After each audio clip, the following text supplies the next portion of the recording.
Wen Yan has traversed into the realm of literature, assuming the role of the male protagonist's adversary, a malicious and self-destructive female character who seeks to pilfer confidential documents from the family company, Si Moyan. She is also bound to a gossiping system that compels her to complete tasks, requiring her to acquire 100 points of affection from Si Moyan in order to ensure her survival. Si Moyan, who is notoriously indifferent to women and harbors an extreme aversion toward her, promptly proposes a divorce. "Husband, let us not part ways. I shall love only you from now on, if you would be so kind," she implores, inner thoughts betraying her true feelings. "If it weren't for survival, I would have no desire to flirt with you, a man destined for misfortune. Brother, do not be swayed by this woman. I fully support your decision to divorce her." She glances at Si Moyan's second brother, who serves as a director. A love-struck fool. Wearing the green hat, it's no wonder he ends up losing both fortune and love. Ultimately sent to Africa to toil in coal mines, meeting a tragic end far from home. "Brother, this woman is nothing but a calamity," she remarks, casting her gaze towards Si Moyan's third brother, who works as a translator. Framed and imprisoned, ultimately succumbing to a virus that tortures him to death. How pitiful. The youngest sister of the Si family trembles. "Brother, I actually believe sister-in-law is quite good. Perhaps her heartfelt sentiments will no longer curse her." The younger sister is rather nice, but alas, she encountered a scoundrel, suffering multiple miscarriages, domestic violence, infidelity, and ultimately a life insurance policy. That led to Wen Yan merely wishes to complete her mission and depart, unaware that the Si family can hear her innermost thoughts and join her in the unfolding drama. Ultimately, her fate as cannon fodder is altered, and she accomplishes her task. As she prepares to leave, her icy husband corners her against the wall. "Who permitted you to flirt and then flee? Weren't you the one who wished to divorce me?" she retorts. His eyes blaze with crimson intensity. "Do not leave, I would give my very life for you." Chapter 1. Just arrived, and my husband proposes divorce. "Wen Yan, we shall divorce." The deep, cold voice resonated within the opulent presidential suite. Wen Yan awoke with a throbbing headache, slowly lifting her heavy eyelids. She found herself sprawled on the carpet, with a bloodied forehead where her skin had been broken. Following the sound, she beheld a towering figure standing not far away, imposing and formidable. The man stood against the light, obscuring his features. She sensed an aura of chilling power emanating from him, as though he were a harbinger of doom from the depths of hell. Wen Yan propped herself up from the carpet, a glimmer of confusion in her eyes, but soon, unfamiliar memories began to flood her mind. She had entered a novel titled The Beloved of the Overbearing CEO, embodying the same name as the malicious and self-destructive character within. The original Wen Yan was the genuine heiress of the Wen family, reclaimed at the age of 18, while the female protagonist, Wen Yu, was the false heiress of the story. Wen Yan grew up in the countryside, her behavior reckless. Upon returning to the Wen family, she sought favor but, lacking in talent and overly competitive, she could not compare to Wen Yu, thus earning the disdain of the Wen family. At a gathering, she encountered the acclaimed actor, Gu Beichen, and fell for him at first sight. Gu Beichen skillfully manipulated her, entangling himself with Wen Yu while simultaneously crafting grand illusions for Wen Yan, turning her into his devoted admirer. Gu Beichen is the illegitimate son of the Si family, intent on undermining the eldest son, Si Moyan. He was aware of the engagement between the Wen and Si families, thus he persuaded Wen Yan to seek the approval of old Master Wen, successfully marrying Si Moyan. After marrying Si Moyan, Wen Yan embarked on a series of reckless endeavors, not only stealing confidential documents from Si Moyan's study to hand over to Gu Beichen, but also drugging him in an attempt to bring another woman to his bed, intending to catch him in the act and ruin his reputation, thus claiming half of his fortune. The plot now unfolds as Wen Yan invites Si Moyan to a hotel, where she has secretly drugged his drink. Due to the chilling aura exuded by Si Moyan, Wen Yan, in her flustered state, accidentally stumbled and hit her forehead against the corner of the bed, rendering her unconscious. For a brief moment, upon regaining consciousness, she found herself transformed into her past self. Wen Yan swiftly organized her thoughts and emotions, rising from the floor to gaze once more at the man not far away. This time, she beheld his visage clearly. It was a strikingly handsome face, sharp and chiseled, devoid of any floss of visage of perfection. His deep, dark eyes were as unfathomable as a bottomless abyss, emanating an air of coldness that was both imposing and disdainful. "Wen Yan, how dare you drug me?" The man's gaze pierced through her like a poisoned sword, threatening to shatter her into pieces. Wen Yan bit her lip, about to utter something, when a voice suddenly echoed in her mind. Ding! Host, the gossip system Dubai is here to report for duty. By binding with Dubai, you shall savor the gossip of everyone in this world. While indulging in gossip, you must complete tasks within a year. You must obtain 100 favor points from Si Moyan, or you shall face death once more. Completing the tasks will grant you the fulfillment of one wish. Wen Yan. What on earth? Another death, recalling the agony of her previous life, where she suffered from an incurable ailment until her demise. She fervently wished to avoid such a fate again. If the favor points reach 100, can I wish for immortality? Indeed, you can. Wen Yan's interest was piqued. How can I earn Si Moyan's favor points? Host, I am merely a system, not a woman, lacking experience, but generally involves enticing him, making him unable to resist. Unable to think of anything else, and thus, the affection points will naturally increase. Wen Yan. Isn't that akin to a love sickness, directly leading to his demise? Wen Yan, you are the most repugnant woman in this world. I will have my secretary prepare the divorce agreement. You need not return to the Si family. Ding. Host, your dislike value has risen to 50. Damn. Why is there a dislike value? Host, Dubai forgot to remind you. If the dislike value reaches 100, you shall also meet your end. Wen Yan's lips twitched. Is this a joke? Starting with a score of 50? As she gazed at the man before her, whose handsome face was shadowed by fury, she screamed internally. One cannot blame Si Moyan for detesting Wen Yan. If I were in his shoes, I would feel the same. But now Wen Yan is dead, and a new soul has taken her place. Woe is me, this otherworldly spirit is innocent. What should I do? According to the plot, the effects of the drug on Si Moyan are about to manifest, and it is said to be the most potent substance on the black market. Without a woman to assist him, he risks rupturing his veins, destined to become a worthless shell of an. I in the narrative, Wen Yan had brought a woman to him during his crisis, yet he resolutely refused to engage with her, ultimately leading to his downfall. As his blood began to boil and heat surged within him, his narrowed, crimson eyes glared at Wen Yan, the towering figure suddenly stiffening. Had he just heard her utter a lengthy proclamation? He certainly hadn't seen her lips move. She claimed that the true Wen Yan had perished, and within her body resided a soul from another realm. Had she perhaps struck her head and become deranged? Deep within Si Moyan's profound gaze, a ghostly blue flame flickered. Despite his efforts to maintain a facade of indifference, his breath betrayed his turmoil as he admonished, Wen Yan, cease your tricks. Wen Yan, confronted by the menace and loathing emanating from his eyes, trembled uncontrollably, her heart racing with dread. It was over once rendered impotent, his demeanor would shift to one of volatility and despair. Within a year, he would be betrayed, his fortune seized, culminating in a tragic leap from the 86th floor of Yi City, reduced to a mere pulp. What a pitiful fate for a man. No, I seem to be in a worse predicament. My loathing points are on the brink of reaching 100, and I must die once more. Si Moyan's brows knitted together, his elongated, dark eyes tinged with a terrifying scarlet, reminiscent of an enraged beast. That wretched woman. How dare she curse him? What did she mean by implying that he would meet such a tragic end? Her heart was as venomous as a serpent, wishing for his demise, and a brutal one at that. His patience, thoroughly exhausted by Wen Yan, led him to raise his long, elegant hand, fiercely grasping her throat. Wen Yan shivered unexpectedly. Before he could exert full force, she deftly maneuvered his hand away, her delicate fingers gliding over his pristine shirt to his chiseled chest. It was her first time touching a man's torso, and internally she screamed with delight. Oh, this chest! So well-defined and firm, devoid of any excess flesh. How I long to rip open his shirt and behold his eight-pack abs. His physique must be extraordinarily divine. Why am I feeling this way? I haven't taken anything to incite such fervor. This man is irresistibly alluring, with legs that seem to defy nature. Wow, his Adam's apple just moved as sharp explosions echoed within Wen Yan's heart. The system's voice resounded once more. Host, danger, danger, danger. The dislike value has surged to 80. Wen Yan, damn it, this is too hurtful. Let a bolt of lightning strike her down directly. Chapter 2. Astonishing. Hearing her heart's voice. Wen Yan had never experienced such a failure in her life. In her previous existence, she was known in the entertainment industry as the enchanting fox spirit Wendaji. With her alluring, slanted fox eyes that shimmered and captivated, long and thick eyelashes, and a faint tear mole at the corner of her eye, she exuded an irresistible charm, unaware of her own allure. Men typically flocked to her, and she never needed to pursue them actively.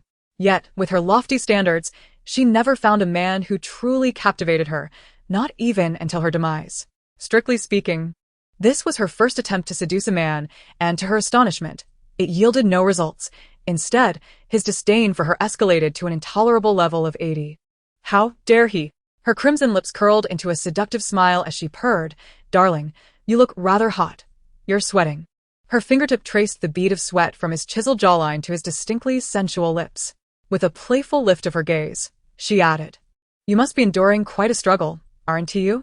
She rose on her toes, her face inching closer to his, her breath fragrant and soft. In proximity, she could admire his features more clearly, his deep, dark eyes, long and lush lashes that rivaled those of any woman, and skin so pale that it seemed devoid of pores. If only his gaze were not so cold and devoid of warmth, he would be utterly perfect. Just as her finger was about to graze his lips, he firmly grasped her delicate hand. Her fingers, slender and pale, seemed fragile, as if a slight pressure could shatter them. Upon seeing the swirling depths of crimson in his eyes, a dangerous current surged within. Could it be that he is intrigued? Big White, has his disdain for me diminished? The system replied, "Host, it has not." Wen Yan, an optimistic and laid-back individual, remained undeterred. Although his disdain had not waned, at least it had not increased. "Darling, if you would prefer not to have my physical assistance, you could simply send someone to fetch some silver needles. I can help alleviate your discomfort through acupressure." Before she could finish her sentence, he forcefully flung her hand away. The desire in his eyes was tinged with a dark red hue, yet his expression remained cold and menacing, a dangerous blend of allure and threat. "Wen Yan, I shall never be interested in a woman like you."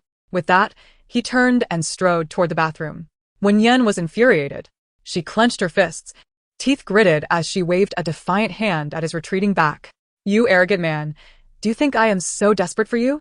Just wait until your blood runs cold, and you become a mere shell of a man. Tomorrow, your tragic fate will officially commence, and not just yours. Your 5 siblings, your comatose mother, and your terminally ill grandfather will all meet their grim ends due to your demise. None will escape unscathed, except for the protagonist. Your family is destined to be mere cannon fodder, all meeting their fate within a few short years." As Si Moyan neared the bathroom door, he nearly stumbled in disbelief. This woman was utterly vicious. He turned back to glare at Wen Yan, his teeth clenched in frustration. "Wen Yan." Wen Yan's face instantly brightened with a smile, her voice laced with playful charm. "Darling, if you're having second thoughts now, it's not too late." Si Moyan's gaze upon her was akin to spilled ink, cold and deep as an abyss. "Are you wishing for death right now?" Wen Yan furrowed her brows. "Husband, I don't want to die. I wish to be your antidote." "Is he unwell? Why does he wish to end my life so suddenly?" "I aim to alleviate his suffering, yet he seems unwilling. Can I be blamed for that? I must have been cursed to inhabit this wretched and malicious character. It appears that Si Moyan will never harbor any fondness for me, and might very well hasten my demise. Oh, in my past life, I suffered from stomach cancer, and could hardly indulge in anything. How I long to savor spicy crab, boiled live fish, spicy crayfish, and Sichuan hot pot." As Wen Yan lamented, she swallowed hard, oblivious to the deepening complexity in Si Moyan's gaze. They had been married for half a year, and he recalled that she never enjoyed spicy food. Yet now, her preferences were entirely for fiery dishes. Could it be that her soul had truly transformed into that of another? Si Moyan had no time to ponder further. The discomfort within him surged anew, like a tidal wave. His eyes were nearly bloodshot, the torment of desire rendering him both alluring and striking. She was right. The distress was overwhelming. At that moment, he wished to tear her apart. "Wen Yan, I will trust you once more." Si Moyan called for a set of silver needles to be brought to him. After receiving them, Wen Yan instructed Si Moyan to lie down on the sofa. With his eyes closed, sweat had drenched his pristine hairline and white shirt. His muscles were taut, his physique both robust and enticing. Wen Yan couldn't help but admire him. Even in such discomfort, he managed to restrain himself. This man was indeed both abstinent and formidable. Alas, no matter how impressive he was, he remained merely a stepping stone for the protagonist, doomed to a tragic fate. "Husband, turn your back to me and lie on the sofa." Si Moyan opened his cold, dark eyes. "Do not call me husband again." "Then may I call you dear?" Before he could respond, Wen Yan sweetly addressed him as dear. A jolt of electricity surged through him. "Damn!" Si Moyan could not contain a curse. "Wen Yan, If you keep calling me that, do you believe I want to end your life right now? Wen Yan's enchanting fox-like eyes blinked playfully. And how would you do that? Her shameless demeanor made him grit his teeth in irritation. Beep, dislike value decreased by 1, currently at 79. Wen Yan was left speechless. After all her teasing, it had only decreased by 1? Damn system, are you malfunctioning? Taking a deep breath to compose herself, Wen Yan proceeded to administer the needles to Si Moyan. After nearly half an hour, she finally managed to reduce his feverish state. Feeling somewhat fatigued, she stretched her back and her gaze fell upon the man's sculpted waist and backside. A grin spread across her face. What a delightful and alluring figure. How I wish to touch it. The man lying on the sofa suddenly turned over, rising to his feet with a cold, piercing gaze directed at her. Wen Yan, this situation was instigated by you. Although you alleviated my discomfort with your acupuncture, I will no longer tolerate your presence as a calamity. Wen Yan was at a loss for words. How dare you, Si Shan, burn the bridge after crossing it so skillfully. Do not think I hold you in such high regard, despite your captivating beauty and figure that have ensnared my heart. If it weren't for the system's constraints, I would undoubtedly be in the Civil Affairs Bureau tomorrow to finalize our divorce. Though such thoughts churned within her mind, her lips uttered, "Oh, husband, I was blinded by my past foolishness, unable to recognize your worth. I promise to behave from now on. Please, do not leave me." The man remained unmoved. He was impervious to her coy charm, and she attempted to feign vulnerability, shedding tears to elicit sympathy. Husband, although I have betrayed you by stealing your secrets and committing numerous wrongs, I still believe I am worthy of another chance. Si Moyan narrowed his inscrutable eyes, questioning. What? I am still a virgin. Chapter 3. Drive away those who covet her husband. The original character held no affection for Si Moyan. Instead, she yearned for a divorce to claim her share of the wealth and bestow her most treasured virtue upon the male lead, Gu Beichin. This was the only asset she possessed now. Clearly, Si Moyan did not covet it. His long fingers grasped her delicate chin. Wen Yan, in this lifetime, I shall never lay a hand on you. Wen Yan was not hurt by his words. Rather, her attention shifted to his elegantly long fingers. In my previous life, I had never been with a man and knew not what that felt like. Si Moyan's hands are so large. Wait, is he not going to grip my chin? Why has he withdrawn his hand to pocket it instead? Si Moyan's handsome face darkened ominously. Wen Yan, tomorrow at 9, we shall meet at the Civil Affairs Bureau. As he turned to leave, Wen Yan hurriedly grasped his sleeve, her fox-like eyes misty. Oh, husband, I truly cannot bear to be without you. Please grant me another chance. Let us not divorce, shall we? If I plead with him once more and he insists on leaving, I shall not beg again. After all, he is a short-lived man, and his siblings are destined to meet grim fates. Moreover, tomorrow, his second brother will. Si Moyan's brows furrowed. What will happen to his second brother tomorrow? He narrowed his eyes at Wen Yan, eager to hear her continue, but her thoughts had shifted elsewhere. Since I am to die once more, starting tomorrow, I shall indulge in all the world's culinary delights, living as a glutton without regrets. Si Moyan pressed his crimson lips together. So, she was not only avaricious but also a glutton. Very well, I shall grant you another chance. Wen Yan, having lost all hope, was electrified by his words. She immediately wrapped her arms around his neck, exuberantly planting a kiss on his handsome face. Her movements were so swift that Si Moyan had no time to push her away. Husband, I promise to be a virtuous wife from now on. As the affection value reached 100, I aspired to become the wealthiest woman in this world, effortlessly replacing one young suitor after another.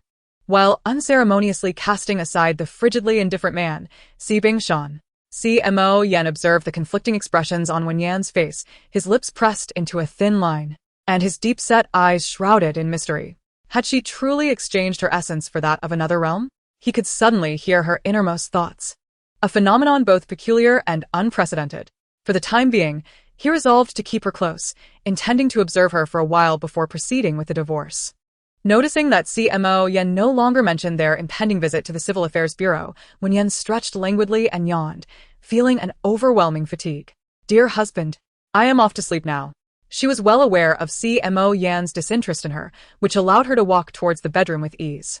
Upon entering the bathroom, she gazed into the mirror, only to be confronted by a shocking sight. Was that a frizzy-haired woman, heavily made up like a palette of colors? No wonder Si Moyan found her repugnant. With such a nonconformist appearance, she herself felt utterly foolish.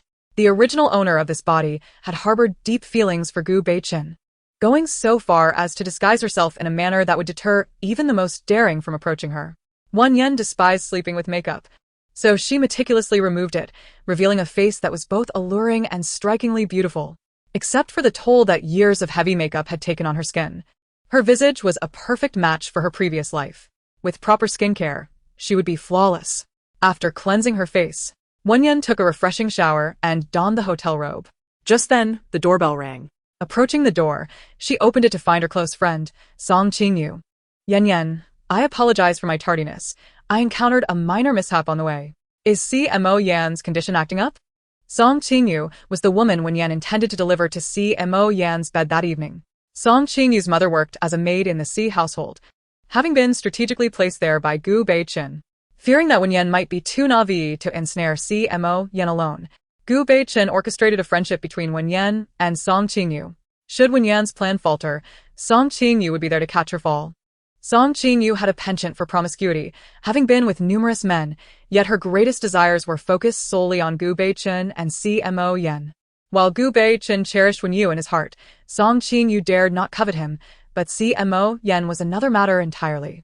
Wen Yan, deemed foolish and merely a fade in her relationship with Si Moyan, had procured a drug from the black market for his use that night. Only a woman could alleviate Si Moyan's condition. Rest assured, Yan, for the sake of your plan, I am willing to sacrifice my innocence. As she listened to Song Qingyu's self-righteous declaration, Wen Yan couldn't help but chuckle. Innocence? Can one still claim innocence after undergoing over 10 hospital visits for repairs? While observing Song Qingyu's exaggerated display of camaraderie, Wen Yan perused her gossip within the system. Song Qingyu is so eager to bed Si Moyan because her previous partners either lacked duration or were inadequately equipped to satisfy her. Why does she believe that Si Moyan can fulfill her desires? It turns out that while at the Si residence, she had secretly observed Si Moyan's underwear drying on the balcony, perhaps guessing its size. Sitting on the sofa, smoking, Si Moyan flicked his fingers, nearly dropping ash onto his skin. His sharp, dark eyes swept toward the doorway. Song Qinyu felt the gaze of death itself descending upon her, causing her to shiver involuntarily. Wasn't he drugged? Why did he appear so lucid? Yan, did you not administer that substance to him? Wen Yan smirked. Of course I did. Did you not notice his bloodshot eyes? Then why? Wen Yan propped her chin on her hand, scrutinizing Song Qingyu thoughtfully. Perhaps your chest is not ample enough, your waist not slender enough, your legs not long enough, and most importantly, your face is not beautiful enough. Qingyu, have you considered enhancing your appearance from head to toe? Song Qingyu's face flushed crimson. She was not oblivious to Wen Yan's veiled insinuation. Looking at Wen Yan, who resembled an enchanting siren even without makeup, Song Qingyu was consumed by jealousy and disdain. How unfair it was that such a fool was bestowed with perfect beauty and a devilish figure. Yan, why don't you let me give it a try? Perhaps I could succeed? Wen Yan sighed. Qingyu, you should first visit a hospital to treat your syphilis. Stage 2 still has a chance for recovery. But if it progresses to stage 3, it becomes much more difficult to treat. Upon hearing Wen Yan's words, Song Qingyu's expression shifted to a tumultuous mix of green and purple. She indeed had contracted syphilis and was undergoing secret treatment. How did this fool know? If it weren't for Si Moyan sitting in the living room, she would have dearly liked to eliminate this imbecile. After Song Qingyu left with a darkened expression, Wen Yan turned her gaze toward the man on the sofa, her beautiful fox-like eyes glinting with mischief. Darling, I have driven away the woman coveting you. Am I not splendid? Chapter 4. Explosive. His end was truly tragic. Si Moyan's attention settled on Wen Yan's unadorned face. Without makeup, she appeared far more agreeable. But merely agreeable, he held no affection for her. Si Moyan extinguished his half-smoked cigarette in the ashtray. Wen Yan, your grandfather once saved my grandfather's life, which is why our families forged this marriage pact. I hope you will honor our premarital agreement. In 6 months, we shall go to the Civil Affairs Bureau for a divorce. The elder Si was terminally ill, nearing the end of his days. Before he passed, he wished to see his legitimate grandson wed, thus facilitating the hasty marriage between Si Moyan and Wen Yan. Now, their union had endured for half a year. According to the original storyline, Si Moyan was to divorce Wen Yan the very next day. The elder Si was indeed a tragic figure. Despite being the wealthiest man in Yi City, he had married 3 wives in his youth, each more formidable than the last. Currently, he is still alive. Yet, various factions are vying fiercely to seize the shares he holds. He is not afflicted with a terminal illness. Rather, someone has bribed the doctor to misdiagnose him, administering medication for a condition he does not possess. Even if he is not truly ill, the relentless treatment could render him so. Si Moyan is the grandchild who shares the deepest bond with the elder Mr. Si. From a young age, he was favored by the elder. And after departing from the Blood Eagle Special Forces for the sake of the family's enterprise, he succeeded in managing the largest subsidiary of the Si Group, Xiaying Media. Today, Xiaying Media stands as one of the largest entertainment agencies in the nation. Earlier this year, the elder entrusted him with a real estate company. In another year or 2, it is highly likely that the entire Si Group will be handed over to him. Consequently, various factions are eager for the elder to pass away sooner. Wen Yan remained oblivious to Si Moyan's increasingly somber expression as she continued to indulge in the gossip on the system. Wow. It turns out Si Moyan's father did not hold the reins of the Si Group due to his past indiscretion with the elder Mr. Si's young mistress. The father and son nearly severed ties, with Si Moyan's father accusing the elder of setting a poor example, asserting that like father, like son. Though his father's words ring true, one wonders if Si Moyan will follow in the footsteps of his grandfather and father as a master of seduction. I must quickly accumulate enough goodwill points to steer clear of scoundrels, she thought. Oh, but there is no need to worry about Si Moyan. After all, he is destined for a short life. In a year, he will have nothing left, suffering a severe depression before leaping from the top floor of the Yi City Hotel, reduced to mere flesh and bone. Si Moyan's lips twitched in irritation. How many times must he be reminded of his impending doom in a single night? He viewed her as a harbinger of calamity, spreading alarming and deceitful words. Choosing to ignore Wen Yan, Si Moyan opened the door to the presidential suite and left with a cold demeanor. Wen Yan paid him no mind, feeling drowsy. Her eyelids grew heavy, and she soon succumbed to slumber. Si Moyan instructed the driver to take him back to the Si residence, located on the prime hillside of Yi City, comprising 6 villas inhabited solely by the Si family. He proceeded to the main building and quietly entered the elder Mr. Si's room. Finding the elder's medication, he took a photograph and sent it to a friend studying medicine abroad, requesting, "Please look into this medication." After sending the message, he returned to his own room. Standing before the floor-to-ceiling window, he reflected on the events of the evening, feeling a throbbing pain at his temples. Could the woman's words be trusted? After all, they expressed her genuine feelings, and there seemed to be no reason for her to fabricate such tales. Was it possible that he and his siblings were merely expendable characters in a story? Wen Yan slept soundly until the following midday. Stretching lazily, she rose from her bed.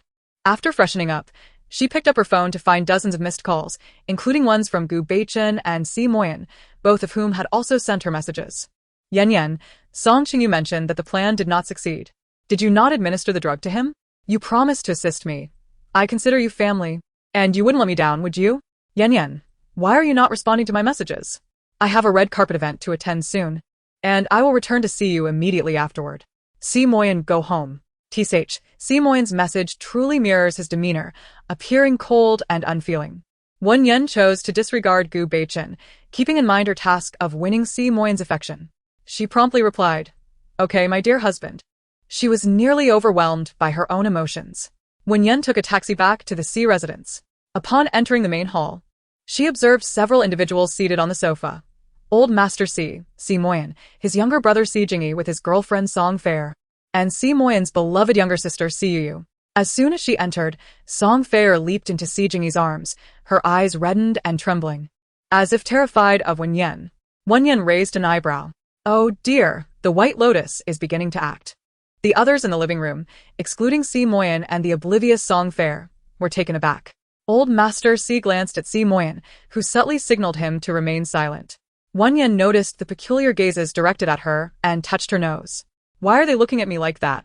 Have they perhaps discovered that the child in Song Fair's womb is not Si Jingyi's, but merely a pillow? Si Jingyi's expression shifted as he suddenly averted his gaze to Song Fair's slightly protruding abdomen. Could it contain a pillow? What nonsense! Yesterday, I was swinging in the garden, and though I did not offend the eldest sister-in-law, she pushed me from behind. My stomach still hurts. I am so afraid I might lose the baby. Wen Yan heard her say with a pout. Did the original owner push you for no reason? You mocked her over the phone, calling her a country bumpkin turned phoenix, adorned in heavy makeup, and cruelly implying that after half a year of marriage, she was merely a hen that could not lay eggs. TSK, such harsh words. Who else but you deserves a push? Are you truly in pain over a mere pillow? If you were to lose it, all you would relinquish is a pillow.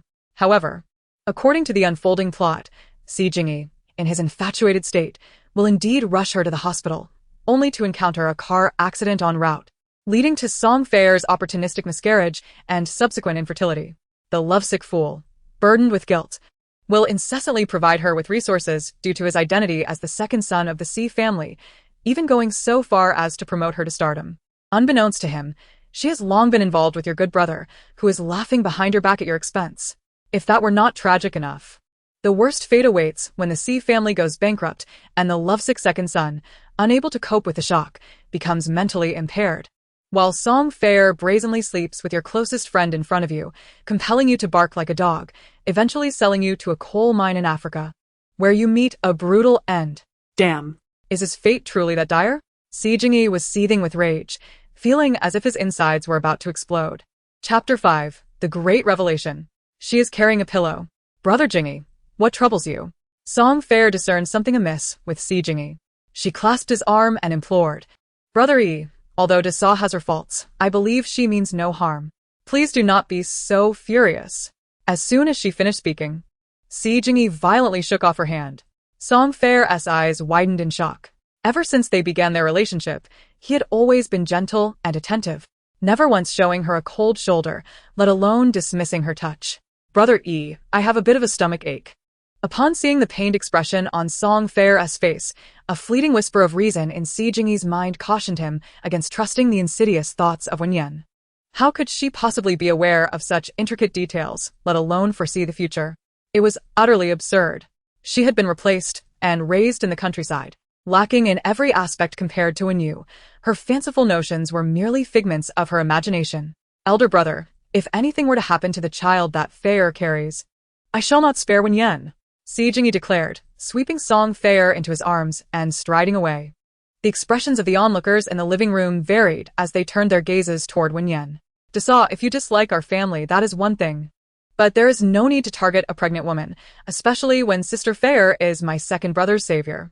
Spoke Si Yu, the youngest sister of the Si family. With her delicate, sweet visage, crimson lips, and sparkling almond eyes, she was the most amiable among the Si clan. Yu, being unaware of the circumstances, is excused. After all, she has little hope for a happy ending. The senior she secretly admires is a so-called Phoenix man, who despises her for a birthmark on her right cheek, yet agrees to her confession for the sake of money. After their marriage, Yu endured 6 months of premature rupture of membranes, a biochemical pregnancy, and a 6-week miscarriage, only to discover 3 months into her last pregnancy that her husband was unfaithful. When she was in despair and wished to file for divorce, the Si family fell from grace, and her husband subjected her to domestic violence and confinement, even taking out a hefty insurance policy on her, ultimately leading to her demise. Ah, how tragic.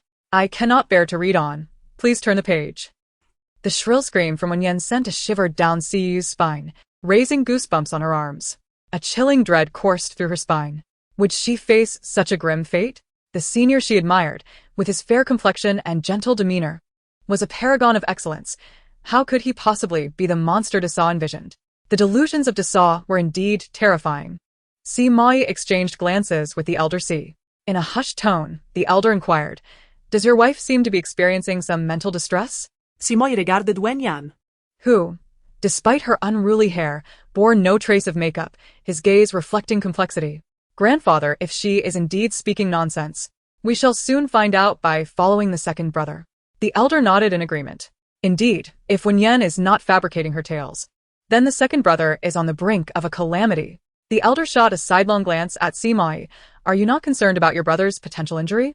Well, for the moment, he shall not perish. If the events unfold as Wen Yan predicts, the first to meet their demise in the Si family may well be him. The elder feigned discomfort to avoid arousing Wen Yan's suspicion. Chief, my chest hurts. Please take me to the hospital, urged Si Moyan as he quickly assisted the elderly Si to rise from the sofa. Elder brother, I will accompany you in taking Grandpa to the hospital.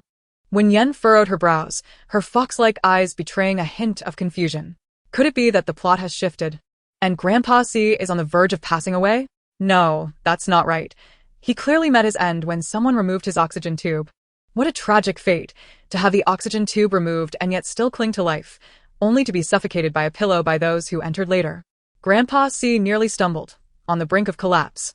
After a lifetime of grandeur, was he truly destined to meet such a miserable end? He fixed his gaze on Wen Yan, desperate for her to reveal the identity of the beast who would ultimately remove his oxygen tube and suffocate him with a pillow. Seeing the fire in his grandfather's eyes, Si Moyan cleared his throat. Grandpa, please calm down. According to Wen Yan, it seems he had a more unfortunate fate. My dear, did you urgently summon me for something of great importance? She cooed, casting a flirtatious glance his way, her alluring red lips curving in a smile. She had plans to visit the salon later that afternoon. Wen Yan's laughter was enchanting, her beautiful eyes sparkling with mischief, embodying the essence of a captivating little sprite. Si Moyan's dark, narrow eyes clouded with seriousness. Behave yourself in front of Grandpa. Wen Yan, what have I done that is so inappropriate? Humph. You dog of a man. Only the lecher sees lewdness. Si Moyan's handsome, cold features instantly darkened to an ominous hue. Si Yu, who rarely returned home from school and had little interaction with her sister-in-law, was aware that her sister-in-law disliked her brother and had a penchant for mischief. However, today she realized that her sister-in-law was quite entertaining. If only she would divulge what ultimately lay in store for her. Noticing the playful smile on Si Yu's face, Wen Yan couldn't help but smile back. If only my little sister-in-law didn't have that red birthmark the size of a baby's fist on her right cheek. She would undoubtedly be the belle of the academy. Yet that birthmark is no challenge for me, the miraculous physician. Si Yu's eyes brightened. Could her sister-in-law truly help her erase the birthmark? After 18 years of consulting doctors, none had succeeded in removing it. She had long since lost hope. Si Moyan, aware of his sister's hidden sorrow, gently patted her head. Let us head to the hospital first. As Si Moyan and Si Yu assisted the elderly Si out, he glanced back at Wen Yan, who stood frozen in place. You're coming too. With a reluctant stretch, Wen Yan followed them to the hospital. Meanwhile, as Si Jingyi drove Song Fei-er toward the hospital, his expression was terrifyingly grim. Brother Yi, sister-in-law didn't he mean to, please don't stay angry with her. Upon seeing Song Fei-er's pale face and anguished expression, Si Jingyi felt a surge of anger toward Wen Yan. Ever since she married into the Si family, all she seemed to do was stir up trouble. Last time, she had stolen his brother's secrets, causing him to suffer a loss of several million. She was nothing but a calamity. The rumors that Fei-er was merely carrying a pillow and had an affair with his best friend were utterly absurd. He could never believe such nonsense. Si Jingyi released one hand from the steering wheel, tenderly caressing Song Fei-er's abdomen. My dear, you must be strong. Your father and mother eagerly await your arrival. No sooner had he spoken than a van unexpectedly rounded the corner. Si Jingyi had no time to evade, and the two vehicles collided. Ah! Song Fei-er cried out in pain, crimson blood seeping from beneath her white skirt. Si Jingyi, witnessing her bleeding, was utterly terrified. Damned Wen Yan, she had foreseen the accident. Yet, she claimed that Fei-er was carrying a pillow. How could a pillow bleed? The intersection was less than 100 meters from the gynecological hospital. Just as Si Jingyi prepared to carry Song Fei-er to the hospital, Si Moyan drove up. Wen Yan leaned out to take a glance. Wow, the blood bag tied around her legs is doing its job. It smells terrible. Did she use chicken blood? It reeks. Si Jingyi inhaled sharply. A gust of wind brought with it a pungent odor that nearly made him retch. He took a deep breath, filled with confusion, and glanced down at Song Fei-er's legs beneath her skirt. Chapter 6. Husband, you are truly handsome. Song Fei-er, noticing Si Jingyi's bloodshot gaze fixed upon her blood-stained dress, weakly said, Ego, I fear the child cannot be saved. But do not be disheartened. We are still young, and we shall have children in the future. Her small face devoid of color, she bit her lip tightly, clearly in excruciating pain, yet still managing to comfort him with understanding. The doubts that flashed through Si Jingyi's mind vanished instantly. How could Fei-er be pretending when she was in such agony? Ah, the level of a scheming woman. So considerate and infinitely forgiving. Clearly, the accident was orchestrated by her, and she claimed to be carrying a pillow. How could she endure such pain? If it weren't for my system of observation, her performance would have captivated me. Si Jingyi is not only a cuckold, but also a fool. There's a thin strap dangling from her skirt. Why not pull it? If you do, you'll know whether she's tied chicken blood to herself. I'm about to lose my mind. If you don't pull it soon, I'll get out and do it myself. Si Jingyi, overwhelmed by Wen Yan's inner voice, acted without thought, his hand instinctively reaching for the strap of Song Feier's skirt. To his astonishment, he indeed felt the thin strap. Song Feier, unaware of the unusual shift, gazed at Si Jingyi with tear-filled eyes. Ego, I truly wish to bring this child into the world. It's our first. I have imagined countless times how wonderful it would be if our child resembled you. Before she could finish her sentence, she suddenly felt something fall between her legs. With a thud, the object dropped to the ground, scattering the remaining blood from the bag across the floor. A moment of silence enveloped the air. Song Feier's pupils constricted. Her breath quickened, and her face turned pale. At that moment, she was genuinely frightened. How did Si Jingyi know about the blood bag? Si Jingyi, robust in physique yet simple-minded, was the easiest to deceive among the Si family. She had deceived him for nearly a year, and he remained oblivious. How could he suddenly have become so astute? Song Feier's mind raced, contemplating that if she concocted a plausible excuse, Si Jingyi would likely not hold it against her. Haha, the blood bag fell out. She certainly wouldn't say to Si Jingyi, brother E, I love you so much, but your family is of a higher status. I long to be with you forever, yet I fear your family's disapproval. It is my desire to keep you that has led me to this desperate measure. Tears streamed down Song Feier's face. Brother E, I truly love you, but your family is a prominent household in Yi City, and I am of humble origins. Unworthy of you. I fear your family will not approve, which is why I pretended to be pregnant. I genuinely do not wish to lose you. Had this been before, Si Jingyi would have certainly felt compassion for her rather than reproach. Previously, his grandfather had offered her a check to leave, yet she had refused even a single cent, steadfastly choosing to remain with him. He believed that Feier truly loved him. The infatuated fool probably did not realize that Song Feier had no intention of accepting his grandfather's check because she thought 1 million was too trifling. She likely berated the old man for being miserly in her heart.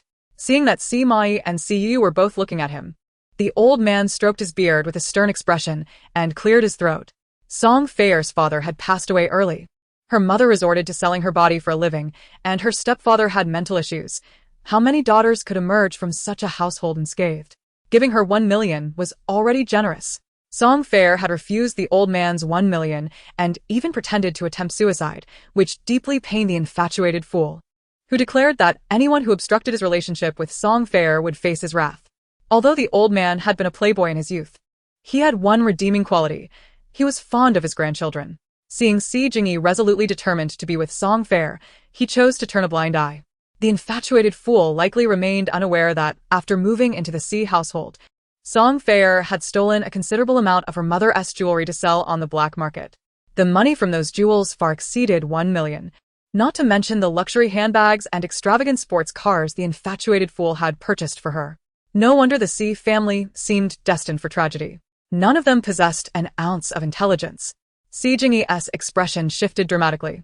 Feier had secretly sold his mother's jewelry? He could not believe it. She had always refused the expensive jewelry he gifted her. How could she possibly commit such an act? His face darkened as he shot a glare at Wen Yan in the Bentley.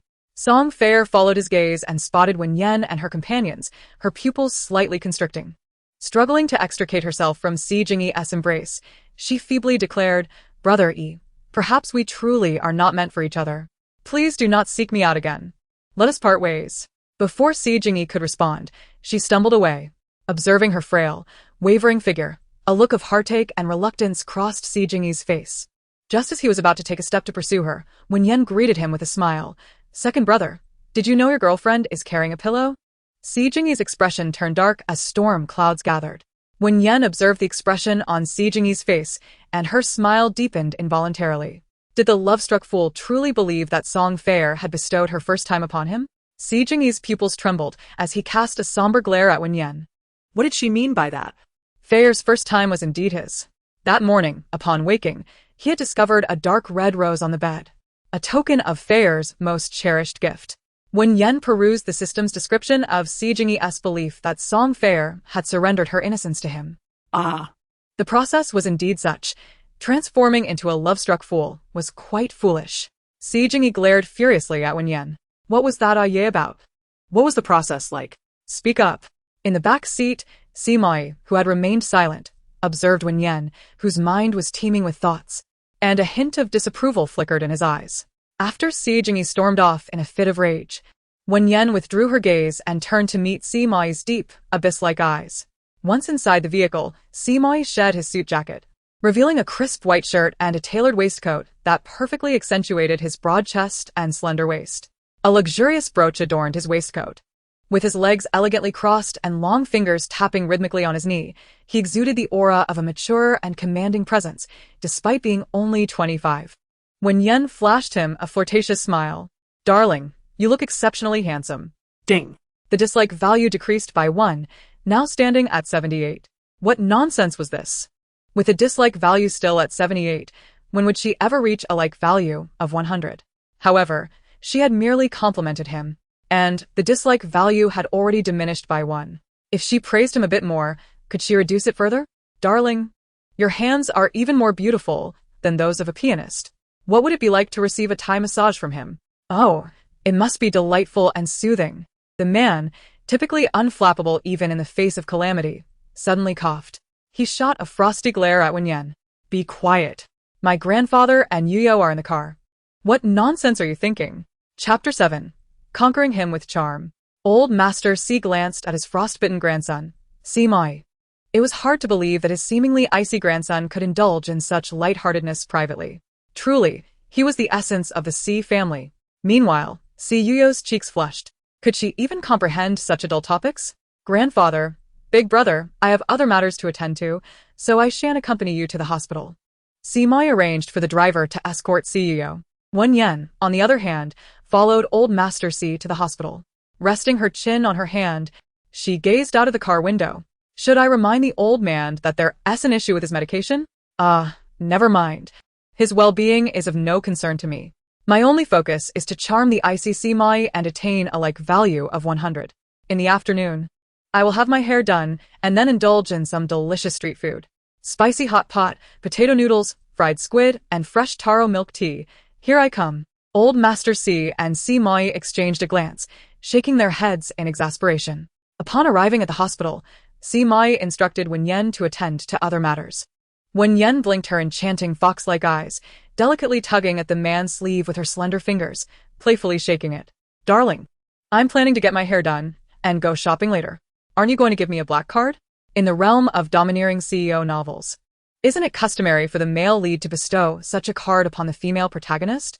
Although she may not be the leading lady, she is still a wealthy lady of high society. Si Moyan shrugged off her hand that clung to his sleeve, his thin lips parting with a cold retort. You are not worthy. Wen Yan was so infuriated that she felt smoke might erupt from the top of her head. That dreadful man. I swear, I will use my charm to conquer you, making you kneel on the bed and call me sister in the future. I can't wait for that day to arrive. After Wen Yan left, Old Master Si gazed at Si Moyan with a complex expression. Will you truly kneel on the bed and call her sister one day? Grandpa. Si Moyan exclaimed. Old Master Si waved his hand dismissively.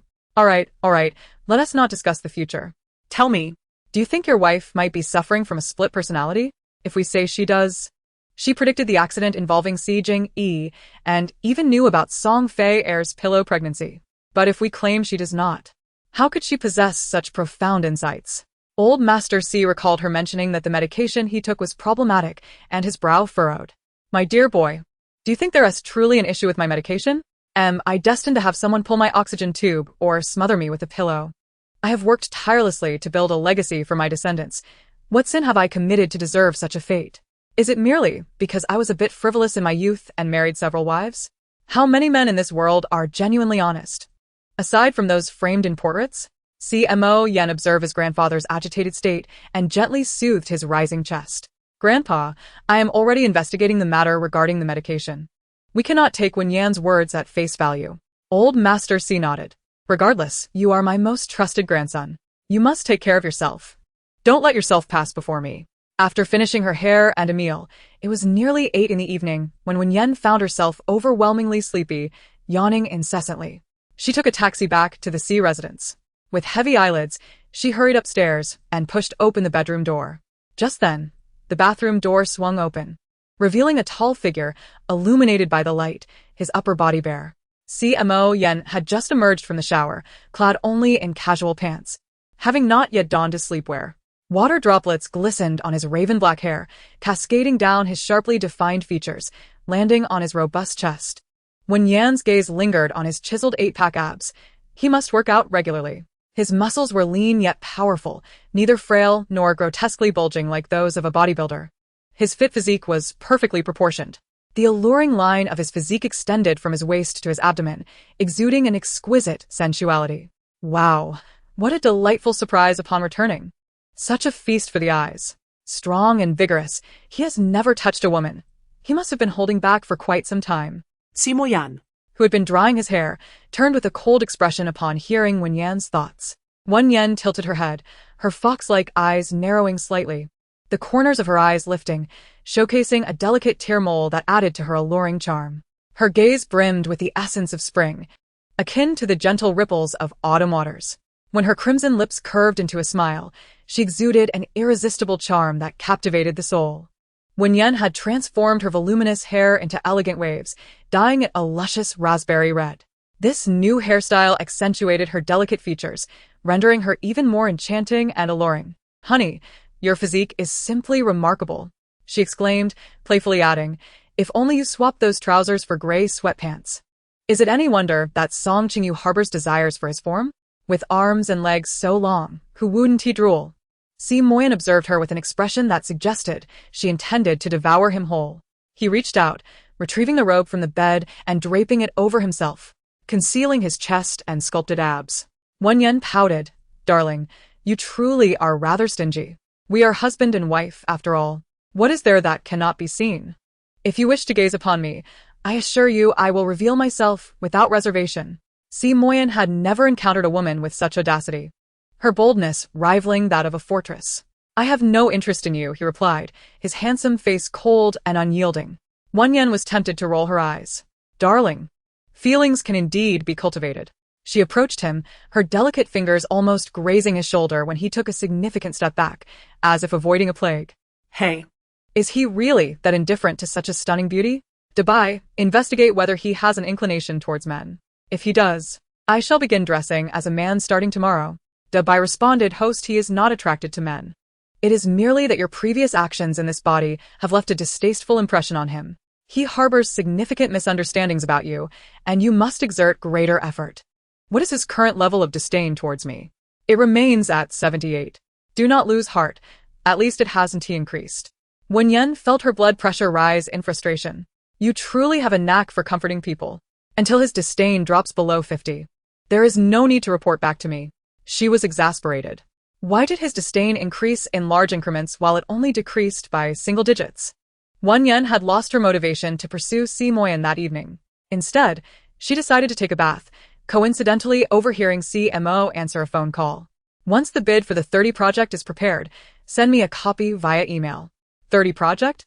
That name sounds familiar. Oh, I recall. After the Si family's mismanagement turned it into a liability, he intended to focus on work. Little did he know that the crucial 30 project encountered issues, leading to losses in the billions. The other branches of the Si family and the male lead were already eyeing him with suspicion. After such a significant blunder, they all came to blame him, demanding his resignation. Although he later salvaged the situation with other projects, it still took a toll on his vitality. "The man shows me no interest, and claims he is not attracted to me. Should I reveal this to him?" As Si Moyan walked out while answering the phone, his tall figure suddenly froze. Chapter 8. The Enigmatic Man. In Yi City, the Si and Xia families were two powerful entities perpetually locked in competition. The Xia family had allied with Gu Beichen in an attempt to topple the Si family. Gu Beichen, as the male lead of the story, possessed an understanding of feng shui. He was aware that the land designated for Project 30 boasted favorable feng shui, yet the development posed certain challenges. Intentionally, he incited the Xia family to compete fiercely, inflating the price. Eventually, the Si family, in their eagerness to secure the project, would invest more funds, thereby incurring greater losses. Beneath that land lay an ancient tomb. Once Si Bingshan successfully bid for it, archaeological experts would soon be dispatched. although there were subsidies available. They paled in comparison to the impending losses. Si Bingshan would find this setback truly burdensome. Si Moyan, towering in stature, stepped outside, unconsciously tightening his grip on his phone. He had previously sent a feng shui expert to assess the land, confirming it was indeed a treasure trove of fortune. If developed into a tourist resort, the natural hot springs there would guarantee substantial profits. However, he had not anticipated the existence of an ancient tomb beneath. Si Moyan promptly called his assistant Lu Zhou, instructing him to consult another feng shui expert for a re-evaluation of the site. Standing on the balcony, Si Moyan retrieved a cigarette case and lighter from the pocket of his bathrobe. He lowered his head slightly to light a cigarette, the smoke curling around him as he furrowed his brow in contemplation. In the dim light, his silhouette appeared lonely yet profound. Wen Yan, having completed her skincare routine, lay on the bed. She had intended to wait for Si Bingshan to discuss the land, but after a prolonged wait, he still had not returned. That scoundrel. Could he be afraid I might take advantage of him? She mused. Could it be that he remains an innocent little lamb? Let me check the gossip system. Wow. He 25 and has never been with a woman. The man preparing to enter the bedroom wore an expression of utter dismay. What could she possibly be thinking about all day? Was she even a woman? Such impropriety. Si Moyan refrained from entering, feeling a chill at the thought of the temptress inside. Around 10 o'clock, when Wen Yan noticed the scoundrel had yet to return, she could no longer endure the wait. Her eyelids grew heavy and sleep beckoned. As soon as her head touched the pillow, she drifted off, the lingering scent of cedar from the man still faintly present. It was refreshing, cool, and alluring, imbued with the essence of masculinity. As long as she had a good night of sleep and delicious food, Wen Yan was sure to maintain a cheerful disposition. A notification popped up on her phone, an unread message from Gu Beichen. Yan, I'll be back in Yecheng tonight. Let us meet at our usual spot. Wen Yan rolled her eyes in exasperation, promptly blocking Gu Beichen. The protagonists were imbued with a certain charisma, seemingly invincible against any calamity, and she resolved to distance herself from them. Lacking any genuine feelings for Gu Beichen, she had no desire to play the role of the malevolent woman disrupting his relationship with Wen Yu. Sleeping well, enjoying good food, and teasing her icy husband seemed far more delightful. Perhaps one day, when her favor value reached 100, she could realize her dreams of eternal youth or become the world's richest woman. After washing up, Wen Yan donned a red spaghetti strap dress. Her fair skin and striking beauty made her appear like a captivating little enchantress in the flowing red gown. Madam, I've come to collect the laundry, a maid announced as she pushed open the door. Wen Yan raised an eyebrow. The servants of the Si family have become so audacious, entering the master's chamber without even knocking. Wen Yan glanced back. It turns out to be Song Qingyu's mother. Songma has served in the Si household for over 20 years, earning the unwavering trust of the old Master Si. Her position is only subordinate to that of the butler. No wonder she so brazenly disregards me, the young mistress. Perhaps she is aware that Si Bingshan is not in the master bedroom? Her disdainful gaze belittles me, while her daughter can only furtively gaze at Si Bingshan's undergarments, pondering his dimensions in secret. As Si Moyan prepared to return to his bedroom to change, he suddenly recalled Wen Yan's heartfelt thoughts from the previous night at the hotel. Song Qingyu often peeks at his underwear hanging on the balcony? How utterly perverse. If this were indeed the case, he would ensure that both she and her mother are expelled from the Si household. Si Moyan cleared his throat. Having neatly gathered the clothes, Songma immediately adopted a humble and attentive demeanor. Young master, the chef has prepared breakfast. I came up to collect the laundry for the washing room. Si Moyan pressed his thin lips together, his deep black eyes sweeping toward Wen Yan. You will wash my intimate garments. Wen Yan's brows shot up in disbelief. What did he just say? He expects me to wash his underwear? Are my hands merely meant for such menial tasks? What does he mean by asking me to wash his underwear? Could it be that he has developed feelings for me? Oh, dabai, has my disdain level dropped to 0 while his affection for me skyrocketed? Dabai. Host, there has been no change. Wen Yan's features contorted slightly. He asks me to wash his underwear, and yet my disdain remains unchanged? This scoundrel lacks basic decency. Oh, how pitiful my fate is. Tell Moyan that I crave fish. Despite her internal turmoil, she dared not reveal a hint of reluctance on her face. She tossed her wavy hair over her shoulder, fluttered her beautiful eyes, and raised her enticing lips slightly. To wash my husband's underwear is indeed my honor. I wish to do so daily. How virtuous of me. This scoundrel is the first man in my 2 lifetimes to have me wash his underwear. Come on, let that affection level rise. Wen Yan pinched the triangular undergarment from the laundry basket. Ha! How delightful, it's a thong. This scoundrel is rather lewd. Before she could indulge in her musings, a deep, cold voice interrupted her thoughts. Wen Yan, I have scheduled an appointment with a psychiatrist. I will take you there shortly. Wen Yan, hold on. Thank you to your entire family and all your ancestors. I am perfectly sane. Observing Wen Yan's contorted face, Si Moyan's typically indifferent countenance, cold and aloof as a mountain cloaked in snow, revealed a barely perceptible smile. Song Ma caught sight of that fleeting smile, her heart racing with alarm. Could it be that the young master has developed feelings for Wen Yan? She belongs to Gu Xiao. If the young master truly harbors affections for her, things would become much simpler. The Si family would soon be within Gu Xiao's grasp. As Si Moyan descended for breakfast, he found the old master Si engaged in conversation with Si Jing, Yi, and Si Yu. The eldest actually wears thongs. Who would have thought? Si Jingji savoret as malstemed gun. Grandfather, among the sons of the Si family, I am the only one who is a hopeless romantic. The others are all rather frivolous, much like your younger self. The elderly Mr. Si hurled the newspaper in his hand at Si Jingyi, his white beard bristling with indignation. You insolent brat, how dare you speak ill of your grandfather? And what of your former girlfriend, who discarded you despite your pillow talk? You wouldn't dare approach her again, would you? Chapter 9, she will surely win him over. Si Jingyi, strikingly handsome, yet temperamental and infatuated, had few significant flaws. Growing up in the intricate dynamics of the Si family, he grappled with the sorrow of a mother rendered a vegetable and a father who indulged in debauchery, leaving him feeling inferior to his accomplished elder brother, Si Moyan, and starved for warmth and affection. It was serendipitous that Song Fair entered his life, filling the void within him. A year prior, he had a near-fatal accident while yachting, falling into the sea, and it was Song Fair who risked her life to save him.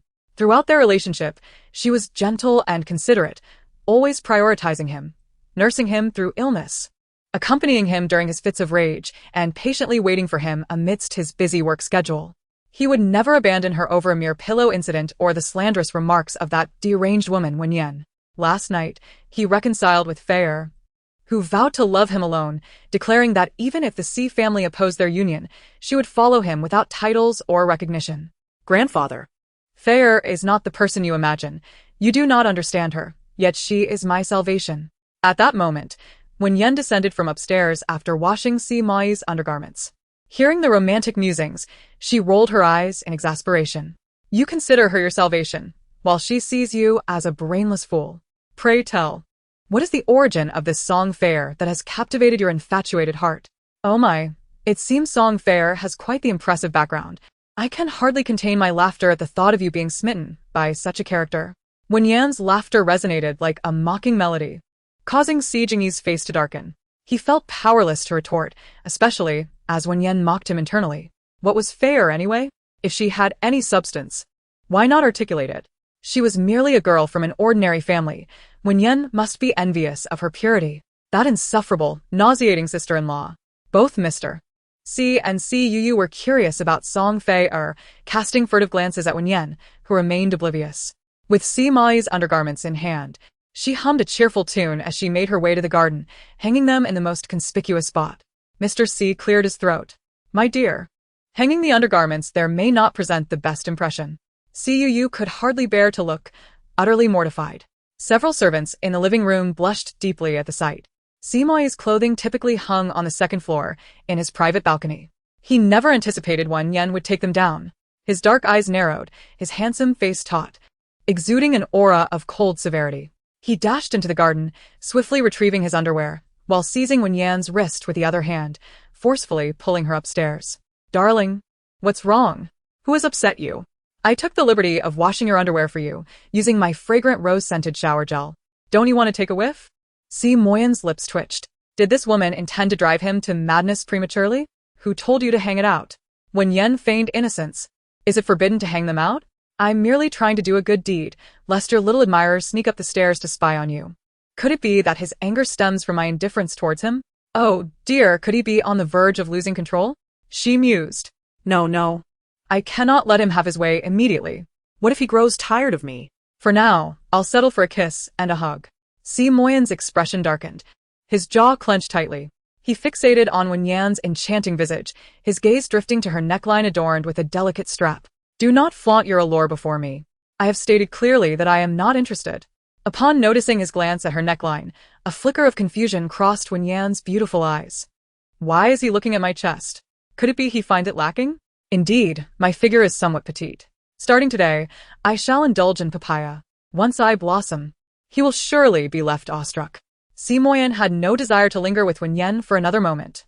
In a frigid tone, he commanded, once you are done here, come down for breakfast. We will be visiting a psychiatrist afterward. Wen Yan blinked. Darling, do I appear to have mental issues? Does he perhaps have cataracts? Oh, dear. Could it be that my behavior has changed from the previous Wen Yan? Besides my active pursuit of him, I haven't changed much. Dabei. I no longer wish to pursue this ice mountain. May I change to someone else? The system Dabei replied, ahem, host, once you achieve your goal, you may pursue whomever you wish. Oh no, he prefers ample bosoms. Once I grow, will he simply follow the script and suffer a tragic fate? Si Moyan was weary of hearing about his own demise day after day, his deep, cold gaze turned steely as he departed. What a wretched woman! How cruelly she seemed to wish for his early demise. After hanging up Si Moyan's underwear, Wen Yan headed downstairs for breakfast. Good morning, Grandpa, second brother, and little Yu. The elderly Si patriarch looked up from his newspaper, adjusting his reading glasses. Ah, Xiao Yan is up. Come, have breakfast. Wen Yan smiled as she took a seat beside Si Moyan. Grandpa is far more amiable than my iceberg of a husband, if only he were a few decades younger. The old gentleman nearly choked, coughing. Song Ma, please bring a glass of milk for the young mistress. Even if he were decades younger, it would be inconceivable for him to harbor any thoughts towards her. The notions of youth were indeed quite alarming. The old man appeared visibly startled. Had he been decades younger, he might have been able to manage his lower impulses, avoiding the creation of extramarital affairs and serving as a commendable example for the children. Consequently, the family would not succumb to moral decay, internal strife, or become mere pawns in a tragic game. It is high time for the esteemed elder to engage in some self-reflection. Yet, he remained curious about the true identity of Si Jingyi's girlfriend and how she had managed to shift his focus entirely onto her. The elder stroked his white beard and remarked, Xiao Yan, your second brother has reconciled with his girlfriend. I observe their deep affection. They seem poised to welcome Song Fair into the family. Si Jingyi, oblivious to his grandfather's ulterior motives, gazed with surprise in his charming peach blossom eyes. Grandfather, is that truly the case? The elder responded with a firm kick beneath the table, causing Si Jingyi to contort in pain, nearly crying out. What does he mean? Meanwhile, Wen Yan continued her breakfast, wearing a smile that belied her malice. Oh, if that's true, I must congratulate my second brother. Little did Si Jingyi know that his beloved girlfriend was, in fact, a transgender individual. The mere thought of potentially becoming sisters-in-law with a transgender person was utterly outrageous and amusing. The dining room fell into a sudden silence, punctuated only by Si Jingyi's labored breathing. His once enchanting eyes now burned with a crimson hue. Had his elder brother not firmly grasped his thigh, he would have stood up and kicked Wen Yan. She was simply too wicked. How dare she concoct such a narrative about Fair? Fair was delicate and soft, her voice melodious, utterly devoid of any masculine traits. As Wen Yan took a bite of her sandwich, she noticed that the others at the table were fixated on her. With a blink of her captivating eyes, she inquired, What is it? Is there something on my face? Were they not accustomed to witnessing a beauty partake in breakfast? Si Jingyi glared at Wen Yan, his eyes ablaze with rage. You need to leave the Si family, and quickly. Wen Yan retorted, What a fierce pig this one is. Indeed, even swine seemed more astute than he, deceived by a transgender individual while treating her as a treasure. Such a sight was painfully ludicrous. The elder nodded in agreement. Although Wen Yan had not been particularly likable in the past, her words rang true. This second son, lost in love, was indeed less wise than a mere pig. Si Jingyi's fury threatened to erupt. He could not bear to remain in this household for another moment. Elder brother, you must ensure that sister-in-law understands the gravity of a situation, he declared as he strode out. Wen Yan merely touched her nose and resumed her breakfast. Foolish pig, soon to be duped out of an entire villa. What followed would be endorsements, lead roles, various resources, and ultimately, even his very life would be at stake. Si Jingyi staggered, nearly collapsing to the floor. He refused to listen, dismissing her words as mere droning. After his departure, The elder sought to unearth Wen Yan's true thoughts, pondering the familial betrayals he had endured in his lifetime. Xiao, since joining the Si family, you have yet to meet the other uncles and aunts, as well as your younger siblings. They will be arriving shortly to pay their respects, and I shall introduce you. Wen Yan felt a headache coming on. The old man suddenly exhibits an unusual demeanor. Has he not always looked down upon me, his legitimate grandson's wife? My current task is to captivate the icy Si Moyan. I have no interest in anything else. Si Moyan cast a glance at Wen Yan, who immediately extended her delicate hand to caress his robust thigh beneath the table. The man's legs appeared long and attractive, seated. The well-defined contours of his muscles were accentuated, neither frail nor overly bulky, exuding a unique and vigorous strength akin to a beast in a primeval forest, filled with a primal aura and sexual tension. Goodness, my husband's legs are truly remarkable, perfect for a frog leap. In the next moment, her hand resting on his thigh was forcefully brushed aside. Si Moyan's brows furrowed, his dark eyes shadowed, emanating an aura of unassailable coldness. My dear husband, I must confess, I have come to my senses. I will be loyal and devoted to you alone. What must I do to earn even a fleeting glance from you? Short-lived fool, a pitiful pawn, a worthless creature. How infuriating! Were it not for the sake of survival, I would not even wish to touch you. You better not fall in love with me, or I shall make you kneel and sing conquer. The old man and Si Moyan exchanged sympathetic glances with Si Moyan. Given Wen Yan's contradictory and erratic nature, it was plausible that she might indeed compel him to kneel and sing. Observing the exchanged looks between the elder and his sister, Si Moyan's lips twitched. Rest assured, he would never develop feelings for this woman, nor would he ever kneel to sing conquer. Chapter 10. Husband, there are benefits. Si Moyan is a veritable iceberg. Wen Yan understands that winning his heart is no easy feat, yet every journey begins with a single step, and in her quest to avoid death once more, she would not yield easily. Grandfather, I have been married to my husband for 6 months, and he hasn't even given me his WeChat. Wen Yan blinked her eyes innocently, adopting a pitiful expression. The old man inwardly scoffed, recalling her previous behavior. Who would trust her with their WeChat? However, he now perceived a change in Wen Yan that was somewhat different from her past self. If she could foresee the future, it would undoubtedly be a tremendous boon for their family. Having lived over 70 years, the old man had seen his fair share of the extraordinary. Adjusting his reading glasses, he retrieved his smartphone. Despite his age, he navigated technology with remarkable skill. I will share your husband's WeChat with you. Add him, and I will oversee the approval. Si Moyan's handsome face darkened. Grandfather. What do you mean, grandfather? Hurry and approve your wife's request. Si Moyan expressionlessly accepted the request. Wen Yan flashed a seductive smile and promptly selected a photo of the original owner in a bikini to send to Si Moyan. Husband, enjoy this benefit. Upon hearing the notification from WeChat, Si Moyan casually glanced at his phone. A picture of a woman in a black bikini came into view.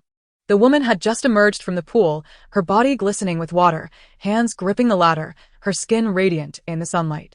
Her face was devoid of makeup, radiating a natural beauty akin to a water lily in full bloom. The delicate contours of her figure were exquisitely defined. With a gaze fixed intently on Si Moyan, most men confronted with such an image would feel a stirring desire, yet he remained utterly unresponsive, embodying restraint and an almost ascetic demeanor. No, to be more precise, he appeared to possess an aloofness of character. At that moment, I wished fervently to be an octopus, capable of using my 8 tentacles to deliver a swift reprimand to this indifferent man. How could he remain unmoved even by a bikini photo? Was he intent on forcing me to bear it all? Cough, cough. Old Master Si was caught off guard by his own saliva. Si covered her face, which had turned as red as a boiled shrimp. Si Moyan, with a frigid glance cast upon Wen Yan, returned to his meal with unwavering focus. Observing that he had finally acknowledged her, Wen Yan's fox-like eyes curved into a crescent as a seductive smile graced her lips. Excellent. I shall certainly make an effort to enjoy my meal. I shall strive to become the voluptuous woman you fancy. Old Master Si and Si exchanged a silent glance towards Si Moyan. Si Moyan found himself at a loss for words. When had he ever expressed a preference for ample bosoms? This woman was merely spinning fanciful tales in her mind. Having eaten little for breakfast, he set down his cutlery and elegantly dabbed his lips with a napkin. Grandfather, I am taking Wen Yan to the mental hospital. Old Master Si raised a hand, Not so fast, your uncles, aunts, and cousins are all coming to meet your bride. No sooner had old Master Si spoken than the entrance to the main villa erupted with a cacophony of voices. Members of the second and third households had all arrived.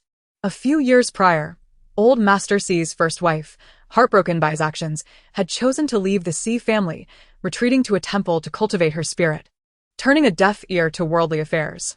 She had demanded that old Master Si vow and write a guarantee that all future family assets would be entrusted solely to her rightful grandson. Owing to his guilt and recognizing Si Moyan's exceptional qualities as a suitable heir, old Master Si acquiesced to her wishes.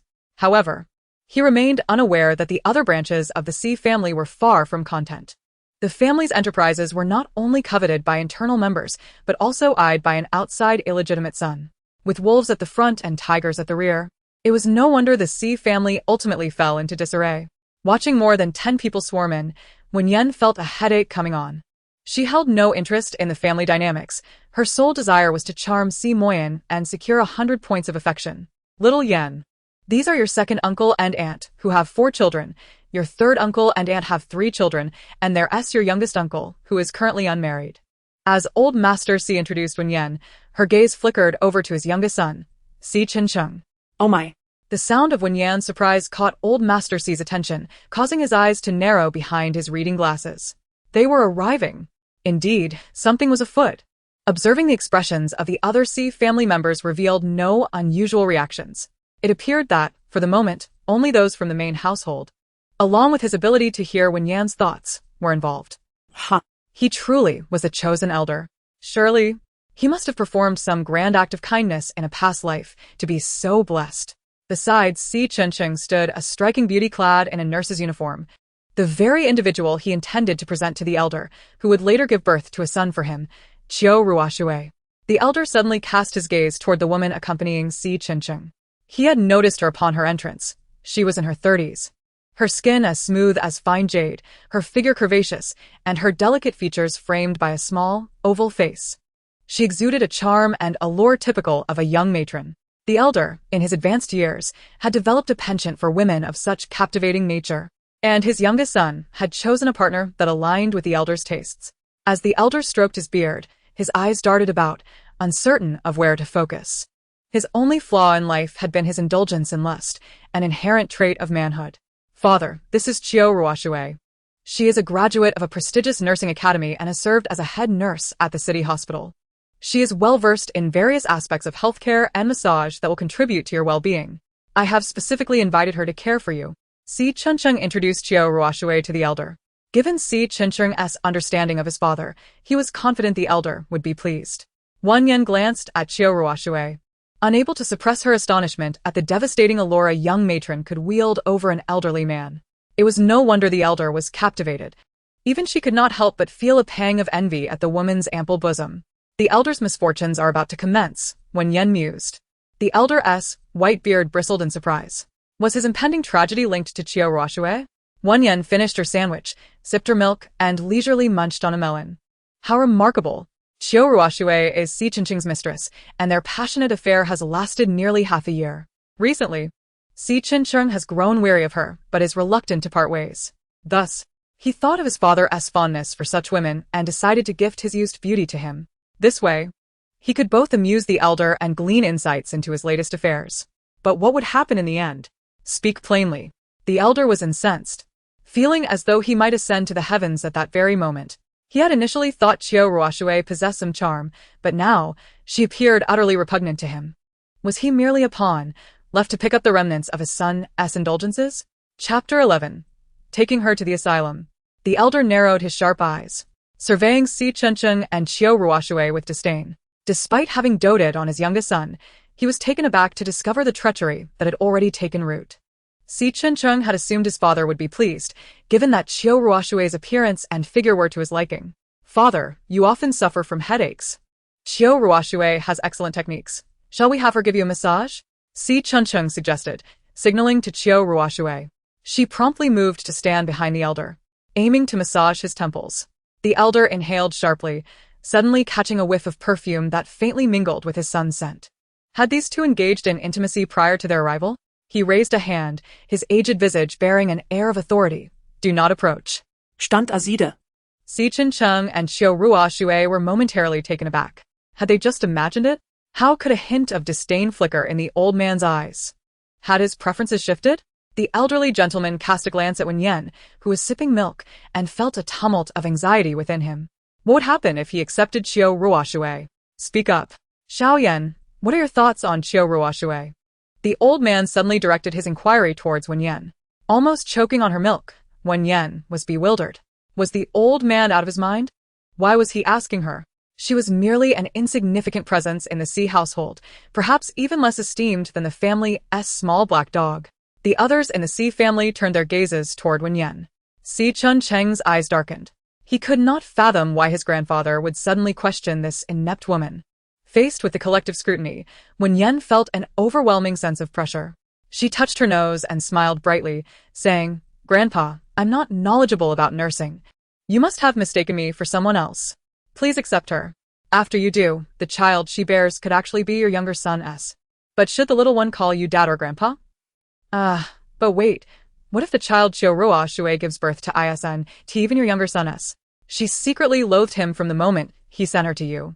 She remains by your side solely to claim her share of the inheritance after your demise. Once the Si family falls into bankruptcy, she will take her wealth abroad to support a multitude of young lovers. Sister Qiu Ruoshui is living such a splendid life. I aspire to live like her in the future. As Wen Yan delightedly savored the unfolding drama, she suddenly felt Si Moyan's penetrating gaze upon her. With a puzzled blink, she wondered, "Darling, have you noticed how I've become more beautiful? Are you perhaps feeling a twinge of affection?" Si Moyan ground his molars. "Wen Yan, should you dare to betray me while we are married, you will regret it." Not allowing him to finish, Wen Yan leaned her cheek against his shoulder. "How could I ever betray you? My love for you knows no bounds. Do I appear to be an innocent warrior of love? When the day comes that I complete my mission, I shall make you experience the taste of the vast green pasture on your head." Si Moyan, his expression dark as a storm cloud, pushed Wen Yan away. "Come with me to the psychiatric hospital now." "What?" Wen Yan was abruptly pulled out of the villa by Si Moyan. Internally, she protested. She had wanted to linger and enjoy the gossip. Each member of the Si family was a captivating character in a rich tapestry of drama and intrigue. As Si Moyan drove Wen Yan toward the psychiatric hospital, she found herself bored and rested her chin on her hand, gazing intently at him. His face was narrow and lean, with sharply defined features, as if sculpted by a master artisan. His handsome visage bore no flaws, his eyes elongated and dark, exuding an air of depth and mystery. Dressed in a custom-made black shirt, with sleeves rolled up to reveal his muscular forearms, his large hand gripped the steering wheel, exuding a sense of aristocratic elegance and icy detachment. A formidable aura of authority surrounded him, making him seem unapproachable. The man is undoubtedly the most handsome I have ever encountered in my lifetime. Aside from his irritable temper and somewhat short lifespan, he is truly without fault. Oh my! His nose is so prominent. I have heard that those with such noses are quite impressive in other aspects as well. Suddenly, the Bentley screeched to a halt, its tires screeching against the asphalt with a deafening sound. Wen Yan lurched forward violently. Had she not been wearing her seatbelt, her head would have collided with the windshield. "Darling, what's wrong? Are you shy for my gaze?" She glanced at the man's ear, only to notice a faint blush gracing its tip.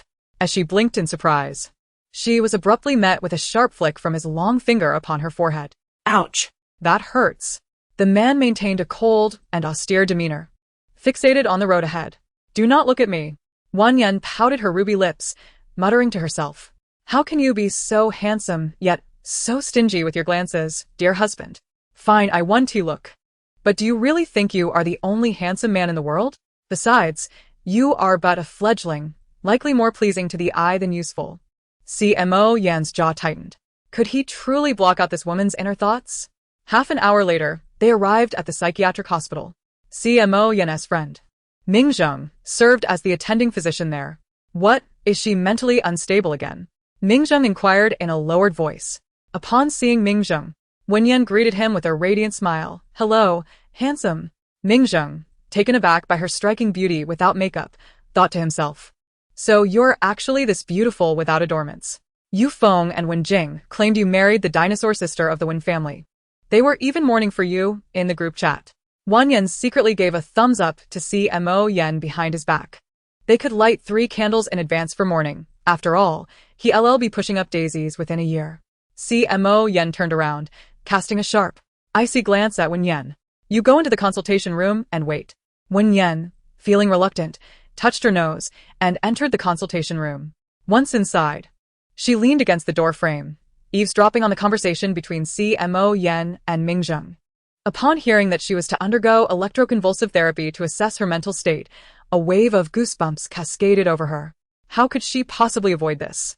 Electroconvulsive therapy. She would be frightened into madness even if she were sane. When Si Moyan and Mingjung entered the consultation room, they discovered that Wen Yan had vanished. They had just been speaking with her in the hallway, and she could not have left unnoticed. Where has your wife gone? Si Moyan's dark eyes scanned the surroundings with intensity. He noticed that the window was open and quickly strode over. Peering outside, his expression shifted drastically. That woman was actually climbing down the pipe. This was the 10th floor. One misstep could lead to her demise. Mingjung approached and peered down as well. His pupils constricted in fear. Your wife is truly reckless. This is the 10th floor, not the 2nd. Doesn't she fear falling to her death? At that moment, Wen Yan had already descended to the 3rd floor. She noticed 2 pairs of eyes watching her from above and even managed to wave at them with one hand. She silently mouthed to Si Moyan, "Darling, I'm off." Chapter 12. Truly playful. Wen Yan was fearful that Si Moyan would send someone to drag her back for electric shock therapy. After climbing to the 1st floor, she hastily made her way outside.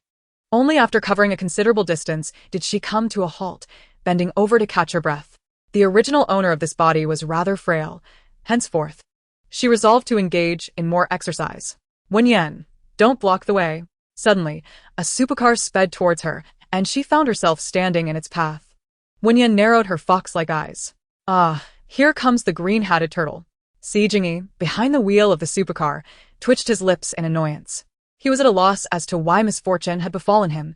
En route to See Fair, he had encountered this harbinger of doom. Observing the unabashed disdain and aversion in Si Jingyi's peach blossom eyes, Wen Yan flashed a playful smile. Brother, are you off to find your girlfriend? If all goes as expected, Song Fair will certainly appear before the love-struck fool with a bruised face. Then, pitifully, with tears like a weeping willow, she will say, Brother E, my stepfather is abusive. I can no longer stay at home. Will you take me away? Right after, the lovesick fool will grandly gesture and present her with a luxurious villa.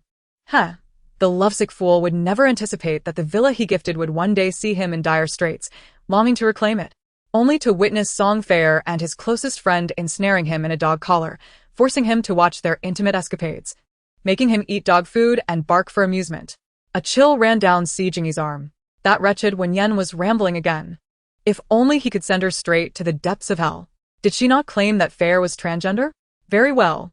He would take her to Fair's residence to see for himself. Her room was filled with a dreamy, feminine aura, more feminine than any woman. Ugh, she was, after all, a woman. Wen Yan, the last time you pushed Fair, you wronged her. You must accompany me to her home and apologize. Wen Yan had intended to evade Si Moyan, yet Si Jingyi's invitation to visit Song Fair's house piqued her curiosity about how green tea bitches woo men. After all, should she complete her mission in the future, she would need the skills to ensnare a young pup, ensuring he was utterly devoted to her. The art of green tea was essential. Fine. Wen Yan smiled as she entered the car. Just as she was fastening her seatbelt, the car sped away, nearly flinging her out. However, she remained composed, refraining from blaming Si Jingyi and promptly securing her seatbelt. Naive green-hatted turtle. Next time when I drive, I'll show you what real drifting looks like. Si Jingyi, go ahead and boast. Who doesn't he know you're just a wild girl from the countryside, skilled only in petty theft and creating chaos? Si Jingyi chose to ignore Wen Yan, and she too remained silent, pulling out a small mirror and lipstick from her bag to touch up her makeup. TSK, my face is truly flawless from every angle. I am indeed Wendaji. Upon hearing Wen Yan's self-adoring thoughts, Si Jingyi cast her an exasperated glance. Wen Yan tossed her wavy long hair and playfully winked at her reflection in the mirror. One must harbor little stars in their heart to make life sparkle. Si Jingyi. Can she not be so noisy? How dull, let me indulge in some gossip first. Wen Yan leaned back against her chair and activated the gossip system.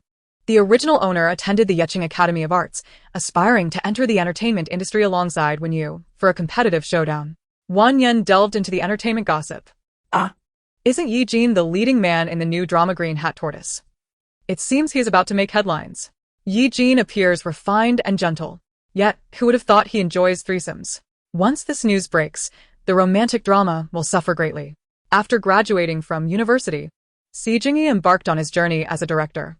Although his fame has yet to rival that of established directors, he has garnered a respectable reputation in the industry through several films exploring themes of suspense and metaphysics. Yi Jin can be regarded as the emerging star nurtured by Si Jingyi, known for his diligence, arriving at the set early and observing when not filming, showcasing his dedication. Moreover, he has never been embroiled in scandal. His commitment to prioritizing his career seems genuine. Yi Jin has not disclosed any romantic relationships in the mainland, cultivating an image of being loveless for the sake of his career, while in reality, he has at least 10 girlfriends abroad. How playful. Si Jingyi nearly swerved his car into a business vehicle in shock. He refused to listen, resolutely dismissing Wen Yan's prattle. Yi Jin has a peculiar habit. He enjoys urinating while showering? Goodness, what are you suggesting? I do not wish to see such things. Onward, I want to uncover the next celebrity's gossip. Oh, dear. My goodness. Jiang Chun and Shin Qingyan are not the model couple of the entertainment industry? Both have won Best Actor and Best Actress. And they're the leading figures of Si Mo's company, Shia Media? How can they be so scandalous in private? Jiang Chun was once a victim of molestation in her youth. To confirm whether she is indeed frigid, she secretly participated in a couple's threesomes without her husband Shin Qingyan's knowledge, only to discover that she truly is frigid. Unable to satisfy Shin Qingyan and unwilling to bear children, she felt guilty towards him and proposed that her sister have children for them, and astonishingly, both their mother and Shin Qingyan agreed. Recently, Jiang Chun publicly announced the birth of a child, which was actually her sister's child with her husband. goodness. Is it truly that explosive? Ugh. How has Wen Yan led him astray again? She has become increasingly adept at fabricating nonsense. Si Jingyi wished to hear no more of these morally outrageous scandals. Whether concerning his favored Yi Jin or the couple Jiang Chun and Shin Qingyan from Shia Media, such situations, as Wen Yan described, would never occur. She is indeed malicious. Wishing for their family's demise is one thing. Now she even hopes for the downfall of their company's artists. He must inform his elder brother to sever ties with this woman at the earliest opportunity. Si Jingyi donned his Bluetooth headphones, playing music to drown out Wen Yan's incessant thoughts. Approximately 20 minutes later, the sports car came to a halt in front of a bungalow on the outskirts. Wen Yan stifled a yawn, having dozed off briefly in the car. Her beautiful fox-like eyes fluttered open slightly, still bearing a hint of drowsiness. Si Jingyi cast a glance at Wen Yan. Her half-awake demeanor, with long lashes quivering like butterfly wings, exuded an enchanting allure. With her fair skin and crimson lips, she was strikingly beautiful. Setting aside her nonsensical ramblings, Wen Yan, without heavy makeup, was indeed a stunning woman, a true beauty that would surely captivate in the entertainment industry. Chapter 13. Si Jingyi begins to doubt. Si Jingyi vigorously shook his head. He must not regard this venomous woman, whose heart was as wicked as her appearance was alluring, as his true sister-in-law. His elder brother, being so exceptional, would swiftly discard her. Upon awakening, Wen Yan noticed Si Jingyi glaring at her with an intimidating expression, leaving her somewhat perplexed. She returned his gaze and noticed the reddish hue at his temples.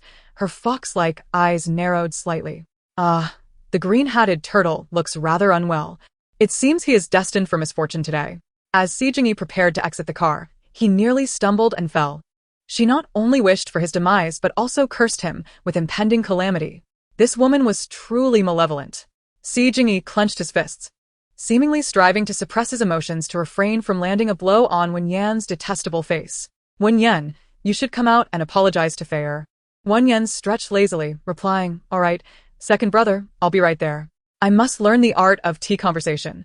I shall employ it on Si Bingshan in the future, she chuckled. Si Jingyi thought to himself, with such a wicked heart. She could only play the role of a vixen. How could she possibly learn from Feier to be demure? Ugh. Feier is certainly not a green tea.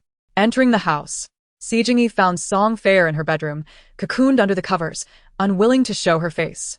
Feier, what troubles you? Do you not wish to see me? Wen Yan stood at the doorway, refraining from entering. One must admit, Song Feier had a knack for manipulating Si Jingyi. After some coaxing, Song Feier finally revealed her bruised face, a palette of blue and purple. Seeing Song Fair injured, Si Jingyi's handsome face tightened, flames of fury igniting in his eyes. Was it your stepfather who did this? Wen Yan raised an eyebrow, a smirk playing on her lips. Song Fair's stepfather has mental issues.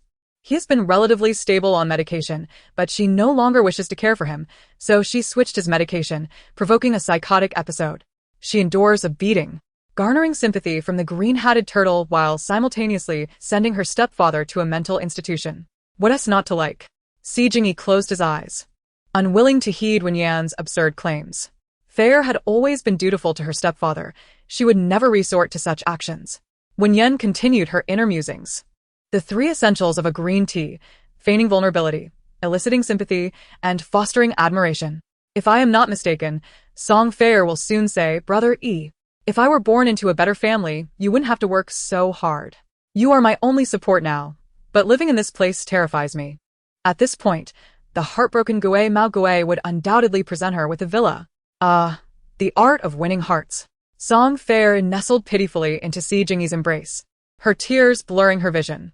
"Brother E, if I were born into a better family, you wouldn't have to work so hard. You are my only reliance now. But living here frightens me." Had he not heard Wen Yan's innermost thoughts, Si Jingyi would have certainly offered his villa in the city center to Song Fair immediately. Yet now, her words echoed Wen Yan's thoughts so perfectly. Noticing that Si Jingyi remained silent, Song Fair's lips quivered. What could be the matter? Did he not possess a villa in the city center? She had expressed her fear of living here. Why did he not invite her to move in? Brother E. I know it is tiring for you to be with me. I understand and sympathize with you. If being with me is too stressful, we should part ways. Oh dear. Here comes her tactic of retreating to advance again. However, Song Fair's strategy always works on Gui Mao Gui. Whenever she mentions breaking up, he becomes anxious. Si Jingyi's handsome face darkened. Fair, how about? Wen Yan shrugged, disinterested in watching any further. Forget it. Gui Mao Gui will only lose a villa and some company resources, ultimately meeting a tragic end in a foreign land. His fate matters little to me. Due to her experiences in her past life, Wen Yan embodied a typical self-serving nature, living for herself with an air of selfishness. Were it not for the need to win over Si Moyan to survive, she would have divorced long ago and would not have remained in the Si household. The lives and deaths of others held no significance for her. As Si Jingyi noticed that Wen Yan was about to leave, he forcibly retracted the words he had yet to finish. Fair, Wen Yan has come. I invited her to apologize to you. Wen Yan, come here. Hearing Si Jingyi call her name, Wen Yan reluctantly turned back, sauntering into the room with a languid demeanor. Clad in a captivating red spaghetti strap dress, Wen Yan's beauty sparked a flicker of jealousy in Song Fair's eyes. Such beauty was indeed enviable. Yet, fate had only bestowed upon her striking looks. Having grown up in the countryside, she was unrefined and dull-witted. Even her biological parents and brother despised her, let alone those from other affluent families. She believed it would not be long before Si Moyan cast her aside. Fair. I am curious about the sensation of bleeding while clutching a pillow. Wen Yan blinked her fox-like eyes innocently. Song Fair's expression shifted. Si Jingyi's face turned ashen as he picked up a cup from the bedside table and hurled it at Wen Yan. Are you here to apologize or to provoke Fair? Wen Yan deftly dodged the cup, her slender form intentionally leaning against the bookshelf. One of the books fell to the ground. Upon seeing the book that had dropped, Song Fair's complexion turned from pale to flushed. As Wen Yan prepared to pick up the book, Song Fair hastily interjected, "No, you mustn't." However, Wen Yan had no intention of heeding her plea. She not only picked up the book, but also caused a photograph within it to fall out. Oh my. Is this a picture of you and your mother, Fair? Huh. Why can't I see you? There's only a little boy who bears a slight resemblance to you. Song Fair attempted to snatch the photograph away, but Si Jingyi was quicker. He seized the picture, casting a glance at it. In the image, Song Fair's mother stood beneath a tree alongside a young boy, whose features indeed bore a resemblance to Fair. Si Jingyi's gaze turned complex as he looked at Song Fair, who, in tears, threw herself into his arms. Brother E, I've never told you this, but I had a fraternal twin brother who passed away long ago. Just thinking about him brings me pain. So it was her fraternal twin brother. Si Jingyi shot a sharp glance towards Wen Yan. How could that venomous sister-in-law claim that Fair was undergoing gender reassignment? Witnessing Song Fair charm Si Jingyi, Wen Yan could no longer bear to watch. Forget it. I won't remind Si Jingyi that Fair's stepfather, in order to avoid her harm. had already buried the documents regarding her overseas gender reassignment surgery beside the ancestral tomb in the vineyard. It makes sense that the Si family became pawns, being led around in circles while being hopelessly infatuated. Love-struck brains are too foolish, and the drama is unbearable. I'm heading to the city center for some delicious food. Spicy crayfish, here I come. Si Jingyi gazed at Song Fair in his embrace. He had never doubted her before. However, Wen Yan's insinuations were so vivid that he could not help but become suspicious. At this moment, he noticed that Song Fair's hands seemed larger than those of the average girl, and she always wore perfume, as if trying to mask some scent. Should he venture to the vineyard and dig for the documents Wen Yan mentioned? Chapter 14. Wen Yan's words proved prophetic. Perhaps influenced by Wen Yan's insinuations, Si Jingyi now found everything about Song Fair to be peculiar. It was maddening. Despite promising himself not to heed that venomous woman's words, he was still affected. All right. He would check the vineyard shortly. If he found no documentation as she claimed, he would ensure his brother divorced her upon his return. Seeing Si Jingyi's handsome face darken, Song Fair felt a sudden jolt of anxiety. Brother E, what's wrong? Could he have uncovered something? Si Jingyi gently patted Song Fair's head. It's nothing. I just dislike my sister-in-law. Ever since she married into our family, she has brought chaos upon us. Song Fair secretly sighed in relief. So, he merely disliked that foolish Wen Yan. The last time she had visited the Si household, she had stolen a few pieces of jewelry belonging to Si Jingyi's mother, which could conveniently be pinned on Wen Yan. The Wen family disdained her, viewing her as a disgrace and lacking support from her own family. She was unwelcome in the Si household as well. Furthermore, she had previously pilfered confidential documents from Si Moyan, so even if the blame fell upon her, no one would suspect her. A sinister smile crept across the corners of Song Fair's lips. Si Jingyi looked down just in time to catch that smile, sending a shiver down his spine. He had never seen Fair smile like that before. Suddenly, she felt so unfamiliar to him. Yige. Do you not cherish the meals and snacks I prepare for you? How delightful it would be if we could cohabitate. I could awaken each day to your presence and, upon your return from work in the evening, treat you to delectable dishes. Just the thought fills me with happiness. Si Jingyi sensed the admiration and affection reflected in Song Fair's eyes, momentarily lost in reverie. As a director, he could effortlessly distinguish between mere performance and genuine emotion. He had always believed that Fair's feelings for him were sincere. If her sentiments were mere theatrics, her acting prowess would undoubtedly be worthy of divine acclaim. Fair, rest assured. Should I choose to live with you, I promise never to allow you to suffer. I have a business trip to a neighboring city shortly, and upon my return, I shall discuss our situation with my grandfather and elder brother. Song Fair bit her cheek in frustration, too forcefully, tasting the metallic tang of blood on her lips. Si Jingyi had always been a romantic at heart. In the past, he had always acquiesced to her wishes. Given her boldness today, it would be reasonable to expect him to gift her the villa outright. What was he truly thinking? Fair, take care of yourself. I must take my leave. After Si Jingyi departed, Song Fair rose from the bed and approached the window, watching as his sports car vanished from view. She struck her fist against the wall in frustration. Where had things gone awry? At that moment, her phone chimed. It was a call from Xiao Chun, Si Jingyi's close friend.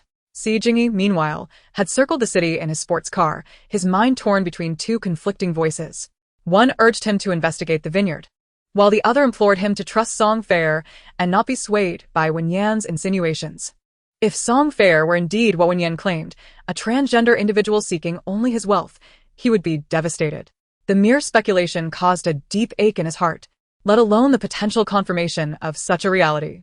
After much deliberation, Si Jingyi ultimately turned his car around, deliberately avoiding Song Fair's home to keep her from spotting him. The vineyard lay several hundred meters from the Song residence, and he parked in a discreet location. On his way, he had purchased a shovel. Upon locating the grave, he surveyed the surrounding earth and wild grass before determining the precise spot. He began to dig vigorously. It wasn't long before he unearthed a hard object, a rusted iron box. Breaking the lock, he opened the lid to reveal an array of photographs and documents. As he examined each item, his heart sank deeper and deeper, eventually shattering into fragments.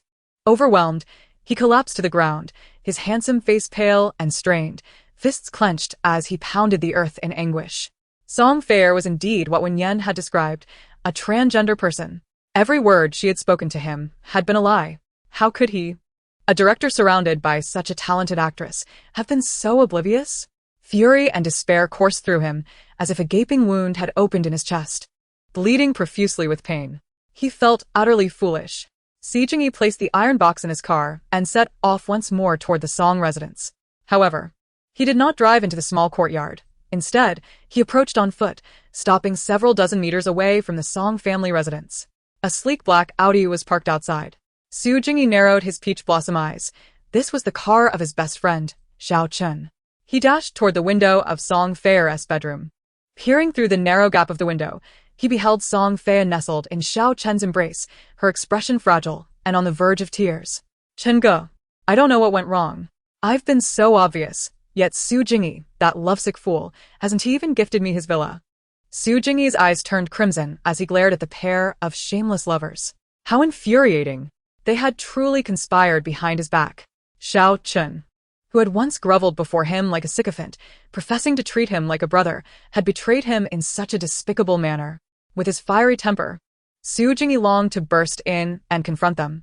Yet, he feared that after such an encounter, they might very well report him for assault. He recalled that Xiao Chen had recently been secretly dating a fierce and assertive heiress. With a surge of anger, Su Jingyi clandestinely recorded a short video. When infatuated, one can act without principles or boundaries. But once clarity returns, he becomes more rational than anyone else. If Song Fei were not a transgender individual, he might have found it harder to sever his ties. The mere thought of having once been romantically involved with a transgender person made him feel nauseous. Su Jingyi sped away in his sports car, but as he neared the city, the vehicle suddenly broke down. He called for a tow truck and wandered aimlessly along the road. After all, it was a love he had invested his whole heart into. And he never imagined it would turn out to be a terrifying deception. Had he not been able to hear Wen Yan's inner voice, he might have ended up being treated like a mere plaything by Xiao Chen and Song Fei, ultimately sent off to some distant land to toil in coal mines, only to meet an untimely demise abroad. Lost in thought, he carelessly crossed the street when, out of nowhere, a sports car sped towards him. Despite the driver's attempt to brake abruptly, it knocked him to the ground. His forehead struck the pavement, and blood gushed forth instantly. Su Jingyi suddenly recalled Wen Yan's ominous words about his impending misfortune today. How prophetic they turned out to be. Damn it! Who exactly was Wen Yan? She was almost uncanny. From this moment on, he would never dare to belittle her or show her disdain. No, most importantly, he would never allow his elder brother to divorce her. She would henceforth be his divine being, his only sister-in-law.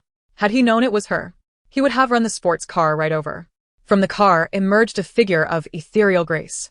Chapter 15. She is simply extraordinary. There must be no divorce from her. The woman who stepped out of the sports car wore a white chiffon blouse and tight blue jeans. The blouse tucked neatly into her waistband, accentuating her slender waist. Her long, lustrous black hair cascaded elegantly over her fair neck, her features exquisite and refined.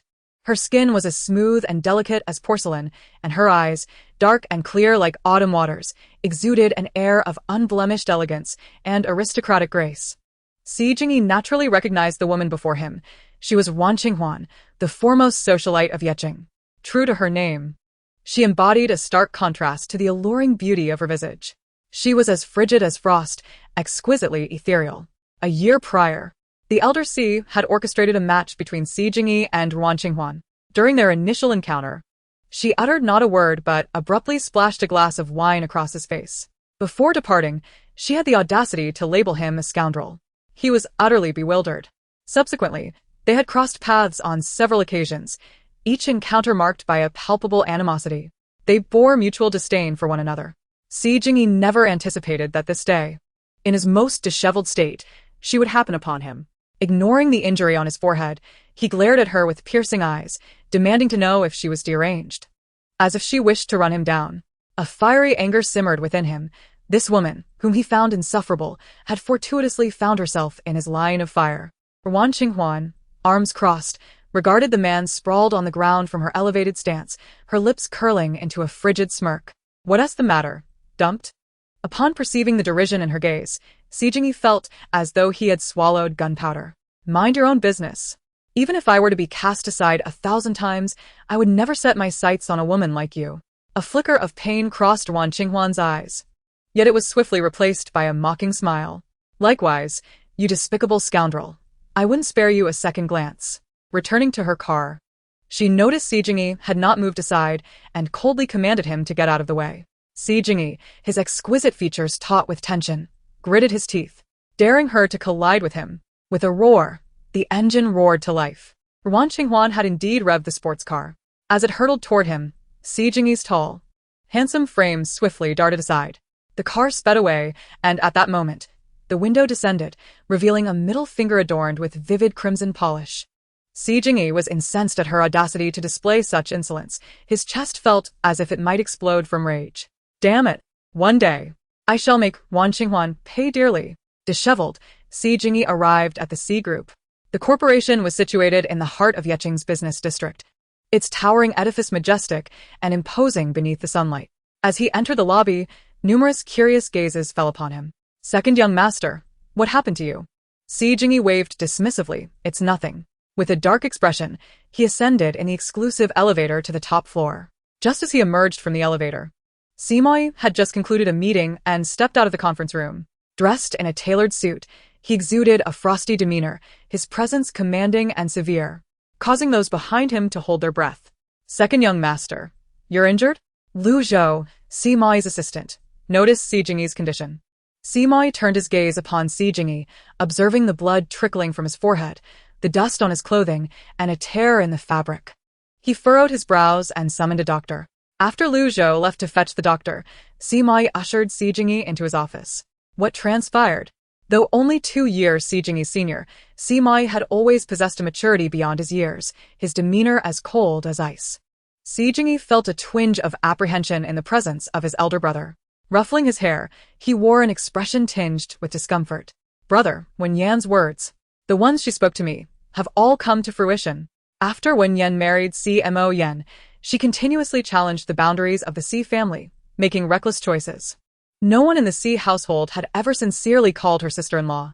Yet at this moment, Si Jingyi's heartfelt utterance of sister-in-law resonated deeply within him. Song Fei Er was indeed a transgender individual. It was no wonder that she had an affair with Xiao Chen. No wonder sister-in-law often labeled me as love-struck and a cuckold. I truly deserve those titles. As Si Jingyi contemplated the prospect of being sent to Africa to mine coal, ultimately meeting a tragic demise in a foreign land, chills ran down his spine. Brother, do you think I will really meet a dreadful end in a foreign country? Si Moyan gazed at Si Jingyi's handsome face, now flushed with crimson. His expression turned cold as he replied, First, tend to the wound on your forehead before worrying about the future. Moments later, the doctor arrived. After treating Si Jingyi's forehead injury, he couldn't help but bring up Wen Yan again. Sister-in-law suddenly seems to possess the ability to foresee the future. Could it be that she is possessed by some entity? Si Moyan stood by the floor-to-ceiling window, overlooking a vast portion of the city. Do not indulge in wild thoughts. Now that you have seen through Song Fei Er and Xiao Chen's true natures, future events may not unfold as anticipated. Si Jingyi nodded thoughtfully. Indeed, having seen through their deceit, perhaps the trajectory of fate will shift. Sister-in-law will become my guiding star. Brother, you must not divorce her. Si Moyan pressed his thin lips together, remaining silent. He had no intention of parting ways with her for the time being, yet he harbored no affection towards her either. Knock, knock, knock. Lu Zhou entered after knocking. He handed a document to Si Moyan. President Si, the newly appointed expert has detected that beneath Project 30 lies an ancient tomb. Si Moyan's deep-set eyes narrowed suddenly. It seemed that Wen Yan's words had indeed proven prophetic. Since Gu Beichen and the Xie family sought to conspire against him, he would turn the tables on them. By the way, President Si, the contract with the couple Yan and Jiang Chun is nearing expiration. They wish to terminate it. The talent management department of Xiying Media believes we should demonstrate sincerity and offer better resources to retain them. After all, they are the leading duo of our company. If they successfully terminate their contract and leave, the company's stock price will undoubtedly plummet. Upon hearing Yan and Jiang Chun's names, Si Jingyi, who had been resting on the sofa, suddenly sprang to his feet. Brother! Si Jingyi rushed to Si Moyan, leaning in to whisper the gossip he had heard from Wen Yan. Sister-in-law is extraordinary. Her words must hold truth. If we retain Jiang Chun and Yan, and their scandals become public, it would result in a true loss for the company. Si Moyan narrowed his dark eyes and inquired of Lu Zhou in a low voice. They are eager to terminate their contract, but have they secured another opportunity? Yes. I have heard that Gu Beichun has established Beiying Media and has met the couple privately. Si Moyan's eyes narrowed in contemplation. He decided to withhold any immediate response and instead pursue retention. Since Gu Beichun wished to sign the couple, he must show sincerity. Once he relinquished the project Zhan Huaxing, they could then be released. Si Jingyi couldn't help but give his brother a thumbs up. Brother, you are exceedingly cunning. Having initially resolved not to sign that couple, fraught with potential risks, it was not made public, allowing Gu Beichun to bear the consequences of signing them over. When the scandal eventually surfaced, not only would he have lost his wife, but also his resources. Chapter 16. When Daji sent someone flying with a kick. After departing from Song Fair's residence, Wen Yan visited a temple, then took a taxi to a private dining establishment in the city center. Outside the restaurant, a fleet of luxury cars was parked in unison. Without a prior reservation, Wen Yan could not dine in a private room and was relegated to a small table in the main hall. Nevertheless, being alone, she was unbothered. She ordered 3 dishes, a soup and some dim sum. True to its reputation as the highest-rated private dining venue, the flavors were exquisite. As long as there was delightful food, Wen Yan's spirit soared. Once satiated, she delicately dabbed her mouth with a napkin. When a server passed by and observed her devouring such a substantial meal while appearing slender, a hint of envy flickered in her eyes. She toiled throughout the day, cautious not to indulge, yet still bore a slight plumpness. Truly, the comparison between individuals can be disheartening. After a visit to the restroom, Wen Yan approached the cashier to settle her bill. The cashier, taken aback by the sight of Wen Yan in her striking red gown, radiant as a rose, couldn't help but muse that this woman was even more stunning than the usual starlets dining here. Madam, your total comes to 3,880. Allow me to waive the cents. You may pay 3,800 instead. Wen Yan swallowed hard such an exorbitant amount. Surely there was an error? Alas, after settling the bill, she would truly find herself destitute. There is no mistake. Please present your payment code, and I shall scan it. Wen Yan bit her lip, retrieving her phone to display the payment code. Upon completing the transaction and witnessing her balance dwindle to a mere single digit, her heart ached. After being recognized by the Wen family, she received little acknowledgement. Accustomed to meager allowances, with any spare funds, she had succumbed to vanity by purchasing luxury items for Gu Beichun. Now, her remaining few thousand had evaporated into thin air. She needed to devise a means to earn money swiftly. As Wen Yan prepared to exit the dining establishment, a group of elegantly dressed socialites, adorned with limited edition handbags, emerged from a private room. At the center, basked in admiration, was the demurely beautiful Wen Yu, none other than the protagonist of this narrative. Shia.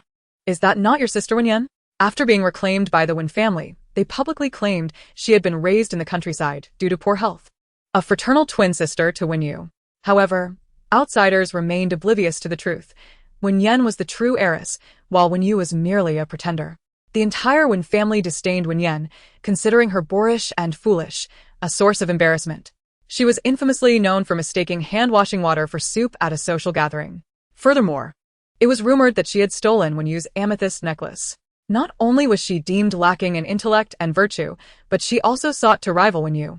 Aspiring to attend the Yecheng Film Academy without any discernible talent, naively believing that beauty alone could secure her a place in the entertainment industry. Wen Yan and Si Moyan were secretly married. Apart from the Wen and Si families, no one was privy to her marital status. These socialites were only aware of Wen Yan's past misadventures within the Wen household. Wen Yan listened to the malicious taunts with an indifferent curl of her lips. Why had the original owner strayed so far down a path of extremity? Why could Gu Beichun so easily exploit her? It was simply because, within the Wen family, no one had ever genuinely cared for her. Abandoned as a child and raised in the countryside, despite the kindness of her adoptive father and brother, she had been deprived of maternal love, leaving her acutely sensitive and insecure. After finally returning to the city to be near her biological parents, she found that they and her brothers regarded her with disdain. In her desperate attempts to garner their attention, she only succeeded in making a fool of herself. She could not integrate into the life of the elite circles. The more inadequate she appeared, the more the brilliance of Wen Yu was accentuated. Wen Yu excelled in music, chess, calligraphy, and painting. She was sweet-tongued and adept at shedding tears to win the affection of the Wen family. The original owner was incapable of such charm, being both tongue-tied and dull-witted. The only ones who showed her kindness were Gu Beichen and Song Qingyu, yet even they merely sought to exploit her. It is said that those who suffer often harbor contemptible traits.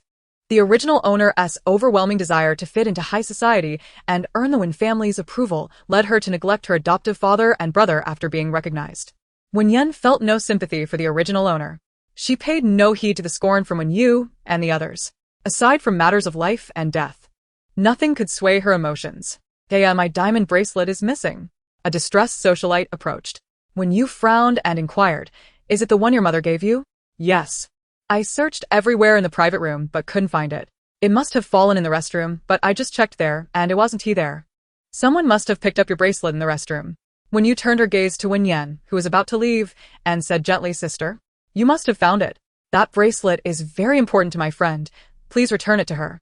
Wen Yan had a history of theft, and the other socialites regarded her with disdain, their eyes suggesting they had witnessed her taking the bracelet. Wen Yan had no desire to engage with these pretentious women. She raised an eyebrow slightly, her tear mole at the corner of her eye glowing with a striking hue. "I did go to the restroom, but I did not find anything. Wen Yu, didn't your mother teach you that one should gather evidence before accusing someone?" Wen Yu was taken aback. Since Wen Yan's return to the Wen family, she had never dared to speak to her in such a manner. Did Wen Yan not yet recognize her current situation? Wen Yu lightly tugged at the corners of her lips. "Sister, it may be acceptable to be rude at home, but how can you act so brazenly in public after taking someone else's belongings?" Wen Yan narrowed her fox-like eyes. "Perhaps you should donate your brain to someone in need." Wen Yu felt that Wen Yan was merely making excuses. She pulled a credit card from her bag and said, "Sister, as your sister, I certainly do not wish to see you bring shame to the Wen family. If you are short on money, feel free to use my card in the future, but please return the bracelet." "You are truly too kind," she exclaimed. "I've heard that Wen Yan often bullies you at home and even tries to take your room. Don't let this ungrateful, thieving wretch spend your money." Wen Yu glanced back at the socialites who had spoken up for her, offering a gentle smile. "It's all right, my card belongs to my sister." She extended the card to Wen Yan, but in the midst of handing it over, her fingers relaxed, causing the card to tumble to the ground. "Sister, I'm so sorry." The card fell. "Could you please pick it up?" Yeah, you must make Wen Yan kneel to retrieve it, otherwise, she shall not receive the card." Someone chimed in. "Wen Yan, kneel and express your gratitude to Yaya for the money." "Haha, I need to record a little video to share in the socialite group later." Despite her beauty, Wen Yan paled in comparison to Yaya in every other aspect. However, rumor had it that she was akin to a public bus. If she were to sell herself, those older men would likely still find her appealing. Suddenly, a loud crash echoed through the air. The socialite who had just mocked Wen Yan was propelled several meters away by a forceful kick. The atmosphere fell silent for a fleeting moment. After colliding with the wall, she rolled a few times before collapsing onto the ground, blood spilling from her mouth. Chapter 17. The Terrifying Sister Yan. "Yin." Wen Yu rushed to the injured Yin, her eyes red-rimmed as she addressed Wen Yan. "Sister, how could you kick someone? Yin is our cousin." Yin was the daughter of Wen Yu's mother's younger brother. Since Wen Yan's return to the Wen family, she had often served as Wen Yu's mouthpiece, hurling various humiliating insults. Yet, Wen Yan was never one to endure such mistreatment quietly. The other socialites hesitated to speak, their necks instinctively retracting at the memory of Wen Yan effortlessly kicking someone several meters away. What was most alarming was that Wen Yan's expression had remained unchanged throughout. A faint smile graced her lips, and she appeared amiable, yet her actions instilled a chilling dread. Noticing the fear etched on everyone's faces, Wen Yan shrugged. "Why are they so fragile? I barely exerted any force. You must be a devil. If that was merely a fraction of your strength, how would you fare if you truly unleashed your power?" Yin, racked with pain, could barely articulate her thoughts, her heart longing for vengeance against Wen Yan. "It hurts so much." Without hesitation, Wen Yu dialed for an ambulance. Once the call was made, she turned to Wen Yan's sister. "This time I cannot assist you. You've injured Yin so severely, you should prepare for the consequences." Wen Yan blinked her beautiful eyes. "Wasn't she the one who insulted me first? Oh. So it's only permissible for you to slander me and spread falsehoods, while I am forbidden from retaliating." Wen Yu, taken aback by Wen Yan's sudden eloquence, inhaled deeply. Her vision blurred by tears as she implored the cashier and the other socialites. "Did you hear Yin insult her?" All the socialites shook their heads. Yet they kept their distance, fearing Wen Yan's wrath. When you cast a challenging look at Wen Yan, sister, no one heard Yin insult you. Yet you unjustly harmed her. Your heart is truly wicked. Despite her beauty, Wen Yan was deemed inferior to Yaya in all other respects. However, it was said that she resembled a public bus. If she ventured out to sell herself, older men would still likely find her enticing. Wen Yan retrieved her phone, tapping the recording function. With a seductive smile, she said, "I'm so sorry, but I recorded everything." The expressions on Wen Yu and Yi Yinin's faces fluctuated between shades of green and purple. What could have transpired? A deep and chilling voice resonated from the entrance. Wen Yan turned to see a young man clad in a black coat, stepping inside. His countenance was icy, and his gaze was indifferent. Upon encountering Wen Yan, a fleeting flicker of disdain and aversion glinted in his eyes. Wen Xiu, the eldest brother of the Wen family. "Brother, my sister has injured Yinin," Wen Yu exclaimed, tears streaming down her face like a waterfall. The moment she cried, Wen Xiu's heart ached. Don't cry, Yaya. He produced a handkerchief and gently wiped away her tears.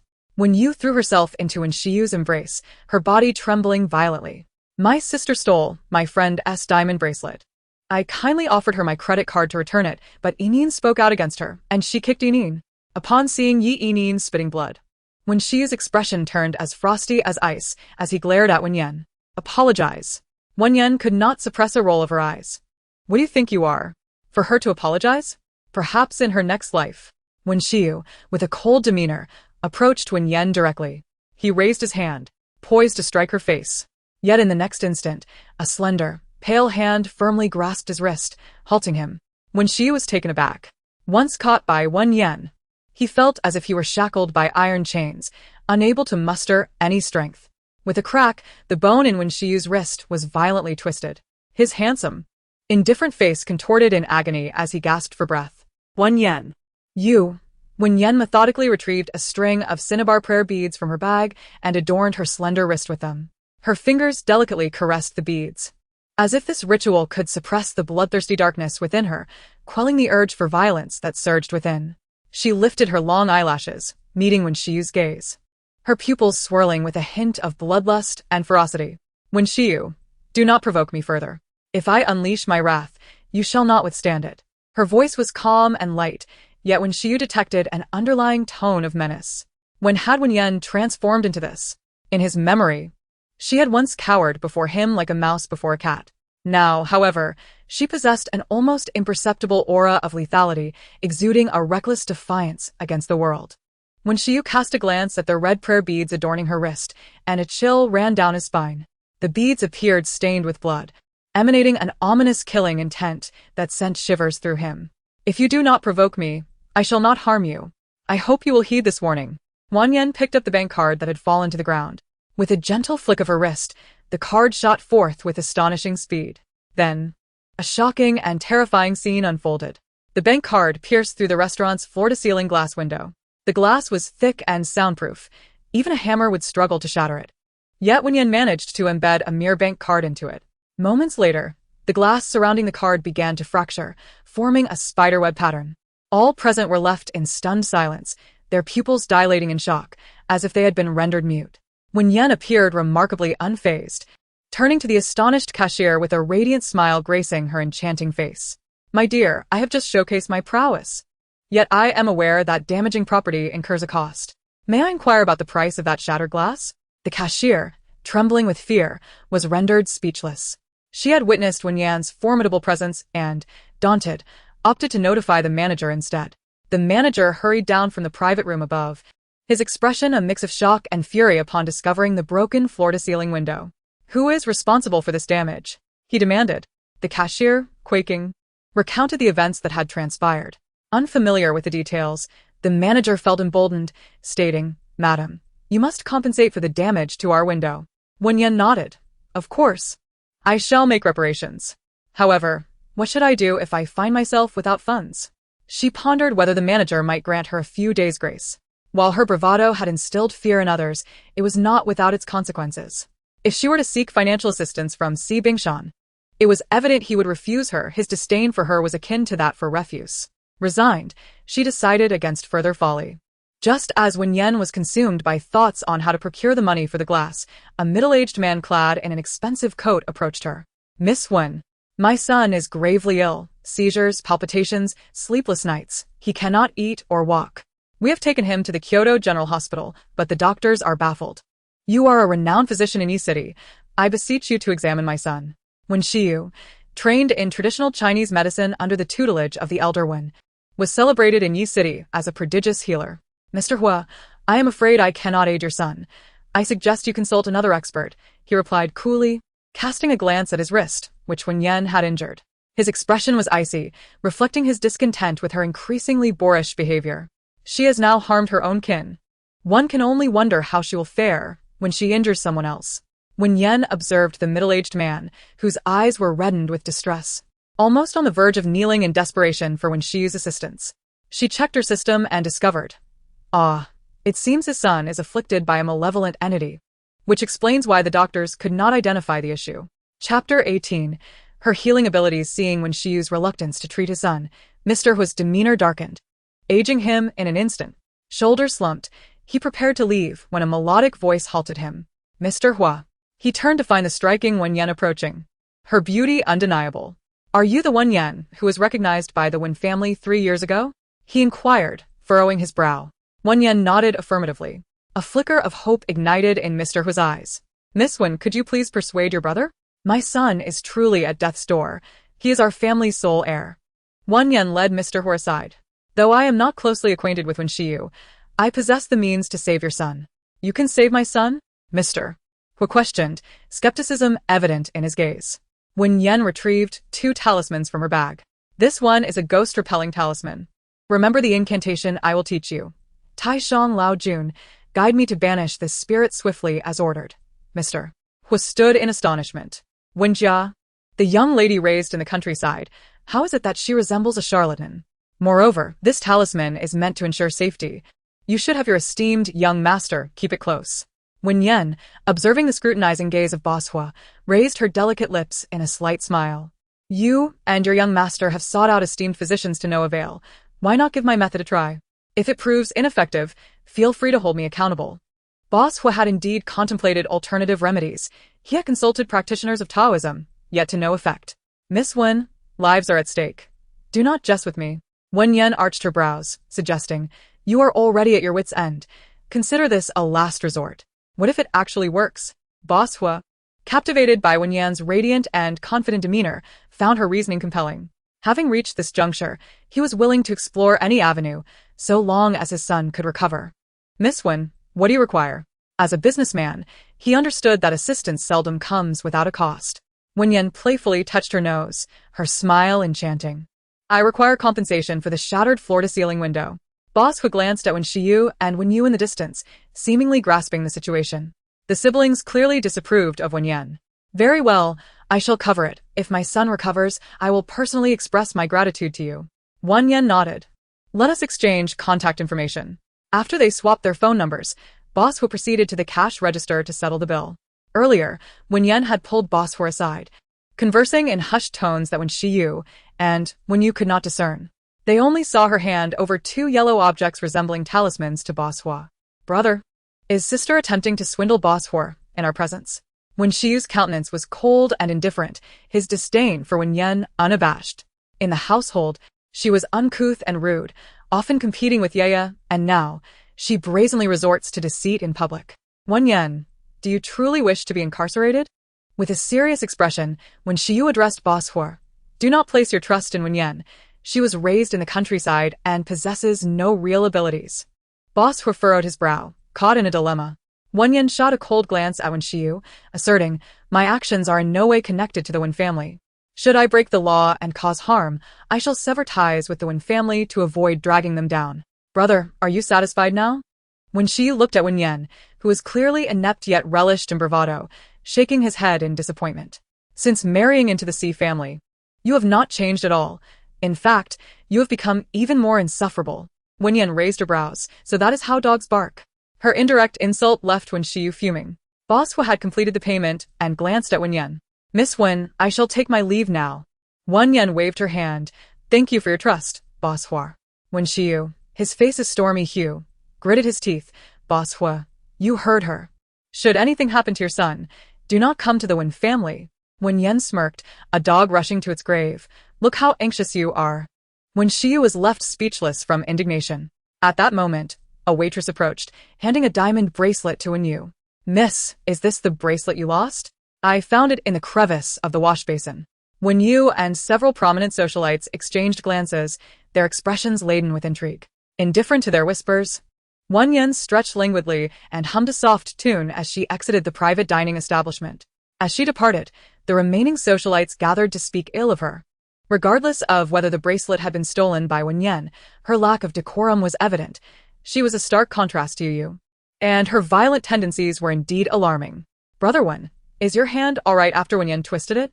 Wen Yan, a doctor herself, gritted her teeth as she realigned the dislocated bone. She had not yet descended into madness. Had she truly broken his hand, she would have been prepared to face imprisonment. An ambulance arrived, and Wen Yu and Wen Yu escorted Yi In to the hospital. After Yi In underwent examination, Wen Yu grasped Wen Yu's arm, her voice soft and gentle. Brother, at 8:30 tonight, the esteemed magnate from Kyoto, known for his medical devices, will be involved in a car accident on Entrepreneurship Road. If you hurry there, you could become his savior. Wen Yu, having been reborn with a golden finger, possessed foresight into the narrative's progression. Wen Yan would marry the expendable Si Moyan, only to become a widow a year later. As Gu Bei-chun would seize all of the Si family's assets, leading to the downfall of the rest of the Si clan. To Wen Yu, Wen Yan was merely a foolish and self-destructive villainess, posing no real threat to her. With her foreknowledge, Wen Yu had already elevated Wen Yu from a mere surgeon to a directorial position. Such an achievement at a young age was remarkable, and Wen Yu valued his sister greatly. She was astute and possessed the ability to foresee the future, promising to be a tremendous asset to their family. In time, the Wen family would undoubtedly rise to become the wealthiest in Yi City, or perhaps even in all of Kyoto. You are truly a blessing to our Wen family, far superior to your dim-witted biological sister. Wen Yu's lips curled into a delicate, obedient smile as she replied, Brother, I am equally fortunate to be your sister. With our parents and your and second brother's affection surrounding me, I am truly blessed. At the Hua family villa, Hua boss hurried home, only to be met with the sound of Hua madam's weeping. Sir, you have finally returned. Our son is convulsing and foaming at the mouth.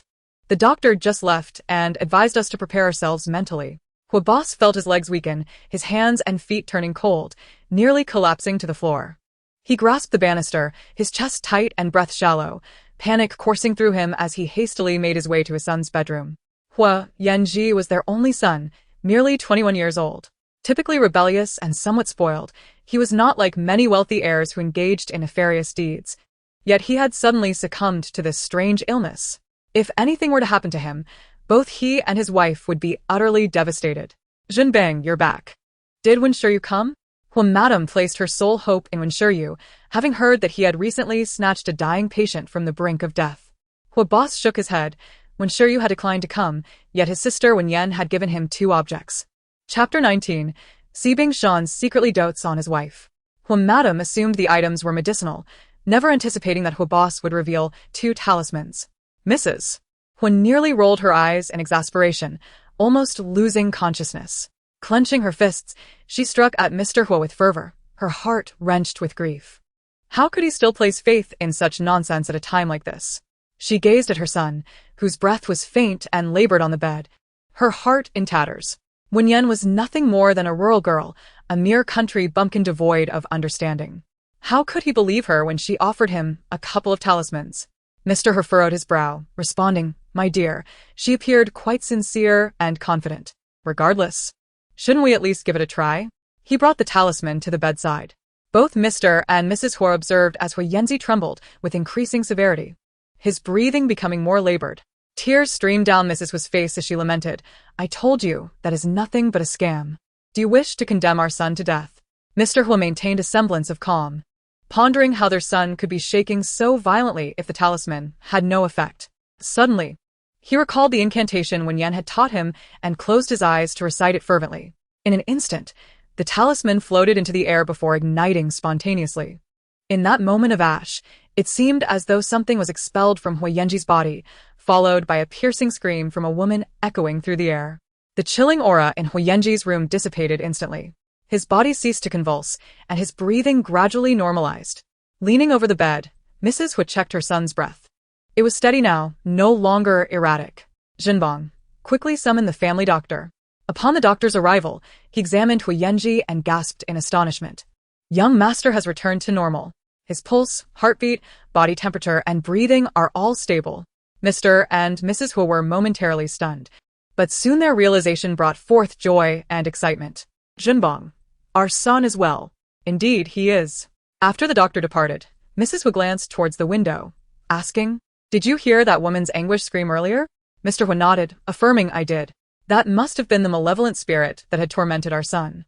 Mrs. Hu, once a skeptic, found herself compelled to believe after witnessing the incident firsthand. It appeared that Wen Yan was not as ineffectual as rumored. She possessed some genuine abilities. Mr. Hu still felt a chill of fear. Had he not placed his trust in Wen Yan, his son might not have survived the night. Fortunately, he had naively followed her advice. "My dear, Wen Yan is our son's savior. Once Yanji is fully recovered, we must visit the Wen family to express our gratitude." Although they had compensated Wen Yan for the broken glass, Mr. Hu felt that amount was trivial in comparison to the debt of gratitude owed to her. He intended to convey his thanks properly. Mrs. Hu nodded, urging, "Quickly take out another talisman and place it on our son. What if that malevolent spirit returns to ensnare Yanji?" Understood. In a Bentley, Si Jingyi was riding home with Si Moyan after work. While in a WeChat group for socialites, he came across a video that left him exclaiming in disbelief. Oh my. Si Moyan was reviewing documents in the car when he heard Si Jingyi exclaim several times in disbelief. He cast a cold glance in his direction. "Shut your mouth.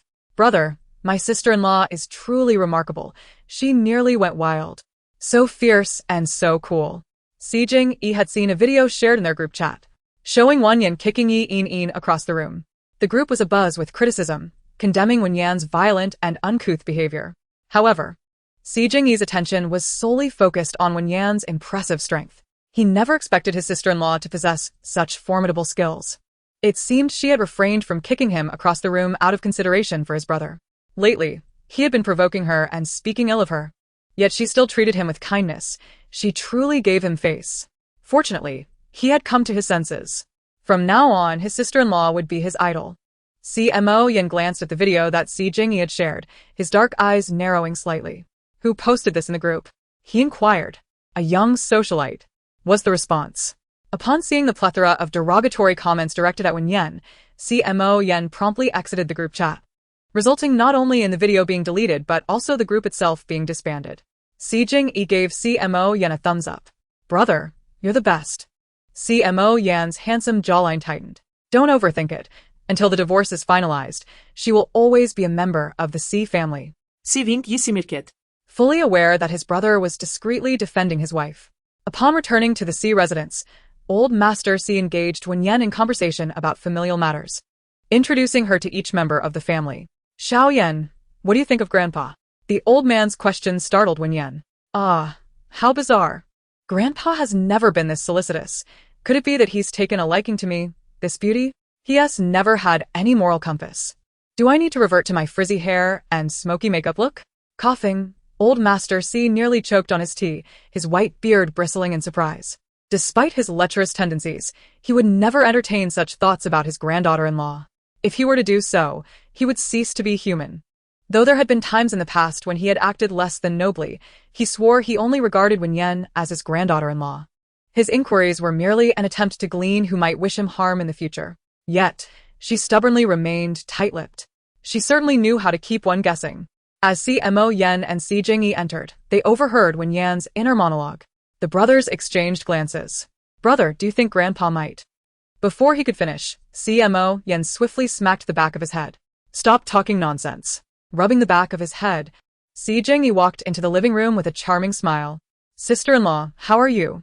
Wen Yan recalled that Si Jingyi had never been particularly kind to her. Earlier that morning, he had taken her to the Song family and had been rather rude. Could that green hat turtle have been so affected that he's lost his mind? Old Master Si suddenly turned to Si Jingyi, noticing the white bandage on his forehead. Frowning, he asked, "How did you get hurt?" Si Jingyi thought of the madwoman, Wan Qinghuan, and wiped the smile from his face. I encountered a crazy woman. You're not seriously injured, are you? Si Jingyi waved his hand dismissively, reassured. It's nothing. My skin is tough and resilient. He approached Wen Yan with an eager smile, producing his phone. Sister-in-law, we haven't added each other on WeChat yet. Let's do that. Wen Yan replied. Is that really necessary?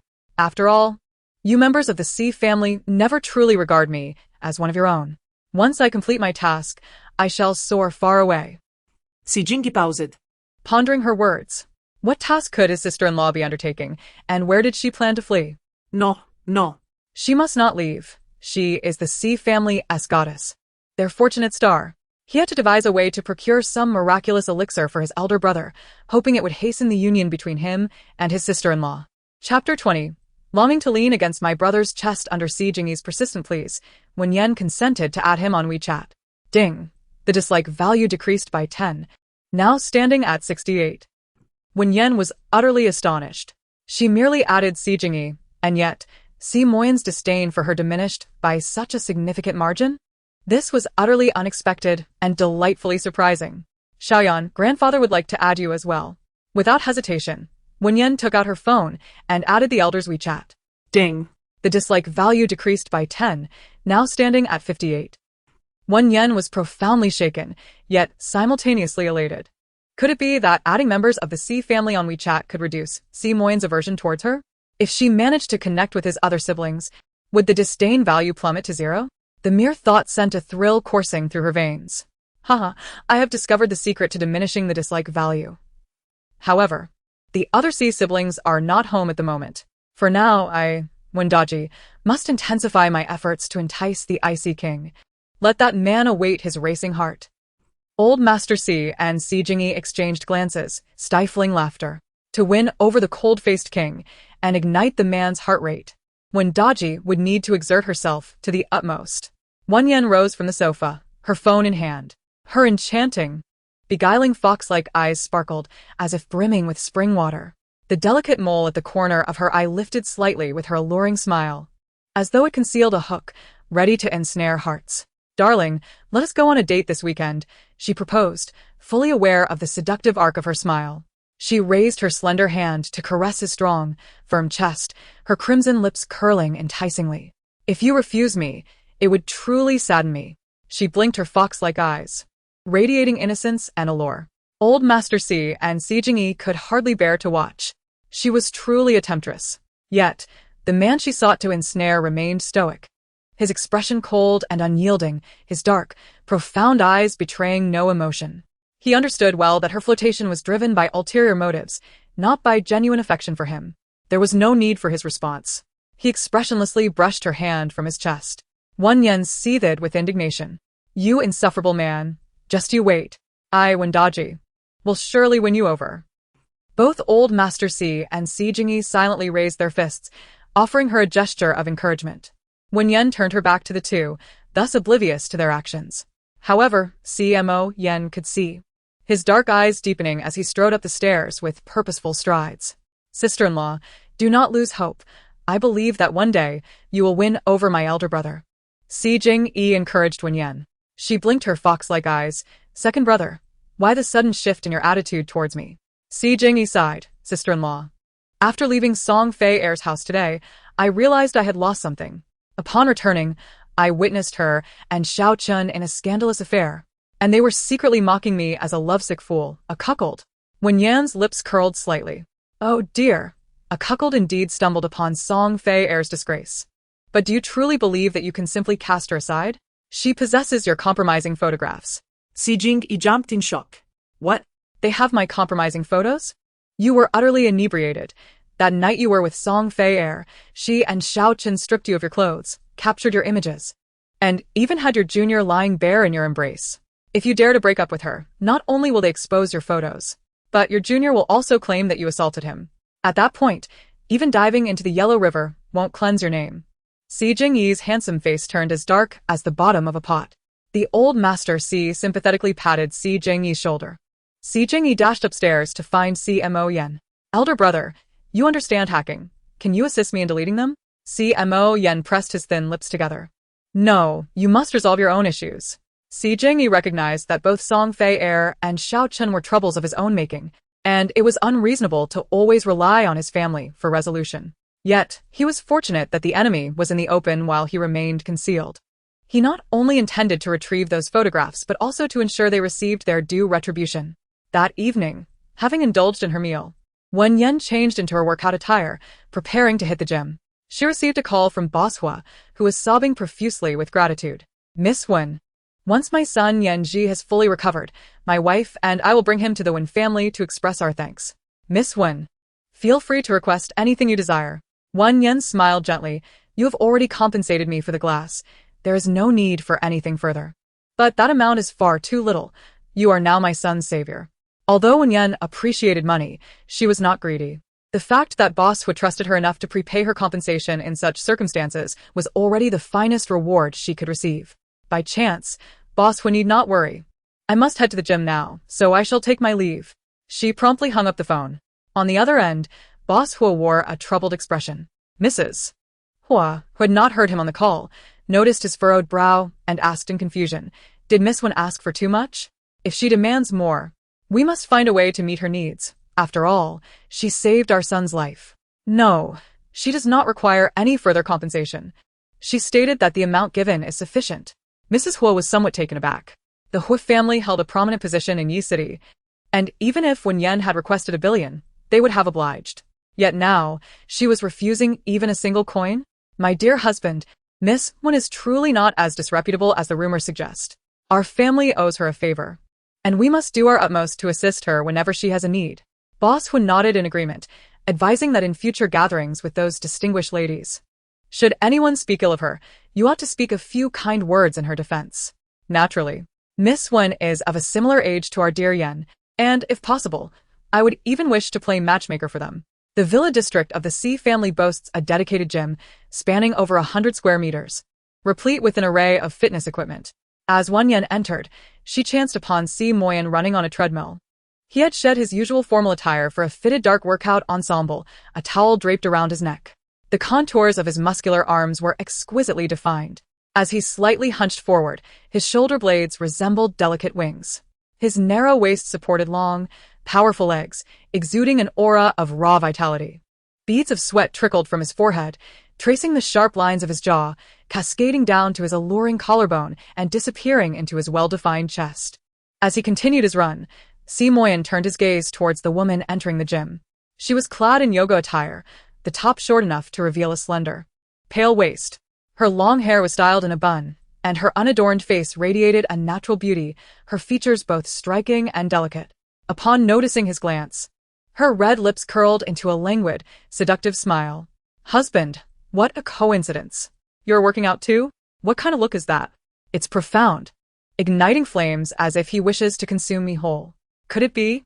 Has he been struck by my yoga attire? If he were indeed enamored, the disdain would surely lessen. Yet, Debai's silence indicated a heart untouched by any tumult. Truly, he was a man whose thoughts were an enigma. Wen Yan approached the treadmill beside Si Moyan, running as she admired his chiseled profile, as if sculpted by the hands of a master. Darling, do you know the 3 things I most desire to do in my life at this moment? Si Moyan's lips parted slightly, exuding disinterest. Wen Yan, with her enchanting fox-like eyes, blinked softly, gazing at him with affection. Even if you are uninterested, I shall share them with you. To love you, to kiss you, and to sleep with you. Si Moyan's hand, gripping the treadmill's rail, tightened abruptly. His long, elegant fingers were well-groomed, strikingly beautiful, though this man was cold and unapproachable. Every inch of him captivated her heart. My dear husband, your hands are so long, so sturdy, so handsome. They are perfect for grasping my sheets in the dead of night, hee. Si Moyan, she must have been a seductress in her past life. Si Moyan chose to ignore her, donning headphones, his demeanor icy and forbidding, as if keeping the world at bay. Wen Yan had never encountered such an unyielding, unromantic man. You wretched Debai, must you compel me to flirt with an air conditioning unit? Would it kill you to let me try with someone else? Debai replied. Beautiful host, I shall not perish, but you might. Wen Yan, that struck a chord, my friend. Dear sister-in-law, are you and brother exercising? Si Jingyi approached with a charming smile. Wen Yan, having failed to capture Si Moyan's attention, responded with a lackluster hum. Sister-in-law, if you need anything at home, just let my second brother know. Wen Yan gazed at Si Jingyi's strikingly handsome face and raised an eyebrow. I find it inconvenient to travel. Si Jingyi promptly handed her the keys to his sports car. Sister-in-law, you can take my car. Really? Has your love-struck brain suddenly changed its tune? Wen Yan accepted the keys, raising an eyebrow again. Now, what do you need my assistance with? Si Jingyi waved his hand dismissively. Nothing, nothing. I merely feel sorry for misunderstanding you before. By the way, sister-in-law, I need a third female lead for my new drama. Would you like to audition? The main female lead has already been decided, but you might have the chance to play the lead in the next project. Wen Yan smiled lightly. For now. I'm not interested in acting. My interest lies solely with your elder brother. Si Jingyi glanced at his icy elder brother and lowered his voice. Sister-in-law. My brother used to be in the special forces. He is incredibly formidable. Just look at his arm strength. He could lift two of you without issue. Wen Yan looked at Si Moyan's perfectly sculpted arms. Indeed, quite impressive. How alluring. I would love to swing on his arm. The man, whose keen senses seemed to pick up on Wen Yan's thoughts, tightened his handsome jawline. With a low, icy voice, he remarked, I could also throw a punch to make you lose interest in me. Wen Yan smirked and turned off the treadmill, shutting down his as well before stepping onto his machine. They stood close together, her radiant face inches from his. She tilted her head upward, her chest brushing against his, challenging him. Come on, try throwing a punch. With her eyes sparkling like alluring hooks, she resembled a mesmerizing enchantress in that moment. No wonder she styled herself as Wendaji. She certainly possessed that potential. A faint fragrance wafted to Si Moyan's nose as he lowered his gaze to her chest pressed against him. He clenched his fists tightly at his sides, the veins on the back of his hands visibly prominent. His alluring Adam's apple bobbed slightly. Wen Yan, don't think I won tea. His voice was deep and husky, as if it emerged from the very depths of his throat. Wen Yan's slender fingers rested on his shoulder as she tiptoed slightly, her red lips near his ear. Her voice soft and beguiling. Come on, hit me. If you dare to strike, I'll make sure you become a eunuch and call you little Yanzi. Si Jingyi, who had been holding back his laughter for a long time, finally erupted into hearty laughter. His sister-in-law was truly entertaining. On the surface, she was a captivating enchantress. But beneath that facade lay a fierce and wild spirit. Her combat prowess could likely overwhelm even his elder brother, who had always excelled in the special forces. Sister-in-law, my brother was just joking. Though the men in our family may be flirtatious, they do have one principle. They never lay a hand on women. Si Moyan descended from the treadmill with a dark expression, his hand slipping into his pocket as if suppressing some pent-up frustration. He cast a cold glance at Si Jingyi, declaring, I am not being flirtatious. With that, he strode out. Si Jingyi noticed his older brother's somewhat awkward gait and lowered his voice to whisper to Wen Yan, Brother is rather reserved. Wen Yan nodded in agreement. I can see that. He is the most stubborn one. After their workout, Wen Yan retreated to her bedroom to indulge in a rose petal bath. Once she had completed her skincare routine, she opened her phone, eager to discover opportunities for financial gain. To her delight, she stumbled upon information regarding a fashion design competition. The Paris Fashion Design Contest, held once every 4 years, was set to conduct preliminary selections domestically. Securing a top 3 position would yield a substantial prize of 500,000 yuan. And winning the grand prize at the finals would be even more lucrative. Wen Yan's eyes sparkled with ambition. She was determined to acquire wealth. Without delay, she rose and settled at her vanity to sketch her designs. Time slipped away, and soon her phone chimed with a message from her mother. You dare to dine and dash, deceiving Mr. Hua, and have even sprained your brother's wrist and injured Enin. After being recognized as a member of the Wen family, you bullied you. And now that you've married into the Si family, you still can't behave. Do you wish to bring disgrace upon the Wen family? Had I known you would turn out this way, I should have ended your life at birth. Having a daughter like you is the greatest shame of my life. Why don't you just die? These venomous words pierced Wen Yan's heart like daggers. No, it should be the heart of the original owner. Perhaps it was the desperate desire for the Wen family's attention and approval that led the original owner to strive and struggle. However, having grown up in the countryside, her clumsiness and lack of refinement paled in comparison to the polished and nurtured Wen Yu. The original owner's gradual descent into ruin, wasn't it rooted in the very family that bore her? The most ironic twist was that they were her blood relatives. Wen Yan closed her eyes, allowing the sharp pain in her heart to subside before she murmured softly, Rest assured, I will ensure that those who have harmed, bullied, and look down upon you will face their comeuppance. Chapter 22. Could he die a different way? When family. The living room was ablaze with light. When Mother glared at her phone in a fit of rage. After sending her message, she expected that if Wen Yan had any sense of shame, she would call to plead for mercy and apologize. Yet, after a full half hour, there was still no response. When Mother sent another message, only to discover that her number had been blocked by Wen Yan, her eyes widened in shock. In the past, no matter how harshly she scolded Wen Yan, the girl had never dared to retort, let alone block her. That little wretch. How dare she block my number?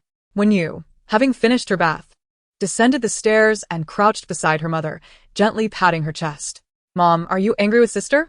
When Mother gazed at her sweet and gentle Wen Yu, and her fury began to dissipate. You, Wen Yan is obstinate and uncouth, unworthy of our regard. From now on, avoid her as much as possible. After all, she has married into the Si family. I will pretend she does not exist. Wen Yu bit her lip, her almond-shaped eyes glistening with unshed tears, revealing a hint of vulnerability on her delicate face. But Mother, my sister is your and Father's biological daughter. I long for our family to be reunited and to live together in harmony. Observing her considerate and sensible daughter, Wen's mother affectionately stroked her long hair. She steals her boyfriend, competes with you in everything, yet falls short in all respects. Having such a daughter, it is truly embarrassing. This time, she has landed herself in serious trouble. If Mr. Hua's son were to die, I wonder how she would explain that. When you lowered her long lashes. According to the original plot, Hui Yanji, Mr. Hua's son, did not perish after a severe illness, but it seemed he had become mentally impaired. If Wen Yan had given those 2 talismans to Mr. Hua, causing a delay in his son's treatment and resulting in his condition, it was likely that the Hua family would not let her off easily. Mother, sister. When Shia returned home, weary from the outside world. Upon noticing the bloodstains on Wen Shiu's clothing, Wen's mother expressed her concern. Shiu, why is there blood on your clothes? Have you encountered some trouble? Wen Shiu shook his head, stepping forward with admiration and affection in his eyes as he looked at Wen Yu. Daya has been a tremendous help. I saved Xiao Weiliang from Kyoto last night. He had rushed the injured Xiao Weiliang to the hospital, saving his life. Wen's mother widened her eyes in astonishment. Is it the prestigious Xiao family from Kyoto? Wen Shiu nodded affirmatively. Wen's company ranked within the top 10 in E-City, let alone in a grand metropolis like Kyoto. If they could establish a connection with the Xiao family, the Wen family status in Yi City might ascend into the top 3. Aya, you are truly remarkable. Having a daughter like you is a blessing from our past lives. Wen's mother joyfully embraced Wen Yu. She felt fortunate that the 2 children had been swapped at the hospital all those years ago. Had Wen Yan not been switched, with her foolishness, she would inevitably have driven her mother to despair. Mother, I recently signed up for the domestic selection of the Paris fashion design competition. Once I clinch the championship, our family's clothing brand will be able to venture onto the international stage. Wen's mother's eyes sparkled with excitement. Her yeah was simply exceptional. The following day, as Wen Yan descended for breakfast, she overheard Si Jingyi, filled with indignation, exclaim, wasn't he Xiao Weiliang here in E-City to discuss business with my elder brother? How did the Wen family get ahead? Si Jingyi pursed his thin lips, his voice low and cold. Last night, Xiao Weiliang was in a car accident, and it was Wen Shiu who saved him. Is Wen Shiu simply lucky? Although the Wen and Si families had become in-laws, a competitive relationship persisted. After marrying Wen Yan, the Wen family had overtly and covertly seized numerous business opportunities from the Si family. Elder brother, what shall we do now? If Xiao Weiliang does not collaborate with us, won't you be scolded again by those shareholders who only seek dividends? Si Moyan's dark eyes were profound, his handsome face betraying no emotion, exuding a heavy and composed aura. Unfazed, yet radiating an air of noble arrogance, he slightly curled his lips and spoke coldly. It is my uncle who wishes to collaborate with Xiao Weiliang. As the vice president of the headquarters, if he cannot sign the contract, what concern is it of mine? Suddenly, Si Jingyi recalled that the project originally intended for collaboration with Xiao Weiliang had been personally negotiated by his elder brother in Kyoto, where he had endured several sleepless nights. However, upon returning to the headquarters, their second uncle intervened and forcefully seized the project. Even if Xiao Weiliang were to remain steadfast in his decision to collaborate with the Si group, their second uncle would still be incapable of shouldering such a significant responsibility. Si Moyan narrowed his dark eyes, emanating an aura of wisdom and strength that compelled admiration. Si Jingyi had always held a deep admiration for his elder brother, who excelled in both academics and various other skills. His brother's aspiration had once been to serve the nation. He had joined the special forces, achieving outstanding results across the board. Yet, fate intervened.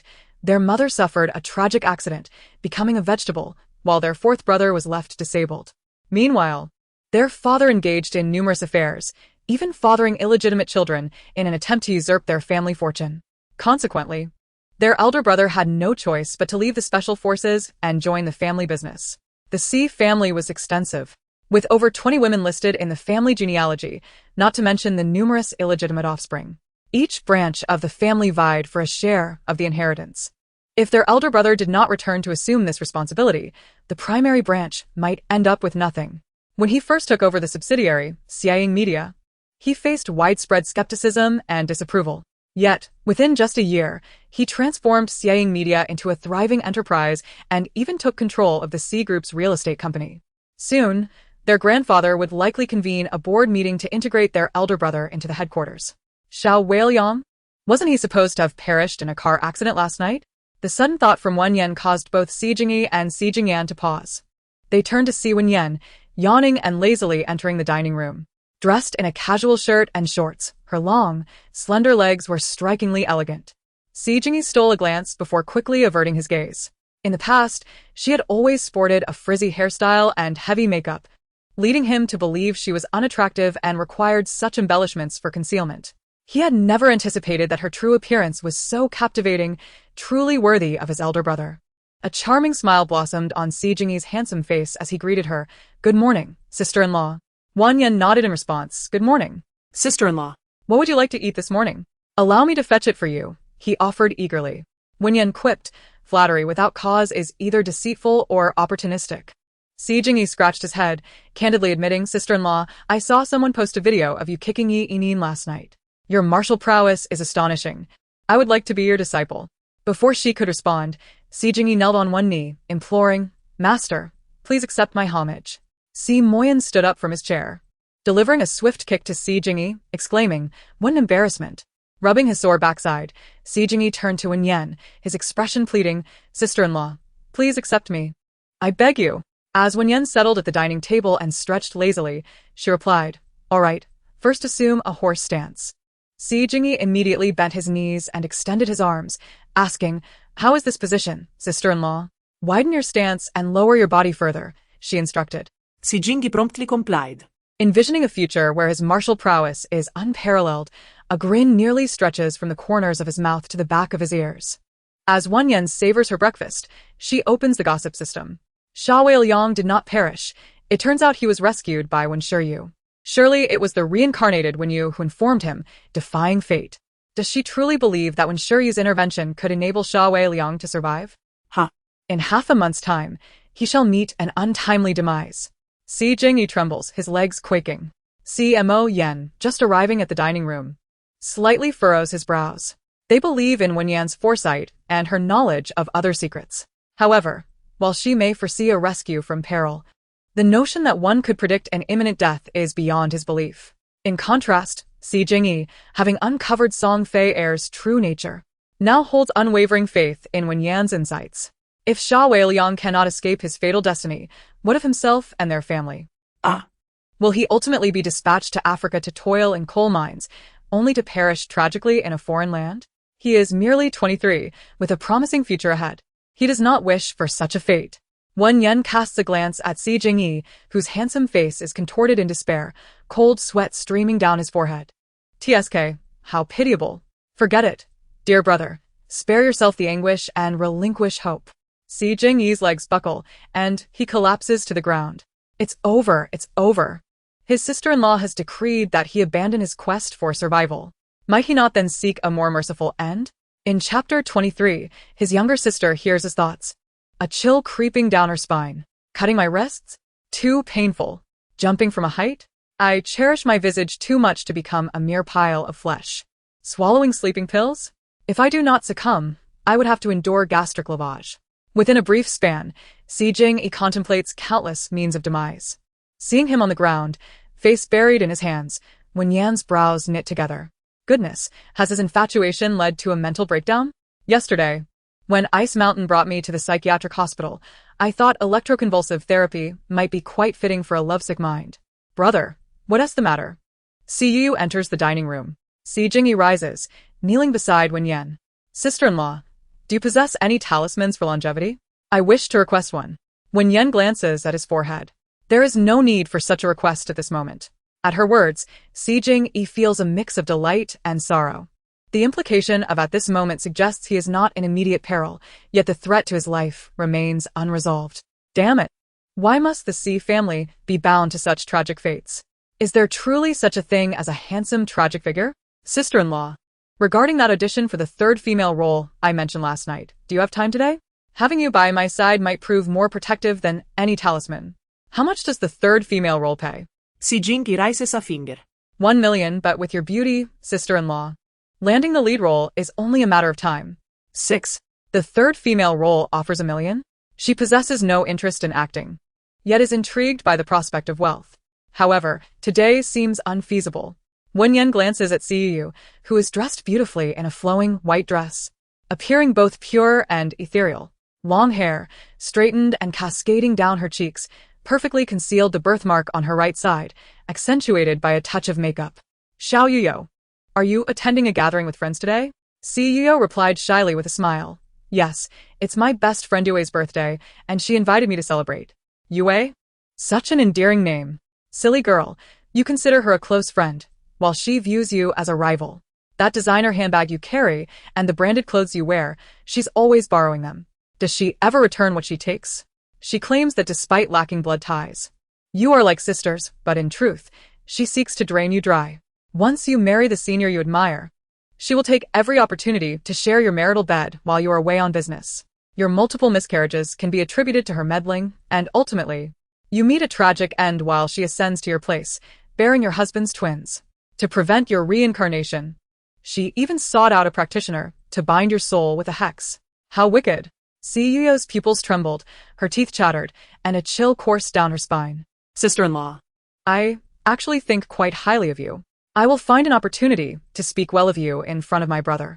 If she spoke kindly, surely her sister-in-law would refrain from harboring ill will towards her. Yue had always treated her well. Despite her birthmark, no one at school wished to befriend her. Yet Yue never looked down upon her, and the senior she secretly admired, she had scarcely exchanged a few words with him. He remained oblivious to her affections, and their paths might never intertwine in matrimony. Wen Yan regarded the gentle and endearing Si Yuyo with a twinge of regret. The young girl was truly quite amiable, yet unfortunate to be born into a family of strife. However, if she could win the young lady's favor, perhaps Si Bingshan would reduce her disdain by 10 points. Xiao Yuyo, when you go to your friend's birthday party, could you bring your sister-in-law along? Today is significant. The scoundrel senior will also attend, and he will be there for Xiao Yuyo. Sis, you must bring your sister-in-law, otherwise, our second brother won't allow you to go alone. Si Jingyi warned, casting a stern glare at Si Yuyo, knowing that ignoring her sister-in-law's sentiments would lead to future troubles. Though Si Yuyo was skeptical of her sister-in-law's intentions, she would not refuse her goodwill. Of course, sister-in-law. Wen Yan looked at the soft and adorable girl akin to a glutinous rice dumpling, gently pinching her cheek. What a good girl. Upon seeing Wen Yan's radiant smile, Si Yuyo couldn't help but blush. Before attending the birthday party, Wen Yan changed into a new outfit, a white knitted sweater paired with light blue wide-leg jeans. Her tall and slender figure made any attire look exquisite, yet today she dressed modestly, wishing not to overshadow Yuyo. Realizing her sister-in-law's thoughtful gesture, Si Yuyo's lips curved into a sweet smile. Sister-in-law has truly changed so much.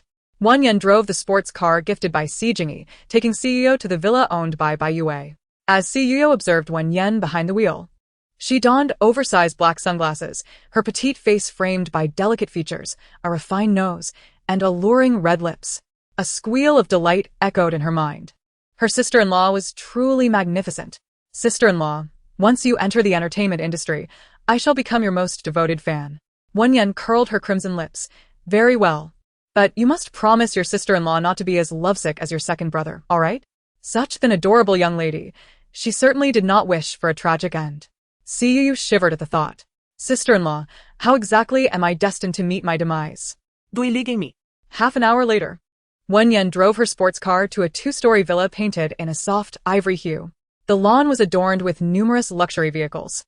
Bai Yue, ever the materialistic and vain socialite, had leveraged her close friendship with Si Yu to forge connections with several affluent young ladies and gentlemen in high society. To demonstrate her regard for Si Yu, she personally awaited her arrival in the courtyard. You've come. It feels like an eternity since we last met. A day apart feels like 3 autumns, and I dare say it feels as if 9 autumns have passed. Si Yu stepped out of the car and embraced Bai Yue. Wen Yan leisurely exited the driver's seat, and upon spotting Wen Yan, who wore sunglasses and whose skin glowed brilliantly under the sun, Bai Yue momentarily froze. Who is Shia? Si Yu recalled that her brother and sister-in-law were in a concealed marriage. After a gentle press of her soft lips, she replied, "She is my sister Wen Yan." Wen Yan? Bai Yue internally scoffed, realizing that she was the so-called unappreciated true daughter of the Wen family. Sister Wen Yan. This is my close friend Yue, Si Yu introduced, tugging at Wen Yan's sleeve and whispering in her ear, "Sister-in-law, you mentioned before that you must not reveal your marital status in public. I haven't said anything." Wen Yan, standing at 170 centimeters, towered over Si Yu by a noticeable margin. She reached out to pat Si Yu's head. "What a good little one you are." "Oh, dear. My little sister-in-law is so soft and adorable. What am I to do with such affection?" Si Yu felt her ears flush crimson, unsure of where to place her small hands. Sister-in-law must not develop feelings for her, otherwise, she would surely incur her brother's deadly glare. Bai Yue, noticing the intimacy between Si Yu and Wen Yan, felt a flicker of displeasure. She swiftly positioned herself between them, pushing Wen Yan aside, and took Si Yu's arm. Whispering playfully in her ear, "Yu, can you guess who else is here today?" Si Yu blinked her clear, doe-like eyes. "Who?" "Your secret crush, Lu Yanchuan." Upon hearing his name, Si Yu's heart raced uncontrollably. She had harbored feelings for Lu Yanchuan for 3 years, a secret known only to Bai Yue. Yet, after the initial thrill, an unfamiliar sense of dread washed over her as she recalled her sister-in-law's sentiments. Could Lu Yanchuan truly be as daunting as her sister-in-law suggested? He was a year her senior and had been accepted into the aviation academy last year. Not only was he handsome, but he also excelled academically. This year, Si Yu had applied to the art academy located directly across from the aviation academy, hoping to catch glimpses of him frequently, even if they were never to be together. Simply seeing him would bring her joy.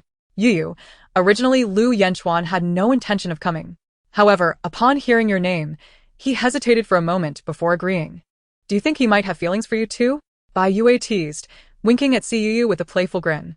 In the past, whenever Bai Yue mentioned Lu Yanchuan's name, Si Yu would flush with embarrassment. However, at this moment, her emotions were rather complicated. Bai Yue, oblivious to Si Yu's unease, glanced at the bag slung over her shoulder and exclaimed, "Wow, Yu, is that the latest Chanel chain bucket bag?" Si Yu softly replied, "Yes. My elder brother brought it back for me from his business trip." Bai Yue gazed at Si Yu with envy, saying, "You are truly fortunate. Your brothers dote on you so much. If only I had a brother to pamper me as well. But it's alright, I have you, my best friend. We're like sisters. Look at our perfect harmony. I'm wearing a white dress today too. Could you lend me your bucket bag for a moment?" Si Yu instinctively reached to remove the bag for Bai Yue. But in the next instant, she heard Wen Yan's inner voice, that shameless white lotus. Once it's on her, she'll never return it to little Yu. Have young girls become so scheming these days? Alas. It's no wonder the sister-in-law's husband was eventually snatched away, leading to her tragic demise in Gossip Town. The urban world is truly rife with deep-seated tricks. In Chapter 24, her senior, who had caused her to undergo multiple abortions, made an appearance. Si Yu felt a chill run down her spine. She looked at Bai Yue's smiling face and could not envision that she would one day become so cruel. Could it be that the sister-in-law truly possesses the gift of foresight? Si Yu was reluctant to envision her closest friend in such a negative light. Yet, reflecting on her second brother's predicament, which had been accurately predicted by the sister-in-law, Si Yu felt compelled to be wary. Si Yu refrained from lending her designer bag to Bai Yue. Instead, she retrieved a modest bracelet from her bag. "Yue, last time you mentioned you didn't want to wear expensive jewelry for fear of others thinking you were taking advantage of me. This bracelet is inexpensive. It's your birthday gift for me. Also, I've taken the time to learn a dish. I'll cook it for you shortly." Observing the bracelet that Si Yu offered, which clearly cost only a few hundred yuan, Bai Yue thought it was rather cheap. How could Si Yu have the audacity to present such a thing? She had merely been polite when she mentioned not wanting to wear costly jewelry. Did she truly take it to heart? Despite her dissatisfaction, Bai Yue dared not show it on her face. You even learned to cook for me. I feel so blessed. Bai Yue exclaimed, pulling Si Yu into the villa. Si Yu, concerned about neglecting Wen Yan, called back, Sister Wen Yan, please keep up. Wen Yan observed her thoughtful sister-in-law and felt a pang of sympathy for her. Little Yu is such a naive girl. She has been insecure all her life because of that birthmark on her right cheek. Little Yu is skilled in music, chess, calligraphy, and painting. She is gentle and gracious, and in every talent, far surpasses Bai Yue. Besides, with her exquisite features and face shape, once that scar is removed, she would undoubtedly be a beauty. Hearing Wen Yan's praises in her mind, Si Yu's sweet face flushed with shyness. The sister-in-law was the most beautiful woman in the world. Moreover, as she gradually got to know her, she discovered that she was quite kind. In the villa's living room, a number of people were gathered. Si Yu's gaze immediately fell upon Lu Yanchuan, who was dressed in a white casual outfit. While others were engrossed in games or glued to their phones, Lu Yanchuan sat quietly in the corner, absorbed in a book. The sunlight streaming through the window bathed his handsome, refined face in a golden halo. Strands of hair fell over his forehead, partially obscuring his slender, captivating eyes. His high nose and thin, crimson lips exuded an air of cool aloofness that was impossible to ignore. Upon catching sight of Lu Yanchuan, Si Yu felt her heart race uncontrollably. Bai Yue tugged at Si Yu, guiding her to the corner. Senior Yu is here. Si Yu raised her hand to tuck a lock of hair behind her ear, feeling shy and unable to meet Lu Yanchuan's gaze. He set his book aside and greeted her with a warm smile. Junior, I heard you applied to Yi City Art Academy. Si Yu's cheeks flushed as she nodded. Yes. Our school is right across from your academy. If you ever need anything, feel free to reach out. Lu Yanchuan took out his phone, willingly adding Si Yu's contact. Faced with her crush, Si Yu's heart raced, her mind blank as she completely forgot about Wen Yan's warnings. Or perhaps she simply refused to believe that the gentle yet proud senior would ever engage in anything so base. Wen Yan watched from a distance, a knowing smile playing on her lips as she observed Si Yu and Lu Yanchuan exchanging WeChat information. Some truths had yet to unfold, and the innocent Yu was blissfully unaware of how to guard against them. However, soon enough, she would surely see the true nature of the senior. Though it might be a bit harsh, some grievances and hardships must be endured before one can awaken to reality. After adding Lu Yanchuan on WeChat, Si Yu headed to the kitchen.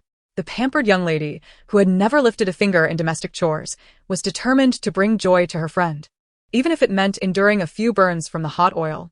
Wen Yan lingered at the kitchen door for a moment, marveling at the pure-hearted girl. So selflessly devoted to others, such a gem was indeed rare in this world. Upon returning to the living room, Wen Yan caught a glimpse of Lu Yanchuan and Bai Yue making their way towards the backyard. She discreetly followed them. Behind the bushes, Bai Yue and Lu Yanchuan spoke in hushed tones. Yanchuan, during dinner, I'll slip a truth serum into Si Yu's drink. Once she consumes it, she'll confess her feelings for you. Just don't reject her, but don't agree either. Make her yearn for you desperately. Lu Yanchuan, with one hand in his pocket, appeared less aloof than before. He lifted Bai Yue's chin with his other hand, a playful smirk on his lips. You have quite the scheming mind. Bai Yue shot him a playful glare. Like you, I want to change my fate. Si Yu comes from a wealthy family and is as dim-witted as a pig. She's the perfect pawn and stepping stone. Lu Yanchuan's hand, still under her chin, suddenly wrapped around her slender waist. Make sure to take good care of me tonight. Bai Yue blushed at the thought of Lu Yanchuan's prowess, replying, got it. You'd better satisfy me too. Meanwhile, Si Yu toiled to prepare a dish of braised ribs, truly embodying the saying, easy to learn, difficult to master. Her delicate, fair arms were scalded with several blisters, but the final result was still quite pleasing to the palate. She was happier than when she achieved her grade 10 in piano. You truly surprised me, Yo-Yo. Your braised pork ribs are a feast for the senses. I adore you. Bai Yue exclaimed, enveloping Si Yu in a warm embrace, planting a playful kiss on her cheek. Si Yu's cheeks instantly flushed a deep crimson. On the marble dining table, over 10 exquisite dishes were artfully arranged. Bai Yue had strategically seated Si Yu beside Lu Yanchen, with Wen Yan across from them. Lifting her glass of red wine, Bai Yue beamed. Thank you all for attending my birthday celebration. I hope you enjoy yourselves tonight. I especially want to thank my dear best friend. May she soon find her own happiness and see her wishes come true. As she spoke, she winked at Si, the meaning behind her gaze understood only by the two of them. Si, too shy to glance at Lu Yanchen, could still occasionally catch a whiff of his fresh, pleasant scent, igniting a flurry of uncontrollable emotions within her. As the young people mingled, sipping drinks and chatting, the atmosphere was joyful and vibrant. Wen Yan refrained from drinking, mindful of her responsibility to drive later. As the meal neared its conclusion, Bai Yue proposed a game of truth or dare. Leaning lazily against her chair, Wen Yan's delicate, slightly upturned eyes held a subtle smile, captivating several young men, including Lu Yanchen, who stole glances at her. Humans are visual creatures, after all. Who doesn't appreciate the allure of a stunning beauty? When the game reached its third round, the bottle's neck pointed towards Si. Bai Yue discreetly kicked Lu Yanchen under the table. Unbeknownst to them, she had slipped a substance containing ketamine into Si's drink, which would lead to a loss of inhibitions and candid confessions. Amidst the raucous encouragement, Si rose from her seat. Yo-yo, will you choose truth or dare? Si bit her lip, opting for truth. Bai Yue smirked subtly. All right then, confess your feelings to the one you secretly admire. Out of the corner of her eye, Si caught Lu Yanchen's gaze, his eyes soft and warm beneath his tousled hair. Her face flushed even deeper. Just as she was about to voice her innermost thoughts, she was suddenly interrupted by Wen Yan's blunt remarks. Can someone lend me an umbrella? This is utterly ridiculous. Who would have thought that Bai Yue and Lu Yanchen, seemingly unfamiliar with each other, would end up in bed together tonight? Oh dear, Lu Yanchen enjoys kissing Bai Yue's. Well, you get the idea? And Bai Yue revels in the scent of his unwashed underwear. These two oddballs are truly a match made in heaven. Si's gaze snapped to Lu Yanchen, her eyes darting downwards. He doesn't change his underwear for over a week? How unsanitary. He enjoys kissing Bai Yue's. Suddenly, she felt nauseous. No. There must be a misunderstanding. As Lu Yanchuan noticed Si's gaze fixated on his lower body, he instinctively crossed his legs. This unattractive girl. Could she possibly entertain some inappropriate intention while inebriated? Yu, why are you silent? Bai Yue prompted Si. Si bit her lip. Her initial intent to confess now rendered mute. I shall accept my punishment.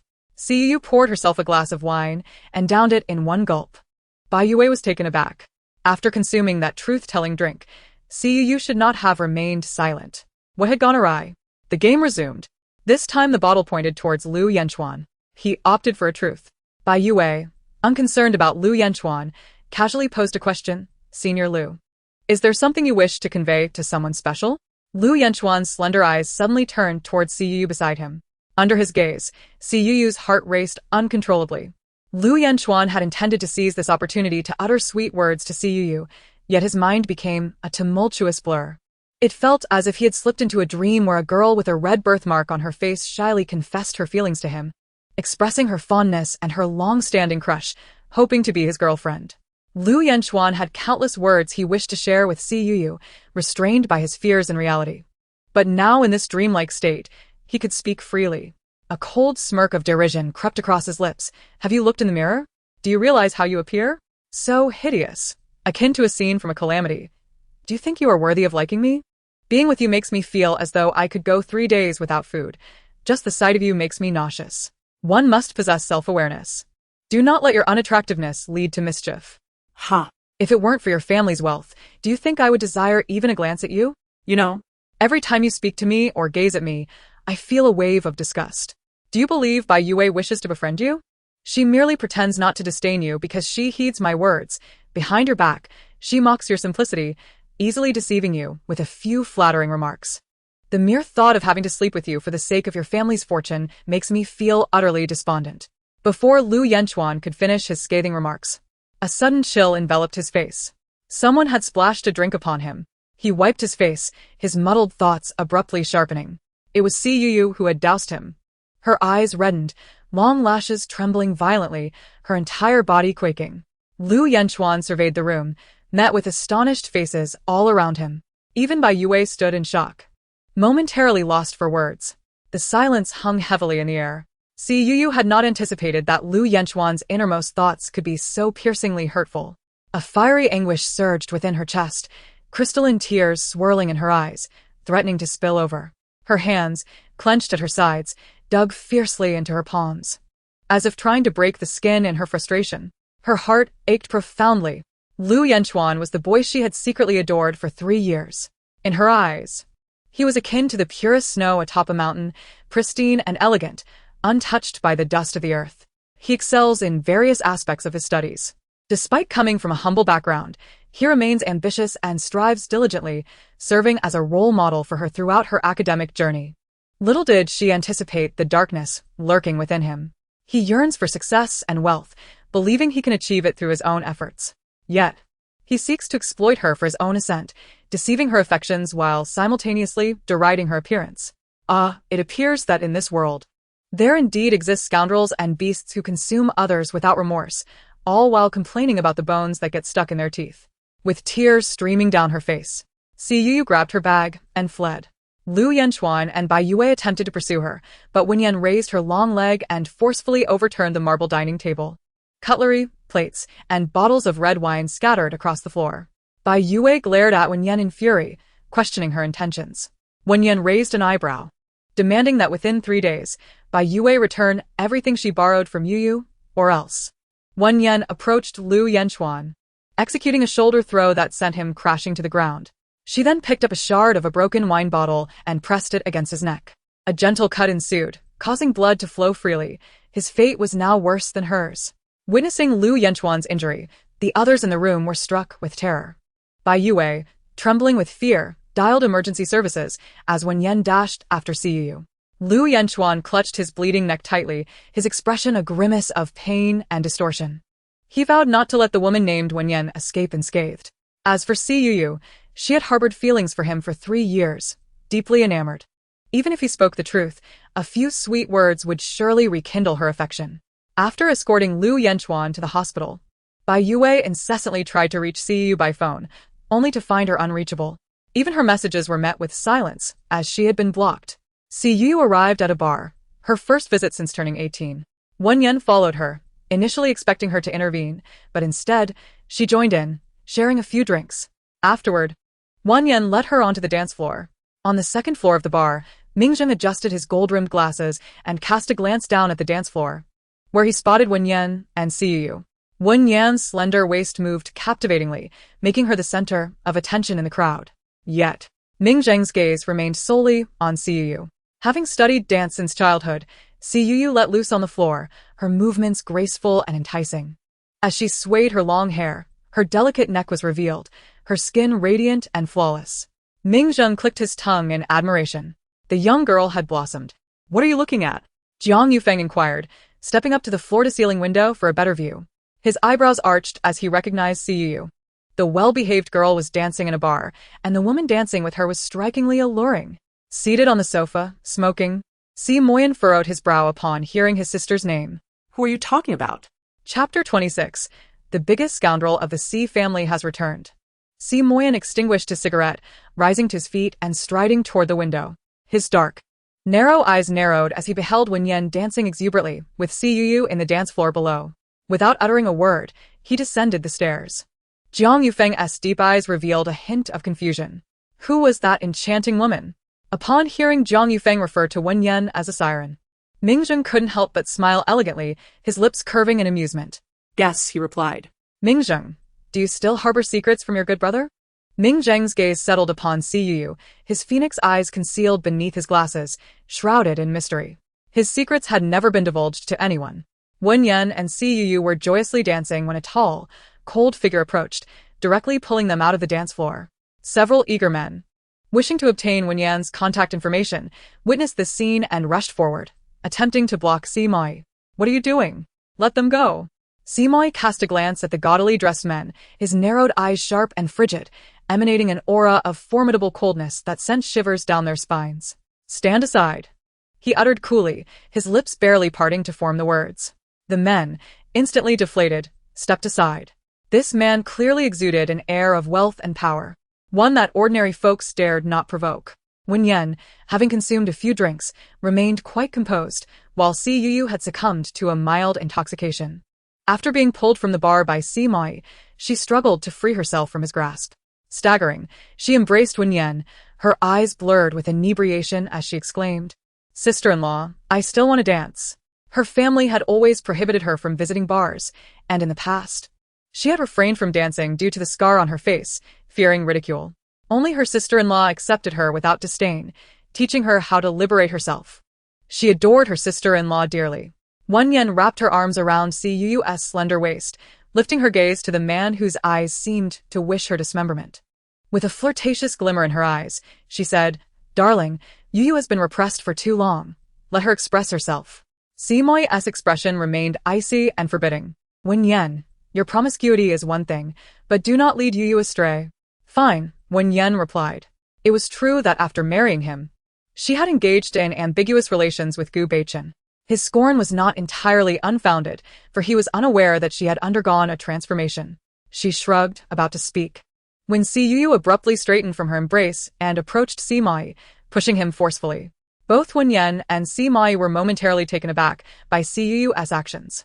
Siyu opened her arms, shielding Wen Yan, her doe-like eyes glistening with tears as she glared at Si Moyan. "If it weren't for my sister-in-law, I would have been deceived by that scoundrel senior. And my so-called best friend, who I trusted wholeheartedly, was already entangled with Lu Yanchuan. She only befriended me because of my family's wealth. They used me for their own schemes.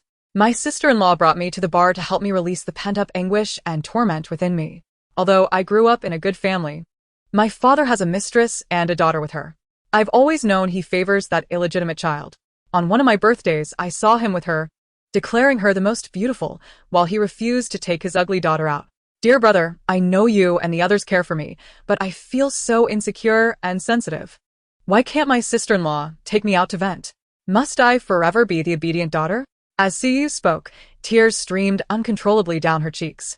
Si Moyan's towering figure became rigid with shock. He had not anticipated that Yu had witnessed her father celebrating the birthday of his illegitimate daughter during her childhood, disparagingly declaring Yu to be the ugliest and refusing to take her out. Si Moyan's large hand, which hung at his side, suddenly clenched into a fist. You have suffered." Si Yu embraced Wen Yan once more, pleading, "So, elder brother, please do not scold sister-in-law any longer. Only she truly cares for my well-being." Si Moyan cast a complex glance at Wen Yan. Ding. Dislike value decreased by 20, now at 38. Wen Yan's beautiful eyes widened slightly.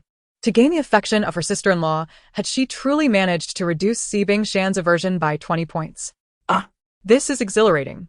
Once she successfully charms the third, fourth, and fifth brothers, surely the dislike value will dwindle to zero, right? No. The most crucial task is to win over Si Bingshan himself. Tonight, while he slumbers, she shall stealthily attempt to steal a kiss, hoping to further diminish his aversion. If it means lowering his dislike and earning his favor, she is willing to try anything. The dislike value has dropped again, bringing me one step closer to my success, as when did G. Once victorious, I shall deliver a left hook, a right hook, along with sweeping kicks to send Si Bingshan to the heavens. Si Moyan's lips twitched. What a venomous woman. She dreams of swiftly completing her mission to charm him. In this lifetime, she shall never succeed. Having indulged in alcohol, both Wen Yan and Si Yu were unable to drive, so they returned to the Si residence in Si Moyan's car. Si Yu leaned against Wen Yan's lap, tears cascading down her face. "I shall never again associate with Bai Yuwei and Lu Yanchuan. The next time I see them, I will surely spit in their faces. Do I appear so easily deceived?" Wen Yan gently wiped the tears from Si Yu's face. "You are indeed rather gullible. Whoa, from now on, I will certainly heed sister-in-law's advice." Upon returning to the Si household, old Master Si was seated on the living room sofa, embroiled in a heated argument with Si Zhanshao. "Have you lost your mind? Jing Lan is still in a vegetative state, and you dare to seek a divorce. Wishing to bring your mistress into the family and include her children in the Si family tree? You are utterly absurd." Old Master Si's chest heaved with rage. Si Zhanshao was the biological father of Si Moyan and his 6 siblings. Jing Lan, an orphan, had been brought to the Si family as a child bride. From an early age, she had proven to be more capable in both education and business than Si Zhanshao. The Si family's current prosperity owed much to Jing Lan's contributions. Old Master Si and the matriarch had always held great affection for their eldest daughter-in-law, despite her condition. They had never entertained the thought of replacing her.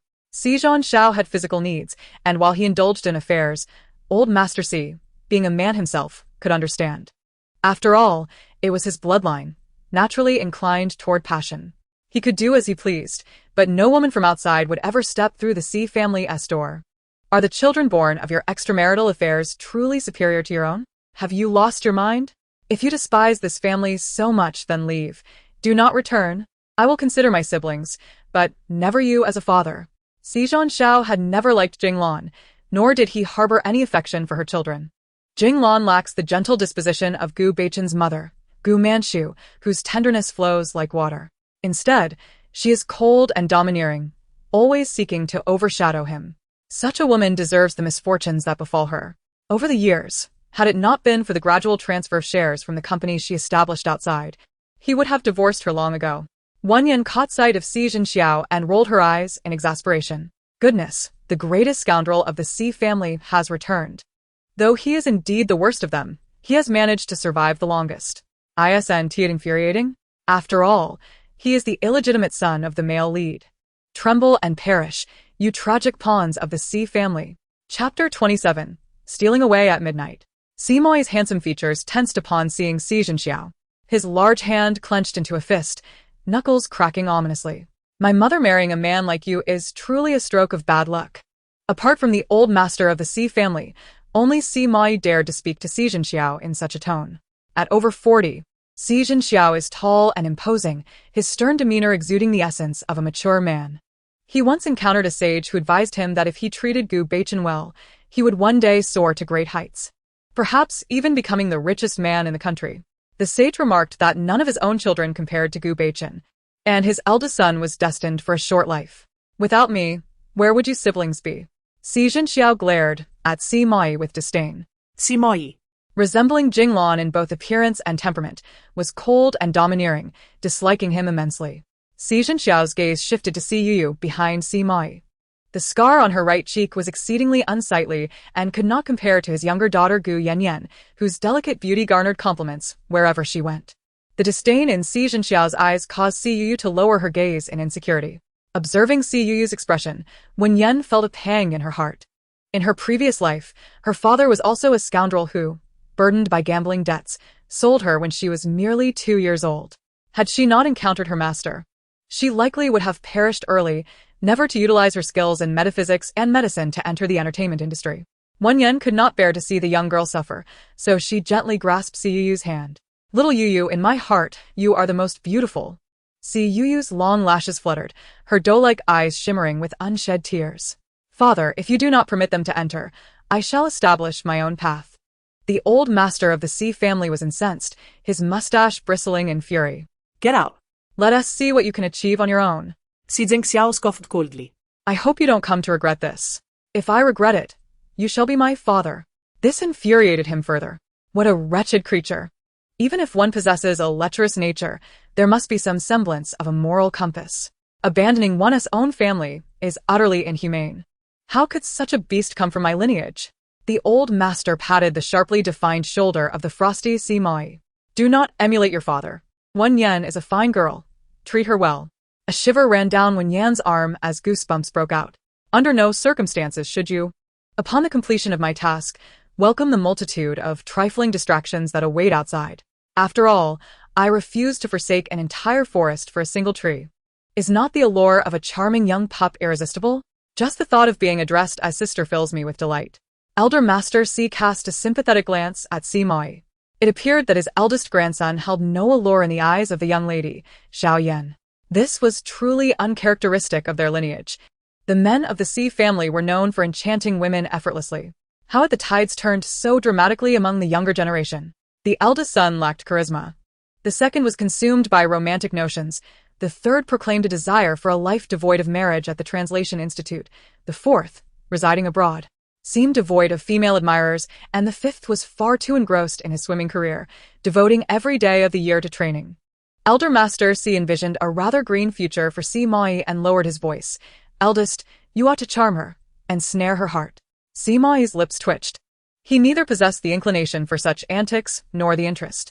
Elder Master Si shot him a disapproving glance. Should she ever turn her affections elsewhere, you will find yourself filled with regret. As night deepened, Si Xiao enjoyed tea at a client's residence before heading home. However, his car refused to start, forcing him to hail a taxi. Upon entering the cab, he shared his destination and initiated a video call with Wen Yan. Father, mother, and I have prepared a late-night snack for you. How long until you arrive? Gazing at his daughter's innocent, radiant smile, Si Xiao's face softened with affection. Soon. Has your brother returned home? Brother went back to Yecheng today, but he has matters to attend to and won't be home until after midnight. Gu Manchu's 2 children were obedient to Si Xiao, unlike the children of Jing Lan, who showed him no respect. If only Jing Lan would remain in a perpetual slumber, or pass away in the hospital, then he could openly bring Gu Manchu and her children back into the Si household. However, since the elder refused to allow Manchu and the children entry, he would have to establish a new household outside. Once the elder passed, the Si family would likely disband, and he would have to return to take charge. Darling, Yen Yan and I are waiting for you at home. Love you, Gu Manchu interjected, sitting beside Gu Yen Yan. I love you too. Si Xiao's smile deepened. After concluding the video call, Si Xiao suddenly felt a heaviness in his eyelids, as if a delicate fragrance wafted through the air. Rubbing his temples, he cast a sharp gaze at the driver, who was slender, wearing a cap and a mask, obscuring her features. What have you put in the car? His mind felt increasingly clouded. The driver chuckled softly. You are not worthy of knowing. No sooner had the words left her lips than Si Xiao succumbed to slumber. When he next awoke, his face bore bruises, his body ached, and he found himself clad in nothing but his undergarments, bound hand and foot, discarded in the largest cemetery of Yecheng. The dim lights illuminated vast expanses of graves, casting an eerie and terrifying atmosphere. For over 40 years, Si Xiao had thrived in arrogance, yet he had never experienced such a state of despair and panic. Goosebumps prickled across his skin. He cried out for help, but no one responded. No one came to rescue him, and he was unable to break free from his bindings. He could only reassure himself that there were no ghosts in this world. Yet, faintly, he seemed to hear a mournful wail. I died, so tragically, pushed off the mountain by my scoundrel of a husband. May he suffer a wretched fate. Suddenly, through the thick fog, a ghastly face appeared before him, with blood seeping from the corner of its eye, a long tongue protruding, and a pallid complexion. Si Chunxiao screamed in terror, a warm liquid flowing from his lower abdomen. He had lost control. Rolling his eyes back, he fainted from fright. After settling the taxi fare, Wen Yan returned to the Si residence. She stretched lazily, feeling somewhat drowsy. After taking a shower, just as she lay down on her bed, her phone chimed with a WeChat notification. Yen Yan, I have arrived at the Si family home and am waiting for you outside the back garden. If I can't wait for you, I won't leave tonight. Oh. How heartfelt it sounds. The original owner must have fallen for the male lead's charm. Since Wen Yan had yet to meet the male lead in person after her arrival, she felt it was essential to make his acquaintance tonight. Otherwise, he might linger and manipulate her in the future.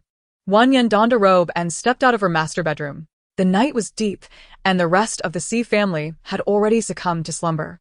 The corridor was eerily quiet. Under the moonless sky, when Daji is sneaking out to meet the male lead.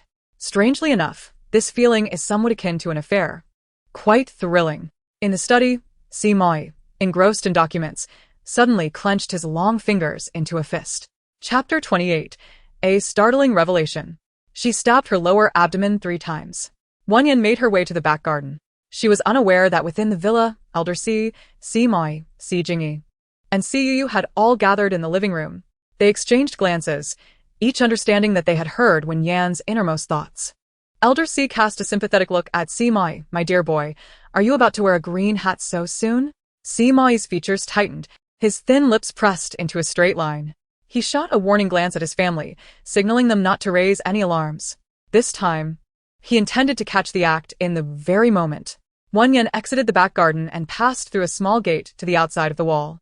Sure enough, she spotted a parked SUV not far away. Upon seeing Wen Yan, a figure emerged from the vehicle.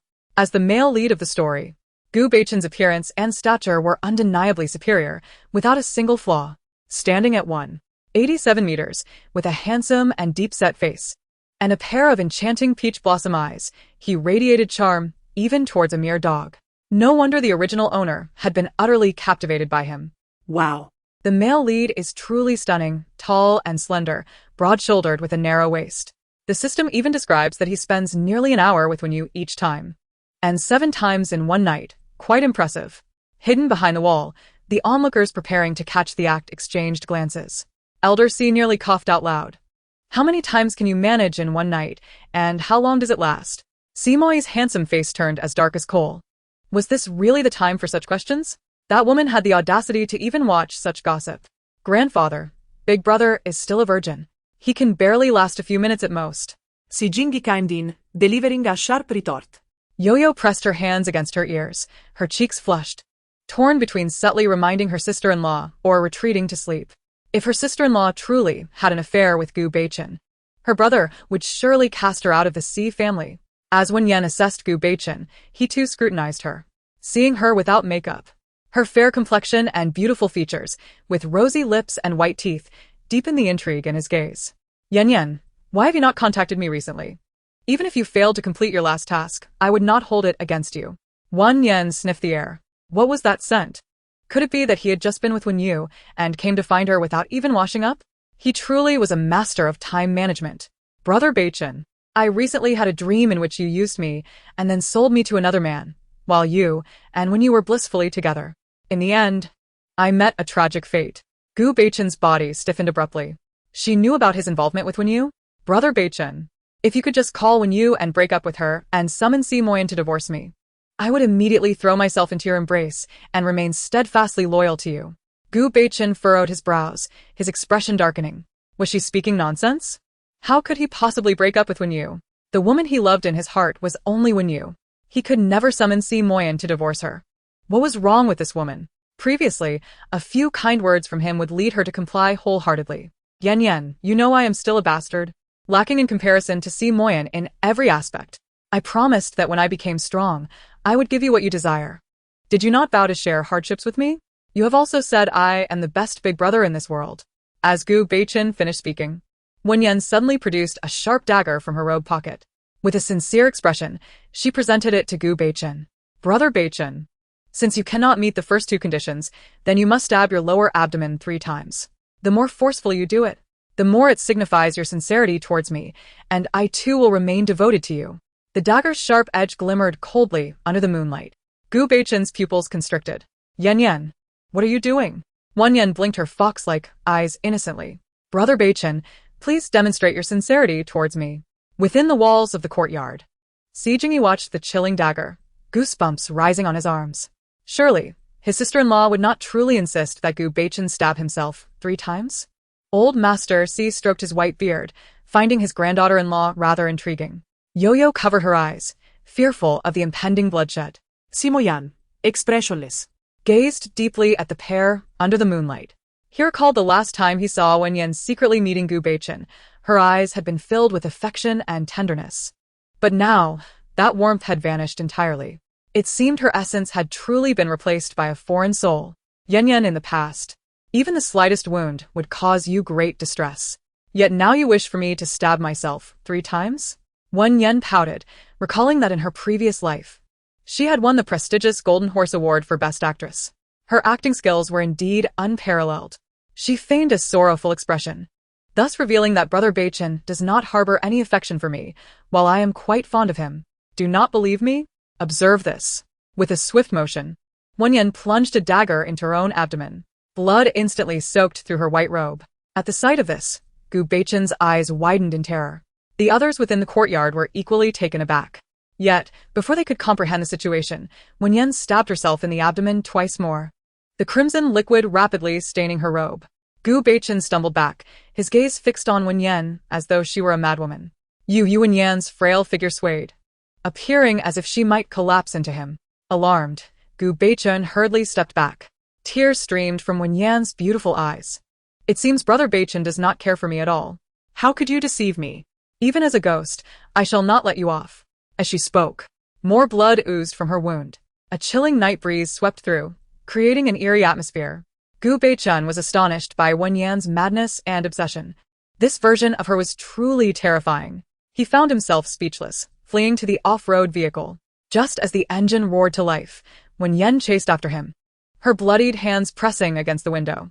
Brother Beichen, do you no longer want me? Gu Beichen's heart raced, nearly leaping into his throat. Will you come looking for me again? His face drained of color as he swallowed hard. Wen Yan, let us not contact each other again. He resolved to distance himself from this deranged woman. With a thunderous roar, Gu Beichen slammed the accelerator, the vehicle speeding away, fearful that lingering even a moment longer would result in her clinging to him. Within the courtyard, Siyu gasped at the sight of Wen Yan drenched in blood, her small face paling in fright. Sister-in-law is injured. I must call for emergency assistance. Before Siyu could finish her sentence, Wen Yan's thoughts echoed in her mind. Nice. I have finally scared off that scoundrel of a male lead. While he may be handsome, who desires a second-hand item, he has been with Wen Yu and now seeks me out. How shameless. Does my virtuous husband not appeal to him? Chapter 29. Pretending to sleepwalk to entice him. She appeared radiant, her voice full of vigor. How could one perceive her as having been stabbed thrice? Wen Yan yawned leisurely, extracting a shard of metal and a bag of blood from her robe. The bag, punctured in 3 places, contained only a third of its original volume. I owe my gratitude to Song Fair for imparting her skills in subterfuge. I never anticipated that during my return from the graveyard, I would encounter someone slaughtering chickens and purchase a bag of chicken blood, which I would utilize so swiftly. The odor is rather unpleasant. I must hurry back for a bath. Upon seeing Wen Yan approach, the members of the Si family hastily retreated to their respective rooms. Before entering his chamber, Old Master Si remarked to Si Moyan, who was preparing to ascend the stairs, "Eldest, your wife's disposition suits my taste. You must strive to win her heart, lest she seek out a younger companion." Si Moyan did not respond to the elder Mr. Si. Instead, he strode into the guest room on the 2nd floor. His ambitions were grand, aspiring to elevate the Si family into the largest enterprise in the country. Matters of romance held little interest for him. Yet, the thought of that unpredictable and audacious woman stirred a deeper shade of contemplation in his elongated, dark eyes. Although he harbored no affection for her, he could not deny her uniqueness. After her shower, Wen Yan found herself suddenly wide awake, her mind drifting to Si Moyan, a man of vigor. He had yet to experience the company of a woman. Surely, he must have been pent up for quite some time. If she could win the affection of Siyu, it would diminish his aversion towards her by 20 points. If she could capture his heart, wouldn't that directly fulfill her mission? It was already 1 in the morning. He must have retired to bed. Perhaps she should sneak into his room, lie beside him, and take advantage of his weakened resolve in the morning to flirt with him. The more Wen Yan pondered this plan, the more appealing it became. She selected a nightgown with a lettered collar from her wardrobe and stealthily approached Si Moyan's resting quarters. The man reclined upon a spacious, soft couch, covered by a light blanket, lying on his side with his eyes tightly closed. Bathed in the corridor's soft light, she approached the edge of the bed, crouching slightly to observe his features in slumber.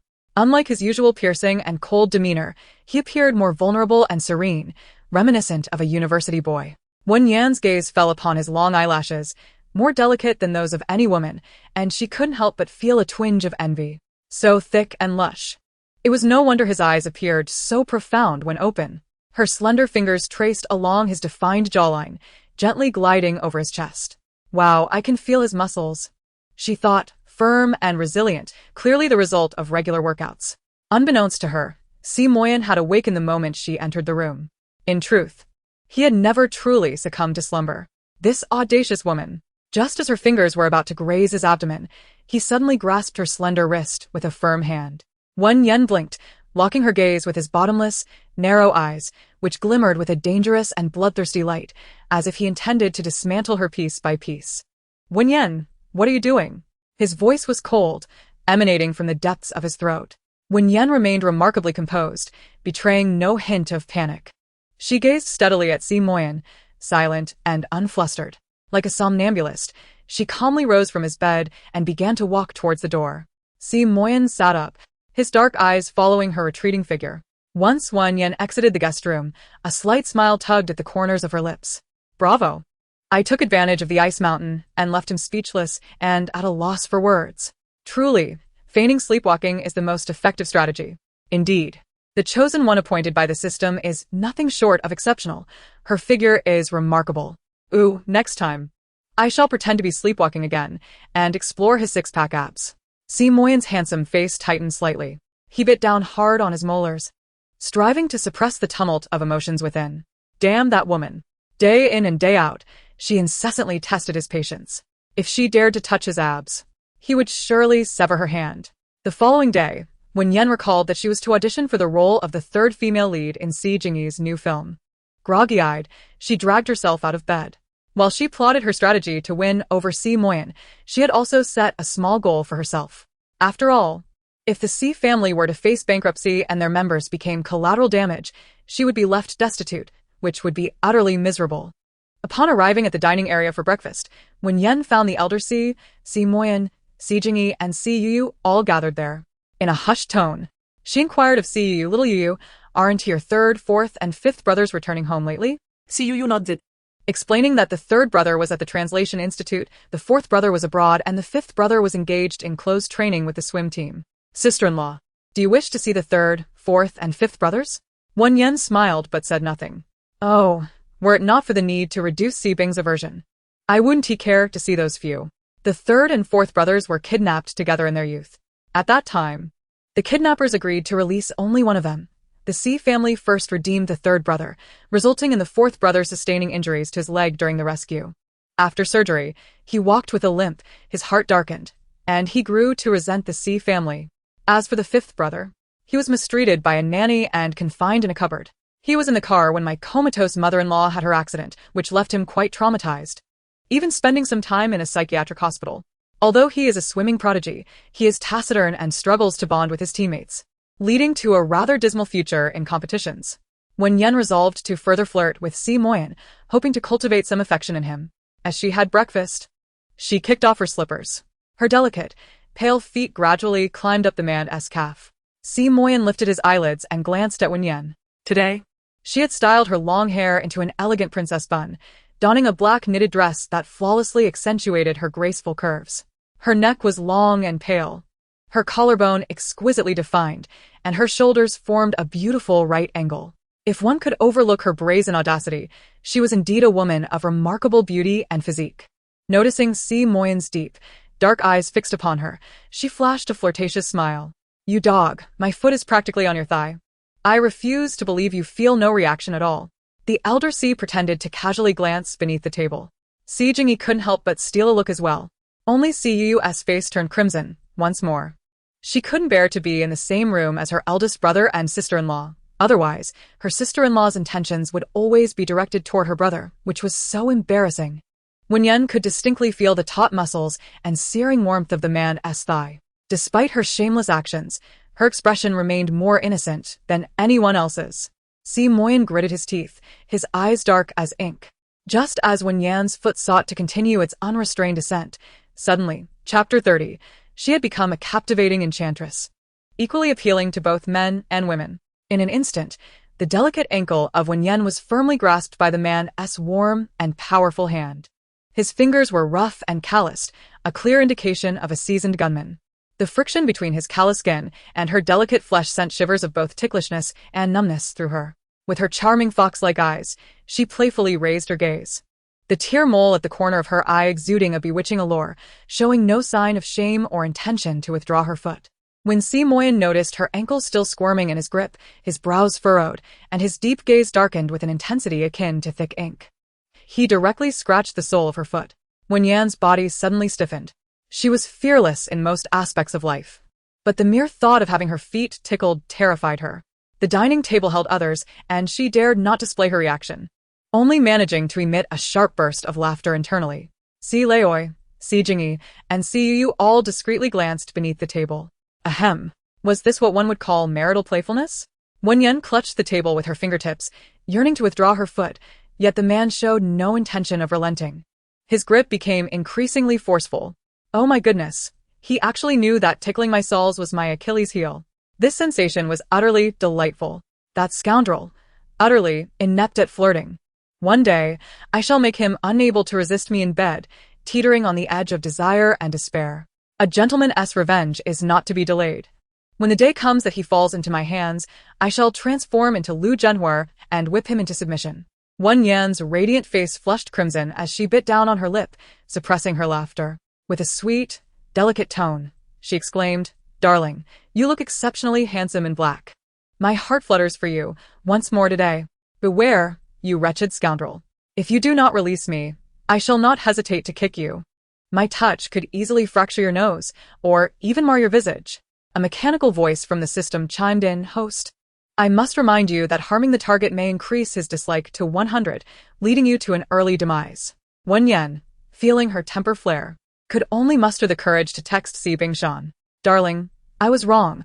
I promise not to tease you with my feet again. Will you spare me this once?"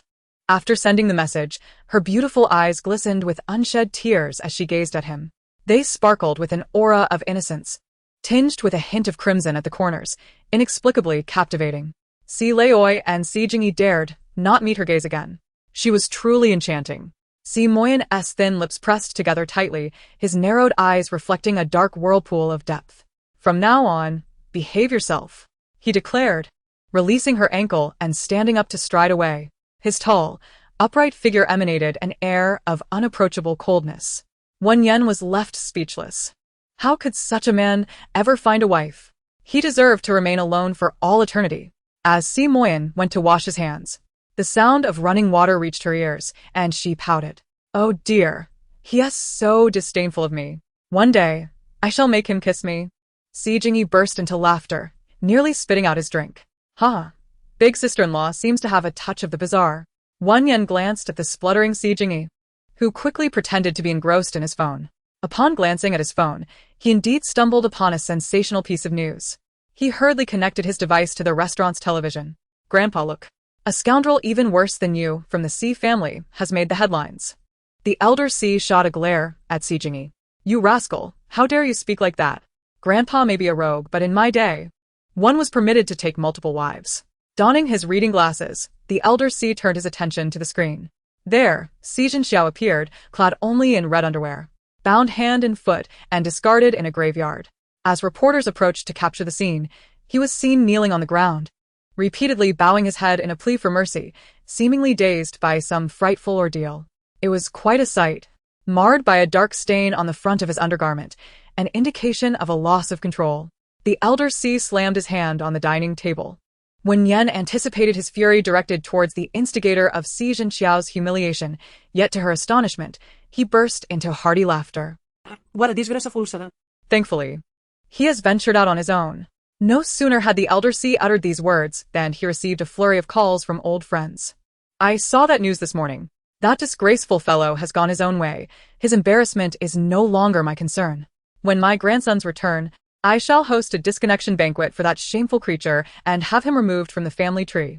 You are all invited to feast. No gifts required. Just a few firecrackers will suffice." Wen Yan gazed at the sagacious elder Si, a smile involuntarily gracing her lips. Though the 6 siblings of the Si family had an unworthy father who despised them, they were fortunate to have a grandfather who stood by their side. Following Si Jingyi to the audition, Si Yu called Wen Yan aside. She produced a designer handbag and presented it to Wen Yan. "Sister-in-law, I haven't carried this bag yet. It's for you. Once I can earn my own money, I shall gift you an even finer one."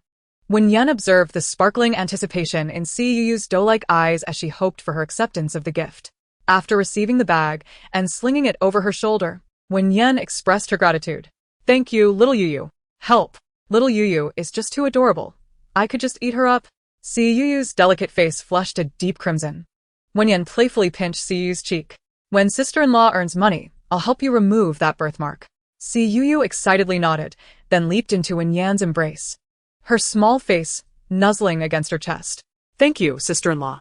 Wen Yan found it hard to resist the charms of the pretty young girl who cooed at her, and in a cheerful mood, she whistled. "I can't stand this wretched domesticity any longer. I am not merely a connoisseur of beauty, I have a penchant for muscular physiques, prominent Adam's apples, and adorable boys. Ha ha ha. All right, I confess, I am simply a person of base desires, attracted to both handsome men and beautiful women.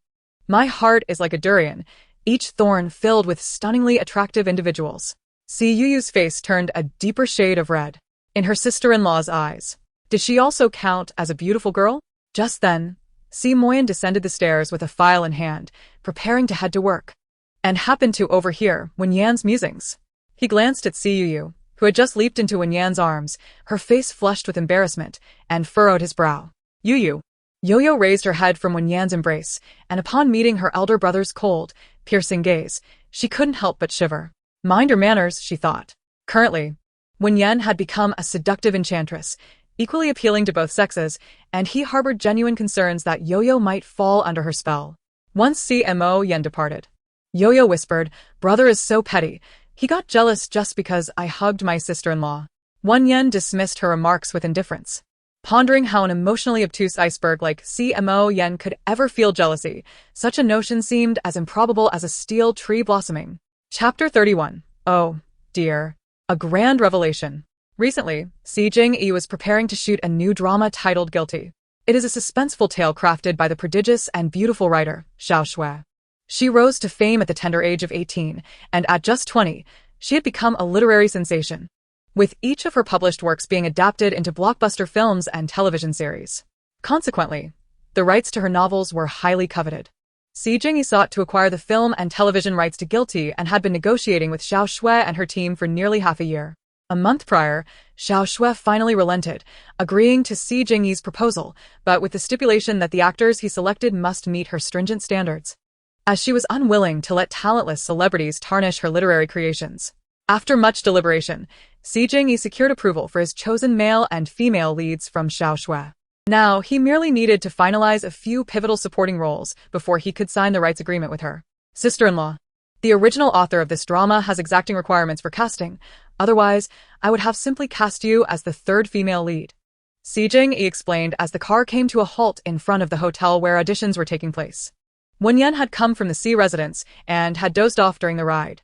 As she opened her drowsy, beautiful eyes, she languidly replied, "Businesslike is quite fine. With my acting prowess, I needn't resort to backdoor dealings." Si Jing-yi escorted Wen Yan to the audition area.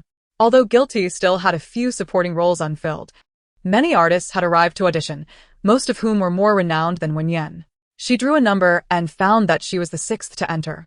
"Sister-in-law, good luck." Wen Yan shrugged. "Is the compensation for the third female lead truly 100,000? "Indeed, if you find it insufficient, I can supplement it from my own pocket later," he replied. Wen Yan chuckled, not too shabby. As the director, Si Jing-yi needed to enter as a judge. Feeling somewhat bored, Wen Yan stood at the entrance, watching the performers ahead of her. The first contestant was a popular young actress, exuding an innocent charm that made her the unattainable ideal for many male fans. Wen Yan activated her gossip system. "Oh my. The innocent young lady surprisingly enjoys inhaling the metallic scent of menstrual pads. She must take a whiff every time she changes one, and each time her face lights up with excitement." Recently, the young lady secretly started dating an outsider. Her boyfriend filmed their intimate moments without her knowledge, and he harbors a penchant for gambling, accumulating considerable debt. He now plans to sell the footage to his creditors to prevent the video from being exposed. The young lady later became the golden canary for her creditor, and years later, she was photographed by the media, her reputation utterly shattered. In a fit of rage, she married the creditor's father, becoming the stepmother of the creditor, and subsequently dispatched someone to shatter the location where her former boyfriend had been frolicking. Delightful. This is how one should deal with a scoundrel. Seated at the judging panel, Si Jing-yi instinctively tightened his legs. The innocent and harmless young flower on stage. How could she become so ruthless after just a few years? Yet, considering all she has endured, it is perhaps understandable that her transformation into a hardened individual was forced upon her. Setting aside her rather peculiar fondness for the scent of sanitary pads, her acting prowess is commendable. He ought to take a moment later to remind her that her ex-boyfriend had surreptitiously recorded a video. Perhaps she could take precautions in advance. Following the self-introduction of the second auditioning actress, Wen Yan continued to observe with keen interest. Her acting is impressive, but she must not be retained. She is aware of the law yet engages in tax evasion, which will inevitably lead to her downfall. Whoever chooses her will find themselves facing significant losses when the production cannot air. Before the second actress had completed her performance, Si Jing-yi had already marked an X next to her name. An hour later, it was Wen Yan's turn to audition. Si Jing-yi provided her with a brief segment, but just as she was about to take the stage, a commotion erupted at the audition room door. "Director Si, there's no need for further auditions. Miss Xiao Shui has sold the film rights to Guilty to me." Wen Yan lifted her eyelids slightly. A young man with a dashing yet rebellious appearance approached, accompanied by a group of individuals. This man was Wen Yan's second cousin, Wen Yiheng, who had been a university classmate of Si Jing-yi. Both had achieved a modest level of fame as directors after graduation, sharing similar filming styles and capabilities. Since their university days, they had been rivals. This time, as Si Jing-yi prepared to film Guilty, Industry insiders predicted he would secure next year's Best New Director award. Wen Yan had been searching for a comparable project for over 6 months, but had been unsuccessful. Just as he believed that Guilty would propel Si Jingyi to great acclaim, his sister Wen Yu had implored their elder brother to rescue Xiao Weiliang, Xiao Shue's father. Not only did Xiao Weiliang agree to collaborate with the Wen family, but he also introduced Wen Yan to his daughter, Xiao Shue, a talented writer. Collaborating with her would undoubtedly solidify his standing in the directing sphere and allow him to outshine Si Jingyi. Following Wen Yan were Wen Yu, Xiao Shue, and several young actors. Those wishing to audition for Guilty should proceed to the room next door. Miss Xiao has already sold the rights to me. Si Jingyi. His handsome face darkened with fury, rushed over, his brow furrowed as he addressed Xiao Shue. Miss Xiao, we had an agreement. You witnessed my sincerity. How could you suddenly sell the rights to Wen Yan? Dressed in a flowing white gown, her silky black hair cascading down her shoulders, Xiao Shue exuded an aura of quiet elegance and artistic temperament. Director Si, I apologize. Director Wen's elder brother saved my father. The Wen family is our savior. I will be collaborating with Director Wen long-term. Our agreement was merely verbal, so there is no breach to speak of. I hope you can understand. Si Jingyi ground his teeth in frustration. Wen Yan, arms crossed and languidly leaning against the doorframe, chuckled lightly. Director Si, your team has expended considerable effort in casting, arranging the set, and enlisting screenwriters to refine the script. The media has captured numerous meetings between you and her, firmly believing you would be directing her Guilty. Now, you casually claim there is no breach of contract. Your legal knowledge is indeed impressive. Si Jingyi may be infatuated with love, yet he remains diligent and ambitious in his career. His sincerity towards Xiao Shue is evident. He once stood outside her building for an entire night just to meet her, enduring the rain, which led to his hospitalization the following day. He has mentioned signing a copyright agreement several times, but Xiao Shue has assured him that the rights to Guilty will undoubtedly be sold to him. Had she not made such solemn promises? Why would Si Jingyi exert such effort? Upon hearing Wen Yan's words, Xiao Shue's expression shifted slightly. Wen Yan had long noticed Wen Yan but regarded her as invisible. In the presence of others, he refrained from mentioning his younger sister. Lacking in the arts, she is crass and competitive, constantly comparing herself to Yaya, whom she cannot surpass. He thought she would become more docile after marrying into the Si family, yet she has only grown more sharp-tongued and irksome. Wen Yan, be quiet. This is not a place for you to speak. Wen Yan shouted at her, then turned to Xiao Shue with a smile. Do not mind her. She is merely an ill-mannered country bumpkin. Wen Yan smirked. What a foul mouth. Did you forget to wipe after using the restroom? Si Jingyi chuckled, his tall and imposing figure stepping in front of Wen Yan to shield her. How curious, a foul-mouthed dog actually has something to say. Wen Yan's face darkened as he saw Si Jingyi and Wen Yan joining forces against him. Had Si Jingyi lost his mind? It seemed he was the least fond of Wen Yan since her marriage to his elder brother. Si Jingyi, do not be so brazen with me. In any case, Miss Xiao will no longer collaborate with you. If you kneel before me now and call me father, perhaps I might plead your case and secure you another opportunity with Miss Xiao. As he spoke, laughter erupted from the actors behind him. Si Jingyi's temples throbbed. Already prone to anger, his blood boiled, and just as he was about to unleash his fury, he suddenly paused. Oh, there's some juicy gossip. Si Jingyi's clenched fist withdrew. Wen Yan, aware of Si Jingyi's volatile temperament, had arranged for reporters to capture the scene from the shadows. Should Si Jingyi dare to strike him, his reputation would be utterly destroyed. Seeing Si Jingyi retract his fist, a flicker of confusion crossed Wen Yan's eyes. He needed to provoke Si Jingyi further. To all who have just auditioned, come over here. Regardless of the outcome, I will ensure future collaboration with you. In an instant, the majority of actors who had auditioned for Si Jingyi flocked to Wen Yan. Even the assistant directors and crew were encouraged to join his team. In future collaborations with Miss Xiao, every project will be a blockbuster, elevating your fame and income. What audacity! This was a blatant attempt to poach talent. Even the most temperate person could not tolerate such affront. Soon, aside from Wen Yan and the pure-hearted Lin Weiwei, who had auditioned first, all others on Si Jingyi's side were swayed by Wen Yan's words. Given the current trends, aligning with Wen Yan promised a brighter future. After months of effort, Si Jingyi finally secured a verbal agreement for the copyright from Miss Xiao Shue. Yet Wen Yan would be able to collaborate with her for the long haul. Only a fool would continue to follow Si Jingyi. Considering that every work by Miss Xiao Shue is a tremendous hit, a true prodigy among young female writers. When Ihun cast a disdainful glance at Wen Yan, her eyes filled with contempt. How could someone like you aspire to enter the entertainment industry? Have you forgotten that it was our Wen family that facilitated your admission to university? Do you even understand the art of acting? You would be better off returning to the countryside to tend to the fields, rather than embarrassing yourself in public. Si Jingyi glared furiously at Wen Ihun, warning him to clean up his language. It was no wonder that the elder sister-in-law had a peculiar temperament. He had not anticipated that the Wen family would treat her in such a manner, given their blood relation. Wen Ihun raised an eyebrow and leaned closer to Si Jingyi, provocatively suggesting that his fierce protection of her might indicate a desire to encroach upon his elder brother's territory. Si Jingyi could no longer contain his anger, and just as his fist was about to strike Wen Ihun, Wen Yan grasped his arm to restrain him. "There's no need to pay heed to a foul-mouthed scoundrel," remarked Wen Yu, standing behind Wen Ihun, her brow furrowed. "Wen Yan, how can you speak of your second brother in such a manner? Your lack of upbringing is appalling." Wen Ihun had little desire to spare another glance at Wen Yan, fortunate that the Wen family only acknowledged Wen Yu. She was their family's lucky star. "Let us go. There's no need to linger here," Wen Ihun said, taking Wen Yu's hand as they walked towards the audition room next door.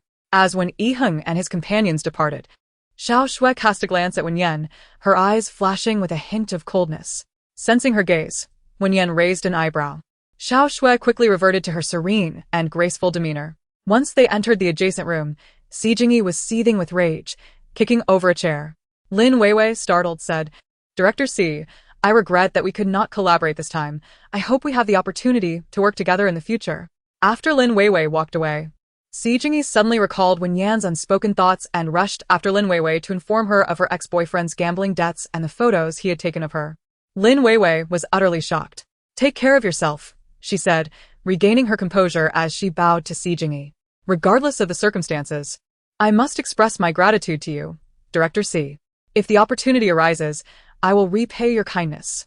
Upon returning to the audition room, Si Jingyi found Wen Yan seated in his previous spot, perusing the script. He ran his fingers through his hair, feeling both dejected and disheartened. "Wen Xiu has truly found incredible luck in saving Xiao Weiliang," he lamented. Wen Yan gestured toward the script. "Do you truly believe that Xiao Shui could craft such an exquisite novel?" Si Jingyi was taken aback. What other explanation could there be? This is her original work, published and in circulation. However, it was noteworthy that Xiao Shui had not released any new books since turning 18. The 10 novels she had penned prior were sufficient to sustain her for a lifetime. A faint smile tugged at the corners of Wen Yan's lips. Upon first encountering Xiao Shui, she had felt that she resembled anything but a genius author. Rather, she appeared to be a born miscreant. Wen Yan leisurely activated the gossip system. TSK.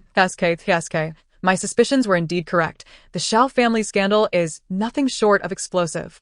Si Jingyi's despondent spirits were instantly lifted, and he looked at Wen Yan with renewed vigor in his eyes.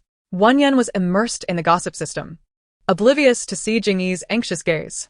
Si Jingyi was in a state of utter desperation. "Sister-in-law, do enlighten me on how this situation has escalated." Xiao Shui was indeed a born troublemaker. Madame Xiao had once been pregnant with twins, giving birth to the pair of daughters, Xiao Shui and Xiaoning. Despite being twins, their appearances were markedly different. Xiaoning was a natural beauty, astute and capable, walking at 8 months and speaking at 9.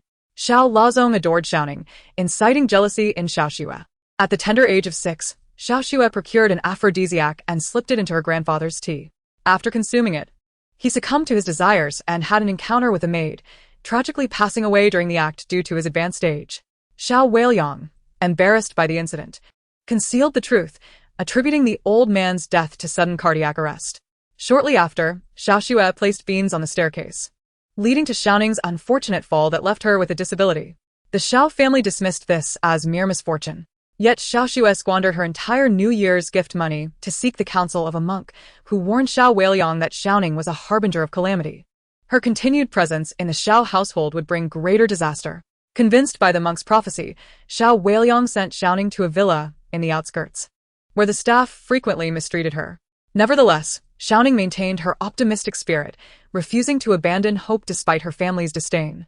She diligently pursued her education, beginning to write at the age of 13, storing her works in a box, unaware that the malevolent Xiao Shui had long coveted her writings. After 5 years of relentless effort, Xiaoning completed 10 books. Believing this to be sufficient, Xiao Xue resolved to eliminate her sister. On the day they came of age, Xiao Xue orchestrated Xiaoning's abduction, instructing the kidnappers to first assault her and then kill her. Despite Xiaoning's desperate pleas for mercy, the kidnappers, unable to go through with the murder, instead confined her to a desolate island in the sea. Yet, this was not the most shocking revelation. The most astonishing truth was yet to be unveiled. At this moment, Wen Yan's phone rang, prompting her to step towards the floor-to-ceiling window to answer. Si Jingyi remained in a state of disbelief, astonished that the seemingly gentle and fragile Xiao Xue could harbor such darkness. How could she, at such a young age, orchestrate her grandfather's demise and arrange for Xiaoning's abduction with such malicious intent? This was utterly horrifying. None of Xiao Xue's renowned works were her own. No wonder sister-in-law deemed her a born miscreant. Her cruelty was beyond comprehension.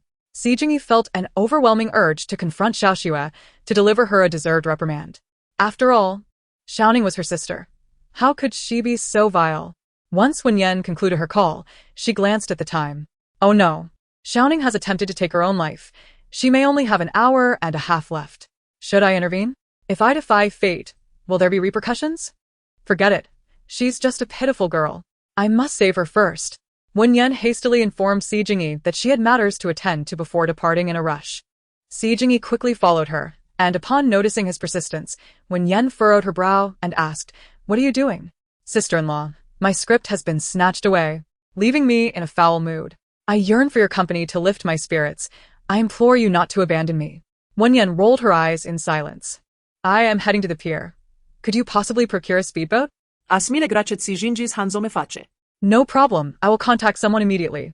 The two of them drove towards the pier. Si Jingyi had already arranged for a speedboat, with Wen Yan directing him as he piloted it. After navigating a stretch of ocean, the boat suddenly malfunctioned. Si Jingyi rebooted it several times, yet it refused to start. Wen Yan glanced at the time. This is bad. Only 40 minutes remained until Xiaoning's time of death. Could it be that she is truly unable to escape the tragic fate of her previous life? If Xiaoning dies, Xiao Xue could evade justice for a lifetime. After all, no one would be left to attest that those works were penned by Xiaoning. Si Jingyi, too, was in a state of desperation. He wished to save Xiaoning. It would be an utter tragedy for such a talented writer to perish like this. But the speedboat remained unresponsive. Just as Wen Yan and Si Jingyi began to feel hopeless, a clear and melodious voice broke through the tension. "Do you need assistance?" They turned simultaneously to see a graceful figure standing on another speedboat, her bright autumn-like eyes fixed on Wen Yan. "Wan Qinghuan?" Si Jingyi was taken aback to encounter her here. What an ironic twist of fate. Wan Qinghuan regarded Si Jingyi as if he were invisible, her gaze solely upon Wen Yan as she repeated her inquiry. "Do you need help?" Wen Yan nodded affirmatively. Yes. She leapt onto Wan Qinghuan's speedboat, a graceful motion that preceded Si Jingyi's efforts. Wan Qinghuan intended to ignore Si Jingyi, focusing on starting the boat. Si Jingyi, realizing the situation, hastily attempted to leap aboard. Just as the speedboat roared to life, he failed to land securely, nearly tumbling into the sea. In his panic, he grasped the railing for support. "Damn it, Wan Qinghuan! You viper!" Wan Qinghuan chose to disregard Si Jingyi, accelerating the boat. Si Jingyi stared at the surging whitecaps in the ocean, his pupils dilating in fear. "What have I done to offend you, you venomous woman? Are you attempting murder?" Sister-in-law, help me." Wen Yan, devoid of sympathy, understood that Si Jingyi was not in immediate danger. Sitting on the speedboat, she scrolled through her gossip system. Wow, Wan Qinghuan and Si Jingyi actually share such a history. No wonder Wan Qinghuan wants to eliminate him upon sight. His past actions towards her were indeed quite insufferable. As Si Jingyi struggled to climb aboard, he internally lamented. His first encounter with Wan Qinghuan had been a blind date, where she had splashed wine on him without a word. Surely, she was the one deserving of scorn. Now, she was intent on his demise. She was nothing but a treacherous woman. Wan Qinghuan has countless admirers, yet she shows no interest in other men.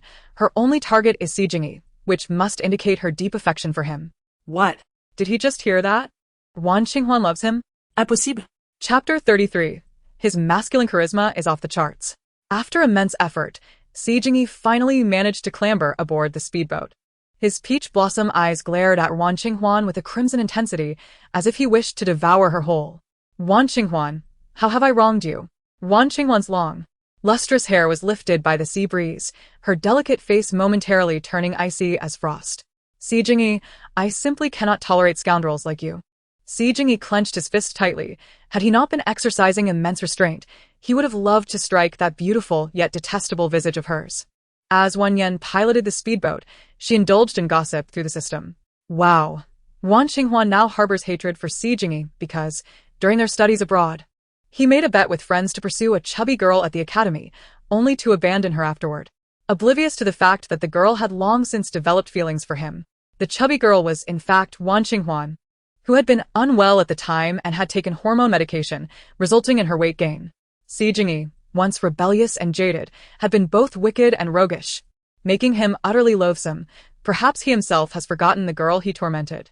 Si Yinge's body stiffened abruptly. He quickly recalled his sophomore year, when he was an exchange student abroad. A plump girl, often ridiculed by others, had a few times received his assistance. Later, when his friends teased him about having a crush on her, he denied it, only for them to wager that if he pursued her, she would undoubtedly accept him. To dispel any notion of an ambiguous relationship, he accepted the bet. What he did not anticipate was that, upon confessing, the girl would indeed agree to be with him. He was taken aback, still processing the moment when those who had bet with him declared him the loser. Upon learning that he had professed his feelings merely for a wager, the girl ran away in tears. The next day, when Si Jingyi sought to apologize in person, he discovered she had already left the academy. Afterward, he never saw her again. She had used an English name while abroad, and he was unaware of her Chinese name. Believing he would never encounter her again. Little did he know, the chubby girl was none other than their Wan Xinghua standing before him. Upon realizing the reason for Wan Xinghua's animosity, Si Jingyi's gaze towards her became increasingly complicated. Wan Xinghua, were you the chubby girl I knew back then? Before he could finish his sentence, his handsome face received a resounding slap from Wan Xinghua, making him regret his past blindness. Ah, the classic tale of love and rivalry. For Wan Xinghua, having once experienced the stirrings of first love, had believed she encountered a boy who would not mind her weight. Instead, he had merely toyed with her feelings. It was entirely understandable for her to feel shamed and resentful, and if blame were to be placed, it was on Si Jingyi for being so blind as to prefer someone who was not a true beauty. Si Jingyi's face turned pale. Fine, I admit it. I was indeed blind. The depth of love breeds the intensity of hatred. Do not let this remarkable girl slip away from you again. In your previous life, after being sold to Africa to mine coal, Wan Xinghua severed ties with her family to search for you. When she found you, you were already on the brink of death, beaten and battered. In her desperate attempt to save you, she knelt and pleaded for mercy, but those men, captivated by her beauty, harbored ulterior motives. She vowed to resist them with her last breath. When they sought to use you as leverage against her, she fiercely protected you, ultimately succumbing to their brutality before you could perish at their hands. How could there be such an infatuated yet naive girl? Si Jingyi stood frozen, his blood seemingly congealing into ice. He never imagined that the cold, aloof, and oppositional Wan Xinghua held such profound feelings for him, ultimately paying with her life to shield him from harm. In this lifetime, he must ensure that such a tragedy does not repeat itself. He, a man unworthy of Wan Xinghua, recognized that her affection for him was a grave mistake. To incite her to despise him completely, Si Jingyi smirked wickedly and suddenly pushed Wan Xinghua against a railing. You don't still harbor feelings for me, do you? Now that you've lost weight and become so beautiful, I wouldn't mind having a little fun with you. As he spoke, his long fingers grazed her fair, slender leg. Just as his fingers began to wander, Wan Xinghua stomped down hard on his foot, causing his features to contort in pain. Disappointment and hurt flickered in her beautiful, sharp eyes, tightening her heart with a pang of sorrow. There was no grief greater than the death of hope. The boy who once illuminated her life had ultimately existed only in her imagination. If you have time tonight, shall we book a room at a hotel? Each of his words pierced Wan Xinghua's heart like a dagger, shattering the last remnants of her fantasies about him. With a sardonic curve of her lips, she declared, Si Jingyi, I truly regret ever meeting you. Rest assured, I will no longer oppose you. From now on, I shall regard you as a stranger. In her heart, Wen Yan silently commended Wan Xinghua. Congratulations, beautiful Wan. The boat has sailed past countless mountains. It should be this way. A three-legged toad is hard to find, but two-legged dogs are everywhere. To sacrifice one's life for a man is simply not worth it, especially when that man has been involved with a transgender individual. Si Jingyi, who had been entangled with a transgender person, would likely carry that stain for a lifetime. He glanced at Wan Qinghuan, who stood with her hands on the railing, her back turned to him, her profile cold and indifferent. He understood that his words had deeply wounded her. She would no longer harbor affection for him. As his sister-in-law had expressed, he was unworthy. She deserved far better. 20 minutes later, the speedboat arrived at the deserted island. Wan Qinghuan, uncertain of Wen Yan and Si Jingyi's destination, followed quietly behind them without inquiry. Wen Yan discovered Xiao Ning in a cave, lying on the ground, barely alive. Her wrist slashed by a sharp stone, blood gushing forth. Upon seeing the frail Xiao Ning, both Si Jingyi and Wan Qinghuan were taken aback. Wen Yan rushed forward, retrieving medicine from her bag to staunch Xiao Ning's bleeding. After tending to her wounds, she turned to Wan Qinghuan and asked, "Do you have a handkerchief or silk scarf?" Wan Qinghuan promptly handed her handkerchief to Wen Yan, who skillfully bandaged Xiao Ning's wrist. "Sister-in-law, allow me to carry her." Although Xiao Ning was slender, she still weighed over 80 pounds, making it a considerable challenge for an average girl to lift her. Yet in the next moment, Si Jingyi witnessed Wen Yan effortlessly lift Xiao Ning into her arms, even weighing her lightly, as if it were a trivial task. Suddenly, Si Jingyi recalled Wen Yan's remarkable strength. He had indeed underestimated her abilities. As Xiao Ning gradually regained consciousness, her weak gaze fell upon the woman cradling her. Her pupils widened slightly, and her heartbeat faltered for a moment. Chapter 34. Song Feier Faces Consequences. Xiao Ning observed the beautiful woman holding her. With porcelain skin and striking features, akin to a vibrant red rose dripping with dew, so captivating that one could hardly look away. Realizing she was awake, the woman lowered her long, fox-like eyes, her crimson lips curving into a smile. "Live well, a life of immense wealth awaits you." Tears welled in Xiao Ning's eyes as she weakly spoke. "My life has already been ruined. We will help you reclaim the company, and your father, Xiao Weiliang, will face retribution. Trust me," came the reassuring reply. Xiao Ning blinked. "Are you a fairy?" Wen Yan smiled deep into the inquiry. "Do you think I am a fairy?" Xiao Ning gazed at Wen Yan's enchanting smile, her heart racing uncontrollably. The pallor of her previously wan face now bore a faint blush. Si Jingyi, witnessing this, felt a twinge of concern for his elder brother. Sister-in-law truly captivates both men and women. She is undeniably a siren. Wen Yan, Si Jingyi, and Wan Qinghuan escorted Xiao Ning to the hospital. Wen Yan instructed Si Jingyi, "Send 2 bodyguards to watch over Xiao Ning closely. Rest assured, sister-in-law."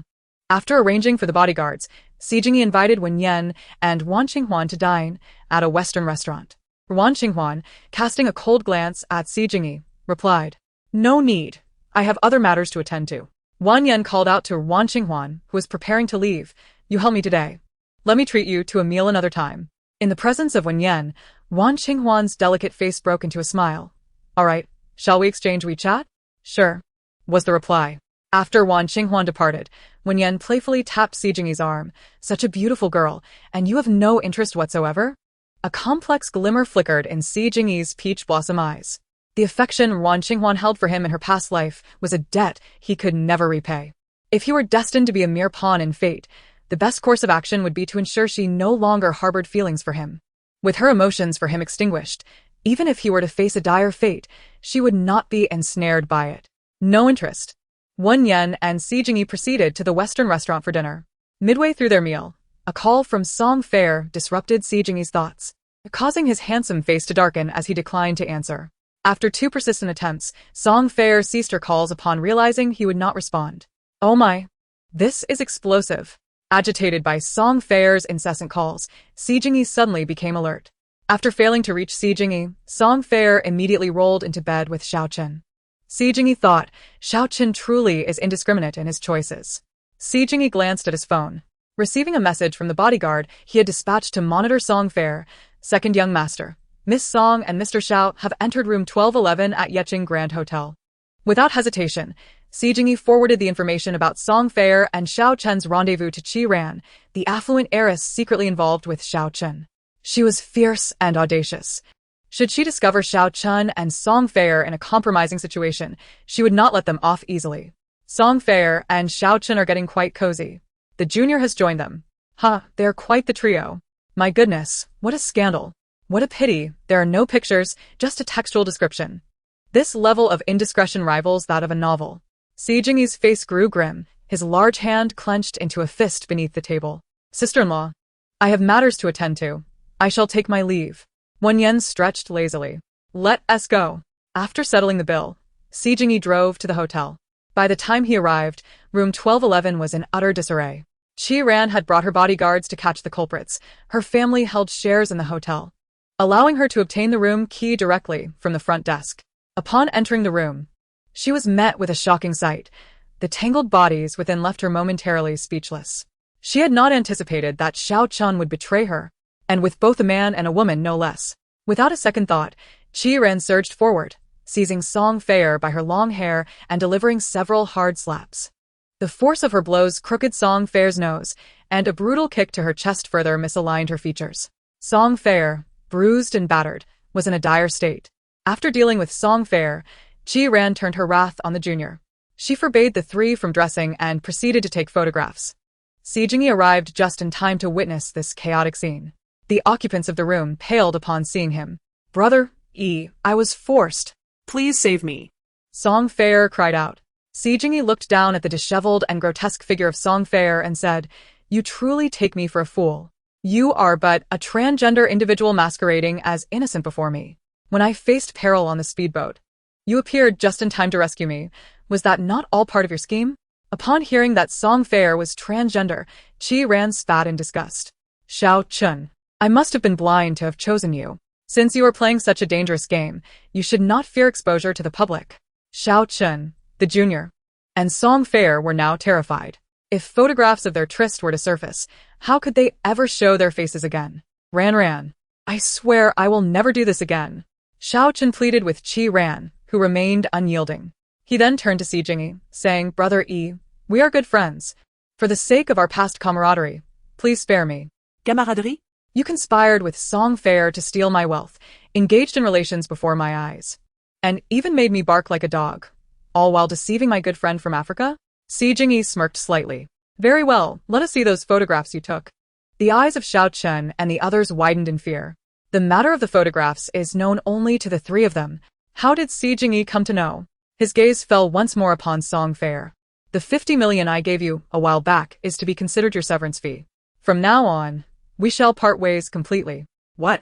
Si Jingyi had actually given Song Feier 50 million? Xiao Chun and the junior immediately cast sharp glances at Song Feier. She shook her head, denying it. Xiao Chun swiftly pulled out his phone, scrolling through the photos of Si Jingyi and the junior. Brother all the photos are right here.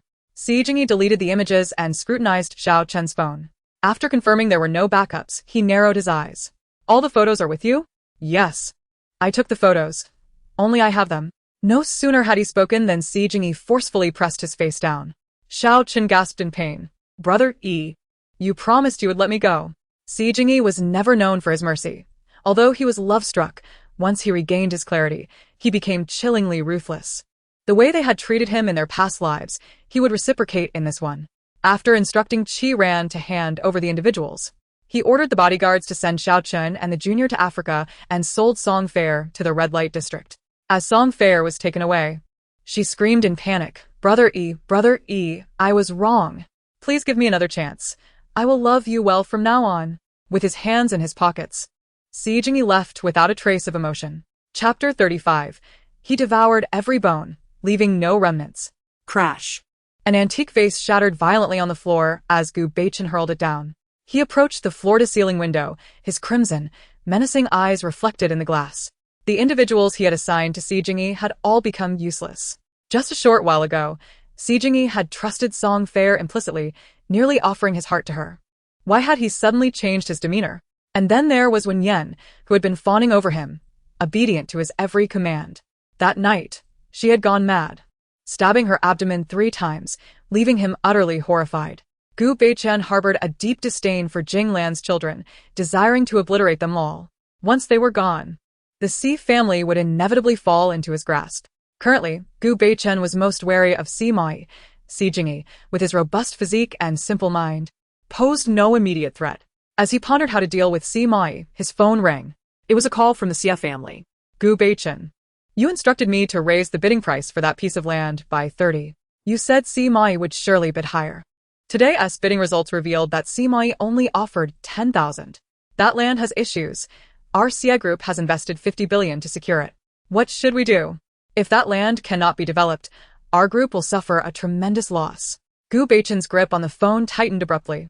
How could this be? He had planted an insider beside Si Moyan, and the information he received indicated that Si Moyan was prepared to bid nearly 60 billion. How could he only offer 10,000? Could it be that Si Moyan had also discovered the ancient tomb beneath that land? Gu Beichen, you had better provide me with an explanation. Gu Beichen's expression was grim. Mr. Xia, I assure you I will provide an explanation regarding this matter. Please grant me a moment. After hanging up the phone, his eyes reddened as if they were about to bleed. Si Moyan had indeed plotted against him.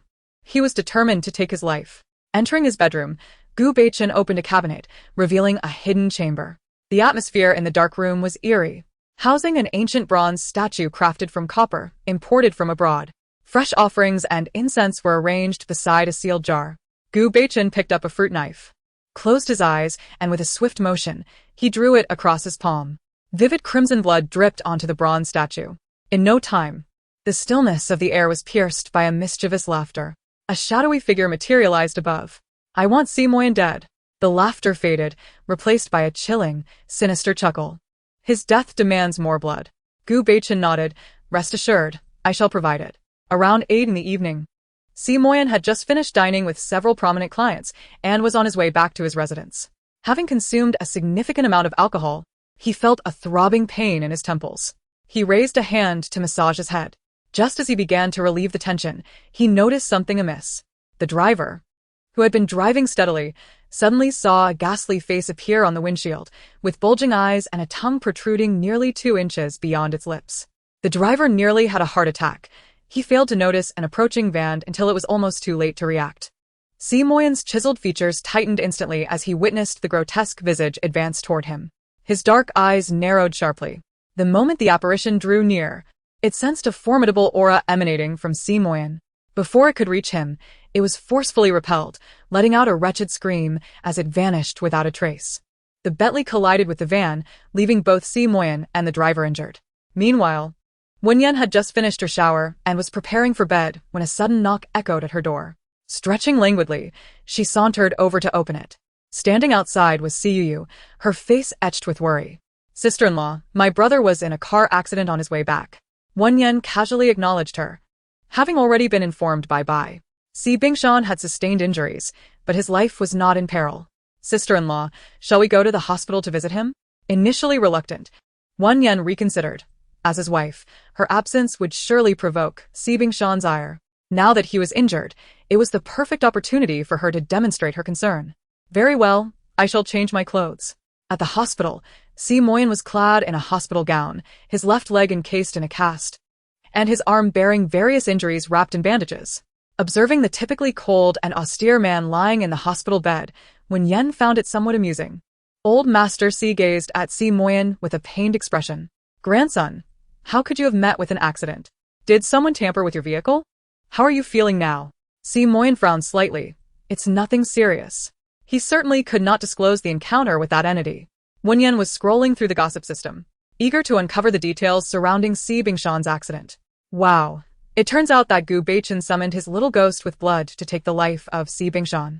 However, Si Bingshan exudes such a strong masculine aura that malevolent entities generally dare not approach him.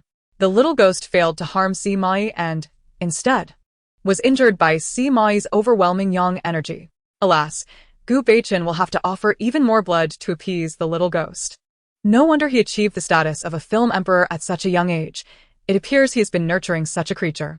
Does he not realize that if he fails to care for it properly, he may suffer a backlash? Old Master, Si exchanged a glance with Si Mai.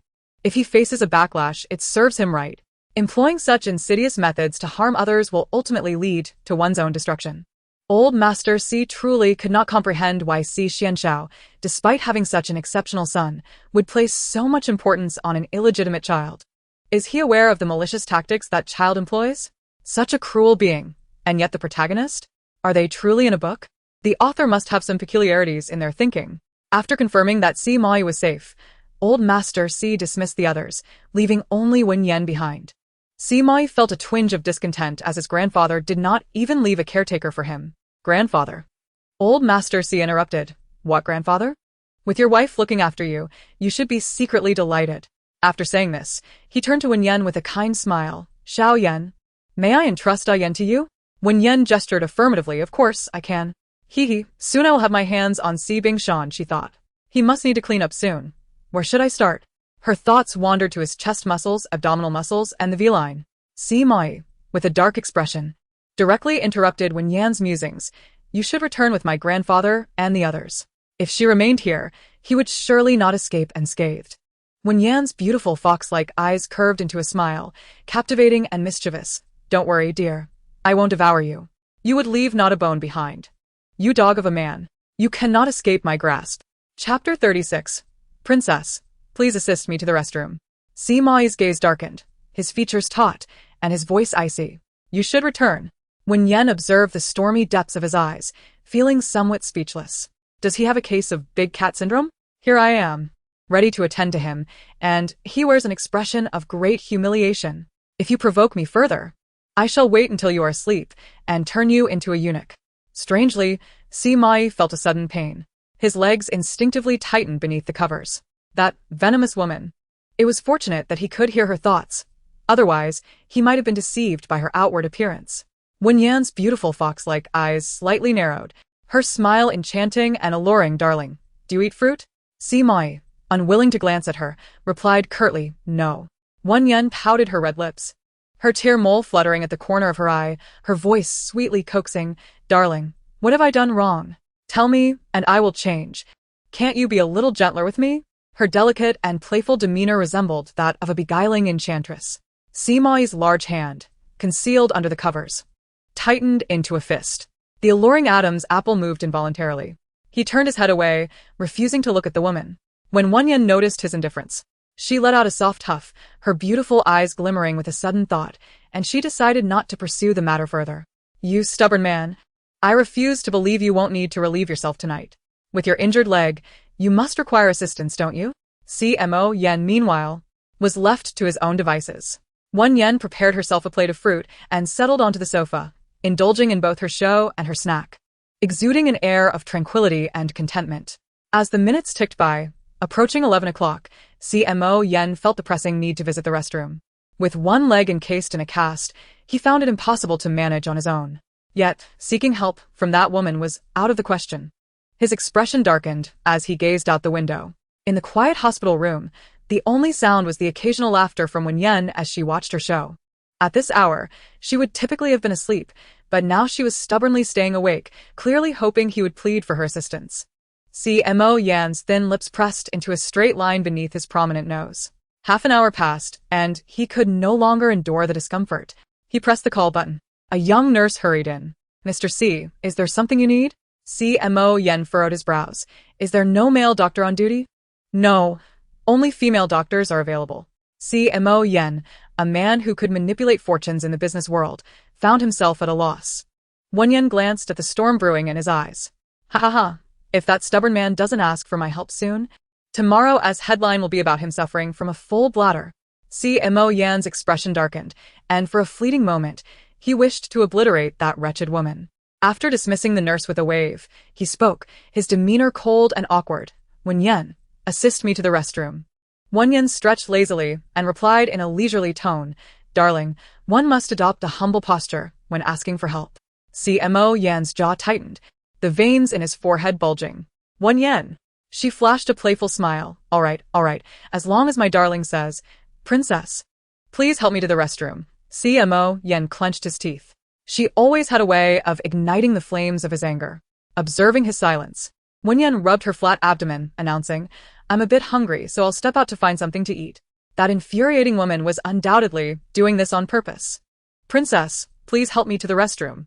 He enunciated each word with a barely contained frustration. Wen Yan looked at the man on the verge of losing his composure and replied lazily, All right then, here comes the princess. She approached the bedside, supporting his arm as he leaned onto her shoulder, helping him down from the bed. He stood on one leg, most of his weight resting upon her. Their bodies were tantalizingly close, and as Wen Yan wrapped her arms around his slender waist, she could feel the warmth of his skin even through the hospital gown. The man's narrow waist was remarkably tactile. His waist is not merely a waist, it's a deadly curved blade. Si Moyan glanced at the delicate arm encircling his waist. Her arm was remarkably slender, her skin fair, and her fingers, like slender green onions, were exquisitely elongated. Though slender, she possessed considerable strength. Supporting him, who stood nearly 6 feet tall, seemed effortless. Soon, when Yen had assisted Si Moyan into the restroom, she winked at him playfully. "Dear husband, do you need help with your trousers?" At her words, Si Moyan nearly lost his balance, stumbling to the floor. Was she truly a woman? How could she be so unabashed? Si Moyan narrowed his dark, narrow eyes, unusually refraining from retorting. "What? Do you wish to assist me with that?" Wen Yan was momentarily taken aback. Goodness, he actually didn't tell me to leave and even teased me? Surely, he doesn't genuinely want my help with that. Oh dear, I certainly don't wish for any complications. Si Moyan suddenly realized that she was all bark and no bite. When faced with actual action, she faltered. A playful glint appeared in his narrowed gaze. "What are you hesitating for, Wen Yan?" She steeled herself. A practitioner of medicine, what had she not encountered? With a mischievous smile, she released one hand from supporting him and swiftly grazed his abdomen. The man's muscles tensed abruptly. A person already on the verge of using the restroom shuddered unexpectedly. "Wen Yan." Wen Yan innocently blinked her eyes. "Husband, I truly am helping you." With that, her hand was poised to remove his trousers. Yet, in the next instant, his fingers clamped down on hers with a firm grip. His hand was long and defined, the pads of his fingers bearing faint calluses. Her hand was significantly smaller, encased securely within his grasp. A smile danced at the corners of Wen Yan's lips. Rounding up, "I've been held by him." Adabay. "Has my dislike value diminished?" Dabai replied. "Host, I truly wish to roll my eyes at you. The person is on the brink of bursting with urgency. And you're concerned about your dislike value? If it hasn't skyrocketed to 100, you should consider yourself fortunate." Wen Yan lamented. "Oh, this dreadful man doesn't fancy me, and now even the system is bullying me." Withdrawing her hand from his grasp, she shot him a reproachful glance. "When you're done, call for me." With that, she huffed away. Observing her departing figure, a subtle, almost imperceptible smile crept onto the typically icy countenance of the man. Oddly, despite her antics, his level of disdain for her had not escalated. Gu family. Gazing at the injured child who had returned, Gu Beichin was filled with disbelief. "I require blood to heal." Gu Beichin furrowed his brow. What had become of Si Moyan? "I require blood to heal," the child reiterated, his eyes taking on a frightening, bloodthirsty gleam. Gu Beichin's handsome face darkened. "You failed to complete the task?" No sooner had he spoken than a sharp pain pierced his neck. Chapter 37. The Return of the Useless Third Brother. A blood hole swiftly appeared on Gu Beichin's neck. Racked with pain, he contorted his features and exerted immense effort to push the child away. "You go inside first. I'll provide you with blood." The child entered the ancient copper vessel. Gu Beichin once again sliced his palm, letting blood drip into it. This time, he offered a substantial amount of blood, finally appeasing the child. As Gu Beichin tended to his wounds, his complexion turned an alarming shade of pale. Emerging from the dimly lit room, a knock resounded at the bedroom door. Upon opening it, he found his mother, Gu Manchu, standing outside. Upon witnessing her son's ghastly pallor, concern and fear etched across her face, she exclaimed, "Beichin, what has happened to you?" "Mother, I've been deceived by Si Moyan, and now the Xia family demands compensation of over 10 billion. What? Gu Manchu was incensed. Without hesitation, she dialed Si Xiao. Upon his return, she lamented, "Darling, your eldest son, taking advantage of his status as the heir of the Si family, has bullied our Beichin. Our son, at merely 20, has achieved the pinnacle of success as a film emperor, establishing his own company with remarkable prowess. Yet, Si Moyan, wielding underhanded tactics, suppresses him and has now conspired against Beichin with the Xia family. When will Beichin and Yen Yan finally be acknowledged by their true lineage?" Seeing Gu Beichin's pale visage and reddened eyes, Si Xiao felt an overwhelming surge of compassion. The venerable monk had proclaimed that Beichin was destined for wealth and fortune, and as long as he remained by Beichin's side, he would evade an untimely demise, unlike the others of the Si family who had become mere pawns. He vowed to protect Beichun at all costs. If the old man refuses to allow Beichun and Yen Yan to reclaim their heritage, I shall bestow my 10% stake in the C Group to Beichun. From henceforth, he shall be a shareholder of the C Group. A smile brightened the faces of both Gu Manchu and Gu Beichun. Darling, you truly care for us, Gu Manchu whispered seductively into Si Jinxiao's ear. I intend to serve you well tonight. One of the reasons Si Jinxiao cherished Gu Manchu was her uninhibited nature in their intimate moments, leaving him utterly captivated. In contrast, Jinglan had always been as unresponsive as a lifeless fish during their encounters. Thankfully, she had become a vegetative state. The following day, as Si Moyan awoke in a daze, he felt a slight itch at the tip of his nose. Suddenly, his eyes flew open, just roused from slumber. His usually cold and penetrating gaze now bore a hint of sleepiness, lacking any commanding presence. His blurry vision gradually sharpened, revealing Wen Yan seated by his hospital bed, playfully teasing him with strands of his hair. Her eyes, adorned with a tear mole, glimmered with mischief, her red lips curling into a smile. Darling, do you need to get up to relieve yourself? Si Moyan's expression darkened instantly. I'll have Lu Zhou come to take care of you. There's no need for you to stay. That's not acceptable, she countered. Caring for my husband is my responsibility. Hee. I've heard that a man's willpower is at its weakest in the morning. If I flirt with this icy mountain of a man, will he be unable to resist? Wen Yan, with her graceful figure, instinctively leaned closer to him. Having already freshened up, she bore a subtle hint of minty freshness. She exhaled softly towards his handsome face, her sultry gaze and playful smile enticingly uplifted. Do you need my assistance, darling?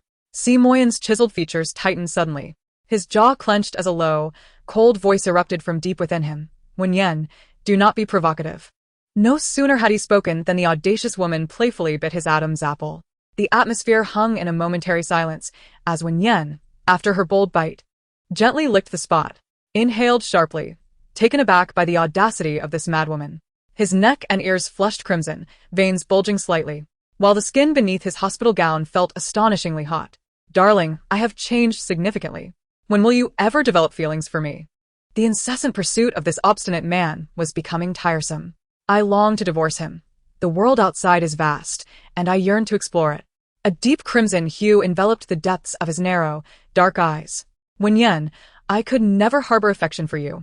The thought of her eventually leaving the Si family to seek out various charming suitors stirred an inexplicable irritation within him. Get out. Wen Yan was taken aback by his exaggerated reaction to her mere bite on his Adam's apple. His temperament was so doggedly irritable that any woman would find it intolerable. Fortunately, she was but a fleeting, inconsequential figure. Otherwise, her existence would surely bring misfortune to another. In her previous life, Wen Yan had been rather laid back, never having experienced love or understood its essence. Yet this man, who persistently pushed her away, ignited a fierce determination and competitive spirit within her. Damn it! One day, I shall win him over, only to cast him aside with great force. Wen Yan, what are you doing with my brother?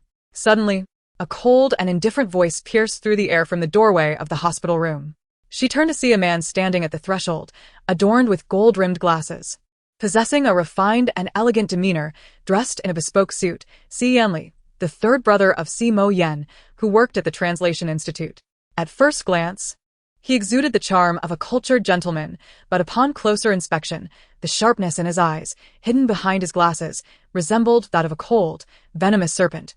Devoid of warmth, one could not deny that the Si family's unfortunate members bore exquisite beauty, flawless in every aspect.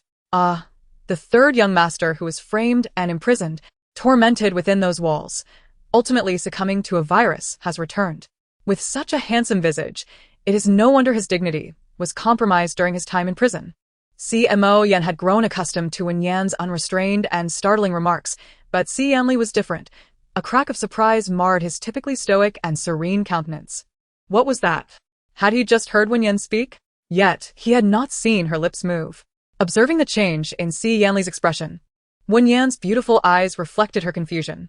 What is that expression? Does he look upon me as if encountering a ghost? Upon reflection, it made sense. Gu Beichun's sister, Gu Yan, harbored a secret admiration for him. To curry favor with Gu Beichun, the original Wen Yan had committed numerous foolish acts.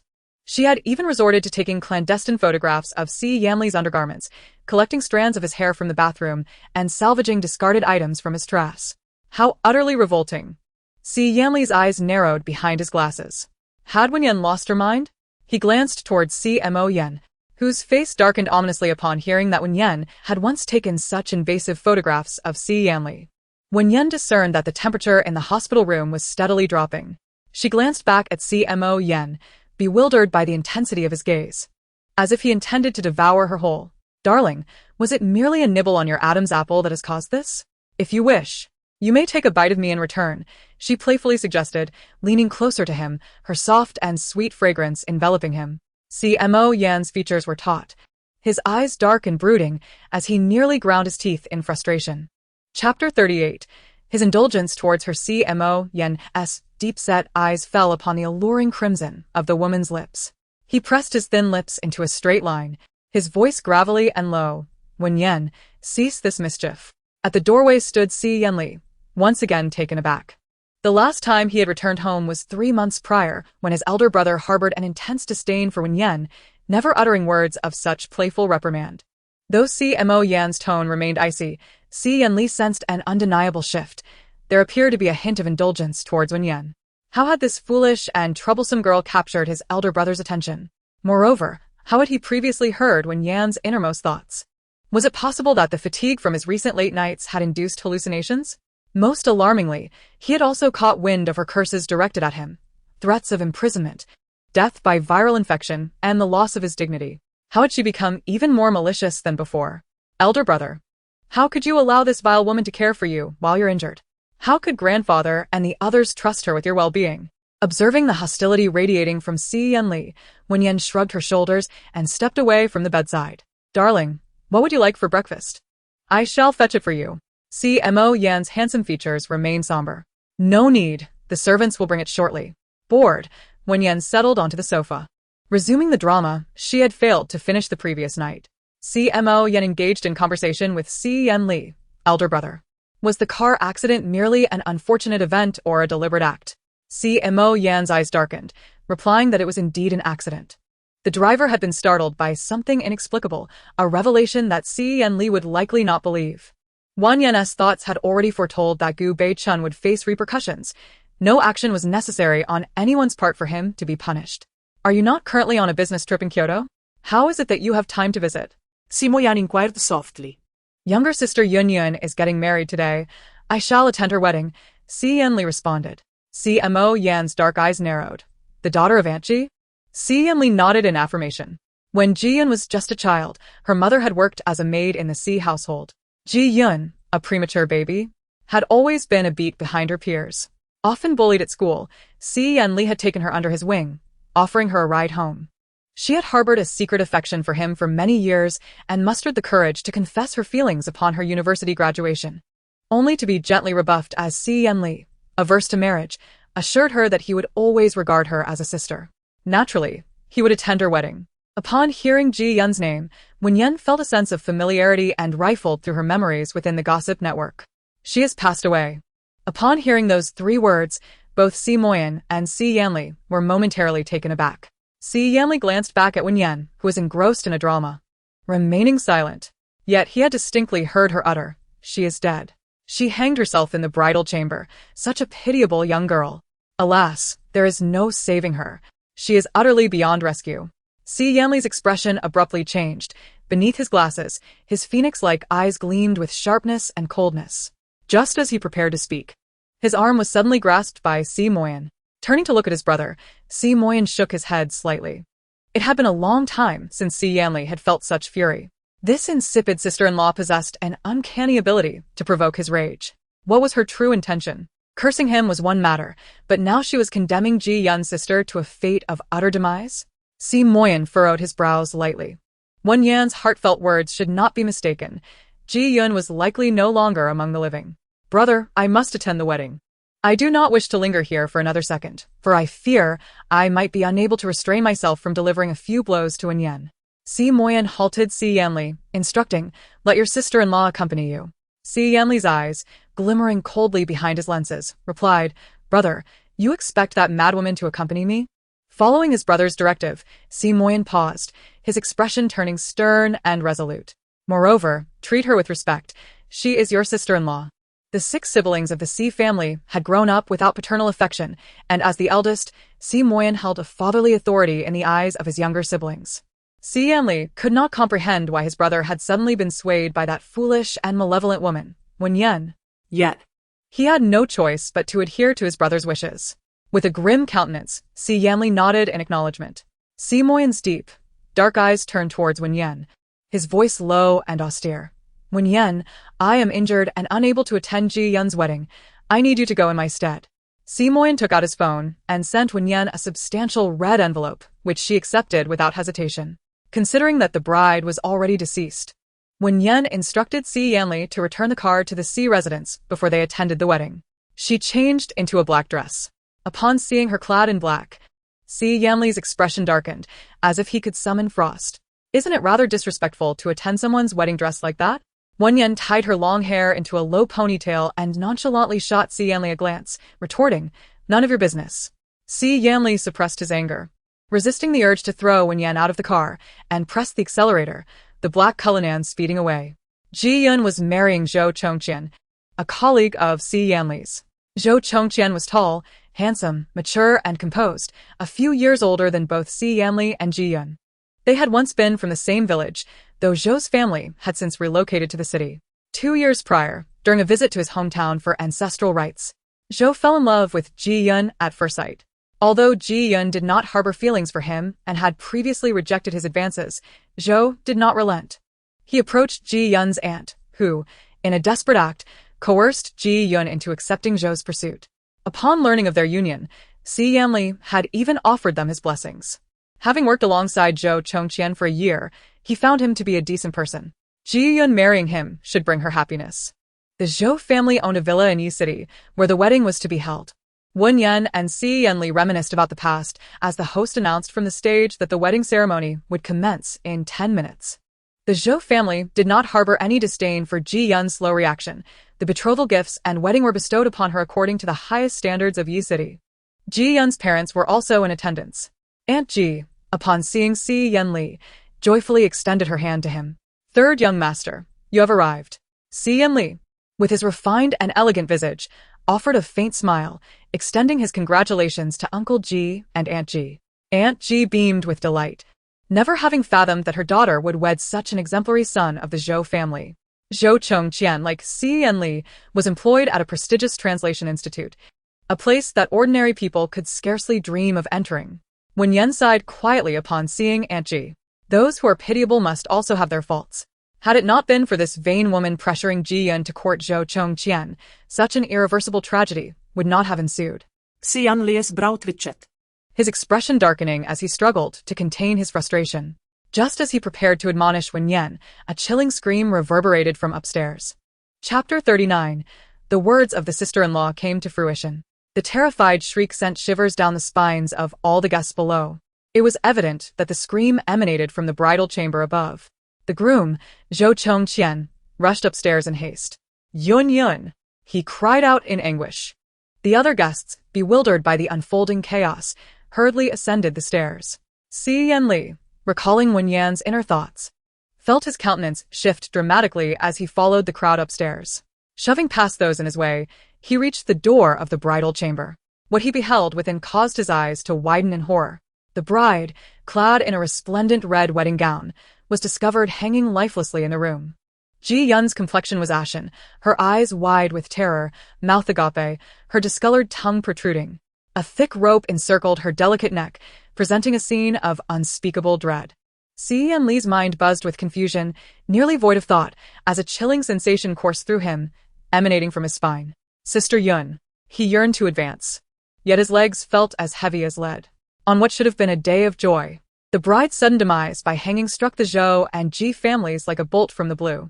Aunt Ji and Uncle Ji ascended the stairs, and upon witnessing Ji Yun's lifeless form, their legs buckled, collapsing to the ground. Aunt Ji cried out in anguish, "My daughter!" Uncle Ji, with tear-filled eyes, wiped away his tears, lamenting, "I always said if Yun Yun did not wish to marry, we should not force her. Now, look at the tragedy that has unfolded." Aunt Ji, weeping profusely, lunged toward Zhou Chongqian, exclaiming, "What have you done to my daughter? Return her life." Zhou Chongqian, his eyes a fierce crimson, suddenly turned his sharp gaze toward Si Yanli, trembling as he pointed an accusing finger at him. "It is he who has caused Wen Yan's demise."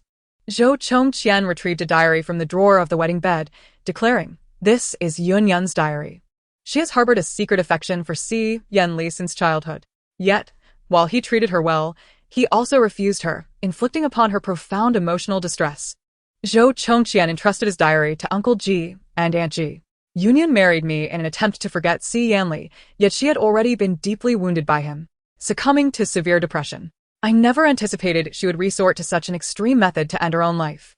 Aunt Ji, upon discovering the diary, was devastated by the passages that revealed Ji Yunyan's affection for Si Yanli. The final pages contained only a few sparse lines expressing her profound sorrow, unbearable pain, and a wish for early liberation. In a fit of rage, Aunt Ji glared at Si Yanli and hurled the diary at him. "Third young master, you have killed my daughter. You owe me for her life." Si Yanli, with trembling fingers, opened the diary, feeling the chill of despair. The heartfelt musings of a young girl were inscribed within its pages, each word drenched in sorrow. Even Si Yanli himself recognized that it was his rejection of Ji Yunyan that had inflicted irreparable psychological damage upon her. Wen Yan stood at a distance, observing Si Yanli, who appeared utterly lost, as if he had suffered a grave blow. She shook her head in disbelief. "Surely, he cannot be foolish enough to believe he is the true architect of Ji Yunyan's demise?" Zhou Chongqian had entered the Translation Institute before him and had once been poised for a promotion. However, Si Yanli's exceptional skills had sparked jealousy, leading Zhou Chongqian to contemplate his removal long ago. According to the original narrative, Si Yanli was profoundly affected by Ji Yunyan's death, which thwarted his promotion, resulting in Zhou Chongqian ascending instead. Guilt consumed him, prompting him to refer several key clients to Zhou Chongqian, only for him to later contract a virus while imprisoned, a consequence of Zhou Chongqian's machinations. Engulfed in immense sorrow and self-reproach, Si Yanli was jolted by Wen Yan's unspoken thoughts. What did she mean? Could it be that Ji Yunyan's death held deeper mysteries? Wen Yan perused the gossip system, clicking her tongue in dismay. Goodness, Zhou Chongqian is indeed malicious. And Aunt Ji has pushed her own daughter into the abyss. Before her death, Ji Yunyan recorded a video detailing her tragic experiences, sending the memory card to Si Yanli. Surely, hadn't he neglected to check his mailbox? Si Yanli's handsome features tightened suddenly. Before long, the police arrived to take Ji Yunyan's body for examination, concluding that her death was a suicide before officially closing the case. The wedding banquet transformed into a funeral feast, leaving all guests in a state of unease. Si Yanli handed the car keys to Wen Yan. "Please take me back to the apartment." He needed to see if the memory card Wen Yan mentioned was indeed in his mailbox. Observing Si Yanli's despondent demeanor, Wen Yan refrained from saying much, accepting the keys and driving to his apartment building. Upon arriving, Si Yanli exited the car and approached the mailbox. He opened it, only to find it empty. Suddenly, he recalled that he had cleared the mailbox earlier that morning before visiting his elder brother in the hospital. There had been a white envelope inside, but after a cursory glance revealed it contained nothing, he had discarded it. Could it be that the memory card was concealed within that envelope? Si Yanli dashed toward the trash bin. To his dismay, the refuse had already been removed by the cleaners. He returned to the car and instructed Wen Yan to drive to the garbage station, her heart filled with confusion. Could it be that he knows Ji Yun sent him the memory card? Perhaps Ji Yun had informed him before her passing. Wen Yan patiently drove to the garbage station. Upon arrival, the typically fastidious and aloof young master dashed forward. Even from her position in the car, Wen Yan could smell the overwhelming stench. She raised a hand to pinch her nose. After searching for over an hour, Si Yanli still could not find the discarded white envelope. With so much refuse at the garbage station, it was a wonder he could find anything at all. Unable to bear it any longer, Wen Yan checked the gossip system. It turns out that the elderly man responsible for collecting the garbage felt unwell after his morning rounds and did not dispose of the trash at the station. The garbage truck is still parked at his home. Drenched in the foul odors, Si Yanli, was she doing this on purpose? Regardless, she had provided valuable information.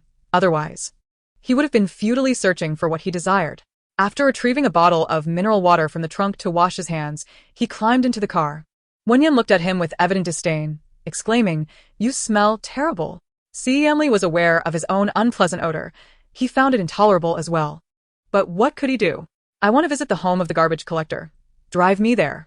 Wen Yan raised an eyebrow, questioning who would be inconvenienced. Si Yanli met her teasing gaze with a smirk, biting down on his molars. Troublesome.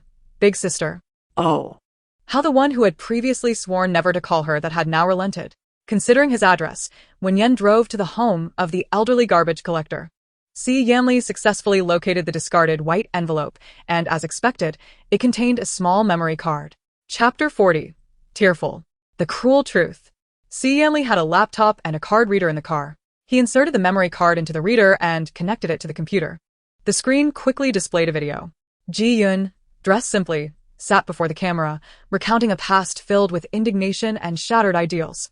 Upon hearing her story, Wen Yan could not help but feel tears welling up, despite having seen some of Ji Yun's experiences in the gossip circle. Hearing her speak them aloud was a profoundly different experience. Alas, what a pitiable girl she was. Ji Yun's depression did not stem from Si Yanli rejecting her confession. Although she was heartbroken after his rejection, she understood their differences. Accepting that Si Yanli would not reciprocate her feelings, she resolved to regard him merely as an elder brother. When Zhou Chongqian initially pursued her, she was not particularly fond of him. Eventually, under pressure from G.S. aunt, she consented to Zhou Chongqian's advances. As they spent time together, Ji Yun gradually developed feelings for him. Zhou Chongqian never minded her slower reactions. Whenever there was a holiday, he would take her into the city for outings. After a year of dating, Zhou Chongqian invited Ji Yun to his room. Before their intimate encounter, he offered her a drink, leaving Ji Yun feeling lightheaded and confused, leading to their union. Ji Yun once believed that her simplicity would bring her happiness, envisioning a blissful life alongside Zhou Chongqian. However, an unexpected turn of events shattered her illusions. She found it peculiar that Zhou Chongqian insisted on dimming the lights during their intimate moments. One day, in the midst of their encounter, she boldly illuminated the room, only to be met with the sinister grin of a man who bore an uncanny resemblance to Zhou Chongqian. It was evident that they were two distinct individuals. Paralyzed by fear, she was overpowered by this malicious man, who disregarded her protests, covering her with a pillow until the act was complete. In tears, she fled to find Zhou Chongqian, who was calmly smoking outside.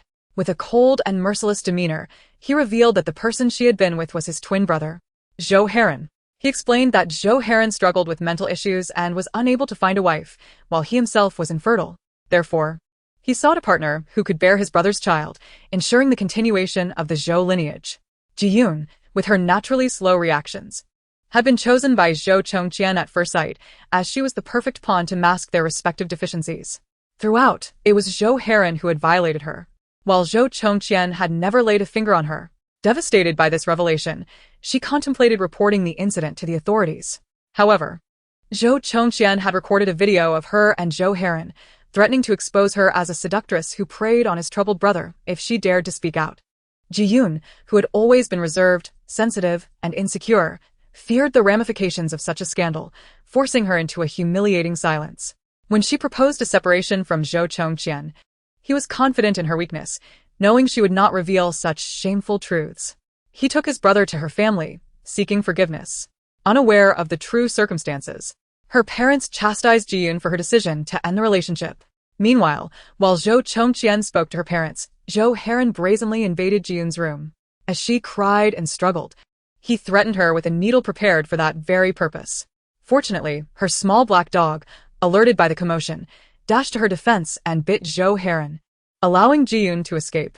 When her parents rushed into the room, they found Zhou Heron sprawled on the floor, bloodied and aggrieved, claiming he had merely wished to give Ji Yun candy, only to be bitten by the dog.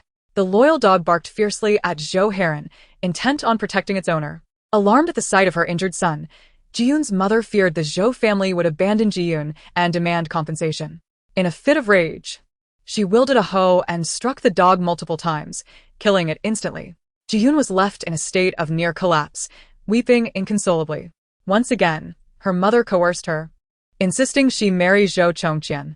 Overwhelmed by despair and anguish, she could hardly see through her tears in the nights leading up to the wedding. At a loss for whom to confide in about her suffering, her heart was consumed by hopelessness. In her turmoil, she thought of Si Yanli, the boy who had once stood by her during her moments of vulnerability, never shunning her but rather defending her. Summoning her courage, She finally shared her harrowing experience with him. Xiao He was her longest companion, apart from Si Yanli. Whenever she was bullied in the village, Xiao He would step forward to protect her. In the dark of night, when fear enveloped her, Xiao He would keep her company.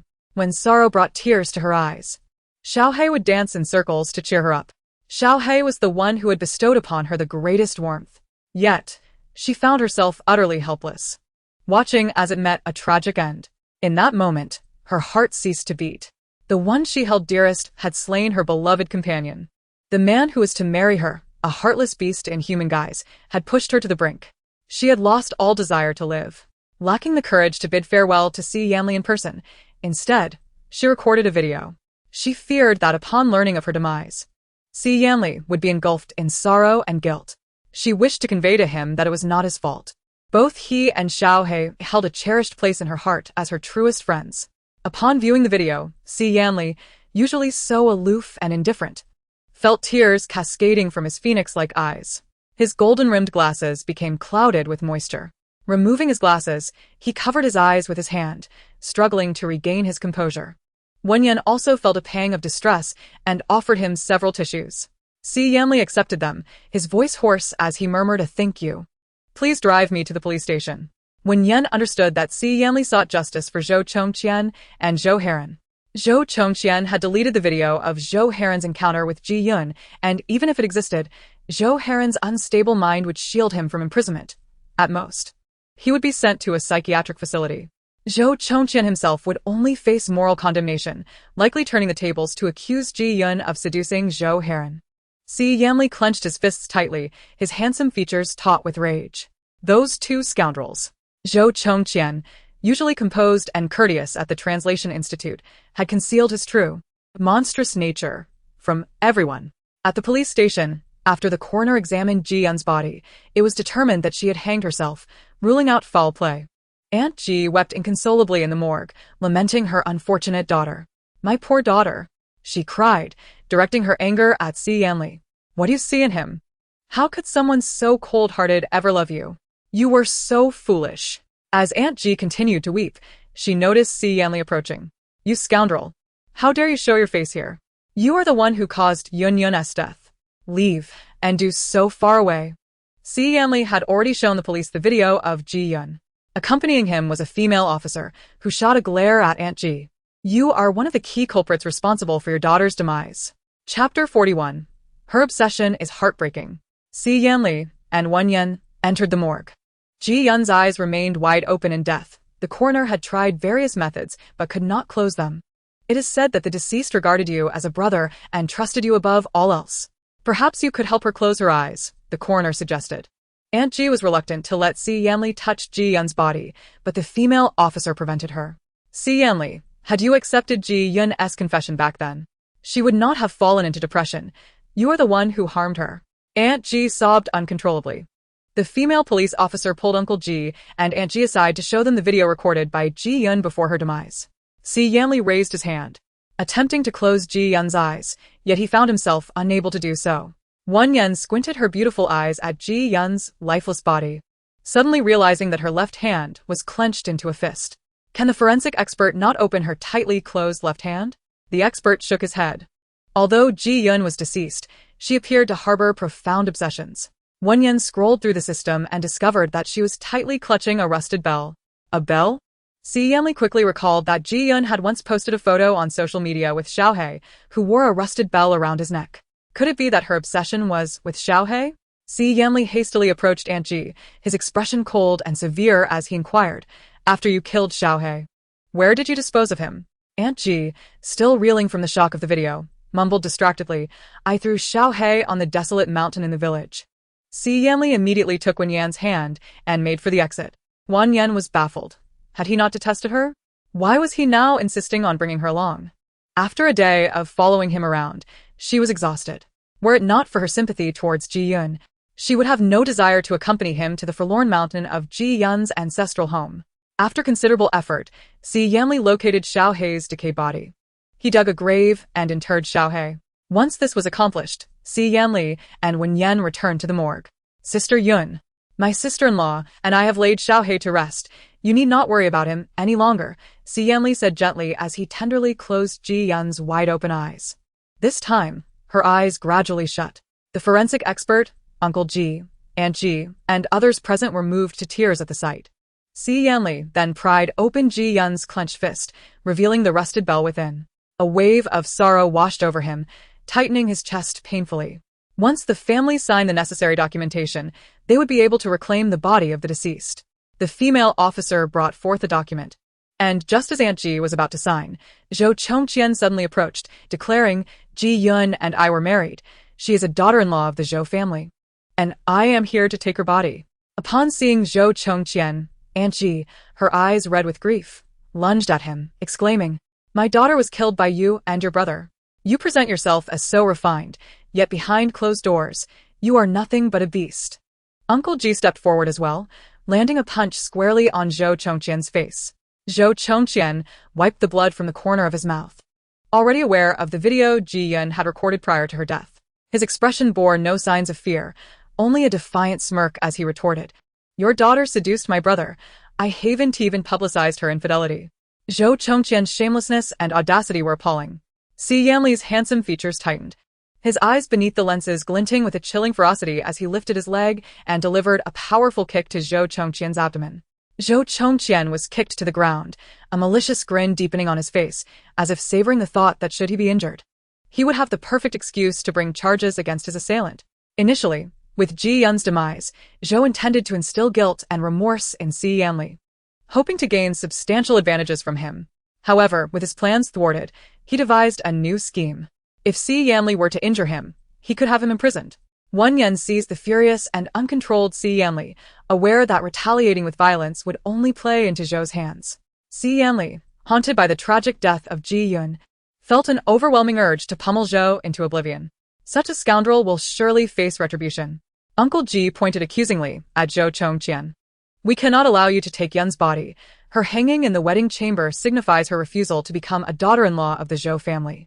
Now, leave. Zhou glanced at Uncle Ji and Aunt Ji, the very ones who had forced Yun into marrying him, the same who had dealt fatal blows to Xiaohe. How can you blame me now? My brother suffers from a mental illness, and it was Yun, without shame, who entangled herself with someone mentally unstable. You owe the Zhou family compensation for our losses. Uncle Ji and Aunt Ji were left utterly speechless. Had it not been for Wen Yan restraining him, Si Yanli might have actually killed Zhou Chongqian on the spot. Even Wen Yan, typically devoid of sympathy, was incensed by the presence of such a wretched individual. Disgusting creature. A day of reckoning will surely come. Following Ji Yun's funeral, Si Yanli became increasingly despondent. He took a leave of absence from the Translation Institute and remained at home to recuperate. As Wen Yan returned to the Si residence to fetch clothes for the hospital, she caught a glimpse of Si Yanli on the sofa, drinking. If he can't withstand this first trial, how will he cope with the subsequent betrayals that may lead to his imprisonment? The thought of such a handsome man ultimately losing his dignity was indeed a pity. Si Yanli recalled Wen Yan's earlier words, and they echoed in his mind, causing him to tense. With reddened eyes, he looked at Wen Yan. Sister-in-law, Zhou Heron has been sent to a mental hospital, yet Zhou Chongqian remains unpunished. Why is the world so unjust? Wen Yan sighed. During your absence from work, Zhou Chongqian has already wooed your divorced female superior from your department. He is about to be promoted, becoming your superior. Is that not infuriating? Si Yanli's grip on the bottle tightened, his features taut with rage. However, dealing with such a scoundrel is not impossible. A glimmer of determination ignited in his darkened eyes. Sister-in-law, how can we ensure that Zhou Chongqian faces punishment? Wen Yan regarded Si Yanli, who stared at her intently, and shrugged. Why should I assist him? Since marrying into the Si family, this expendable third brother has never treated me kindly. I have no sympathy for him. Without waiting for Si Yanli's response, she departed from the Si residence. Realizing the urgency of the situation, Si Yanli rushed back to his room, retrieved the property deed of an apartment, and had the driver take him to the hospital. He was determined to bribe and win favor with his sister-in-law. When Yan arrived at the doorway of Si Moyan's hospital room, a bag of clothes in hand, just as she was about to enter, she unexpectedly spotted a young woman, resplendently dressed, standing before Si Moyan's bed, professing her affections.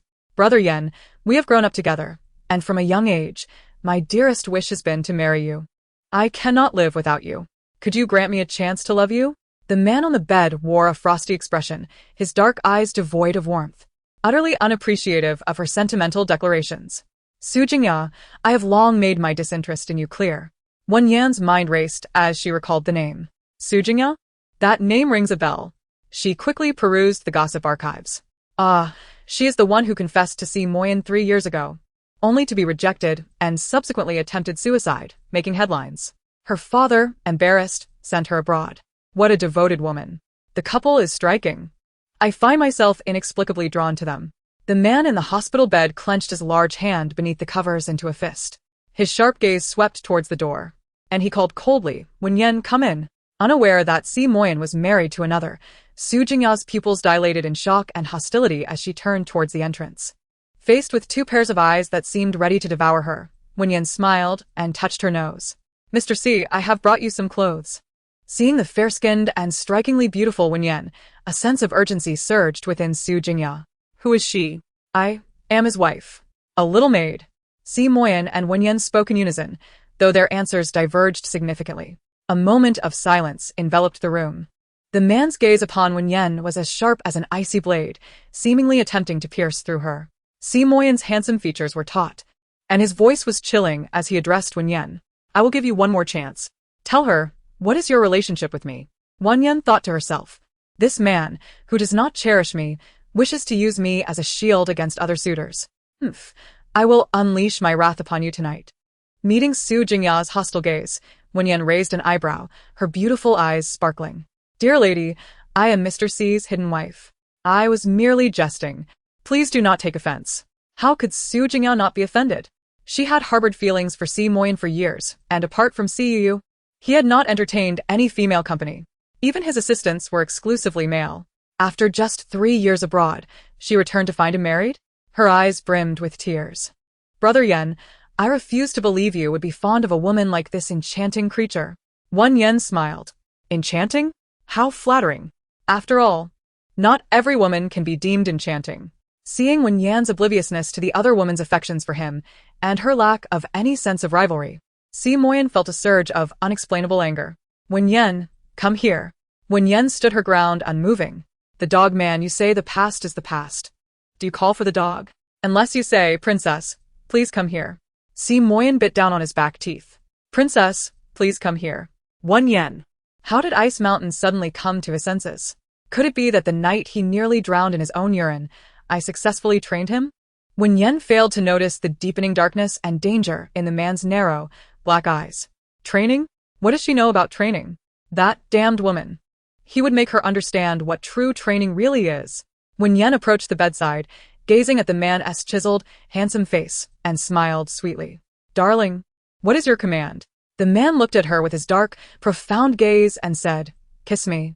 Wen Yan's pupils nearly trembled. What? The dog man wants me to kiss him? Surely, there's something wrong with my ears. Oh, I see now. He wants Su Jingya to believe in our relationship. Su Jingya has an extreme personality. He fears she might attempt suicide again. Si Moyan could not comprehend why Wen Yan's thoughts were so intricate. He wanted her to kiss him. Was she not benefiting from this? Why was she still hesitating? Su Jingya did not believe for a moment that Wen Yan and Si Moyan were married. She screamed, Brother Yan, don't let that vixen kiss you. Wen Yan had a rebellious streak. If someone told her she couldn't do something, she was bound to do it. Moreover, she glanced at the man's alluring, sensual lips. They were quite tempting. Supporting herself on the edge of the bed, she leaned closer to him. This was the first time since her arrival that she was so near to Ice Mountain. His skin was flawless. At such close range, not a single pore was visible. Fair and smooth, his long, dark lashes framed eyes like obsidian. No wonder they appeared so deep and dangerous. As Wen Yan scrutinized Si Moyan, his gaze remained locked on her. She wore only a light makeup today, yet she was still as radiant as a red rose. A faint, delicate fragrance surrounded her. Noble and enchanting. Her beautiful fox-like eyes sparkled and seduced, and as she drew nearer, the alluring scent intensified. The man, who was typically indifferent to women, felt his throat involuntarily swallow. After staring at his thin lips for a few seconds, Wen Yan suddenly lowered her head, pressing her vibrant red lips against his. However, it was not a kiss. Rather, it was a retaliatory bite, her teeth sinking into his lips without mercy. Both tasted the metallic tang of blood in their mouths. Si Moyan's gaze darkened suddenly, and as he reached out to push her away, she extended her soft tongue to gently lick the wounded spot. Darling, do you want more? Her sultry voice stoked the fire. In Si Moyan's narrow, dark eyes, a rare flicker of desire emerged. This added an unexpected allure and a touch of humanity to the usually stern man. Su Jingyao witnessed the scene, her eyes brimming with shock and disbelief. Was this still the brother Yan she knew? Not only did he allow a woman to kiss him, but he also let her draw blood. Tears of distress welled up in Su Jingyao's eyes. Si Moyan cast a glance at Su Jingyao, questioning her presence. What are you still doing here? Do not disrupt my relationship with my wife anymore. Leave. Wen Yan silently wiped away Su Jingyao's tears of sorrow. How liberating. Si Bingshan is nothing but a cold machine. He is indifferent not only to me but to every other woman as well. Ah. Die by. Why must I pursue this ice mountain? Just let me bump into a block of tofu and end it all. With tears streaming down her face, Su Jingyao fled to the hospital door. Unable to resist glancing back at Si Moyan, she had hoped that he would spare her a look, reminiscing about their childhood bond, but instead, his dark, inscrutable eyes were fixed solely on his wife, his usually frigid expression even hinting at a trace of tenderness. That fleeting smile, imbued with a subtle affection, vanished in an instant. As Su Jingyao attempted to observe him further, his countenance reverted to its icy demeanor. Her tears soaked her cheeks. Yet he did not cast a single glance her way, treating her as though she were invisible. Truly, his heart was as unyielding as iron. Covering her mouth. Su Hindia departed. After a few steps, she collided with someone. Looking up, she found it was the elegant and aloof Si Yanli. After apologizing, she hurried away. Si Yanli was well aware of Su Jingyao's feelings for his elder brother. Seeing her in such distress, he surmised that she had once again faced rejection. His mind was now preoccupied with thoughts of how to punish the Zhou brothers, Zhou Chongqian and Zhou Heron, as he strode into the ward. However, upon entering, he was taken aback. His usually aloof elder brother had unexpectedly grasped Wen Yan's wrist and, seizing the moment she lowered her head, bit down hard on her delicate neck. Caught off guard, Wen Yan felt an overwhelming surge of emotions. What a detestable man. His desire for revenge is extraordinary. Ouch! That hurts. My poor neck, she exclaimed. Though she mentally criticized him, Wen Yan maintained her composure. She playfully clenched her fist and tapped his chest, teasing, Darling, would you care to bite somewhere else? I am fully prepared with sharp scissors. Dare to bite again and see what happens. At the entrance of the ward, Si Yanli coughed lightly into his fist. Upon noticing him, Wen Yan quickly arranged her long hair and playfully threw a flirtatious glance at Si Moyan. Darling, it's all your fault. You let the third brother witness this spectacle. Ouch, my neck still aches. I wish he would. She subtly mimicked a gun gesture, playfully hinting at a transformation. Let him become little Yanzi. Si Yanli, who had been feeling downcast lately, leaned against the doorframe, his chest subtly trembling as he struggled to suppress a laugh from within. Meanwhile, Si Moyan's expression darkened. Did this malicious woman truly desire him to be a eunuch? What advantage would that bring her? The recollection of her aspirations to escape and keep a young lover only deepened his frown. Get away. Wen Yan gritted her teeth in annoyance. With a heavy heart, Wen Yan settled onto the sofa, her mood far from pleasant. Si Yanli entered the room, greeting her with a respectful elder brother. Before approaching the sofa to hand her an envelope, raising an eyebrow, Wen Yan inquired, What is this, third brother? Dear sister-in-law, on the day of Yun Yun's incident, I owe you a debt of gratitude. This is my token of appreciation, Si Yanli replied. As she opened the envelope, she was astonished to find the property deed for a luxurious apartment in Yi City. Whenever you have the time, I will transfer the deed to you, he continued. Wen Yan felt as though a windfall had unexpectedly come her way. What are their intentions? Si Jingyi gifted me a sports car. And now Si Yanli presents me with a property deed. Is this a prelude to something sinister? Are they feigning kindness while plotting my demise behind the scenes?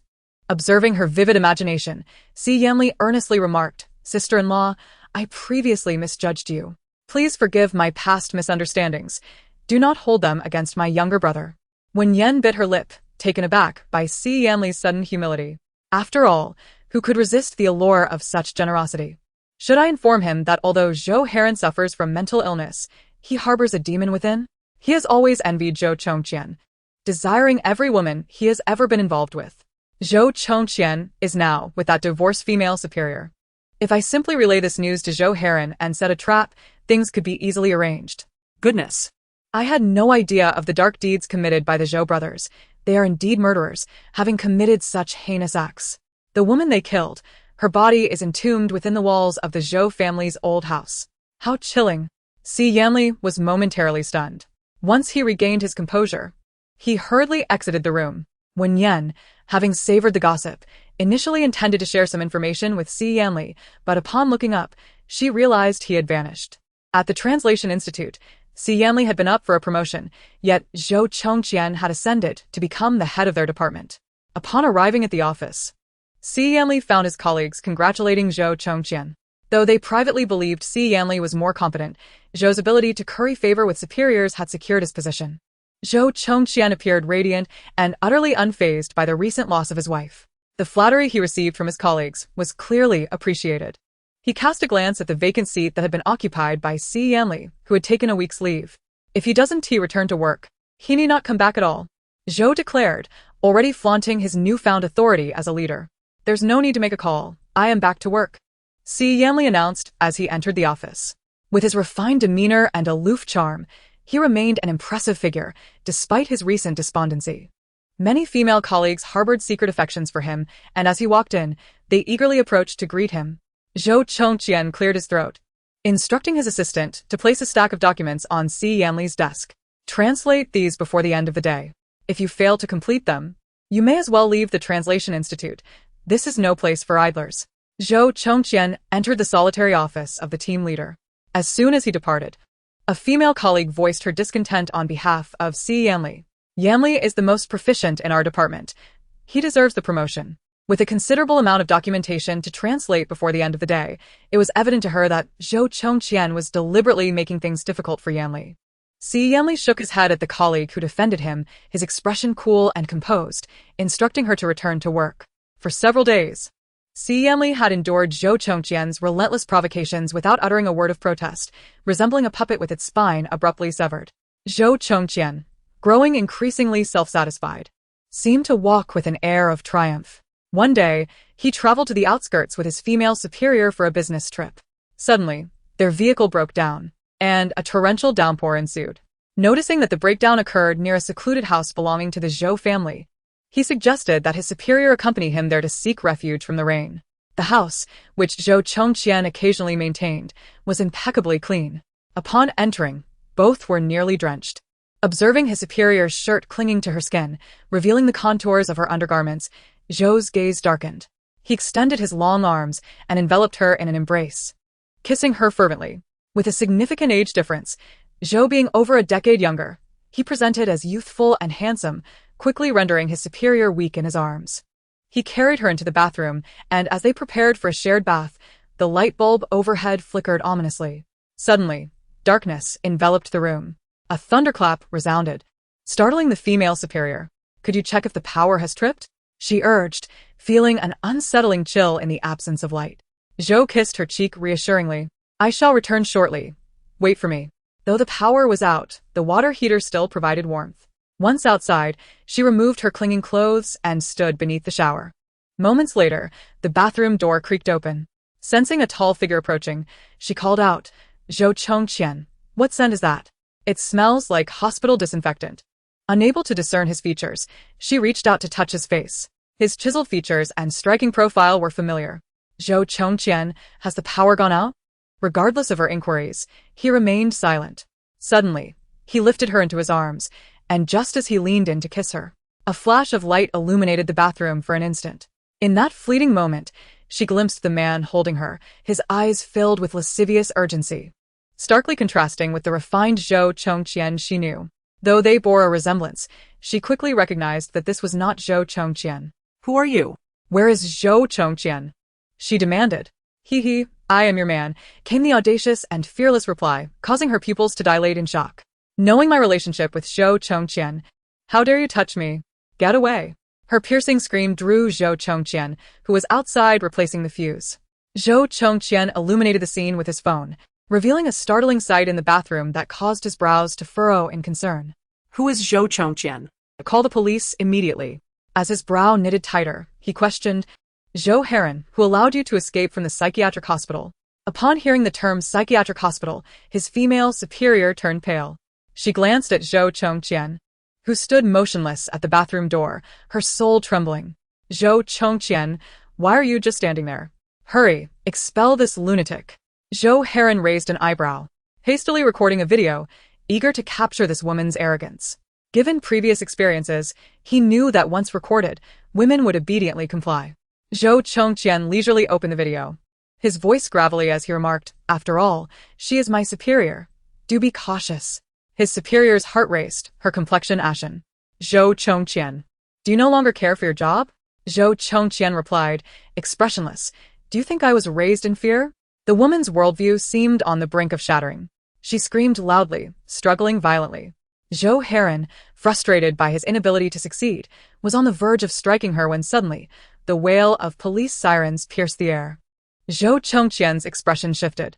"Is it because you escaped from the psychiatric hospital that the police are aware? You must leave quickly." Zhou Heron muttered a curse, preparing to leap from the window, only to find two officers waiting outside. Other officers rushed in through the front door, apprehending Zhou Chongqian. A female officer draped a coat around the trembling superior. As Zhou Chongqian was pinned to the ground, he displayed no signs of panic, a confident smile gracing his lips. "What crime do you accuse me of committing? Even if my superior were to charge me and my brother, it would only be an attempt. Moreover, I could easily counter that she was enticing both of us. Zhou Chongqian, we have received a report that the orphan He Miao Miao, who disappeared 3 years ago, was murdered by you and your brother." Zhou Chongqian's previously calm demeanor abruptly shifted. He Miao Miao had been dead for 5 years, a cold case that had never implicated them. Why the sudden accusation? They must be attempting to intimidate him. "I do not know what you are talking about.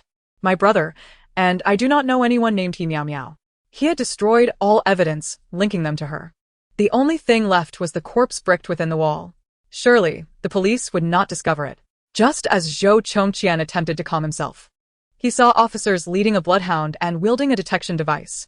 When they detected something within one of the walls, his expression shattered entirely. Why had a secret kept for so many years suddenly come to light? Moreover, how had the police pinpointed it so accurately? Zhou Chongqian's mind buzzed, blanking out. He realized that both he and his brother were doomed. They could no longer escape legal repercussions. After 2 days of interrogation, Zhou Chongqian and Zhou Heron's psychological defenses crumbled entirely. They confessed to being the murderers of He Miao Miao. Due to He Miao Miao's discovery of the brother's secret, she refused to become their vessel for reproduction and sought to expose them. In the midst of their altercation, the two brothers strangled her to death. The female superior, having suffered a significant blow, resigned from her position. The higher-ups appointed Si Yanli to take over the director's role, bypassing the group leader altogether. With a bouquet of daisies in hand, Si Yanli visited Ji Yun's grave to inform her of the capture of the malevolent Zhou brothers before heading to the hospital. There, he encountered his second brother, Si Jingyi. Aware of the recent events surrounding Si Yanli, Si Jingyi placed a reassuring hand on his shoulder, remarking on the prowess of his sister-in-law. Taken aback, Si Yanli wondered if his second brother could hear as well. Indeed, as long as one is a chosen child of the Si family, they possess such abilities, unlike their unworthy father. Si Yanli nodded doubtfully, acknowledging the significant assistance his sister-in-law had provided. Thus, they resolved to unite as formidable allies for their sister-in-law and elder brother, ensuring she would not seek the company of other men. Si Jingyi lifted a thermal container, revealing it held a nourishing herbal concoction. Noting that Si Yanli was usually prudent in his actions and that their elder brother trusted him, he urged him to find a way to persuade their brother to consume a bowl of it. Si Yanli's lips twitched, pondering if it was appropriate to do so while their brother was hospitalized. He merely sustained a leg injury. There is nothing wrong elsewhere. Besides, the trend now favors strong women, Si Jingyi countered. As they entered the hospital room, they found Zhou Mengyan, a seasoned actress from Xiaoying Media, in conversation with Si Moyan regarding contract termination. Wen Yan lounged on the sofa, casually watching a drama. Upon noticing the two brothers, Zhou Mengyan offered them a slight nod, addressing them as second young master and third young master. Having been born with a silver spoon in her mouth, Zhou Mengyan was renowned in the entertainment industry as a symbol of wealth and beauty. Her talent was undeniable, having won the Best Actress award 3 times for her performances. Her husband, a match for her status, was a wealthy CEO who supported her career post-marriage. She was among the rare female stars who balanced both career and family success. Si Moyan narrowed his dark eyes, questioning Zhou Mengyan's sudden desire to terminate her contract. As a capable actress who did not rely on sensational gossip for fame, she was a pillar of Xiaoying media. Zhou Mengyan appeared somewhat troubled as she explained, "I am over 30 and have no children with my husband. I wish to prioritize my family, and my contract with Xiaoying media is nearing its end. I hope you can grant my release, Director Si." While appearing engrossed in her drama, Wen Yan was actually engaged in the gossip network. Zhou Mengyan is utterly devoted to her husband. Recently, he has been close to Gu Beichen, investing over $1 billion to compensate for losses incurred at the Xia family. It seemed Zhou Mengyan's husband intended for her to terminate her contract and join Gu Beichen's Beiying media. Both Si Moyan and Si Jingyi's expressions shifted slightly. How could Gu Beichen possess such influence to sway Zhou Mengyan's husband? Was there an affair between them? This seemed improbable, as Zhou Mengyan's husband was undeniably a straight man and a business elite. In the span of nearly 8 years at Xiaoying Media, the bond between Men Gran and me has blossomed into a friendship. If you truly wish to terminate your contract, I shall not stand in your way. However, do you genuinely wish to part ways with Xiaoying Media? Si Moyan inquired. Zhou Mengran lowered her long lashes. Mr. Si, to speak candidly, my husband wishes for me to sign with Beiying Media. Just because your husband desires you to sign, must you comply? In the past, Zhou Mengran would have firmly declined such a proposition. Yet, over the past 6 months, her husband seemed to have grown increasingly indifferent toward her. She suspected he might have taken a lover outside their marriage, but after hiring a private investigator and discreetly checking his phone, she found no evidence of infidelity. However, it had been nearly half a year since they had shared a bed. After much contemplation, she attributed the issue to herself. Perhaps her demanding work had caused her to neglect her husband. Therefore, when he proposed she join Beiying Media, she felt compelled to acquiesce in hopes of pleasing him. I truly apologize, Mr. Si.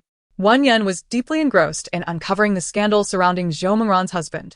Goodness. This is utterly explosive. Can it really be played out this way? Reality often surpasses fiction in its astonishing twists. The 3 Si brothers in the hospital room silently perked up their ears. What could this sensational revelation be? Si Jingyi, with his impatient nature, nearly rushed towards Wen Yan, shaking her shoulder to prompt her to speak. Wen Yan had never encountered such a secret before. She took 3 seconds to process the information in her mind. Gu Beichen is astonishingly audacious. Truly worthy of being the protagonist, he has opened a brothel for animals abroad. There, in terms of comfort, women rank only 5th. The first is dolphins, the second is sheep, and the third is octopuses. Mother dolphins lack pigmentation, serving as part of the prototype for succubi. Normal men, after engaging with them, lose interest in women. Yet Gu Beichen, through this venture, has captivated several bigwigs in Yeqing. And being overseas, it goes unnoticed. Zhou Mengran probably never imagined that her husband would be involved with a dolphin. The 3 Si brothers in the hospital room were left in shock. Si Jingyi's eyes widened, nearly shattering his worldview. No way. Is Zhou Mengran's husband that twisted? Wen Yan, oblivious to the varying expressions of the Si brothers, chuckled as she read about the dolphin's remarkable attributes in the system. Once I complete my mission, perhaps I should gift Si Bingshan a female dolphin? Si Moyan's expression darkened ominously. The look he cast at Wen Yan was filled with a desire to dismember her. That woman truly dared to think such thoughts. If she were to actually gift one, he would see to her demise. Si Moyan, not one to impose, nodded in acknowledgement of Zhou Mengran's insistence to terminate her contract. I will have Lu Zhou bring you the contract. Zhou Mengran sighed in relief. Thank you, Mr. Si. After Zhou Mengran departed, Si Jingyi exchanged a glance with Si Yanli. Si Yanli opened a thermos and poured out a bowl of soup. Brother, we've brought you some nourishing soup. It's beneficial for your physical and mental well-being. Si Moyan typically held a sense of trust towards Si Yanli, allowing his thoughts to drift, responding with a casual hum. Wen Yan cast a fleeting glance at the bowl of soup, her lips curling into a nonchalant smile. Go on, drink up. Your second brother has added a potent tonic. It won't kill you by nightfall. In any case, I will not be the one to solve your predicament. Si Moyan's deep-set, narrow eyes suddenly narrowed. Cold sweat trickled down the foreheads of Si Yanli and Si Jingyi, their anxiety palpable. Their sister-in-law was astonishingly perceptive. Could she truly discern everything? Did this mean they would have no secrets left? Si Moyan's handsome features tightened, his gaze sharp as an arrow. You too, each drink a bowl of this. Ha ha ha. Even Si Bingshan has noticed, As expected of our eldest brother, his powers of observation are quite formidable. Si Jing-yi wiped the cold sweat from his brow. Brother, I think it's unnecessary. Drink. His commanding tone brooked no argument. Under Si Moyan's imposing gaze, both Si Jing-yi and Si Yanli complied, each downing a bowl.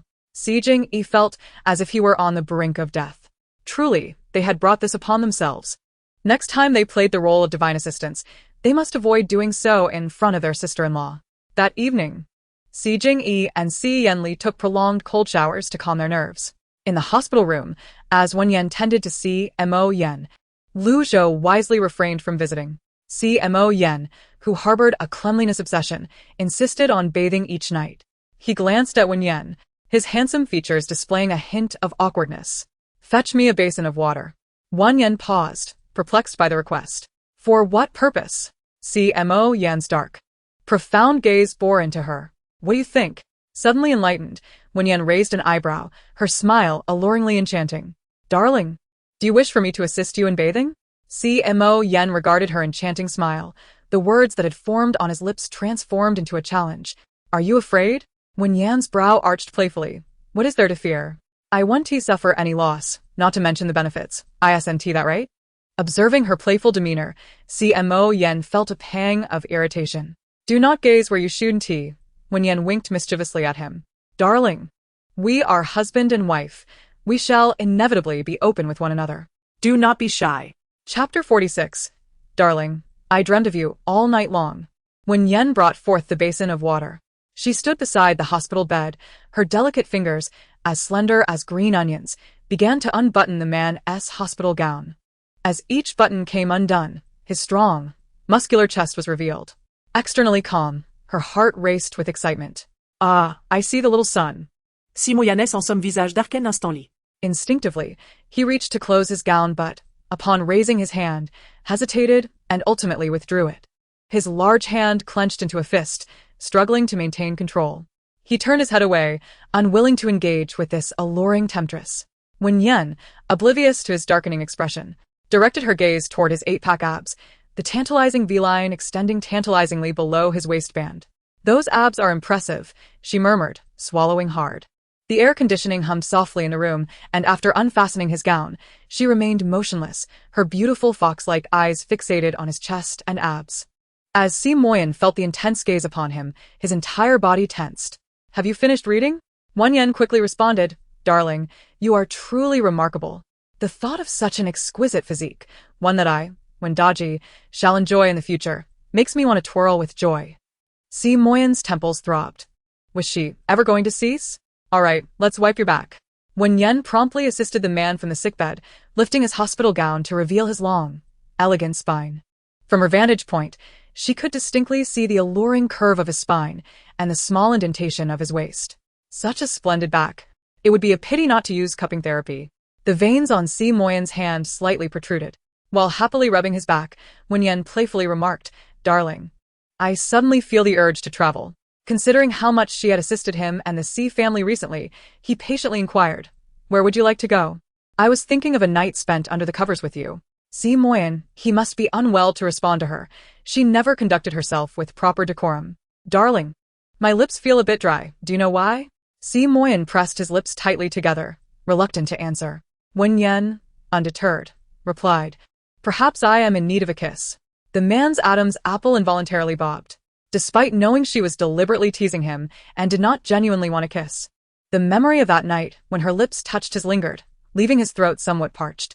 Si Moyan, feeling a headache coming on, rubbed his temples and called her by full name, Wen Yan.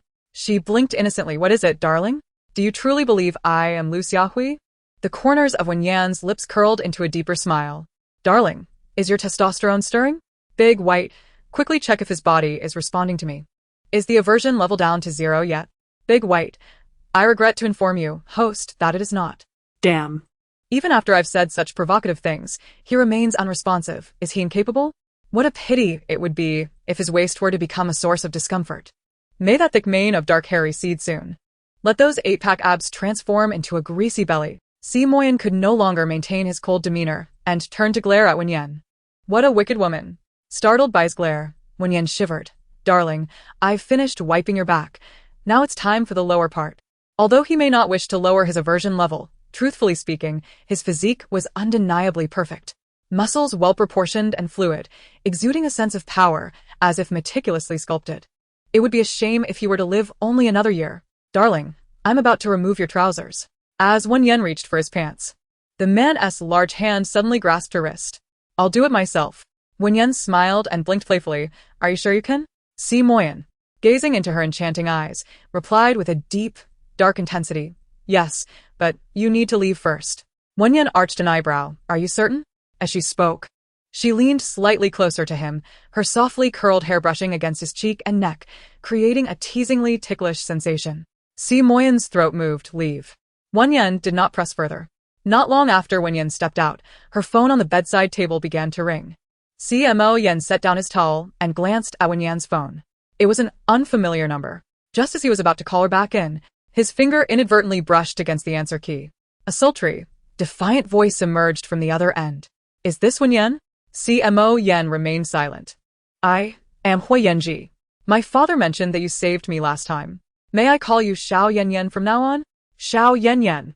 Are you free tomorrow? I would like to arrange a meeting. Before he could finish, a chilling voice interrupted him. She is not available. Huiyanji paused, glancing at the phone, realizing his father had indeed provided the correct number for Wen Yan. Just as he was about to respond, Wen Yan entered the room and snatched the phone from Si Moyan's hand. I didn't quite catch what you said. Could you repeat that? You are the famous Huiyanji, right?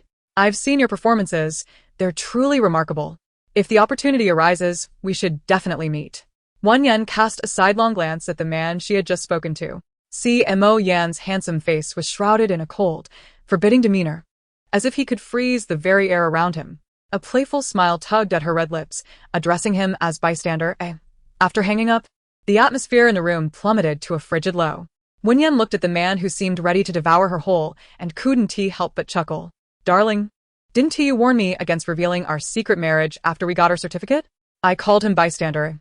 You aren't upset, are you? Si Moyan realized that this woman had a peculiar talent for igniting his ire.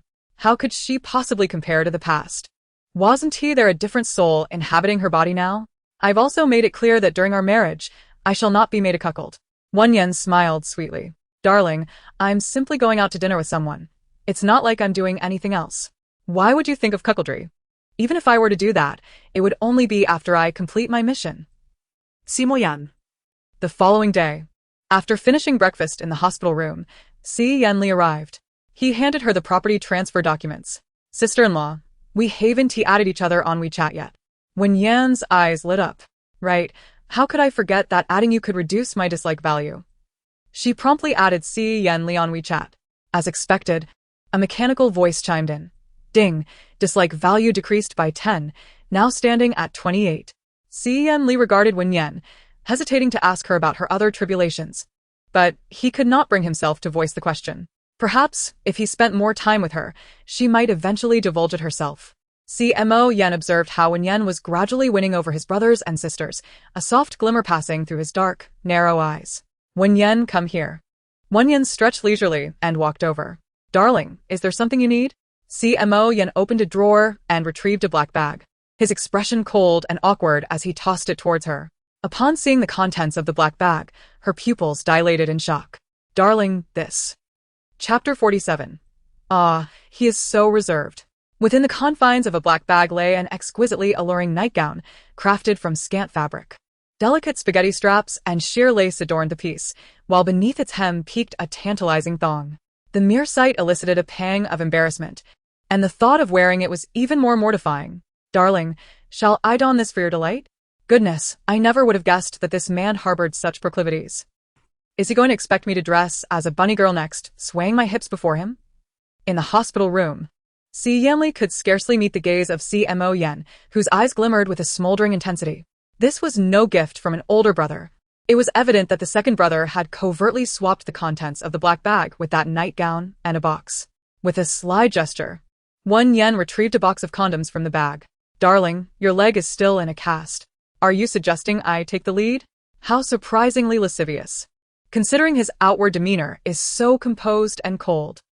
No wonder the elder Si claims that the lineage is inherently bold. Veins pulsing on his forehead, Si Moyan shot a sharp glare at Si Yanli. Explain yourself, third brother. What is the meaning of this? Aside from his two brothers who were conspiring to bring him and Wen Yan together, he could fathom no other explanation. Si Yanli adjusted his gold-rimmed glasses nervously. Brother. It was all the second brother's idea. If you seek someone to blame, direct your ire towards him. Without allowing Si Moyan a retort, Si Yanli fled the room in haste. At that moment, Si Jingyi arrived at the door, only to overhear his elder brother's thunderous roar. Si Jingyi. Startled, he recoiled several steps. Was his elder brother feeling unfulfilled? The items he had prepared were precisely what his brother needed. Si Jingyi rubbed his nose innocently. Si Yanli gestured towards the room. Go on in if you dare. Si Jingyi immediately faltered. No way. I wouldn't stand a chance against him. He dashed away faster than Si Yanli. Once the room was left with only Wen Yan and Si Moyan, he rubbed his forehead and cast a somber glance at her. This was not my doing. Wen Yan stifled a laugh at the sight of the man nearly boiling over with frustration from his brother's antics. So, what do you intend to give me? He opened a drawer and retrieved a sleek black card holder. With a glance at Wen Yan, his handsome features bore a hint of pride and mischief. You've been quite commendable lately. Consider this a reward. Oh, does he fancy himself a monarch, bestowing gifts upon me? Wen Yan accepted the card holder and opened it, revealing an unlimited black card. Alongside it were membership cards to high-end venues such as exclusive shops, restaurants, and clubs, each exuding an air of affluence. Her eyes widened in astonishment. My goodness, this is indeed the man I wish to entice. Darling, thank you. I adore you so much. She leaned down, pressing her crimson lips against his forehead. The gesture was swift, and by the time Si Moyan attempted to push her away, it was already too late. He gazed at the woman before him, her radiance captivating, her fair complexion and enchanting beauty complemented by her sparkling eyes, which twinkled with delight, exuding the charm of a little fortune-seeker. While he could discern her joy, he felt devoid of any genuine affection from her. She had accused him of having a heart of iron, yet was she not equally so? After all, fairies possess no hearts. Before long, Lu Zhou arrived with work in tow. With a sense of ennui, Wen Yan, having accumulated considerable wealth and numerous membership cards, felt compelled to indulge in some shopping. Darling, is there anything you need? I can pick it up at the mall, she offered. The man, engrossed in his documents, appeared austere and serious while working. An undeniably charming sight. He lifted his gaze slightly, his voice indifferent. As you wish. Wen Yan, exuberant, sped towards the upscale shopping center in her sports car. Before exiting, she donned a pair of slender high heels. Today, she adorned herself in a black knitted long dress that accentuated her figure exquisitely. In the mall's parking garage stood a luxurious business vehicle. Inside, Gu Beichen sat smoking, while Wen Yu and Wen Yiheng had ventured into the mall to procure attire. With the signing ceremony for the film rights of Guilty approaching, Wen Yu, as the leading lady, sought to acquire more beautiful garments. Gu Beichen, the esteemed actor, provided his credit card to Wen Yu, preferring to remain out of the public eye due to his vast fanbase. As Gu Beichen took a few puffs from a cigarette, he suddenly caught sight of the vibrant Wen Yan. Observing her lively demeanor, a flicker of cold disdain crossed his features. Had she deliberately inflicted wounds upon herself previously to elicit his sympathy and coax him into comforting her? He had been purposefully ignoring her lately, deliberately distancing himself. Unsurprisingly, she had come seeking him. She was his most devoted admirer, viewing him as her savior. She would never betray him for her superior, Moyan. At present, she still held utility. He could not afford to relinquish this pawn. Gu Beichen exited the business vehicle, striking a dashing pose before the car, with his chin slightly raised. His profile was striking, a vivid crimson cigarette perched between his fingers. He was acutely aware of his most alluring angles and the styles that appealed most to Wen Yan. His peripheral vision caught sight of Wen Yan approaching. Her small face, adorned with sunglasses, was strikingly beautiful, her fiery red lips accentuated by the sleek black knitted dress that embraced her curvaceous form, exuding allure and vivacity. Indeed, she was stunning, yet her beauty was superficial, lacking the depth of Wen Yu, a quintessential empty vessel. Gu Beichen held no affection for such a foolish woman. Wen Yan had spotted Gu Beichen long before, and as she neared him, she chose to feign ignorance. However, Gu Beichen intentionally extended his long leg to obstruct her path. With a slight smirk, Wen Yan inadvertently stepped forcefully onto the polished black leather shoes of the man, causing a jolt of pain to shoot through his foot. Gu Beichen's handsome visage contorted slightly as he suppressed the fury rising within him, fixing his gaze upon the enchanting yet infuriating woman Wen Yan. She glanced at the man whose features were twisted in pain and quickly removed her sunglasses, exclaiming, "Oh, it's the esteemed actor Gu. Apologies. I did not mean to step on you." She leaned closer to him, her slender high heels feigning a misstep as they landed upon his other foot. Gu Beichen jumped up in pain, cursing under his breath, "This venomous woman. Oh dear, my eyesight has been poor lately. I truly apologize for stepping on you." Observing her feigned concern, Gu Beichen could only swallow his indignation. This foolish woman, who adored him to the point of folly, surely did not intend to cause him pain. "Yen Yen, I want to hold your previous prank against you, where you terrified me by pretending to stab yourself 3 times. You had expressed a desire to cook for me at my apartment, didn't you? I'm free this weekend. You may come over." His tone bore a hint of condescension and arrogance, as if the slightest morsel of kindness would render her obedient like a lapdog. Wen Yan smirked coldly, and suddenly, she raised her hand. A resounding slap echoed as it struck the man's face. Chapter 48. Your family's drama is even more captivating. A brief silence enveloped the air. Gu Beichen touched his reddened cheek, disbelief and fury igniting within him, surging like flames from his chest. He was about to speak when the woman, flustered, exclaimed, "Brother Beichen, there was a mosquito on your face just now." Wen Yan opened her fair palm, revealing the very mosquito she had just slain. Gu Beichen's scolding words remained lodged in his throat. "Yen Yen, cease this mischief. Attempting to gain my attention in such a manner will only backfire." If she possessed any sense, she would know when to retreat. Her attitude towards him should revert to what it once was. Wen Yan had no desire to clash with the protagonist from the book. If he did not provoke her, she would have no inclination to engage with him. After all, her mission was to entice the ICSBNGSHN, to conquer him. Others were of little consequence to her. However, this male lead was exceedingly insufferable. Truly a typical self-absorbed man. Wen Yan adjusted her sunglasses upon her nose, waving her finger, her ruby lips parting. "You are mistaken. I am not causing a scene, but rather delivering a deserved lesson to one who dares to offend me, exploiting my vulnerabilities." With a swift motion, another resounding slap landed on Gu Beichen's other cheek. "Do not flatter yourself. You are not worthy of even a single strand of my husband's hair." Buffed scoundrel. Begone. Gu Beichen stood frozen in place, astonished. He had not anticipated that the fierce woman, brimming with ire, would turn out to be the foolish Wen Yan he knew. She seemed like a completely different person. As he cradled his swollen cheek, the sting of pain mingled with a faint, sweet fragrance lingering in the air, reminiscent of Wen Yan. Gu Beichen's heart skipped a beat. Uncontrollably. As Wen Yan approached the elevator, she noticed a shadowy figure lurking in the corner. Narrowing her beautiful eyes, she stealthily approached. "Chief Editor, rest assured.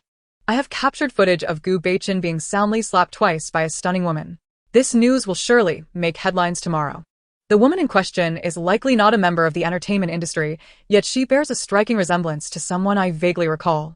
I remember now. She is the frivolous heiress from the Wen family, who was recognized at the tender age of 18. It seems she aspires to curry favor with the esteemed actor Gu. But her advances are met with disdain, igniting her indignation." TSK. Suddenly, journalist Wang heard a clicking sound and turned abruptly, only to find himself utterly dumbfounded. It was indeed the very woman who had previously confronted the illustrious Gu. In close proximity, the woman's skin appeared as smooth as jade, her features exquisitely striking, resembling a celestial beauty from the fairy pools. As a veteran gossip columnist with over 20 years in the industry, Wang had encountered countless stunning celebrities. His sense of aesthetic appreciation long since dulled. Yet, the enchanting visage of Wen Yan, mere inches away, left him utterly astonished. Wen Yan glanced at the press badge hanging from Wang's neck and leisurely extended a delicate hand. "Journalist Wang, may I have a look at your camera?" Her crimson lips curled into a faint smile, exuding an air of amiability, yet Wang sensed an undercurrent of icy resolve emanating from her. Naturally, he had no intention of relinquishing his professional equipment to Wen Yan. Just wait for tomorrow's trending news. Gu Beichen is an Oscar-winning actor with millions of fans. Striking him will surely lead you to a storm of online harassment and personal attacks. Wen Yan arched a brow, a smirk playing upon her lips. "I dare say, the scandal surrounding your personal life is far more intriguing than my encounter with the esteemed actor." Wang's heart skipped a beat. What scandal could I possibly have? At over 40, He had devoted his youth entirely to his career, neglecting romantic pursuits. Fortunately, 3 years prior, he married a beautiful young woman who had come to the city with her brother in search of work. Despite her familial obligations, her beauty and grace made Wang feel as though he had struck gold in securing her affections. Less than a month after their marriage, she became pregnant, and the following year, she bore him a lovely daughter. As a result, Wang had become the envy of his colleagues at the gossip publication. Perhaps it would be prudent to investigate whether your daughter is truly your own. If it turns out she is not, and you are unable to ascertain her biological father, you might consider seeking me out, Wen Yan suggested, pointing to the camera Wang was tightly guarding. Do not rush to publish the news regarding my encounter with Gu. You may find yourself needing my assistance. With that, she departed, her smile lingering in the air. Wang watched her retreating figure, his brow furrowed in frustration, and spat disdainfully on the ground. This woman, appearing so lovely, must surely be lacking in intelligence. If his daughter were not his, who else could she possibly belong to? Since marrying him, his wife had embraced the role of a full-time homemaker, rarely socializing with outsiders. Given his profession as a gossip columnist, he would have certainly uncovered any infidelity. Even their neighbors praised him for having what a devoted and capable wife. Wen Yan arrived at the 3rd floor of the shopping mall. First, she selected a black silk shirt with a lettered collar for Si Bingshan, followed by a pair of sapphire blue trousers. She had never seen him wear trousers in any color other than black.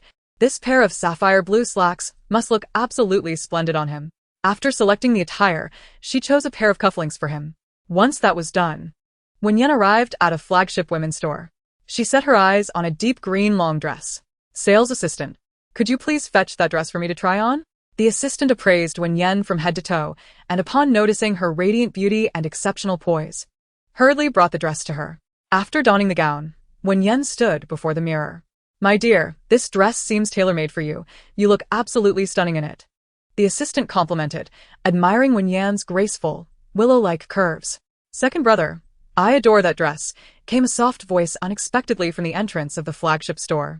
Wen Yan rolled her eyes in disbelief. How could she encounter the White Lotus heroine while simply out shopping? Wen Yu and Wen Yiheng had arrived together, and upon spotting Wen Yan, a flicker of disdain crossed Wen Yiheng's eyes. Wen Yan, do you have the means to afford that?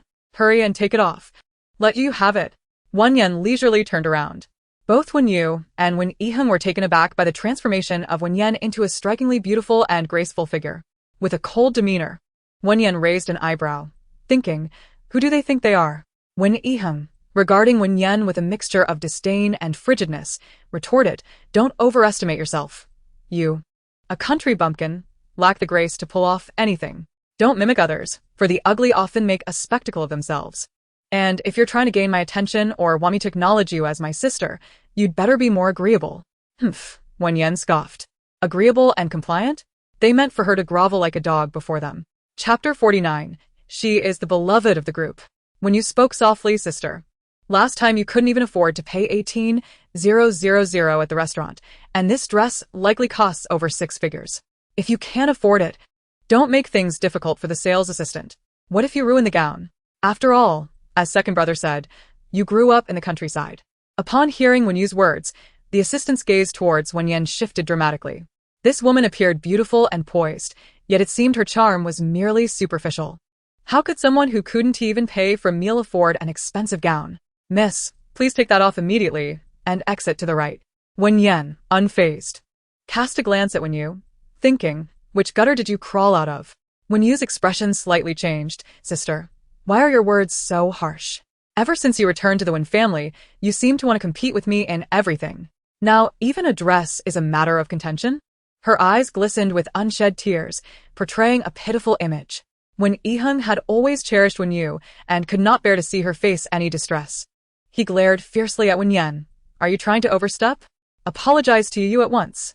Wen Yan coldly curled her lips. I don't need your approval. I find it ugly. Wen Yiheng, seething at Wen Yan's sharp tongue, felt an overwhelming urge to tear her apart. He harbored no affection for the sister of his. She was already married, yet continued to flaunt herself in front of him incessantly. Wen Yan, I am to sign a contract with Xiao Shui tomorrow. Would you care to join me in my new production, perhaps in a minor role? I can grant you a small part, but you must first sincerely apologize to Yaya. Wen Yan rolled her eyes in silence. She was disinclined to engage in further banter with this pair of siblings. Turning to the sales assistant, her ruby lips parted ever so slightly, exuding an aura of cold elegance. I demand a clearing of this space. Have security escort these two out. Upon hearing Wen Yan's command, Wen Yu, and even the sales assistant seemed to find the situation utterly ludicrous. Wen Yan, spare us the embarrassment. Wen glared at her, his eyes ablaze. Do you not realize that Yaya and I are diamond members of this establishment? With that, he brandished a diamond card, demanding the sales assistant to elucidate its privileges. The sales assistant, regarding the pretentious and haughty Wen Yan with disdain, scoffed, with a diamond card. One can clear the premises at any time, compelling other customers to vacate. She shot a contemptuous glance at Wen Yan. If you do not change out of that gown, I shall have to summon security. Wen Yu, linking arms with Wen wore a faintly concealed smirk. Initially, when she learned that Wen Yan was the legitimate daughter of the Wen family, she felt a twinge of concern that Wen Yan might overshadow her. However, after Wen Yan's continuous blunders, which brought disgrace upon the Wen family, her fears diminished. What could a country bumpkin like Wen Yan possibly contest against her? Once Si Moyan was gone, she would be a widow. At that point, eliminating her would be a trivial matter. Currently, within the Wen family, aside from old Master Wen, none harbored any affection for Wen Yan. While Wen Yan had always been a sycophant to Gu Beichen, the true heroine destined to unite with the male lead would undoubtedly be Wen Yu. What was Wen Yan but a repulsive maggot in the gutter? Wen Yu was fully aware that she need not lift a finger. Her parents, two brothers, and Gu Beichen would all rally to her defense. She was their cherished darling, something Wen Yan could never aspire to. Brother, perhaps I should just cover the cost of this gown as a gift for my sister. Wen Yu feigned innocence, observing her sister's naive charm, which stood in stark contrast to Wen Yan's demeanor. Wen felt an even deeper sense of affection and protectiveness towards her. That unsophisticated country girl was unworthy of donning such an exquisite gown. Wen Yan let out a disdainful scoff, her striking visage directed at the sales assistant. What card surpasses the diamond card? The sales assistant, growing impatient, replied, the crown card. But only our esteemed owner possesses such a card. It is a singular entity. Wen Yan raised an eyebrow. And what privileges does it entail? All expenditures within the mall are complimentary. It allows for clearing the premises, and one can blacklist any undesired guests. With a swift motion, Wen Yan produced a crown card, tossing it towards the sales assistant. Her lips curled into a sly smile. Blacklist these two, and have them removed. Who among us does not possess a supreme card? Initially, she had no intention of flaunting her status, but the revolting behavior of Wen and Wen Yu compelled her to act. The sales assistant's pupils dilated in shock at the sight of the crown card. How could such a rare card be in the possession of this woman? She was not the owner of their establishment. Wen Yan, you have the audacity to wield a counterfeit card? Are you not aware that this is a criminal offense? Wen was astounded that Wen Yan's vanity had reached such outrageous heights. Wen Yan's patience was nearing its breaking point. A hint of coldness flitted across her strikingly beautiful face. Sales assistant, can you not discern between the genuine and the counterfeit? The sales assistant was uncertain whether the card was authentic or not. After all, the crown card was in the hands of the big boss, who had never shopped at the mall. She hastily made a call to the mall manager, who arrived promptly. When you urged Wen Yan's sister, you should quickly change out of that gown and leave. If the police are called, you risk detention. Counterfeiting a high-end mall crown card could lead to serious legal repercussions, including imprisonment. Wen Yan, it seemed, was indeed a fool, naive and ignorant. Rubbing her wrist, she suddenly extended her hand. Seeing this, Wen Yu thought Wen Yan intended to strike her and immediately hid behind Wen Yiheng. Wen Yan scoffed. How could her sister, who was so painfully dear to her, not consider her feelings in this critical moment? Wen Yu, my hand is a bit sore. Why are you hiding? Afraid I might hit you, so that Wen Yiheng can act as your shield? Wen Yiheng's expression shifted slightly. Tears welled up in Wen Yu's eyes as she implored, Sister, my brother has cast me as the lead in his film. Do you wish to mar my face and jeopardize his production? Wen Yiheng glared at Wen Yan, his voice dripping with contempt. You are truly malicious. When the manager arrives, I shall see how you extricate yourself from this predicament. Before long, the mall manager appeared.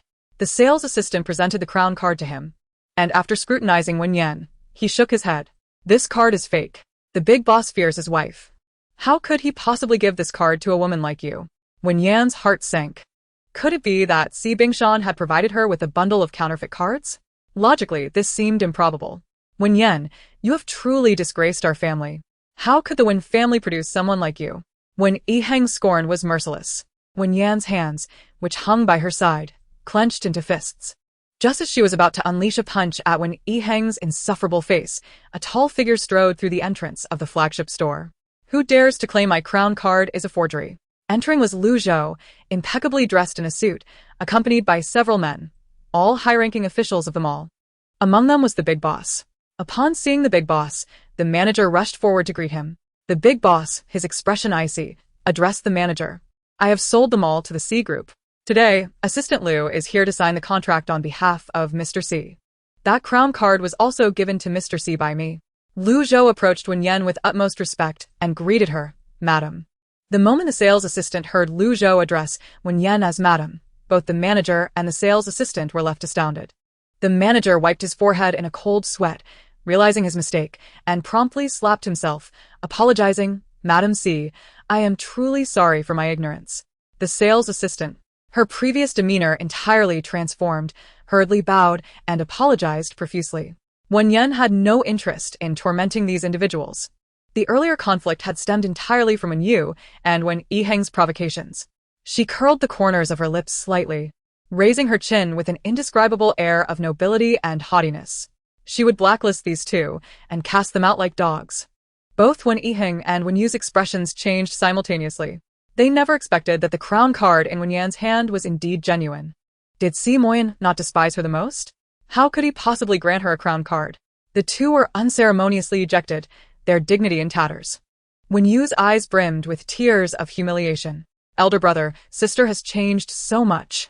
While Wen Yiheng could endure his own grievances, he absolutely could not tolerate Wen Yu's suffering.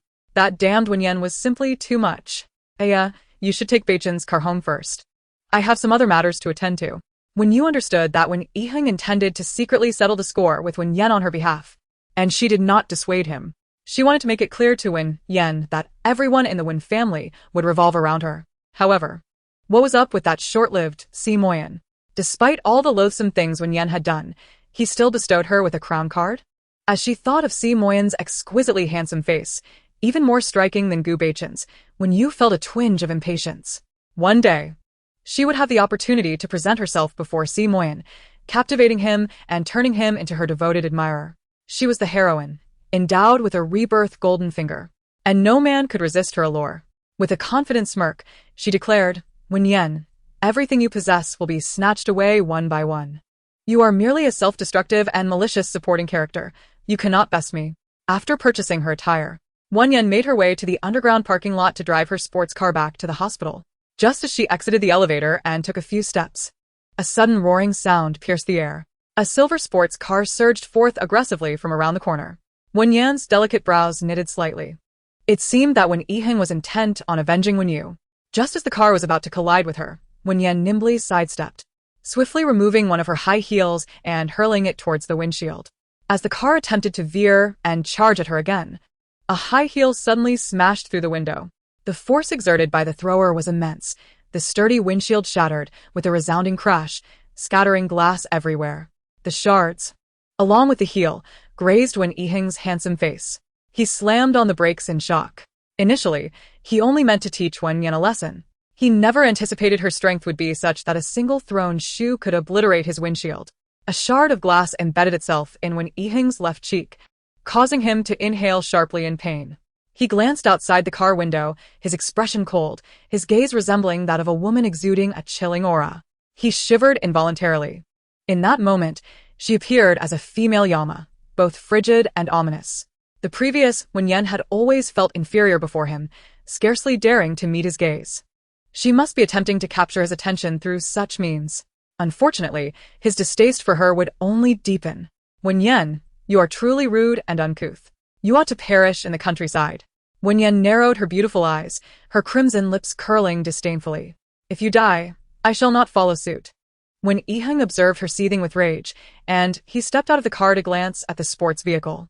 He had purchased it not long ago, and now the windshield lay shattered, causing him immense heartache. Seizing the moment when Wen Yiheng was distracted, Wen Yan stealthily placed something into the thermos on his car. Upon returning to the sports car, Wen Yiheng shot an angry glare at Wen Yan, declaring her to be a disgrace to the Wen family. After tossing her high heels out of the vehicle, he drove away, taking the car to a repair shop. He took a few sips from the thermos before opting to take the subway home. He intended to show his parents and older brother the injuries on his face, to unveil Wen Yan's malevolence. Possessing striking good looks, Wen Yan typically preferred the subway when not driving. He relished the astonished and bashful expressions from the girls as he entered the train carriage. Whenever he rode the subway, he undoubtedly became the center of attention. As Wen Yan boarded the subway, the carriage was crowded, and he positioned himself in front of a pillar. Just as before, he became the focal point upon entering. Despite the injuries marring his face, his handsomeness remained unyielding, even prompting a lovely young woman to inquire if he needed a band-aid. He waved her off, exuding an air of aloofness akin to a proud peacock. However, as the subway commenced its journey, an unexpected and intense pain gripped his abdomen. It felt as though he were on the verge of an unfortunate incident. How could this happen? Clenching the handrail tightly, he attempted to endure, reasoning that it would only be a few more minutes until the next station. The pain in his stomach was unprecedented, and he fought to maintain his composure, his face paling as cold sweat beaded on his forehead. Each passing second felt like an eternity. Just as he was on the brink of losing control, the train arrived at the next station.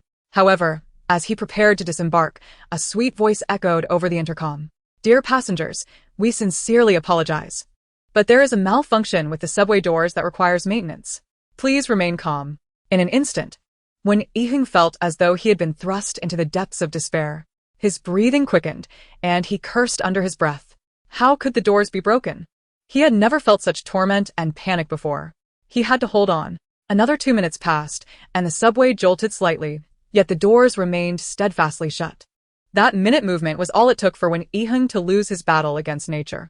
A resounding sound filled the carriage, and to his horror, he realized he had soiled himself. The once boisterous environment fell into a moment of stunned silence, all eyes incredulously fixed upon him.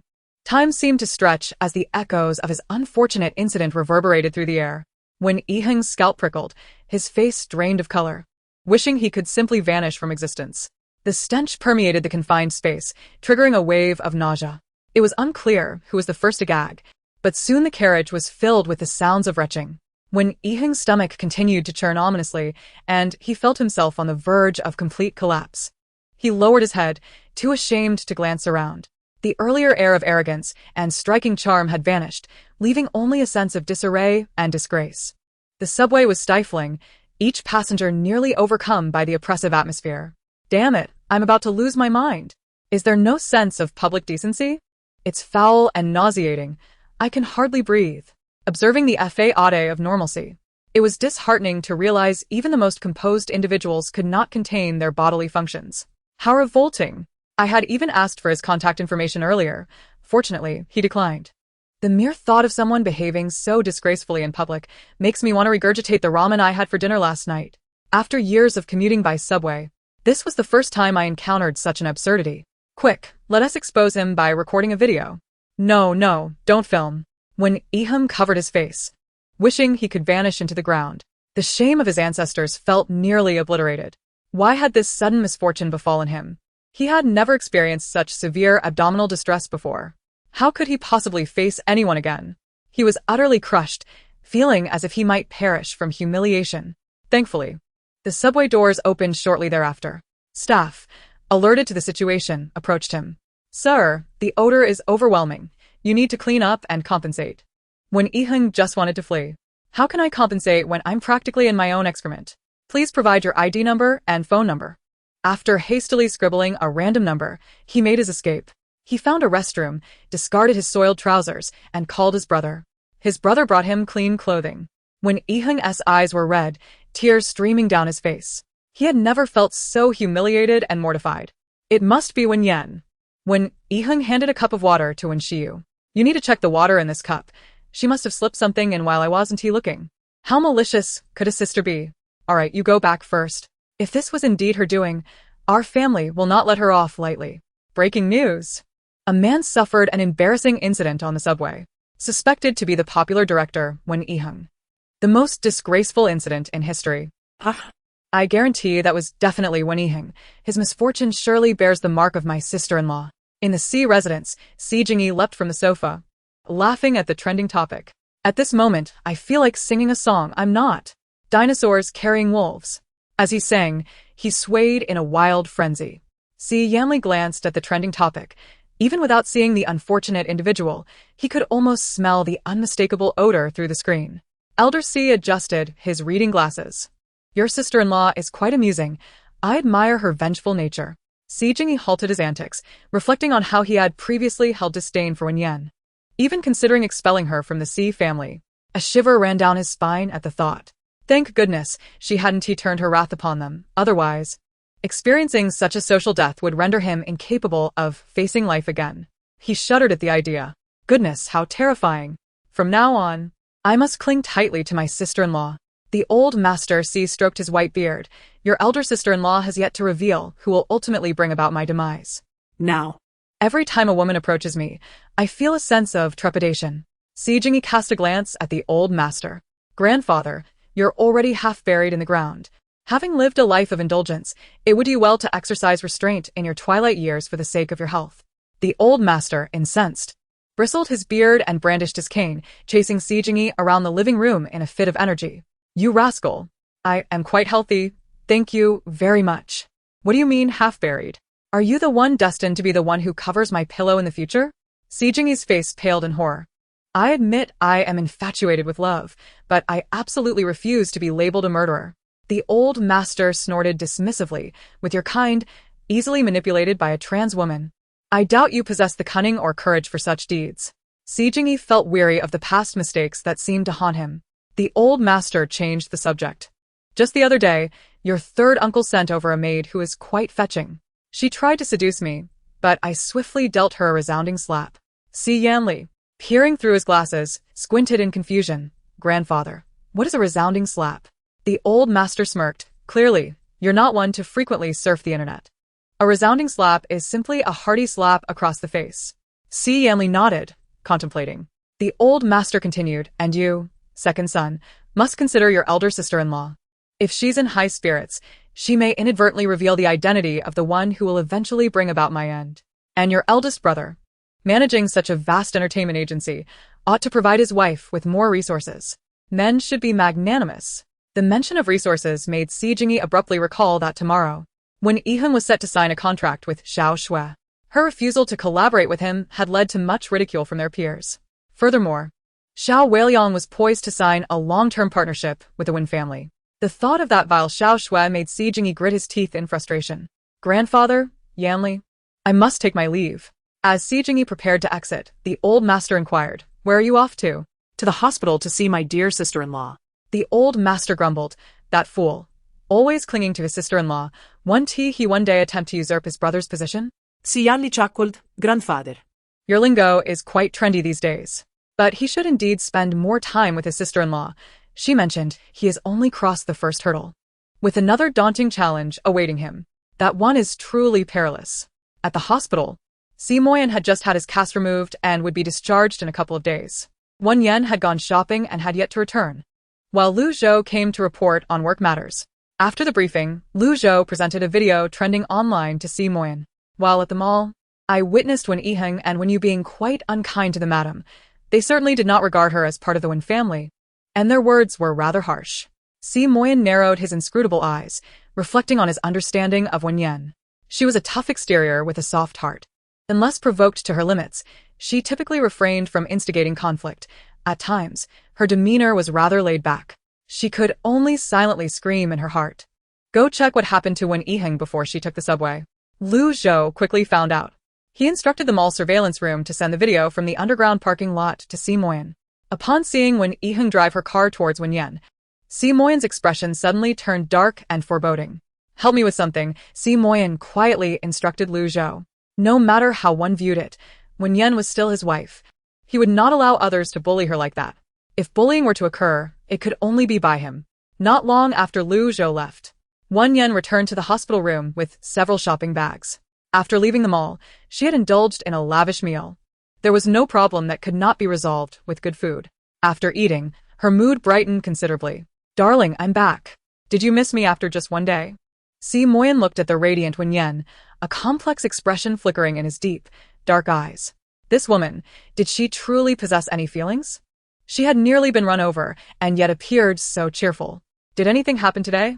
Si Moyan asked in a deep voice. Nothing much, Wen Yan replied, placing her shopping bags on the cabinet beside the hospital bed. I bought you some clothes and cufflinks.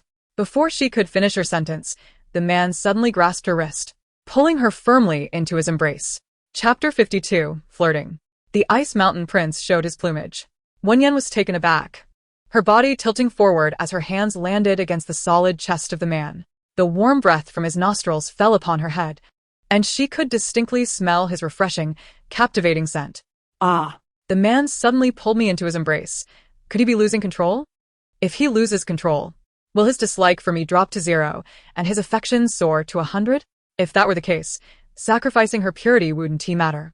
After all, she had lived 2 lives and had yet to experience the pleasures of intimacy. Host, given the current situation, your target is likely to be interested in you physically, but not emotionally. Wen Yan's expression shifted. Physically, but not emotionally? Ugh, what a scoundrel. Si Moyan observed the woman, rich in inner thoughts, and narrowed his deep black eyes slightly. With his long, well-defined fingers, he brushed the corner of her eye, saying, "Don't misunderstand. I only noticed you had something in your eye." Wen Yan, confused, quickly reached up to touch the corner of her eye, finding a small glittering piece. What I gunk? It was clearly a starry sequin piece. Besides, how could I gunk even end up there? She shot him a glare. Her charming demeanor was more radiant than peach blossoms in spring. Si Moyan, lacking in romantic finesse, directly plucked the sequined piece from her eye. Wen Yan thought to herself, why is his hand so troublesome? Quick, someone hand me a 40-meter sword to chop off this show-off-ass hand. Internally berating him, she maintained a facade of calm. With a slight curve of her red lips, she softly asked, "Darling, did you pull me into your embrace just to pick my eye?" The man gazed at her enchanting visage, the sharp outline of his throat moving slightly. "What else did you think?" Wen Yan, filled with discontent, grew increasingly enchanting. "And I almost believed you wished to kiss her." Si Moyan, with his long, distinctly knotted fingers, grasped her chin, his elongated, dark eyes fixating on her luscious, crimson lips. A flicker of complexity and restraint danced within his gaze. Healing from such injuries would require at least 100 days for full recovery. Yet, ever since that last occasion when she had planted a kiss upon him, his legs seemed to ache less. Recently freed from the confines of the caste, he moved with ease. He speculated whether the act of kissing her might somehow expedite the healing process of his wounds. Though it seemed fantastical, he and his siblings, as well as his grandfather, could hear her innermost thoughts. What was truly impossible? This woman was indeed more extraordinary than he had ever imagined. As Wen Yan noticed Si Moyan's obsidian eyes intensely fixated on her scarlet lips, she unconsciously swallowed hard. Despite finding this cold, unromantic man rather disagreeable, she could not deny his exquisite appearance. His sharp, chiseled features, combined with a high-bridged nose and sensuous, alluring lips, made him irresistibly kissable. A tingle of anticipation stirred within her. Would he kiss her or not? If he refrained, she might just take the initiative herself. The man's gaze deepened, as if questioning whether she desired his kiss. Wen Yan internally scoffed. Oh, this dog of a man has made some progress. He even knows how to flirt. Yet, she pondered, but as a virgin, does he truly know how to kiss? Si Moyan's handsome face darkened slightly. Had he never seen a pig run, nor tasted pork?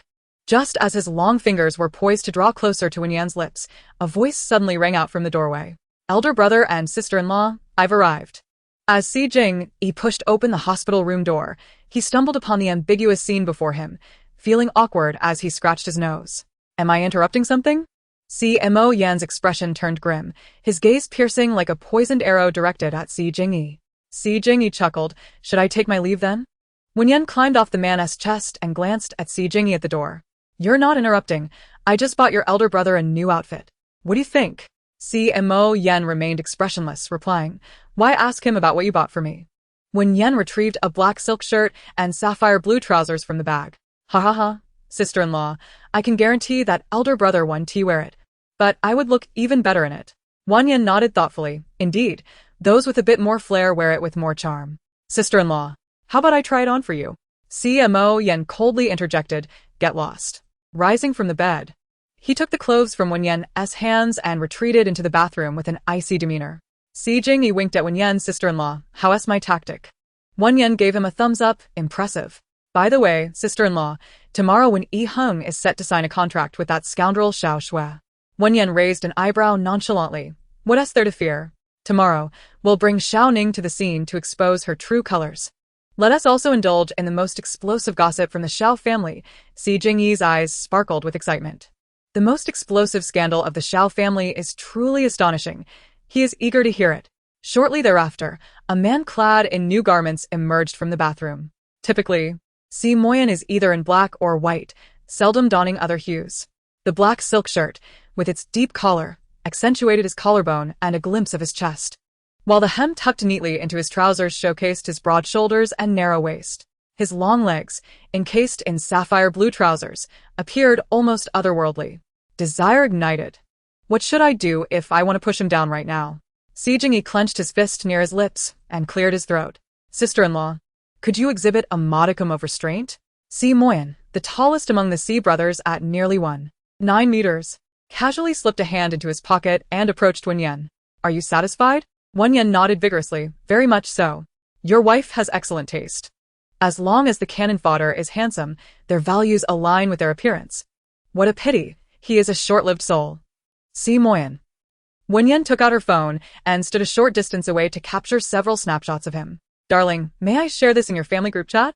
Upon hearing this, Si Jingyi quickly added Wen Yan to their small group, which included their 6 siblings and the elder Si, and even made her the group admin. Wen Yan then sent the photo of Si Moyan in sapphire blue trousers to the chat. The elder Si was the first to respond. Oh my. I can feel my frosty grandson flaunting his feathers even through the screen. A smile blossomed on Wen Yan's lips. And just as she was about to reply to the elder Si, she noticed a notification. The 4th brother, Si Luocheng, has exited the group chat. Wen Yan. Si Luocheng, having been kidnapped as a child and sustained an injury that left him limping, has maintained a distant relationship with his family. After the original protagonist married Si Moyan, he had only returned to the Si household once. When the original protagonist greeted him, his expression was dark and indifferent, and in frustration, she referred to him as Little Limper. After that, they exchanged no further words. Wen Yan contemplated that increasing her favorability with Si Luocheng would require him to add her on WeChat. She scrolled through the gossip system. Oh no, oh no, oh no. This sickly, obsessive character is about to face dire consequences. Si Moyan and Si Jingyi exchanged startled glances. Chapter 53. The cannon fodder 4th brother meets his early demise. If previously Si Moyan and Si Jingyi had any doubts regarding Wen Yan's insights after the incident with Si Yanli, their beliefs were solidified. If she claimed the 4th brother was about to face grave troubles, it was likely true. When Si Luocheng was kidnapped, Si Moyan had failed to rescue him unscathed, and he had carried a burden of guilt ever since. Among the siblings, he wished for none to encounter misfortune. Meanwhile, Wen Yan was engrossed in her gossip, oblivious to the heavy and complex expressions on Si Moyan and Si Jingyi's faces. Si Jingyi, known for his volatile temperament, grew increasingly anxious when Wen Yan remained silent for a prolonged period. What calamity is the 4th brother about to face? Sister-in-law, please enlighten us quickly. Si Luocheng is traveling with his so-called best friend, unaware that this companion is actually part of a criminal organization. Although Si Luocheng is a slight cripple, his beauty is undeniable. His fair skin and delicate features render him an exquisite figure, perfectly fitting the role of a delicate protagonist in a boys' love novel. The criminal organization possesses an underground market, and shortly after Si Luocheng is imprisoned, he is to be auctioned off. Alas, he is destined to become a plaything for the powerful. The scene promises to be both grotesque and sanguinary.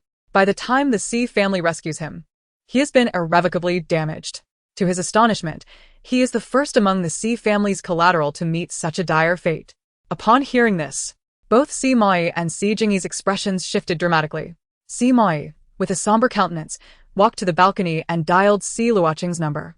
He had just exited the group chat, and he hoped to prevent him from embarking on his travels in time. However, when he called, the line indicated it was turned off. Over the years, Si Luocheng had preferred not to reside with the Si family, spending his time studying abroad.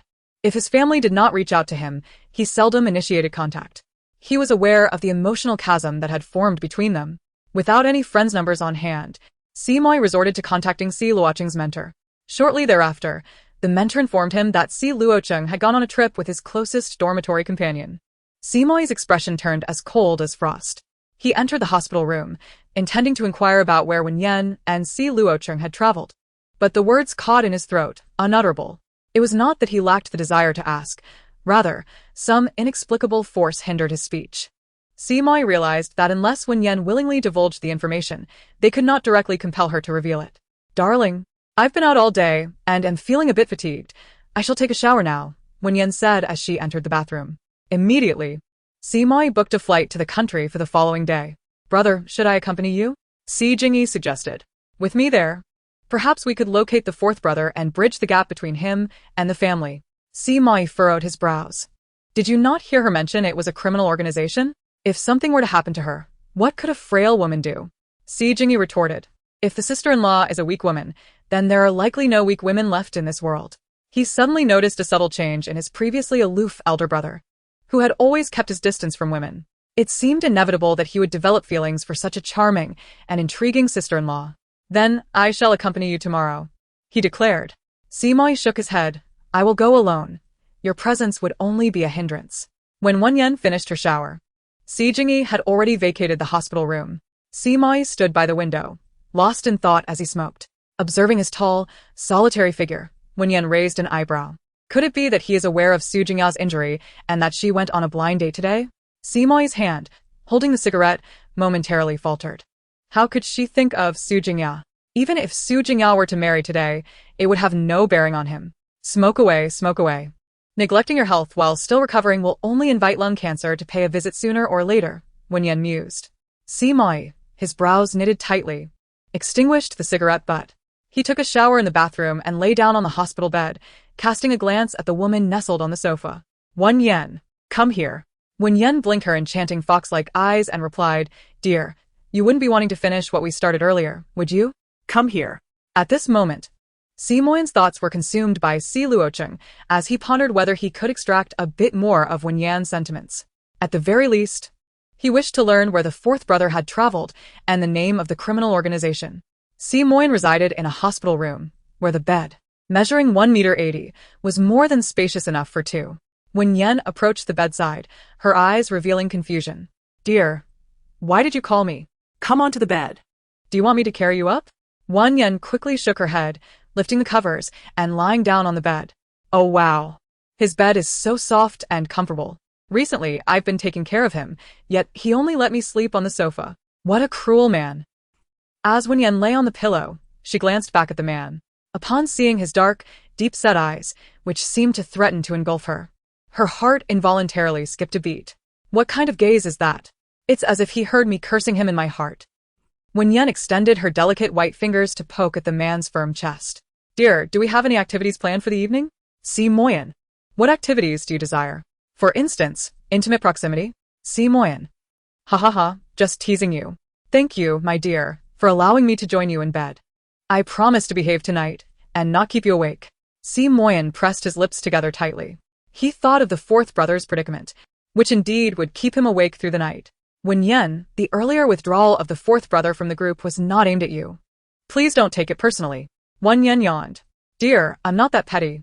After all, his expendable fourth brother is the first to meet his demise. Why should I bother with someone on the brink of death?" Si Moyan, "I haven't seen my fourth brother in several months. I wish to visit him tomorrow." All right, dear.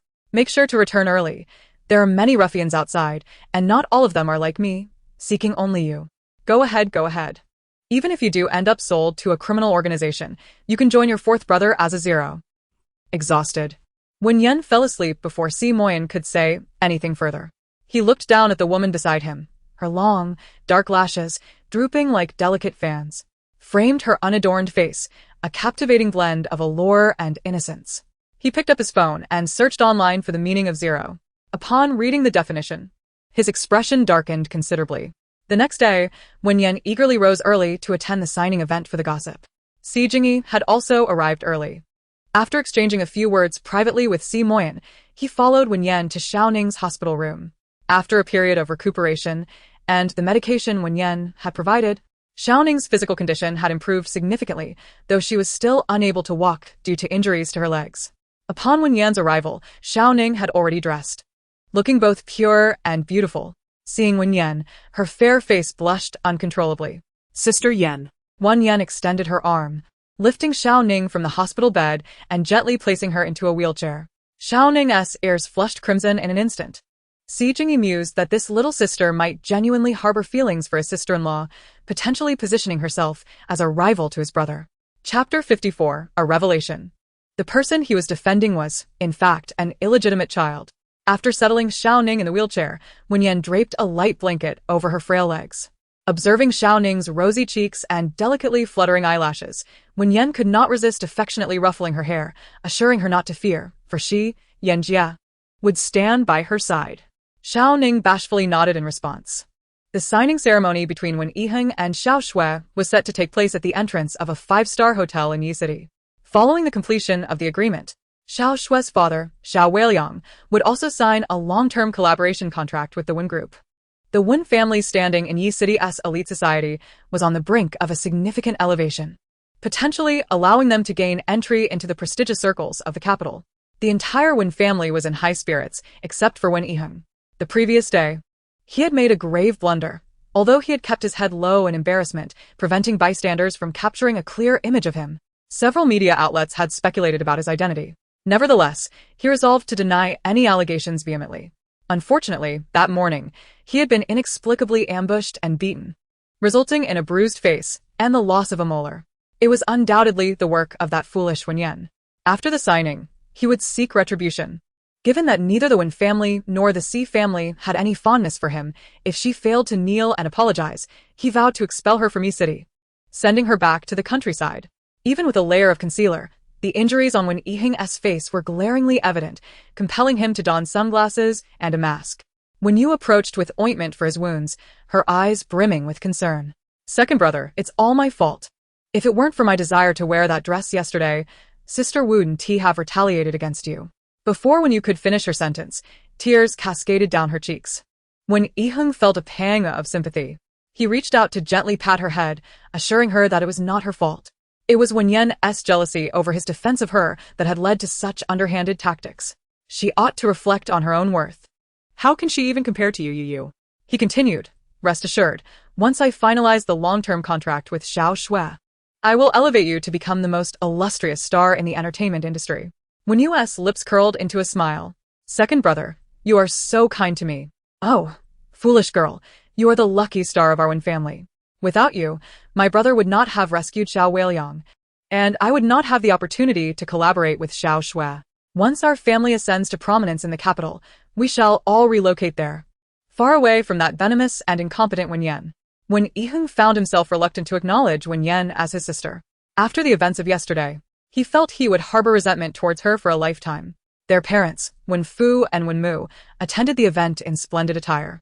Upon seeing the injuries on Wen Yiheng's face, Wen Mu was filled with concern, while simultaneously infuriated with Wen Yan. "I warned against accepting her back into the family. She is utterly uncouth and lacks decorum, even causing harm to her own brother." She entirely neglected the fact that it was Wen Yiheng who had initially harmed Wen Yan. "Once the old man passes, we shall remove her from the family tree and cease all relations with her." Upon mentioning Wen Yan, the entire family expressed their disdain. Wen Yu lowered her long lashes, her lips curling into a smug and malicious smile. As the protagonist, she was not only the favored darling of the Wen family, but would also captivate numerous male supporting characters in the future. Wen Yu recalled a young heir from a prominent European family who, due to amnesia, would soon find himself destitute in Yi City, begging on the streets. A glimmer of profound intent flickered in her eyes.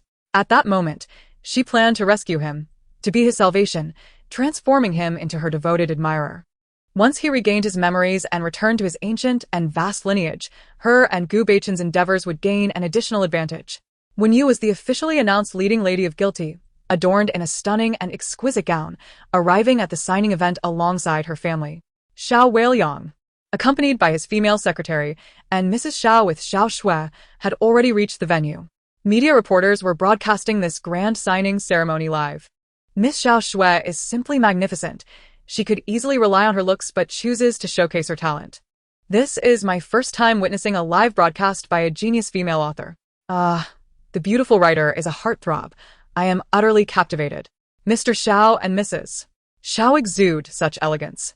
Did you notice the female secretary behind Mr. Xiao? Such an impressive figure. Before long, the Wen family made their entrance. Director Wen Yiheng is actually wearing sunglasses and a mask? Surely he isn't the one who had an embarrassing incident on the subway yesterday? Who is suggesting such nonsense? Director Wen is always cool and charismatic.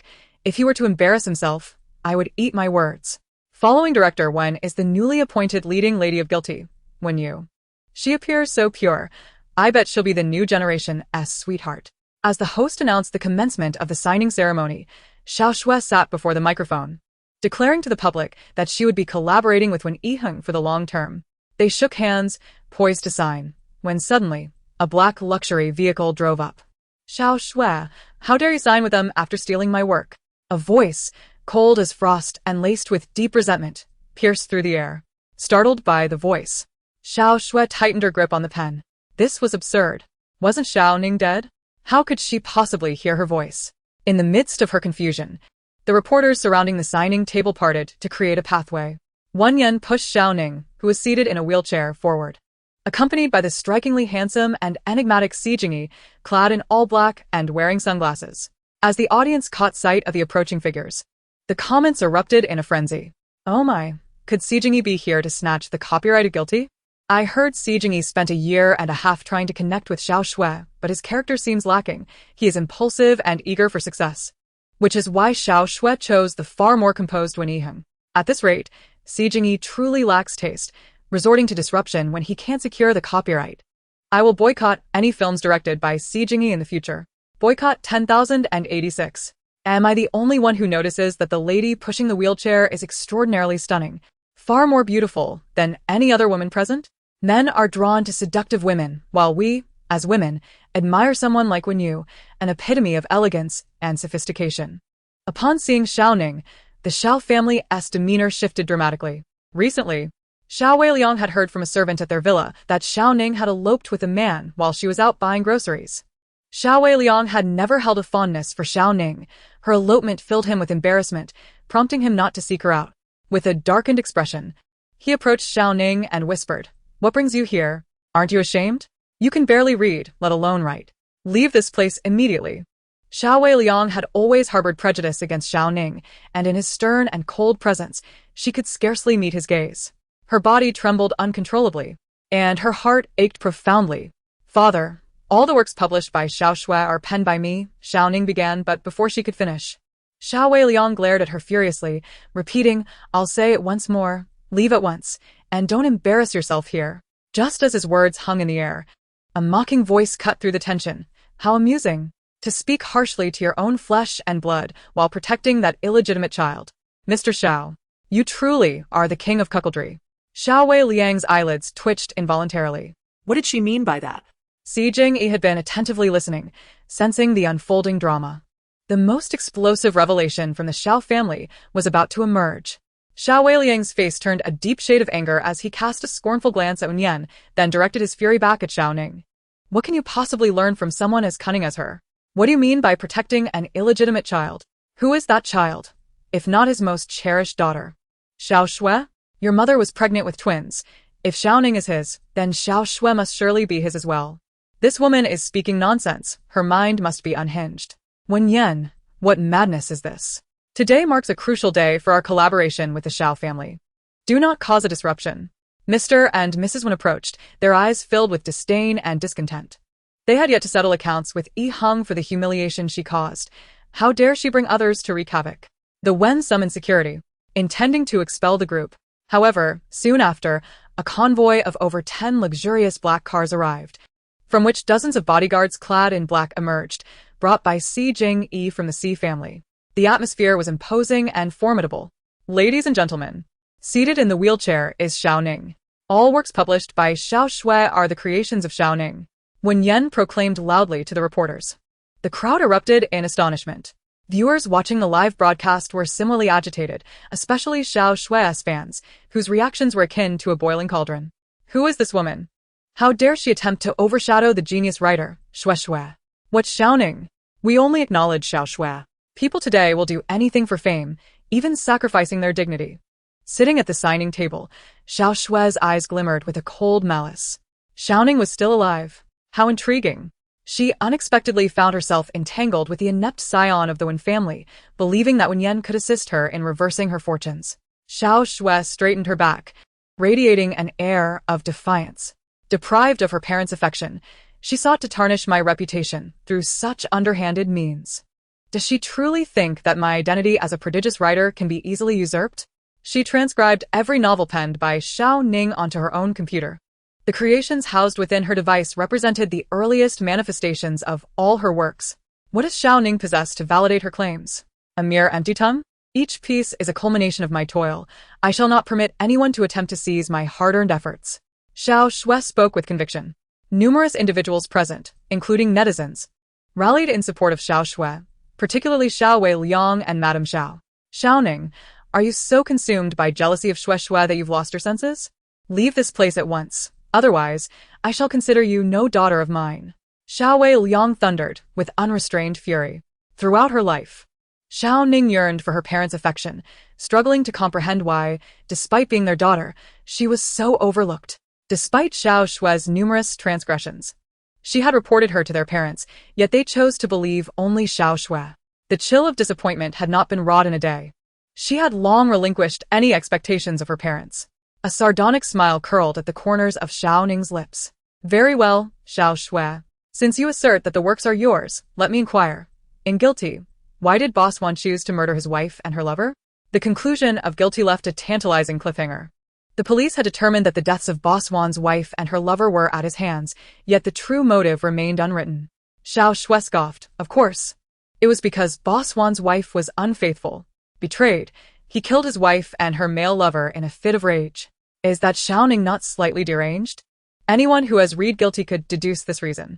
Xiao Ning and Xiao Shui are sisters. To seek fame, she would betray her closest kin in such a pivotal moment. How malicious. With all due respect, as a devoted fan of Guilty, I must state that the motives behind Boss Wan's actions are not as simplistic as Xiao Shui claims. To the one above, are you a hired hand of Xiao Ning? Surely the author knows the truth. Xiao Shui's fans should temper their enthusiasm. I am merely expressing my opinion as a reader. Moreover, is it not possible that the so-called genius writer has appropriated another's work? The barrage of comments flooded the screen, creating a cacophony of discord. When Xiao Ning referenced characters from her works, her eyes sparkled like stars. It was mentioned in her writing that Boss Wan and his wife had a lackluster relationship. How could he possibly resort to murder over her infidelity? On the contrary, she had subtly implied that Boss Wan maintained a cordial rapport with the male lover. The actual truth lay in the secret liaison between Boss Wan and the male lover. Upon discovering this, Mrs. Wan, in a fit of indignation, ensnared the male lover, who, being bisexual, succumbed to her advances and engaged with her. After catching his wife and beloved mistress in the act, Mr. Wan felt the sting of betrayal from both sides. Consumed by rage, he acted impulsively and ended their lives. Applause erupted in the room, the first clapper being Si Jingyi, who had long aspired to adapt the book Guilty and counted himself among its fans. Truly, the original author delivered a twist that was most fitting. Xiao Shui's expression shifted slightly, but she diligently suppressed her rising discontent, asserting confidently, every reader has their own Hamlet. Xiao Ning, I understand you have your perspective after reading my work. I intentionally left a cliffhanger in the conclusion, allowing each reader to envision an ending that satisfies their imagination. Of course, you are entitled to your thoughts, and I must say, your creativity is commendable. Wen Yan and Si Jingyi struggled to contain their laughter at Xiao Shui's shameless demeanor. The saying a person becomes invincible when they sink to the lowest certainly held some truth. Xiao Ning referenced plots from several other books. And though Xiao Shui responded to each, it was clear that Xiao Ning's interpretations resonated more deeply with the audience. The comments began to shift subtly. Suddenly, I feel that Xiao Ning is the true genius writer in my eyes. As a fan, I always find Xiao Shui's responses to be somewhat off-topic. Could it be that the truth is indeed? The hairs on the back of my neck are standing up. Are the elite sisters truly embroiled in such fierce competition? Noticing a number of reporters whispering amongst themselves, Xiao Shui's expression darkened. Parents, please let my sister return. Do not delay us from signing the contract with the Wen family. After Xiao Shui became a celebrated author, the reputation of the Xiao family also saw a significant rise in Kyoto. Xiao Weiliang and Mrs. Xiao regarded Xiao Shui as their treasure.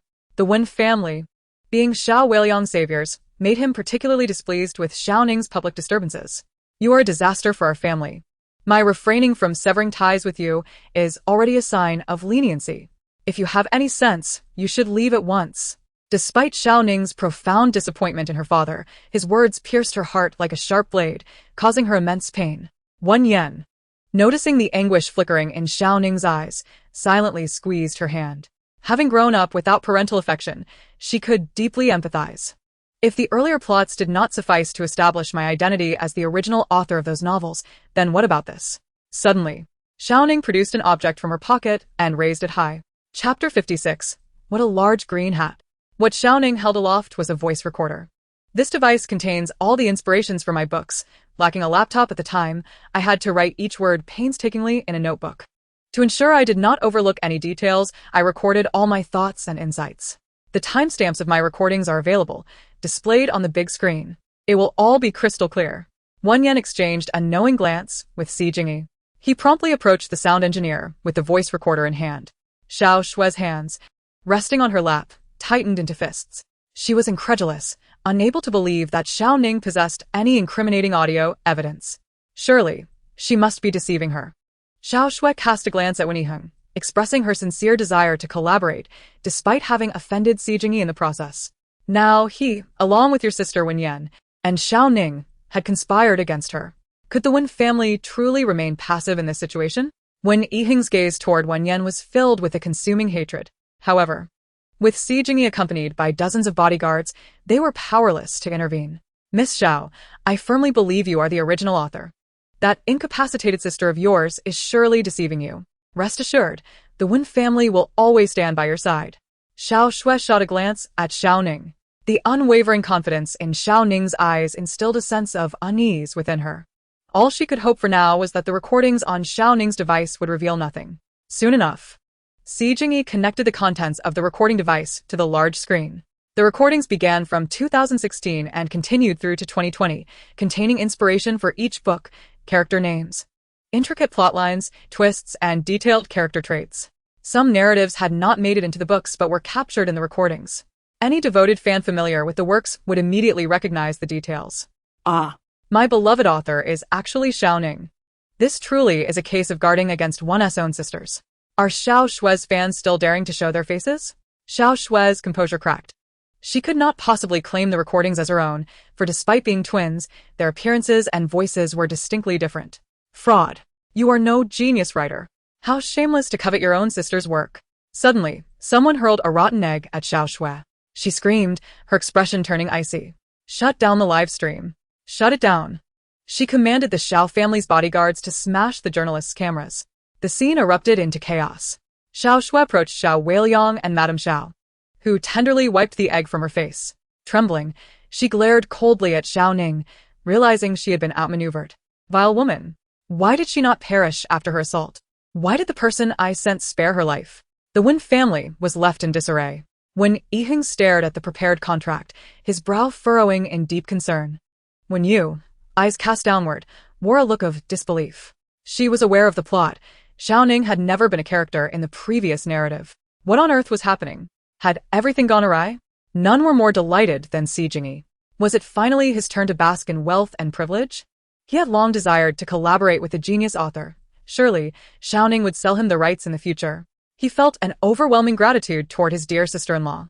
However, the most explosive revelation from the Xiao family had yet to be uncovered. Xiao Weiliang, witnessing Xiao Shui being pelted with rotten eggs and subjected to ridicule, placed his suit jacket over her shoulders, offering comfort. Snow, no matter what happens, your father will always believe in and support you. Madame Xiao nodded slightly, casting a displeased glare at Xiao Ning. You and Shui Shui are sisters. Even if it was your work, what harm would it do to pass it on to Shui Shui? Can't you be a bit magnanimous? Xiao Ning felt her parents' words ignite a fiery anger within her, her eyes reddening. She had promised herself to disregard their remarks, yet she still felt a pang of hurt.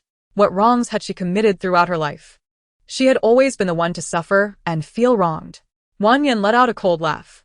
Mr. Xiao, your wife is right. You ought to show a little generosity. After all, Xiao Shui is not your biological child, yet you remain steadfast in your protection of her. To raise a naturally flawed child by your side, I am at a loss whether to deem you a great fool or a complete simpleton. Previously berated as a simpleton by Wen Yan, Si Jingyi chimed in, sister-in-law, when dealing with scoundrels, one must strike hard and scold them fiercely. He approached, spitting disdainfully at Xiao Weiliang. Cuckolded fool. Love-struck brain. You've been sold out and still count the money for them. Wen Yan couldn't help but marvel at how Si Jingyi effortlessly mirrored her earlier scathing remarks back at Xiao Weiliang. The latter was utterly bewildered by the scorn directed at him by this pair of relatives. Xiao Weiliang's female secretary approached, her demeanor cold and piercing as she regarded Wen Yan and Si Jingyi. I have recorded your insults, and we will have our legal department's lawyers see you. Wen Yan shrugged nonchalantly. Oh, dear, how frightening. Si Jingyi, with a mischievous lift of his brow, added, sister-in-law, this secretary truly is quite formidable. Wen Yan was nearly amused to laughter by Si Jingyi's audacious demeanor. Xiao Weiliang's expression had soured significantly. His family held a respectable position in the capital, and he was accustomed to flattery wherever he went. When had he ever been mocked and scorned by two younger relatives in such a manner? Secretary Luan. Contact the lawyer immediately. Wen Yan raised an eyebrow. Mr. Xiao, do you truly not mind having raised that wild child, Xiao Shui, for 20 years? You are insane. Xiao Weiliang retorted furiously. Had she not been a woman, he might have struck her across the face. You, a mere child, have the audacity to speak such nonsense, tarnishing my and my wife's 20-year relationship and slandering the legitimacy of Shui Shui as our daughter. My wife carried twins, and I was present during the ultrasounds. I have seen all the documents. How can you assert that Xiao Shui is not my daughter, while Xiao Ning is?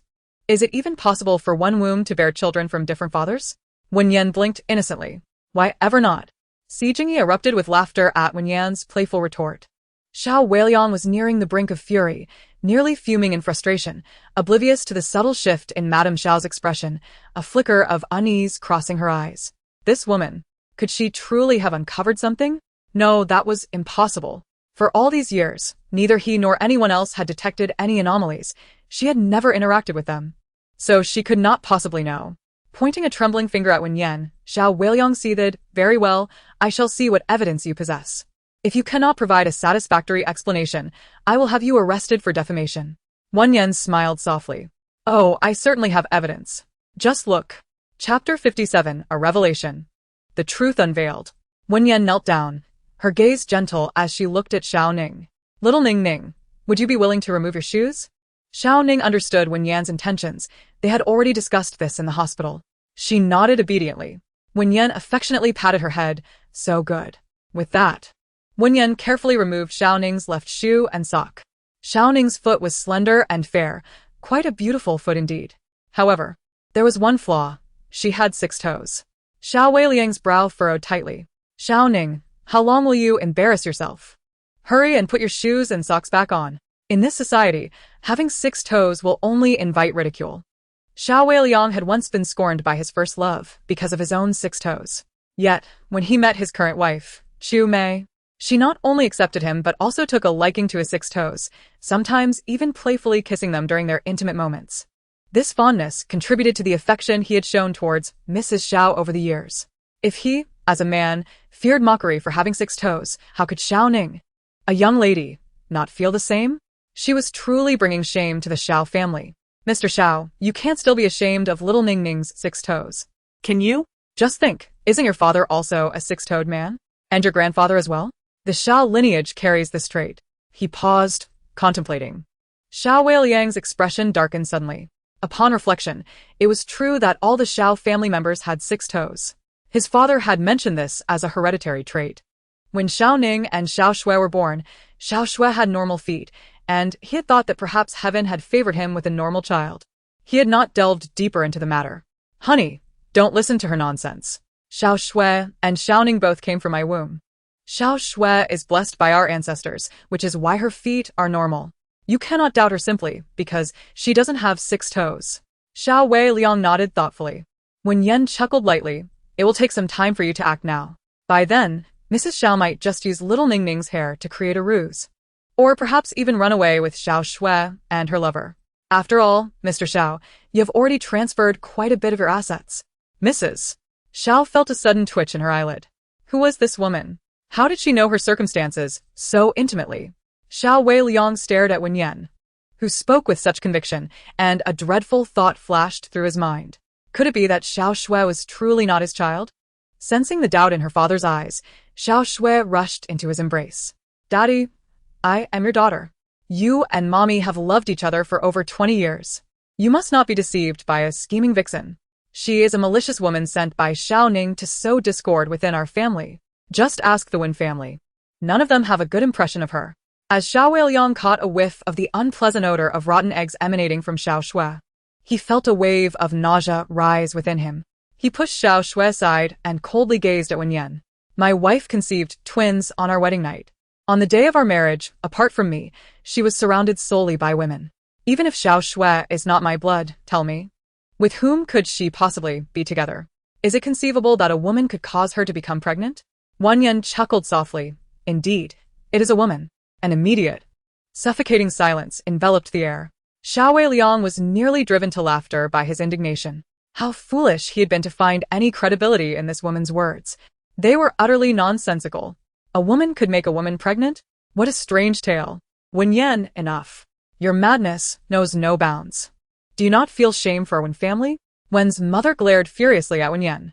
Wen Yan regarded her as if she were air, arching an eyebrow as she looked at Xiao Weiliang. It is indeed a woman, but not a true woman. She is a half-man, half-woman being. As her words fell, the crowd erupted in an uproar. Xiao's mother's expression darkened significantly. She pointed an accusatory finger at Wen Yan. You little wretch, born of a mother but raised without one.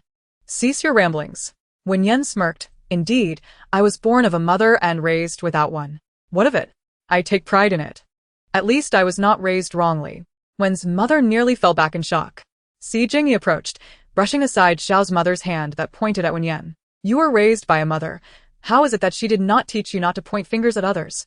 Wen Yan raised her thumb to Si Jingyi. Well done, younger brother. Si Jingyi's eyes sparkled with delight. I'm so happy. Big sister-in-law praised me. Wen Yan glanced at Xiao's mother, who appeared to be in her 30s due to her well-maintained appearance, and then at the female secretary standing behind Xiao Weiliang. The secretary had an incredibly alluring figure, with an ample bosom and a slender waist. Upon seeing her, Wen Yan couldn't help but marvel internally. What a terrifying weapon. This must be the ample-chested woman that Si Bingshan dreams of. It's a pity that only enhancements could yield such a sight. Si Jingyi cast a glance at the secretary. No way. Big brother can't possibly have such a peculiar taste for such obviously artificial attributes, can he? However, now is not the time to ponder his brother's preferences. Indulging in gossip was far more pressing. Suddenly, a brilliant thought struck Si Jingyi. Could it be that Xiao Shui is the illegitimate child of Xiao's mother and the female secretary? This revelation was utterly explosive. Big sister-in-law, is that her? He pointed at the female secretary. Wen Yan snapped her fingers. Clever. Big sister-in-law praises your intelligence. Xiao Weiliang looked at the female secretary in shock. She was Xiao's mother's closest friend, the one who had introduced her to his company years ago. She was often more feminine than women themselves. How could she possibly be a half-man, half-woman? Yet, Xiao Weiliang soon recalled that during his wedding to Xiao's mother, the only person beside her as she prepared in the dressing room was the female secretary. He entered the room to find Mrs. Xiao's wedding dress in disarray. She claimed she had just come from the restroom, and he did not initially entertain any other thoughts. Could it be that prior to the wedding, she had an affair with her female secretary, only to consummate their marriage afterward? Absurd. Did she not know that a transgender individual is incapable of procreation? The secretary stepped forward to retort, puffing out her chest. Are you jealous of my more voluptuous figure? Wen Yan observed the silicone implants that seemed on the verge of bursting and smirked slightly, stating, strictly speaking, you do not qualify as a true transgender individual, for you have not undergone gender reassignment surgery. You merely augmented your bust and have not been on estrogen therapy long-term. You should be referred to as a pseudo-feminine, a female upper body atop a male lower body. Am I not correct? Her words caused both the secretary and Mrs. Xiao to pale visibly. Chapter 58. Intense. A hammer for a hammer. Xiao Weiliang found the situation both ludicrous and unbelievable. Mrs. Xiao, with tears clouding her vision, implored, Husband, she is speaking nonsense. Do not believe her. Wen Yan chose not to elaborate further and exchanged a knowing glance with Si Jingyi. At this moment, Si Jingyi and Wen Yan had developed an impeccable synergy. A mere look from her conveyed her intentions to him. Before anyone could fully grasp the situation, he seized Xiao Weiliang's hand and abruptly propelled him toward the secretary. This was the most direct and crude approach. Xiao Weiliang's pupils dilated, his expression shifting drastically. The surrounding reporters, momentarily forgetting their task of capturing photographs, converged in anticipation of a scandalous revelation. Observing Xiao Weiliang's reaction, it became abundantly clear to all that Wen Yan's assertions were far from fabricated. The secretary, possessing a devilishly alluring figure, was indeed a transgender individual. Mrs. Xiao's tastes were excessively peculiar. Xiao Weiliang's anger surged, his chest heaving as he dealt a resounding slap to Mrs. Xiao's face. Wretched woman! Wretched woman! Mrs. Xiao stumbled to the ground, blood trickling from her mouth as tears streamed down her cheeks. The secretary approached, helping her to her feet. If it were not for my status being unrecognized by her family, I would have married her long ago. What business do you have here? Xiao Weiliang felt darkness enveloping him. They had deceived him for over 20 years. He had been led to cherish their illegitimate offspring as if they were jewels, while his own flesh and blood were treated with disdain. Now they dared to accuse him of ruining their relationship? He spat out a mouthful of dark, crimson blood. Observing Xiao Weiliang's condition, Wen Yan furrowed her brow. Mrs. Xiao and the secretary possessed such a cruel heart. Last time, they bribed someone close to Xiao Weiliang to tamper with his car, causing him to have an accident. Xiao Weiliang was supposed to die. But by a twist of fate, Wen Shui saved him, only for them to have been poisoning him slowly through his food. His demise is imminent. Si Jingyi's eyelids twitched. Although Xiao Weiliang was foolish, he had also been blinded. If he were to perish just like that, who would support Xiaoning? The Xiao family's fortune would fall into the hands of those venomous women. Wen Yan retrieved a black pill from her bag and discreetly beckoned Xiao Weiliang aside. You have met with an accident, and the toxins within your body are the result of a scheme devised by your wife and your female secretary. They intend to inherit your fortune upon your demise. This pill will only prolong your life for a week. You are a successful entrepreneur, and I trust that once you regain consciousness, you will provide your biological daughter with the compensation she deserves. The Xiao family fortune rightfully belongs to Xiaoning. Xiao Weiliang accepted the pill handed to him by Wen Yan but refrained from consuming it immediately. He resolved to undergo a medical examination upon his return, and only if toxins were indeed present would he take it. His gaze drifted towards Xiaoning, who sat in a wheelchair, pale, emaciated and frail. Upon closer inspection, she bore a striking resemblance to him in his youth. There was no need for any peculiar evidence. Her appearance alone confirmed that she was indeed his biological daughter. In contrast, Xiao Shui resembled the secretary to a significant degree. He had never considered this possibility before, as he had always perceived the secretary merely as a woman, unable to fathom how she could have caused his wife to become pregnant. He had never anticipated such a revelation. Xiao Weiliang knelt before Xiao Ning's wheelchair. His eyes reddened with regret. Ning, it is your father who has wronged you. You have suffered greatly over the years. Xiao Ning turned her head away, refusing to meet his gaze. Her hands, resting on her lap, clenched into tight fists. After what felt like an eternity, she spoke with a trembling voice. Before grandfather passed away, something else occurred. Do you remember? The passage of time had dulled Xiao Weiliang's memory of that event. Tears filled Xiaoning's eyes, a mixture of humiliation and pain. That summer, while you and Madame Xiao were away from home, it was just Xiao Shui and me upstairs. While I was napping, Xiao Shui barged into my room and assaulted me. Gasps of shock erupted from those present, their eyes wide with disbelief. Is Xiao Shui truly so depraved? Xiao Weiliang suddenly recalled that night when Xiao Ning had cried to him and his wife about the incident, only for Madame Xiao to strike her without a second thought. He had foolishly believed Xiao Ning was fabricating such a morally reprehensible lie to gain favor, and had even scolded her, warning her never to concoct such tales again, or he would disown her. He remembered her tears, filled with injustice and sorrow. Yet at that time, he had never considered the truth. I am sorry, it is my fault, he murmured. Xiao Ning lifted her hand to wipe away her tears. The one you truly wronged was grandfather. He too was a victim of Xiao Shui. You little wretch. How dare you speak such nonsense? Madame Xiao raised her hand, intending to strike Xiao Ning. Wen Yan intervened, kicking her aside. Madame Xiao fell to the ground, spitting out blood. Mr. Xiao, did you see that? She bore your children, yet because she does not love you, she cannot even bear to love your bloodline. Xiao Weiliang's eyes brimmed with fury, his gaze fixed on Madame Xiao, wishing to rend her to pieces. I do not comprehend what you are saying. You slander my character with your vile words. I could sue you for this. After a prolonged silence, Xiao Shui stepped forward. She approached Xiao Ning, looking down upon her. Xiao Ning, you claim that I molested you as a child. Do you truly think I am a pervert? Xiao Ning understood that revealing the incident now, without any evidence, would render her words unbelievable. Yet she spoke no falsehood. Xiao Xue had exhibited abnormal behavior since childhood. She would spy on Xiao Ning while she bathed, and when denied, would place dead snakes in her backpack and cockroaches in her water cup, even threatening her with a small knife, vowing to mar her face should she dare to speak of it. In her youth, Xiao Ning was indeed terrified of Xiao Xue. Only when Shia Weiliang sent her away did she find some semblance of peace. When Yen Yan's fox-like eyes narrowed slightly. Do you have any objections to being called a pervert? Xiao Xue cast a glance at Wen Yan, a flicker of cold malice flashing in her eyes. From the moment she laid eyes on Wen Yan in the audition room, Xiao Xue felt an intense aversion toward her. Despite her affinity for beauty, she simply could not warm to Wen Yan, whose eyes seemed capable of piercing through the thoughts of those around her. Miss Wen, have I ever wronged you? Why do you seem intent on targeting me? Wen Yan, lacking the patience for further banter, retrieved a stack of photographs from her bag.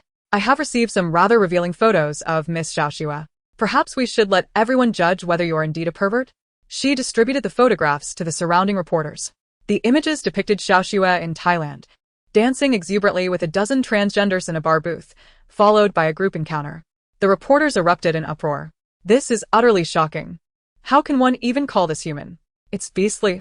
Wen Yan's lips curled coldly. Xiao Xue, even when you were quite young, you were aware of your mother's affair with the female secretary, weren't you?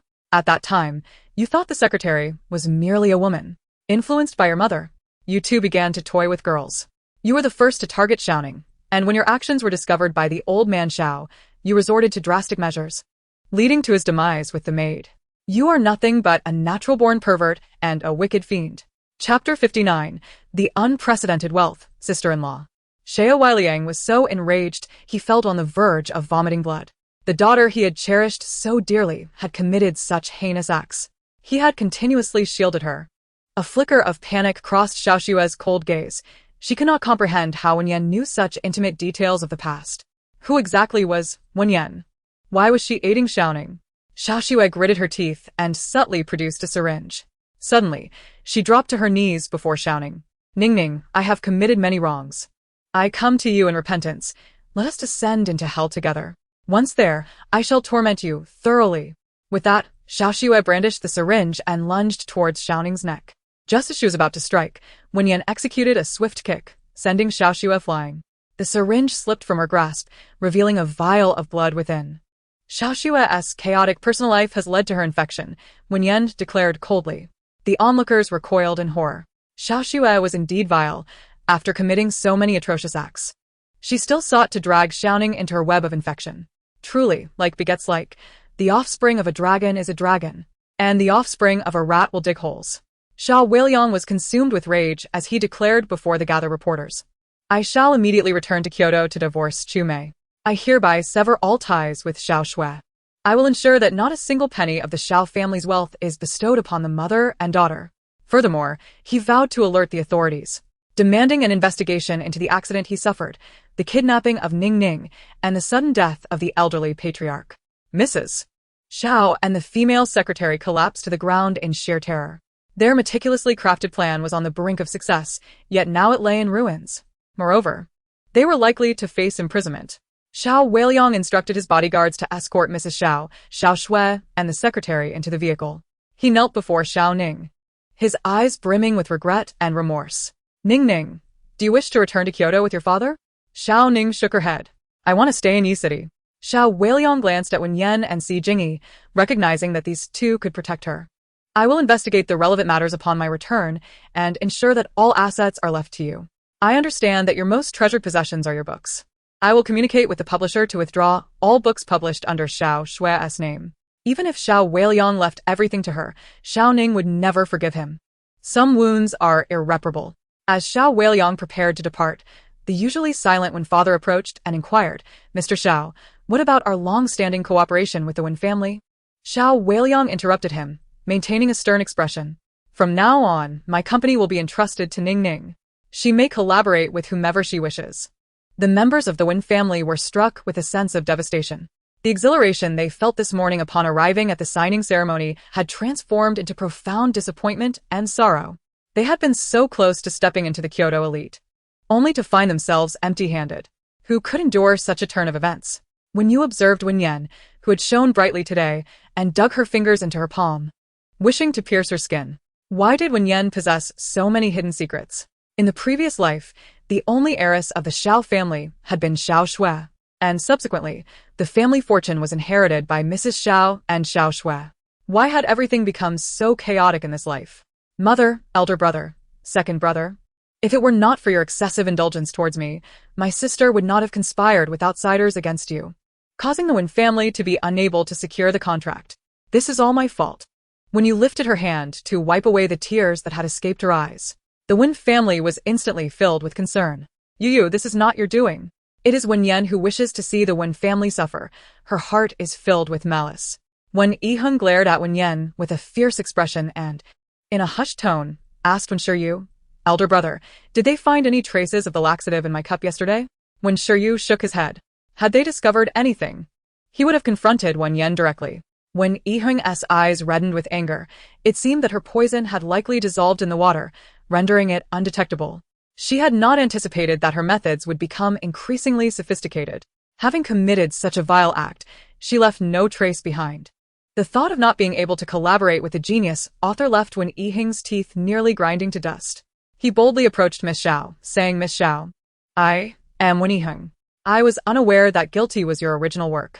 I have already assembled a team of actors and would like to inquire if you might grant me the opportunity to collaborate with you. Standing behind Xiao Ning, Si Jingyi suddenly felt a wave of anxiety wash over him. Would Xiao Ning choose to partner with Wen Yiheng? Just as Si Jingyi was about to advocate for himself, Xiao Ning spoke up, from now on, I will entrust all my copyrights to Sister Yan for management. I shall heed her decisions regarding collaborations. Si Jingyi nearly burst into laughter. With the elder sister holding all the power, it was certain she would choose him for the filming. This unexpected fortune had suddenly befallen him. However, when Yiheng's expression darkened, he felt a surge of frustration. Even if Wen Yan were to collaborate with the dog, she would never work with him. Glaring at Wen Yan with a face ashen as thunderclouds, he declared, Do not rejoice too soon. I shall find even better copyrights. And you will regret this for a lifetime. Wen Yan chuckled lightly. It seems you have recovered quite well since yesterday. As her words fell, the surrounding reporters erupted with excitement. Director Wen, was that you who caused such a scene on the subway yesterday? Director Wen, could you describe what it feels like to cause a stir in public? These unscrupulous media reporters, did they have any sense of propriety? When Yiheng felt a surge of anger rising within him, yet he knew he must remain composed. You are mistaken. Yesterday I was shopping with my sister we drove home afterward and did not take the subway. When you stepped forward in defense of her brother, indeed. This dress I am wearing was purchased by my brother yesterday at the mall. I even have the receipt in my bag. Upon seeing the receipt, the reporters noted that the time difference between it and the subway incident was minimal, leaving Wen Yiheng with no reasonable explanation for having taken the subway after shopping with Wen Yu. Just as the reporters were beginning to consider Wen Yiheng's words, the previously silent journalist Wang stepped forward. With a glance at Wen Yan, his expression was a tumultuous blend of emotions. I happened to be on the same subway as the man who caused the scene yesterday. After he exited, the subway staff demanded compensation from him, and I secretly recorded their conversation. Journalist Wang had the video played on a large screen. In the footage, the staff approached the man, stating, Sir, the odor is too strong. You need to clean up and compensate. The man abruptly raised his head, incredulous. How the hell am I supposed to compensate when I am covered in filth? As he saw the video capture his shocked expression, when Yiheng's handsome face flushed crimson, his mind buzzing in disbelief. Overwhelmed by the revelation, he felt a wave of dizziness wash over him, and he collapsed to the ground. Yiheng. Brother. The Wen family rushed towards Wen Yiheng. Wen Yan shrugged her shoulders and began to usher Xiao Ning away. Just as they settled into the car, journalist Wang followed closely behind. Journalist Wang's eyes glistened with unshed tears, his expression a portrait of despair. Miss Wen, I have deleted the video of my altercation with the esteemed actor Gu. Please, I implore you, reveal to me the identity of my daughter's biological father. Upon returning home yesterday, Wang had rushed with his and his daughter's samples for paternity testing. He had expedited the process with a monetary bribe, and by this morning, the results were in. Indeed, the child was not his. Yet his wife, who rarely ventured beyond the confines of their home, left him baffled as to who her lover might be. Wen Yan chuckled softly, curious to know, are we? Chapter 60. A spectacle of intrigue and abduction. Wang was, of course, desperate for answers. After the unsettling revelation that his daughter was not of his lineage, his mind raced in vain to uncover the identity of the child's true father. Miss Wen, if you divulge the truth, I shall be at your service henceforth. Wen Yan smirked. You are a gossip journalist, adept at clandestinely capturing the private lives of celebrities. Surely, you are aware of the enmities you have accrued? Wang sighed. That is merely the nature of the industry. I have no choice but to survive. Your daughter has been switched by a certain actress who bribed the doctor. Wen Yan informed him, scribbling an address. This is all I can share. Grateful, Wang accepted the address with fervor. Miss Wen, should you ever require my assistance, do not hesitate to call upon me. Once Wang departed, Wen Yan instructed Xiaoning, you should rest well. Upon your father's return, he will transfer all remaining assets to you. Though you may harbor resentment, do not allow what is rightfully yours to fall into others' hands. Sao, ningnoted obediently. Once you regain your health, you must return to school. After all, you will need to manage the Xiao group. A flicker of doubt crossed Xiaoning's eyes. Sister Yan, can I truly do it? Of course. Soon, I shall have a sister who is both a brilliant president and a gifted author. Reassured by Wen Yan's words, Xiaoning's eyes sparkled with determination. When I become president, you shall be my vice president, Sister Yan. I will share my earnings with you. Though Wen Yan had no intention of appointing Xiaoning as vice president, the prospect of their genuine camaraderie brought her joy. How delightful it was to assist others. After ensuring Xiaoning was settled in her apartment, Wen Yan purchased her ticket to the country. Si Luochen had been deceived by friends to a lawless area on the Southeast Asian border, a haven for criminals. Despite her reluctance to involve herself in his affairs, she recognized that reducing her disdain value relied upon him. She could not bear to witness him suffer to the point of mental debilitation. Moreover, with Si Moyan already in pursuit of him, should he also fall prey, she would be left without her target. Upon seeing Wen Yan purchase a ticket, Si Jingyi hurriedly acquired one for himself. Observing his actions, Wen Yan narrowed her eyes. Why have you been following me lately? I cannot bear the thought of my sister-in-law traveling alone abroad. I shall act as your bodyguard. Seeing that Si Jingyi had already secured his ticket, Wen Yan dismissed the idea of him canceling it. The two proceeded to the airport together. Si Jingyi shared a photograph of himself and Wen Yan seated in the waiting area with the family group chat. My sister-in-law and I are abroad. Do not prepare dinner for us tonight. The ever-online patriarch of the Si family promptly notified Si Moyan. In the midst of sipping water, Si Jingyi nearly choked upon reading the elder's message. Your second brother has eloped with your wife. What do you mean by elopement? They are abroad for business. Si's elder retorted. Do not be so flustered. Your sister-in-law will forever belong to your elder brother. Si Jingyi sighed. Upon witnessing the group chat, Wen Yan chimed in, Grandfather, rest assured, I have no interest in infatuations. Si Jingyi felt a pang of sympathy. Both he and Wen Yan were seated in first class. As they boarded the plane, just as Si Jingyi prepared to don his headphones and indulge in music, a rebellious figure loomed beside his seat. Shall we swap seats? Si Jingyi glanced up to behold a young man clad in trendy attire, complete with ripped jeans and sapphire earrings. Hui Yanzi, a rising star in the entertainment industry. Hui Yanji, with his strikingly handsome visage and rebellious demeanor, had garnered millions of fans. Noticing Hui Yanji's gaze fixed on his sister-in-law, Si Jingyi raised his hand to obscure Hui Yanji's view. What are you staring at? Hui Yanji merely raised an eyebrow, replying, I wasn't he looking at you. Upon hearing their exchange, Wen Yan diverted her attention from the window. Hui Yanzi immediately extended his hand towards her, flashing a charming smile. Xiao Yan. I am Hui Yanji. We spoke on the phone last time. Do you remember? Wen Yan nodded. Of course I remember. How could I forget such a fresh face? As she prepared to shake his hand, Si Jingyi preemptively grasped Hui Yanji's hand instead. Both subtly exerted pressure. Two immature children, Wen Yan thought. Hui Yanji, what are you doing? Sit down. A composed woman admonished him from across the aisle, her expression severe. Upon recognizing the woman, Wen Yan's heart sank. Oh, dear. Si Jingyi, sensing her distress, quickly released Hui Yanji's hand. Who is that woman who just told you to sit down? Wen Yan inquired. Hui Yanji lowered his voice. She is my aunt, a renowned agent in the entertainment industry. She is taking me abroad to sign a major contract. Wen Yan pondered this revelation. It seems Huyenji cannot escape his fate. Is he destined to become a fool? Little did Huyenji realize. His aunt's intention was not to secure a contract, but to sell him to a criminal syndicate. Si Jingyi's pupils constricted in shock. Surely not. Why would Huyenji's aunt do such a thing? Goodness. It seems Si Jingyi's aunt has long harbored feelings for her brother-in-law and seeks to elevate her status. Huyenji is the Achilles heel of Madame Hua. Should he perish, she would surely descend into madness. According to the original narrative. After becoming entangled with that sort of individual and losing his wits, Madame Hua indeed went mad, ultimately drowning within a year, while his aunt took advantage of Mr. Hua's inebriation that very night after the funeral to climb into his bed. Si Jingyi muttered to himself, what a venomous woman. Initially, both he and his elder brother believed that Huyenji's aunt, who served as her manager, possessed commendable abilities, and they even contemplated recruiting her to their Xing media. How naive it was to judge someone's character solely by their exterior. Fortunately, he had the gift of perceiving his sister-in-law's true sentiments, enabling him to discern the true nature of malevolence around him. Truly, he was a chosen one. Si Jingyi cast a sympathetic glance at Huyenji, who sat before him. After several hours of flight, Si Jingyi and Wen Yan descended from the plane. Huyenji, having finally spotted Wen Yan, trailed closely behind her, ignoring his aunt's calls. Xiao Yan, where are you headed? My aunt has rented a car and can give you a ride, he offered. With a smile, Wen Yan gently shook her head. No need, we've already arranged a rental car in advance. It's waiting in the parking lot.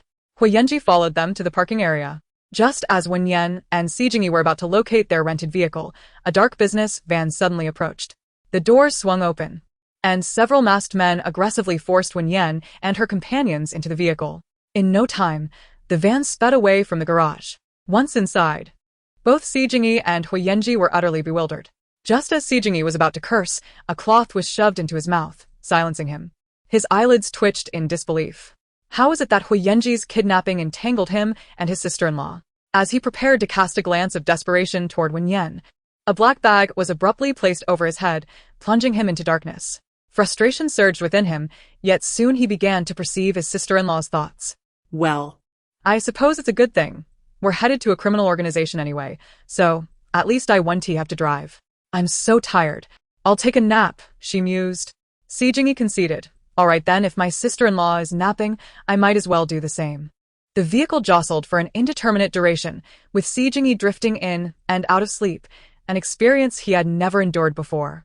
His hands were bound, rendering him immobile. The thought of potentially being sold off to toil in Africa filled him with despair. He truly wished to never experience such torment again. Sister-in-law, can you please say something?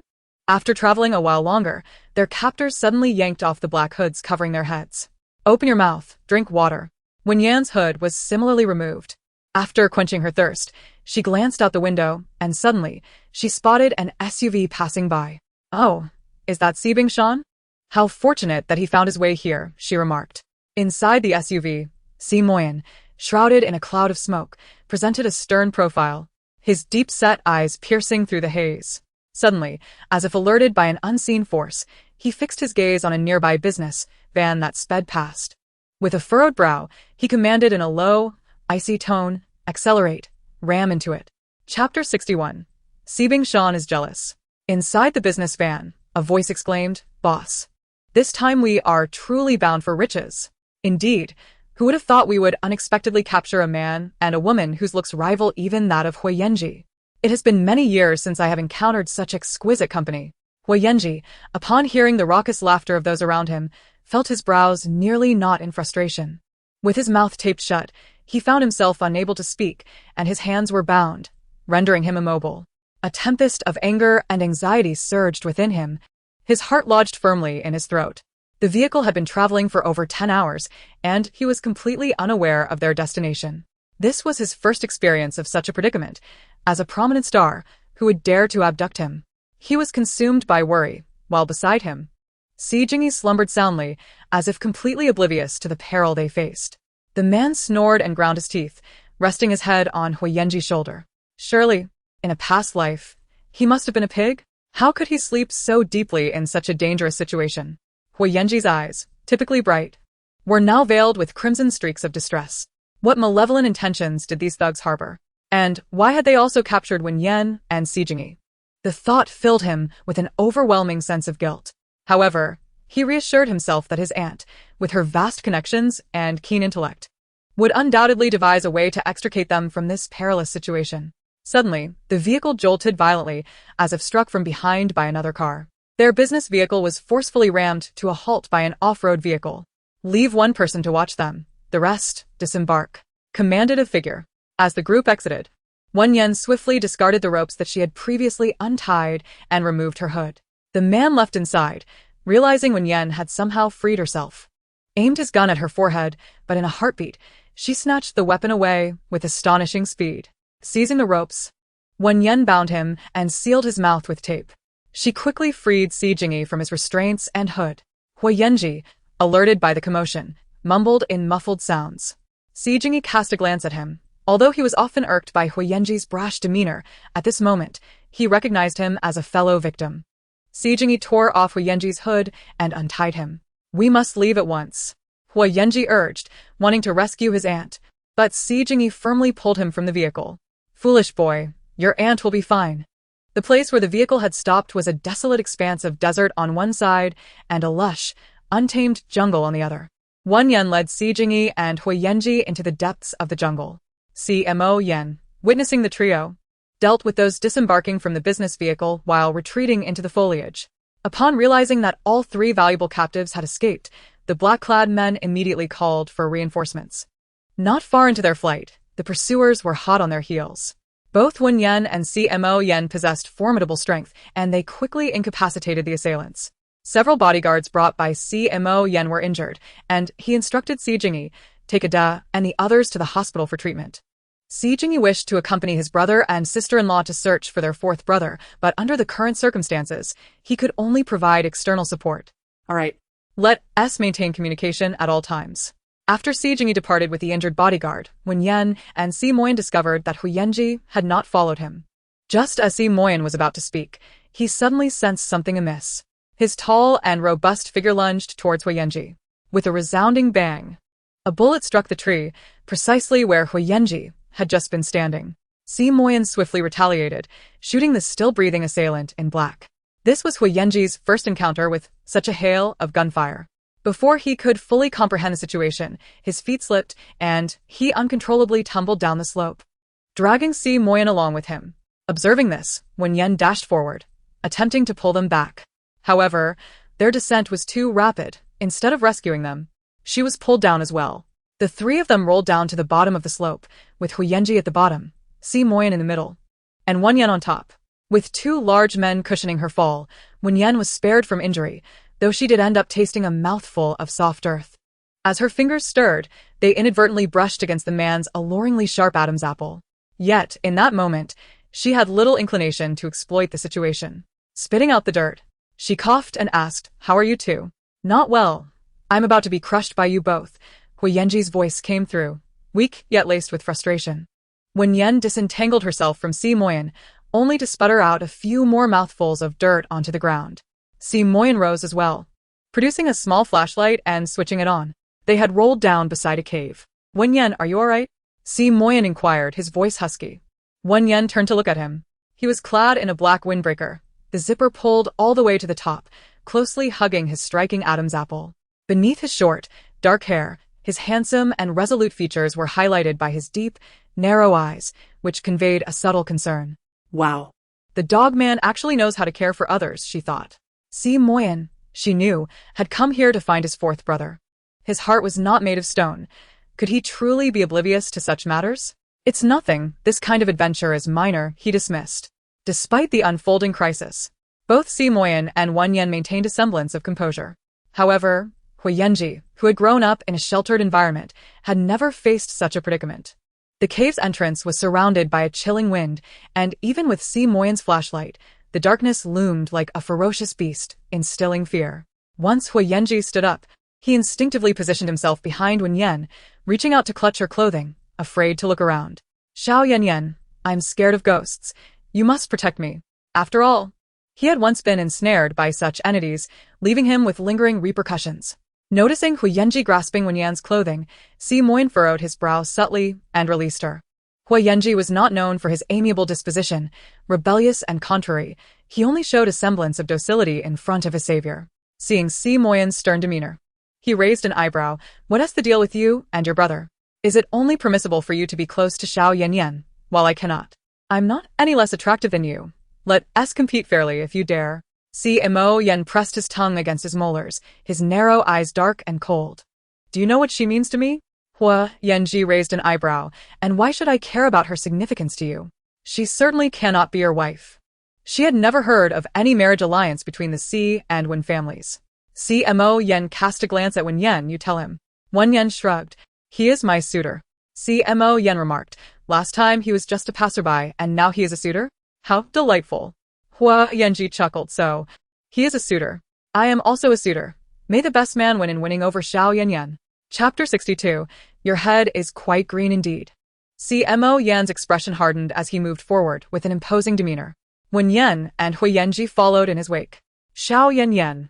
You should limit your interactions with him. He walks around with that sour expression as if someone owes him billions. Si Moyan retorted. You have already set your sights on someone else's wife. What? Do you expect him to be amicable? Surrounding the cave entrance lay dense and shadowy woods. Having experience in jungle adventures, Si Moyan recognized that as darkness descended, ferocious beasts might emerge. The wisest course of action was to remain in the cave and wait for dawn. I will gather some firewood. Before long, Si Moyan returned with a bundle of dry twigs. After constructing a fire pit, he used a lighter to ignite the flames. Wen Yan and Hua Yanji settled against the stone wall. Si Moyan glanced at Wen Yan. Come here. Wen Yan approached him, and he pulled chocolate and compressed biscuits from his jacket pocket. Would you like some?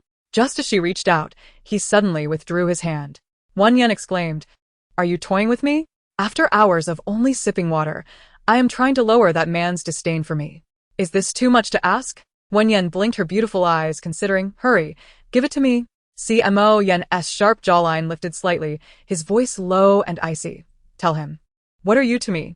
Wen Yan replied, Aren't you the one who forbade me from disclosing our relationship? Seeing the hostility directed at him, Hua Yanji furrowed his brow. Xiao Yan, if he won't share with you, then don't eat. I will go find some wild fruits for you. Wen Yan glanced back at Hua Yanji. Aren't you afraid of ghosts? Hua Yanji immediately recoiled. Oh no, he thought, now that she has mentioned it. I can feel the chill in the air. Si Moyan asserted, if you are a man, you should let the woman eat. Ignoring Hua Yanji, he gazed intensely at Wen Yan. Are you not merely a suitor? Why the bravado? Hua Yanji interjected. Si Moyan is my husband. Hua Yanji dismissed him. My fans also call me their husband. Si Moyan suddenly grasped Wen Yan's hand, his expression icy as he turned to Hua Yanji. The name in the spouse column of my household registration is hers. Hua Yanji's eyes widened in shock. Wait, are you two truly married? Wen Yan, her mind preoccupied with thoughts of chocolate and biscuits, poked Si Moyan's firm bicep. Husband, hurry, and give me something to eat. Get it yourself from my pocket, he replied. Wen Yan responded. Why has he suddenly become so flirtatious? Is he hinting at something by asking me to rummage through his pockets? Surely, he does not wish to engage in a clandestine rendezvous in the depths of the forest? Si Moyan's chiseled features tightened slightly. What was she imagining by merely asking for a snack? Without a trace of bashfulness, Wen Yan boldly reached into the man's pocket. As her fingers brushed against the firm muscle of his thigh while retrieving a morsel, she mused, one would be foolish not to seize an opportunity. The man's body tensed abruptly. He cast a deep, penetrating glance at Wen Yan, his Adam's apple bobbing involuntarily.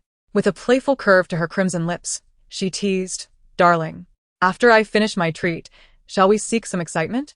What kind of thrill do you have in mind, and may I accompany you? Hua Yanji leaned closer, his handsome visage eager. Si Moyan's expression darkened as he forcefully pushed the intruder away. Xiao Yan, your husband is quite fierce. When do you plan to divorce him? Wen Yan regarded Hua Yanji's strikingly rebellious demeanor, her lips curling slightly. For now, she had no intention of parting ways. Hua Yanji's eyes sparkled with mischief. Delaying your departure only implies you may leave in the future. Xiao Yan, I shall be your first choice. Others pursuing you must wait behind me. In Si Moyan's presence, Wen Yan naturally refrained from acknowledging Hua Yanji's claim. Yet, internally, she thought I relished this defiant demeanor before others. While he behaves so tenderly and obediently in my presence, Once I complete my conquest, I shall certainly include him among my entourage of admirers. Not a chance. Suddenly, A chilling voice pierced her thoughts. Turning to the man who uttered those words as he strode towards the exit, her smile deepened. oh, Huyenji aspires to be my first choice. How amusing that he thinks otherwise. Who would have guessed this possessive man harbors such intensity? After savoring her chocolate, Wen Yan offered the remaining compressed biscuit to Huyenji, who was profoundly moved. Yan, do you know who attempted to abduct us? My aunt is still in the car. She must be safe, right? Worry about yourself first. Just as Si Moyan stepped outside, an enormous sound erupted, as if something had plummeted from the cliff. Wen Yan and Huyenji rushed to the entrance, only to witness an off-road vehicle careening down the cliff, crashing into several trees before finally hitting the ground, its form grotesquely contorted. Si Moyan approached with a flashlight. The driver was lifeless, while a robust, bloodied man occupied the back seat. Si Moyan reached to check the man's pulse. He was still alive. Dragging him from the wreckage, Wen Yan produced a pill from her bag and administered it to him. Moments later, the man regained consciousness, instinctively reaching for his waist. In the next instant, Si Moyan pressed a black pistol against his forehead. Looking for this? The man, with thick brows and large eyes, radiated an air of danger as he glared at Si Moyan, demanding, "Who are you?" The voice of Si Moyan was frigid. "Who we are is of no consequence. Rather, you should announce your name. I am Long Biao, the third boss of the lawless zone in Bainebo. You have now entered a territory without governance. If you possess any sense, lay down your weapons." As the man's words fell, Wen Yan's inner thoughts resonated. How fortuitous. Here I was, pondering how to infiltrate a criminal organization, and now the prey has delivered itself to my doorstep. Let me see if Long Biao has any vulnerabilities worth exploiting. goodness. Long Biao's laughter is so boisterous. No longer shall I call Si Jing a cuckold. In comparison to Long Biao, he is but a minor player.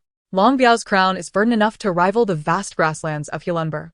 Wen Yan unconsciously muttered, "Your head truly is quite green." Long Biao glanced at Wen Yan. "What the hell did you just say?" Wen Yan cleared her throat, redirecting the conversation. "Brother Biao, we shall escort you back now.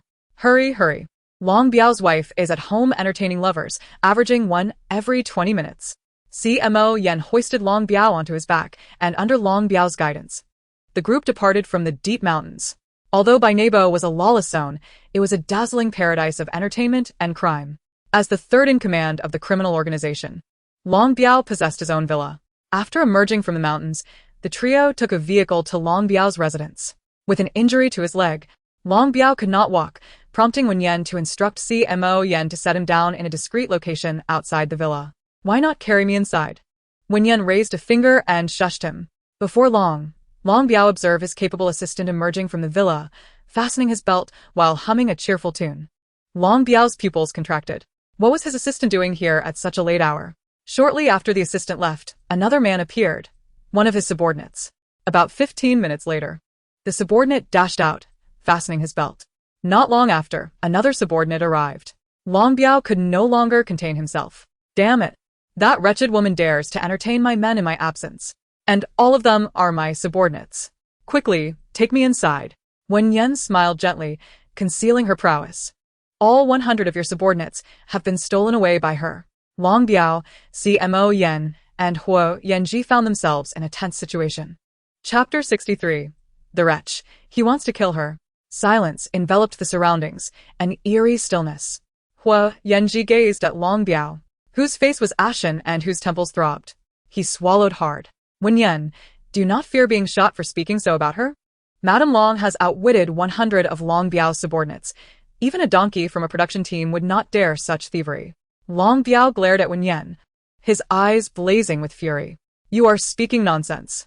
Before he could finish his sentence, Si Moyan delivered a heavy slap to his head. "Show some respect for my wife." Wen Yan's lips curled into a smile. Though Si Bingshan can be rather dogged at times, he does uphold my reputation as his nominal wife in front of others.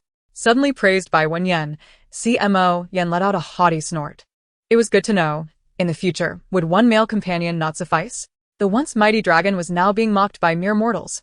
And Long Biao was beside himself with rage. "What evidence do you have to prove that my wife has stolen all my subordinates?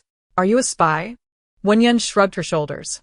As the third in command of a criminal organization, you should be well aware of the identity of everyone who enters the Hundred Treasures Fortress. Have you ever seen my face before? Long Biao scrutinized Wen Yan intently. This woman was fair-skinned and stunningly beautiful. He would certainly not forget had she visited the fortress before. It seemed this was indeed her first visit. How do you know about my family matters? Wen Yan smiled. Because I can read faces, I can fortune tell.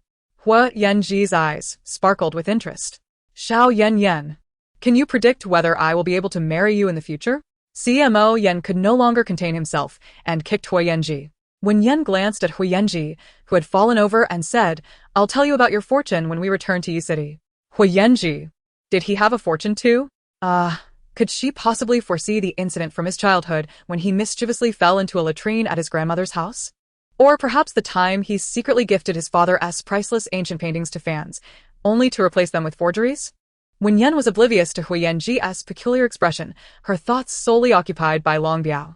Long Biao's wife was truly remarkable, a master of time management, and extraordinarily efficient. She had managed to stealthily entice so many, with each of them blissfully unaware, believing themselves to be the most favored by Long Biao's wife, proudly boasting of their liaison with their boss's spouse. Darling, don't you understand hacking? Why not infiltrate Long Biao's wife's phone and inform her subordinates to arrive every 5 minutes instead of waiting 20? After obtaining Long Biao's wife's phone number, Si Moyan hacked into her device. Long Biao could not fathom that his wife could be involved with so many. Unbeknownst to Long Biao's wife, her phone had been compromised, and her meeting times were hastily altered to a mere 5 minutes. Just as she was in the midst of her escapades, a knock echoed through the room. My dear, I'm here. Long Biao's wife jolted in alarm, pushing the man in front of her away. Quick, find somewhere to hide. The man, in a panic, thought it was Long Biao returning, and without time to dress, scrambled out the window, perching atop the air conditioning unit. Wen Yan and her companions looked up to see a naked figure on the balcony. Long Biao's blood boiled. That was one of his most trusted subordinates. Meanwhile, the newly arrived man could hardly contain himself, unbuckling his belt. My lady, it's been so long since we've met. I've missed you dearly. Long Biao's wife furrowed her brow, recalling that she had not arranged a meeting with him tonight. How had he appeared uninvited? Yet he was quite fervent, and soon she found herself swept away in his kisses. Just as they were lost in their embrace, another knock resounded at the door. My dear madam, how I long for you. Yet another visitor? Lady Long swiftly pushed the individual away, hastily seeking a place to conceal herself. This person, believing it to be Long Biao's return, likewise leaped through the window. However, upon emerging, he was met by another figure, equally exposed. Blast it! Blast it! Their eyes locked, sparking with intensity. What the hell are you doing here? What the hell are you doing here? Just as they were about to clash, a third similarly exposed man appeared moments later.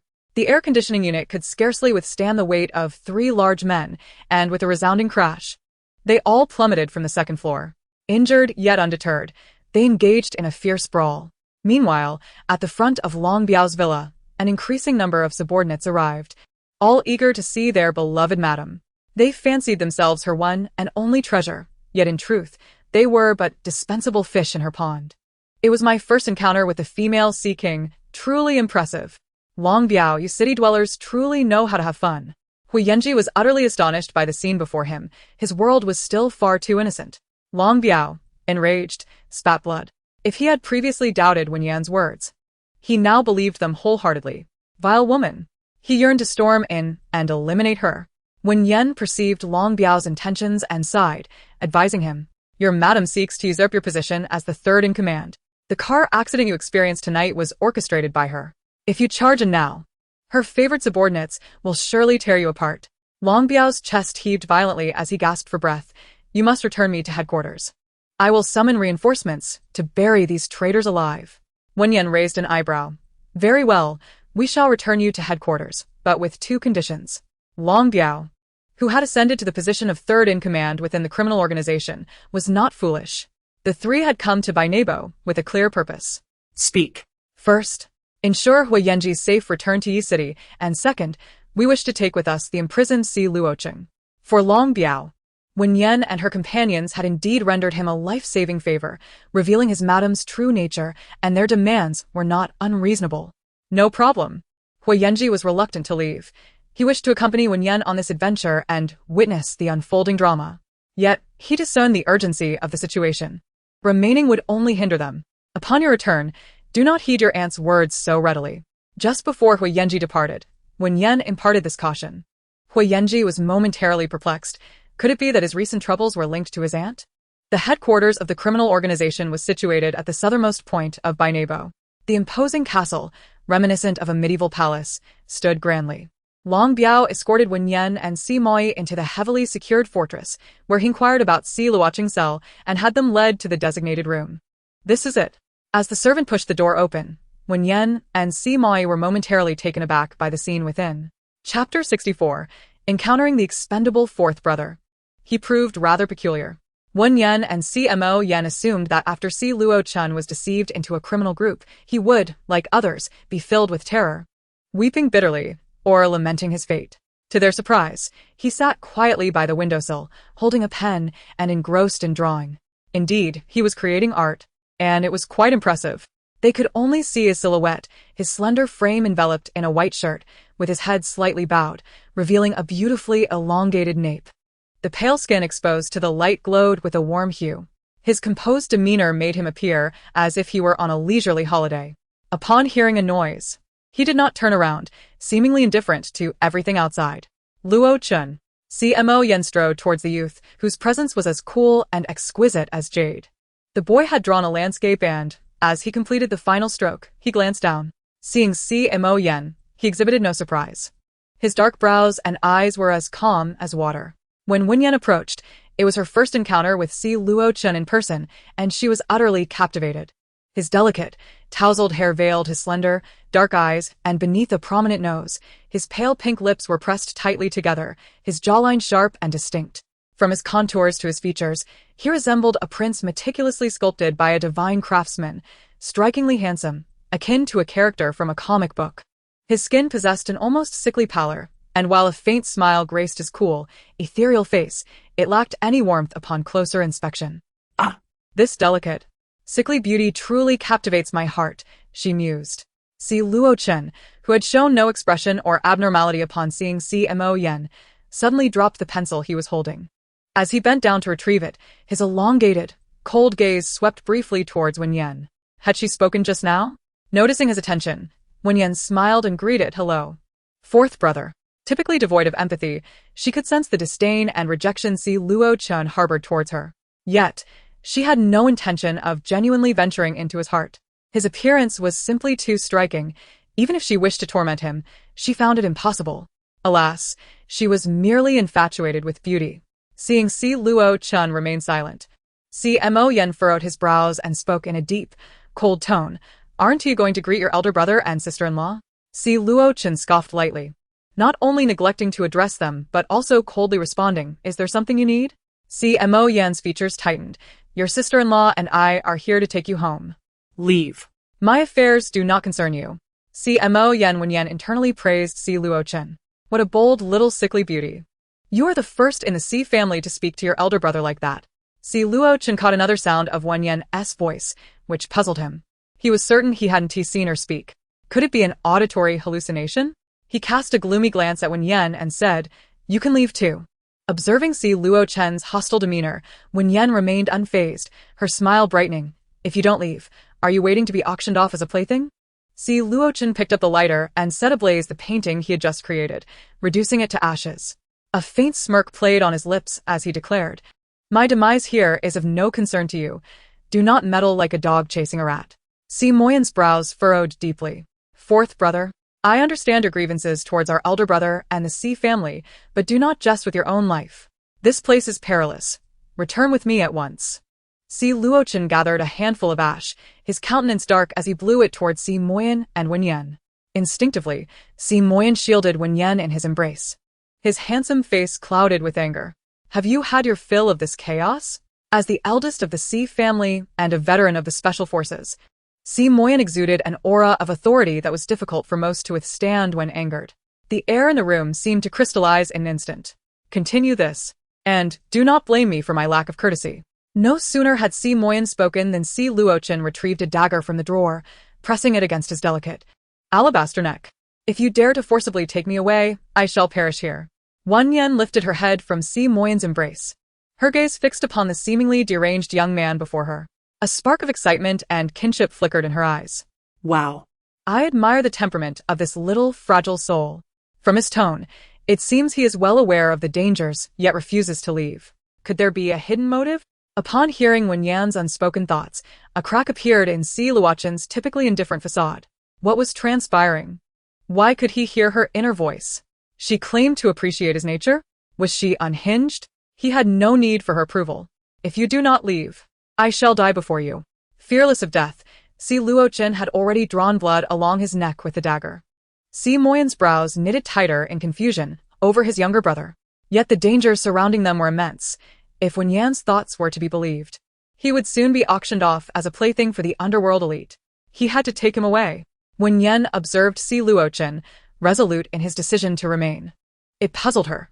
No one was indifferent to their own life. Si Luochen's disregard for death must stem from some deeper reason. Delving into Si Luochen's past within the gossip system, she unearthed revelations. Suddenly, a sharp explosion startled both brothers, nearly rupturing their eardrums. So, the fragile soul was deliberately deceived by friends to come here. He seeks to settle a score with Jiang Chao, the son of the crime syndicate's leader. The typically stoic and composed visage of Si Luochen cracked once more. How did Wen Yan know of his affairs? Moreover, how is she aware of Jiang Chao? Meanwhile, Wen Yan remained engrossed in her newfound intrigue. This fragile soul exhibits a rather twisted psyche. He studies abroad by day and masquerades as a beggar beneath the overpass at night. As he was subjected to increasingly harsh insults from passers-by, a peculiar joy blossomed within him. If anyone dared to strike him, he would stealthily follow that individual and mete out a brutal reprisal. Adhering to his twisted principle, you may berate me, but you shall not lay a finger upon me. One day, a cheerful young girl, radiating warmth like a small sun, squatted before his tattered bowl and generously gifted him $100, along with a bounty of food. This girl, named Xia, was also an international student, 2 years his junior. Ever since that evening, Xia visited him nightly, often engaging in soliloquies or strumming her guitar while singing sweet melodies. Thus, the seasons transitioned from the late winter chill to the warmth of spring and finally into the summer, with Xia ever by his side. Over the course of several months, she must have uttered countless words to him, yet he remained utterly unresponsive, not even offering a simple truly. He was a creature devoid of warmth. However, to label him as cold-hearted would be misleading. He had infiltrated a criminal organization solely to exact vengeance for Xia. The poor girl, with her vibrant and cheerful exterior, had tragically fallen victim to the harrowing and brutal scourge of school bullying. Chapter 65. Her experiences were heart-wrenching. Enough. Get out. I can no longer bear to hear Wen Yan's voice. Si Luochen, his expression dark and foreboding, seized a chair and hurled it violently towards Wen Yan and Si Moyan. Si Moyan swiftly turned to shield Wen Yan, but the chair struck him squarely in the back, leaving a long, bloody mark. He glanced back at Si Luochen, his narrowed eyes gleaming with an icy sharpness. Have you lost your mind? With a frenzied glint in his elongated eyes, Si Luochen retorted, if you do not leave now, I can become even more unhinged. Wen Yan had witnessed the tempestuous nature of the fragile boy. He was undoubtedly the most unhinged of the Si siblings. I will return shortly to speak with him alone, Wen Yan said, pulling Si Moyan away. The moment they exited, the door slammed shut behind them. Si Luochen settled beside his bed and retrieved a diary from his black backpack, a journal he had taken from Xia's locked cabinet. Date. Today marks my 19th birthday. My family has not called. Perhaps they have forgotten once again.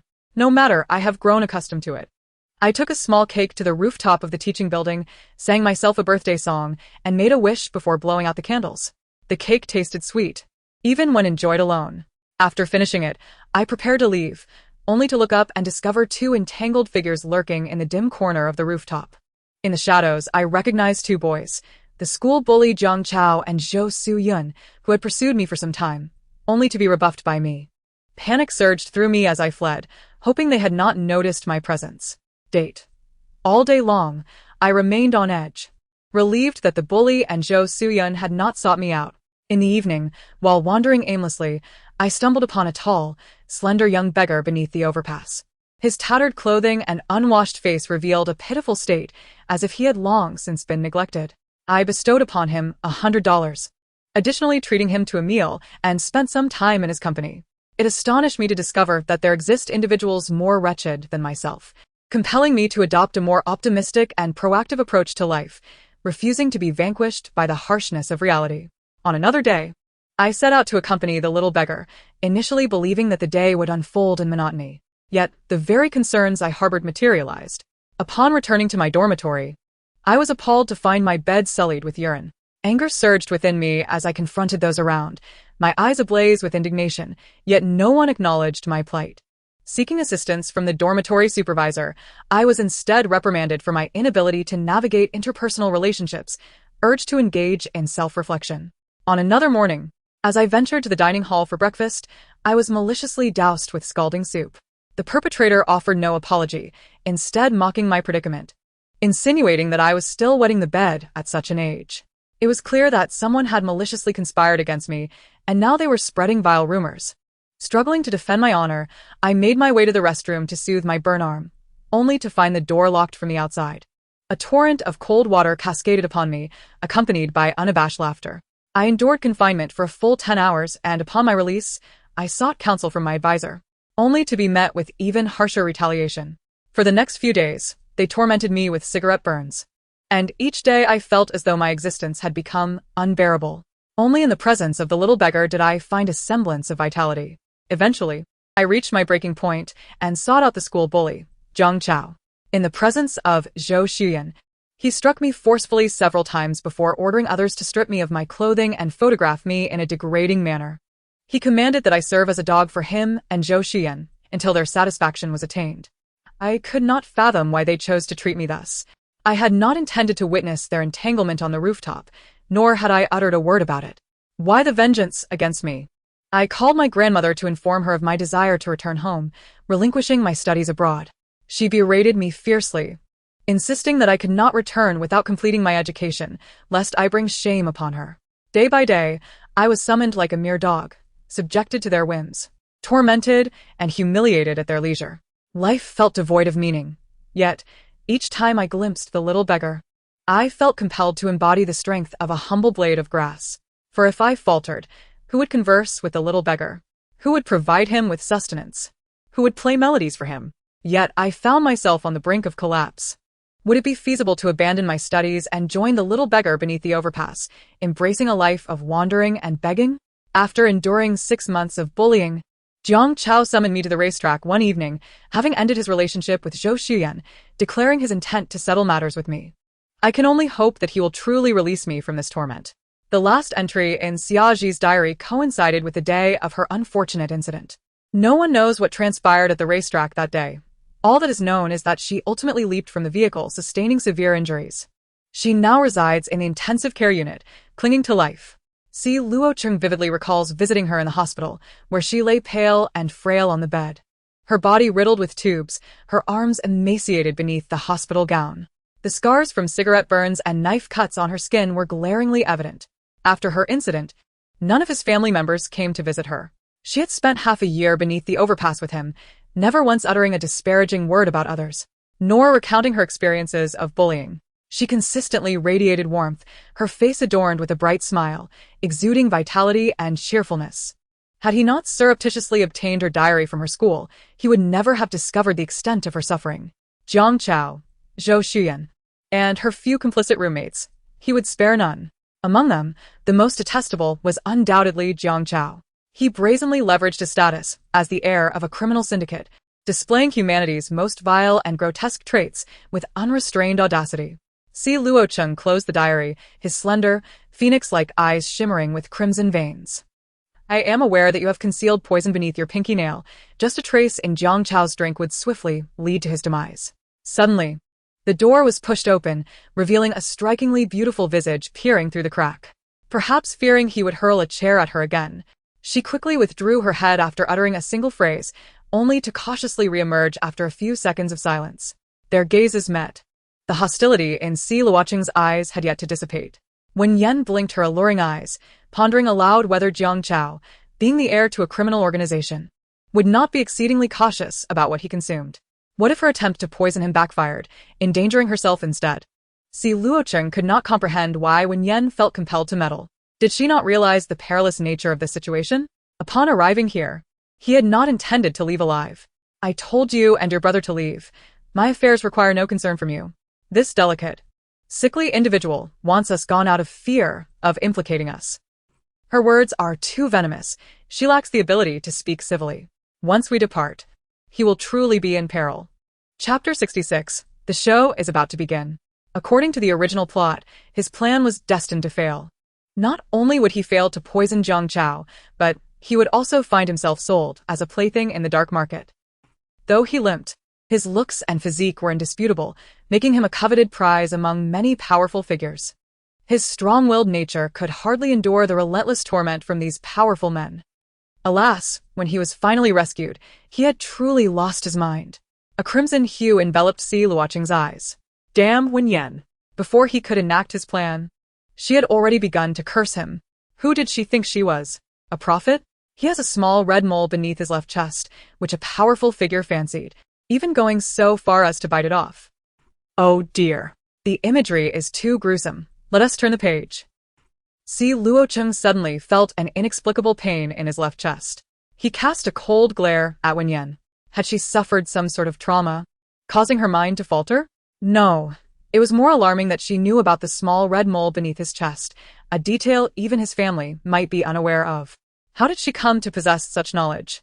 Could it be that after his last return to the Si family, she had stealthily observed him changing clothes or bathing? Was she even human? She must be a devil. How could her elder brother marry such a shameless woman who peeks at her younger brother-in-law? When Wen Yan glanced at Si Luocheng again, his gaze bore a murderous intent, as if he wished to dismember her. Wen Yan touched her nose, perplexed about how she had offended him this time. He must have a peculiar obsession. If it weren't for the fact that Xiaji had suffered such bullying at the hands of Jiang Chao, I would hardly bother helping him. Kindness is often met with ingratitude, truly maddening. If he doesn't want my assistance, then so be it, I'm leaving. Si Luocheng furrowed his brows. How could she possibly know about Xiaji when she had never been to the country? Could it be she truly had the ability to foresee the future? Stop. Si Luocheng called out to Wen Yan. She turned back to him, forcing a smile that didn't quite reach her eyes. What is the matter, little cripple? Si Luocheng. She had often criticized his sharp tongue, yet when had she ever spared anyone with hers? Si Luocheng's handsome face darkened. Do you have any clever ideas to deal with Jiang Chao? Wen Yan scampered over to Si Luocheng's side and whispered a few words into his ear. The complexity in Si Luocheng's gaze deepened. You still possess that capability? Of course, your sister-in-law is quite formidable. After a moment's consideration, Si Luocheng nodded. All right, if this succeeds, what must I offer in return? If you expect me to sell my body, that is utterly out of the question. Wen Yan looked at him in shock. What are you thinking? I am your sister-in-law. I have no need for you to sell anything. If anyone must sell, it is your elder brother. Have I truly become so enamored that I've lost my sanity? While I may appreciate beauty, I still possess a sense of ethics, mind you. Si Luocheng observed the dramatically transformed Wen Yan with a hint of confusion in his phoenix-like eyes.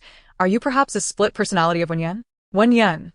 Regardless of whether I am the main personality or a secondary one, once our plan succeeds, you simply need to agree to add me on WeChat. Si Luocheng, skeptical, asked. Is it really that simple? Of course, once added. You must not block me again. Si Luocheng retorted. You risk your safety to assist me just to add me on WeChat? Are you harboring feelings for me? Wen Yan. This guy was indeed a delusional narcissist. She shot him a disdainful look. Do I look like I have a crush on you, little cripple? Si Luocheng exclaimed. Get lost. Wen Yan gestured. Jiang Chao is about to send someone to fetch you. With your looks, you are sure to catch his eye. I must go prepare. After leaving, Wen Yan found a maid, knocked her unconscious, and stripped her of her clothing. She donned the maid's uniform. Jiang Chao had a penchant for all things beautiful. Not only should his male companions possess striking looks, but even the maidservants who attended him were expected to excel in every aspect. The maid she had just incapacitated had ample bosoms and a slender waist, while Wen Yan's own chest felt a bit lacking.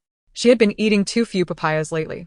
Stuffing her uniform with sponges, she adjusted her attire, and as she looked up, she found herself staring into a pair of fathomless, jet-black eyes. Si Moyan had arrived unbeknownst to her. He stood at a distance, his gaze fixed upon her for an indeterminate duration. Wen Yan, with her enchanting fox-like eyes, cast a playful glance at him. Darling, what are you looking at? She approached Si Moyan, inquiring, how do I look in this maid outfit?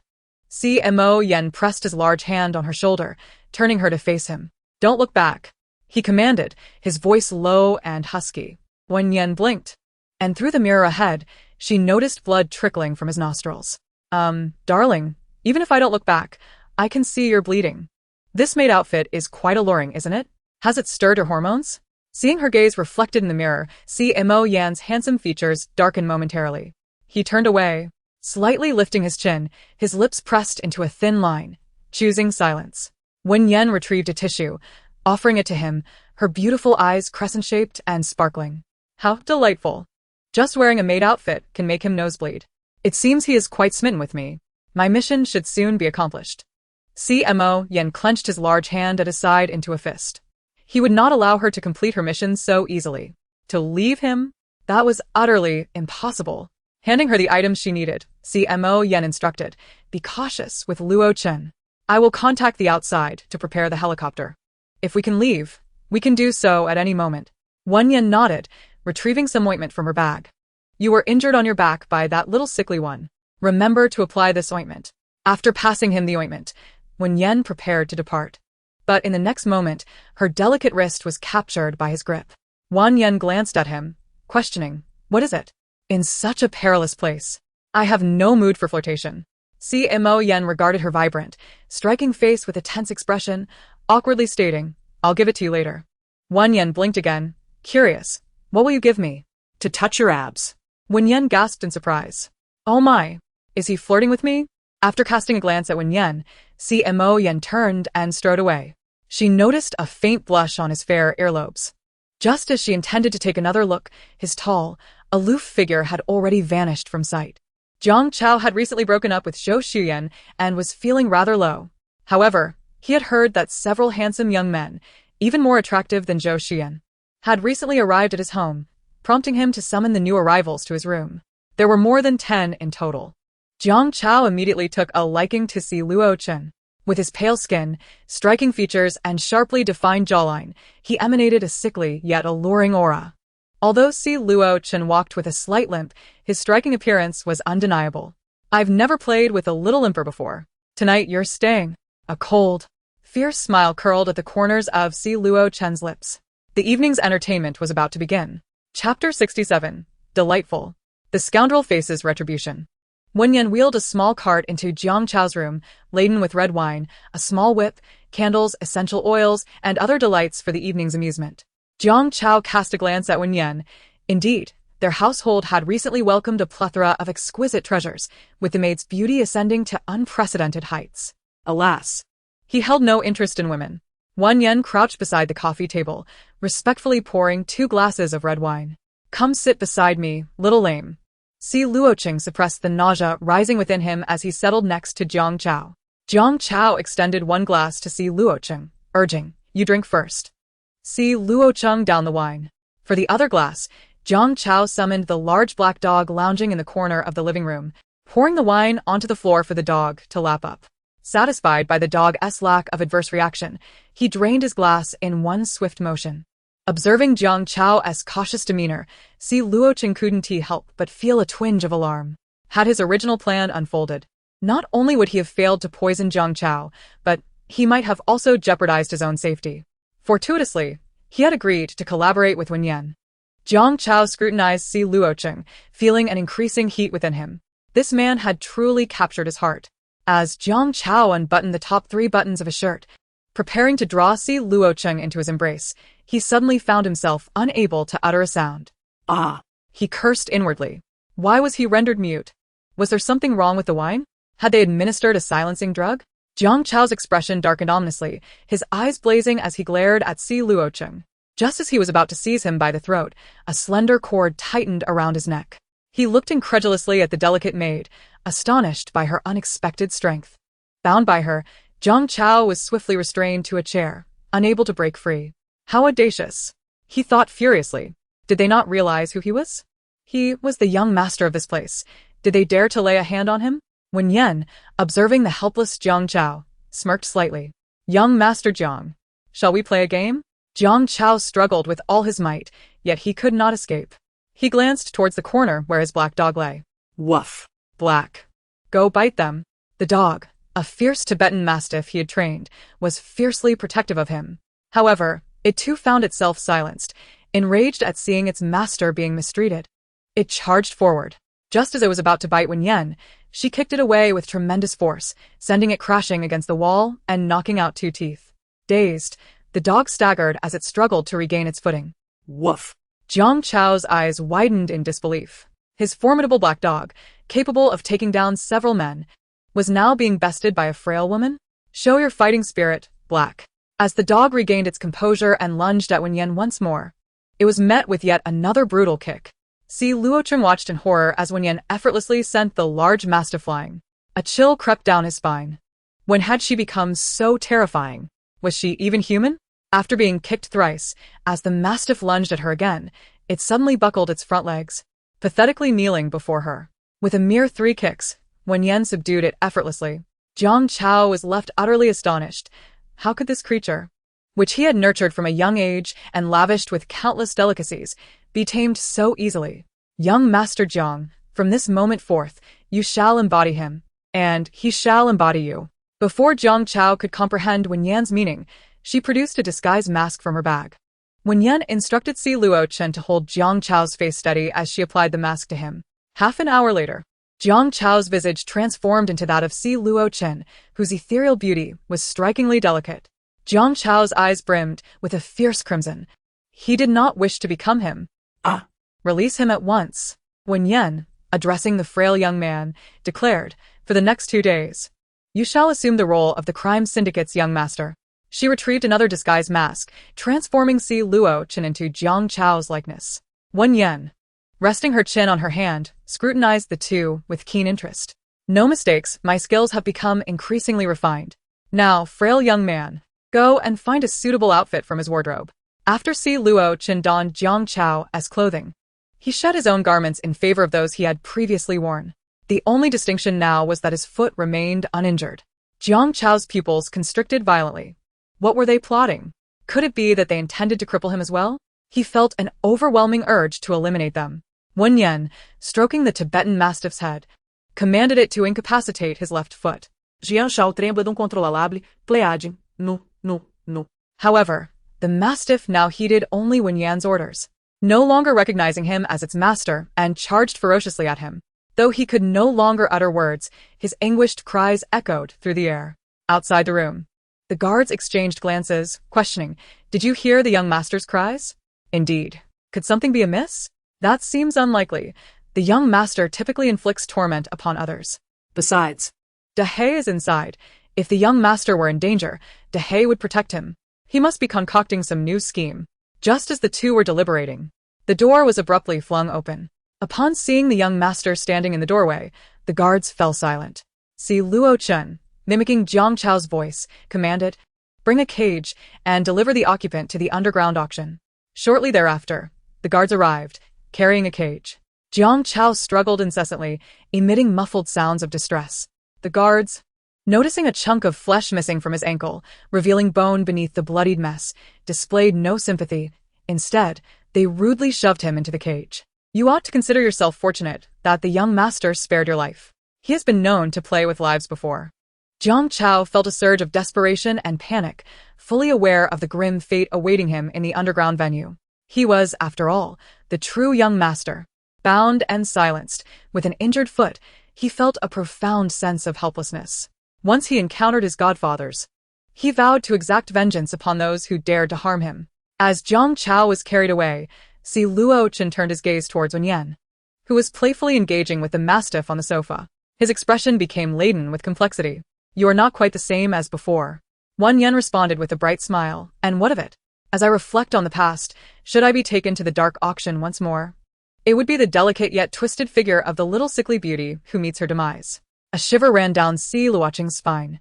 She was not mistaken in her assertion. What shall we do next? Wen Yan raised an eyebrow, inquiring about his intentions. Amichez-vous smile reste Si Luocheng pâle, et réel visage. And he replied, of course. Chapter 68. A Cataclysmic Reckoning.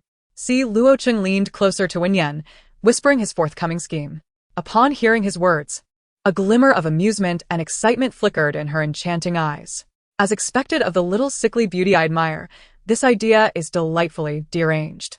Hey, I enjoy it, he responded, a hint of awkwardness surfacing on his handsome face at her unexpected praise. Few who interacted with him considered him normal. Even his psychologist had declared him psychologically troubled. Yet, she seemed to embrace his eccentricity. This only suggested that she was, in fact, even more unhinged and deranged than he. It must be said, the current Wen Yan was rather aligned with his whimsical nature. Prior to the auction in the dark venue, Wen Yan and Si Luocheng engaged in another endeavor. The three bosses of the criminal syndicate could hardly have imagined that the empire they spent 2 or 3 decades building would dissolve into nothingness within mere days, ultimately leading to their obliteration. The following afternoon, the clandestine auction took place at the headquarters of the criminal organization.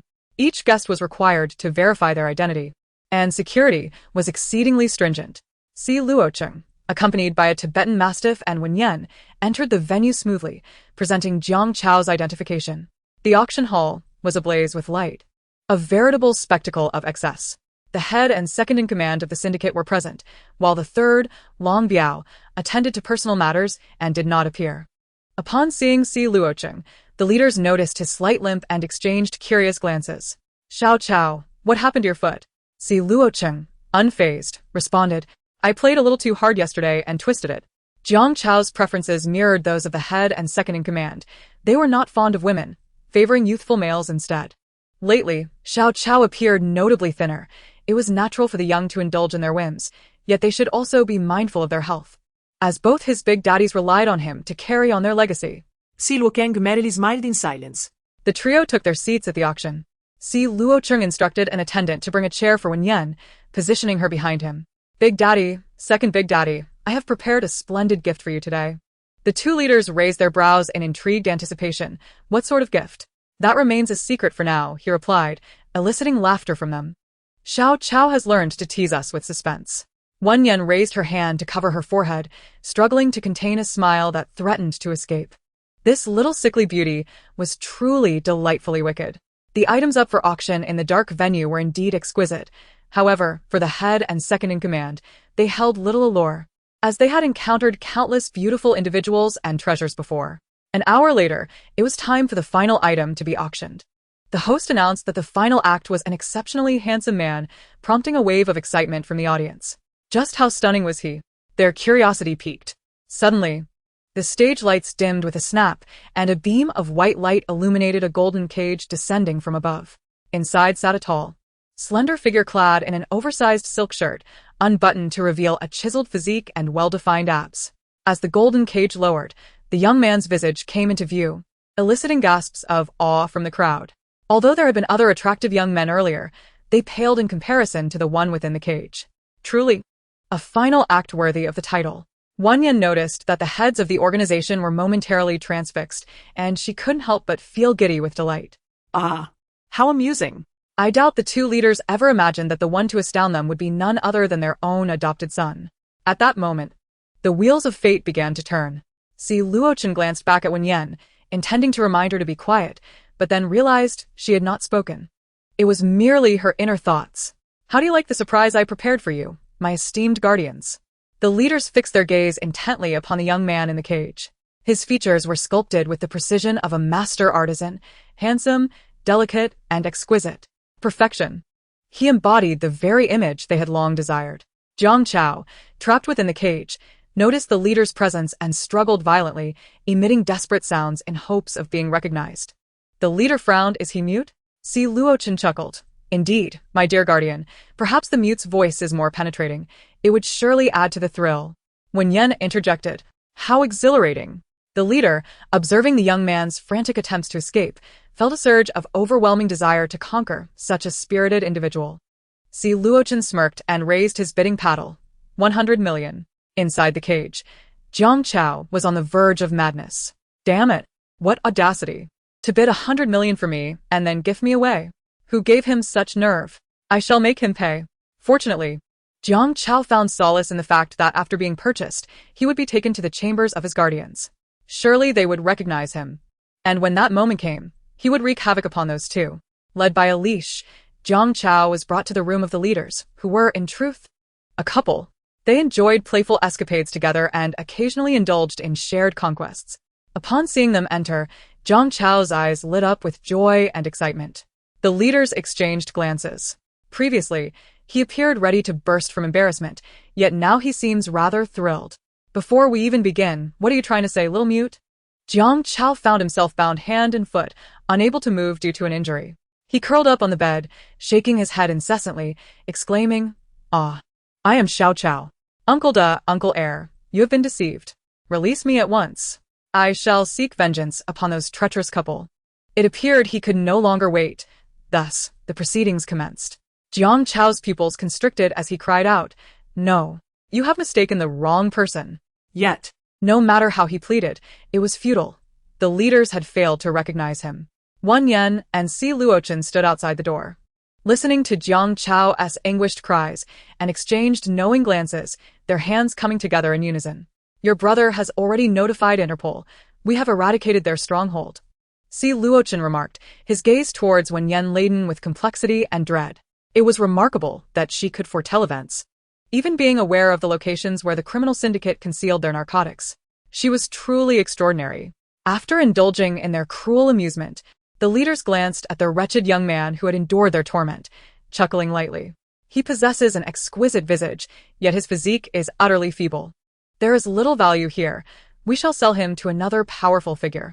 Upon hearing this, Jiang Chao nearly rolled his eyes in despair. Just as the leaders prepared to depart, a subordinate rushed in with alarming news.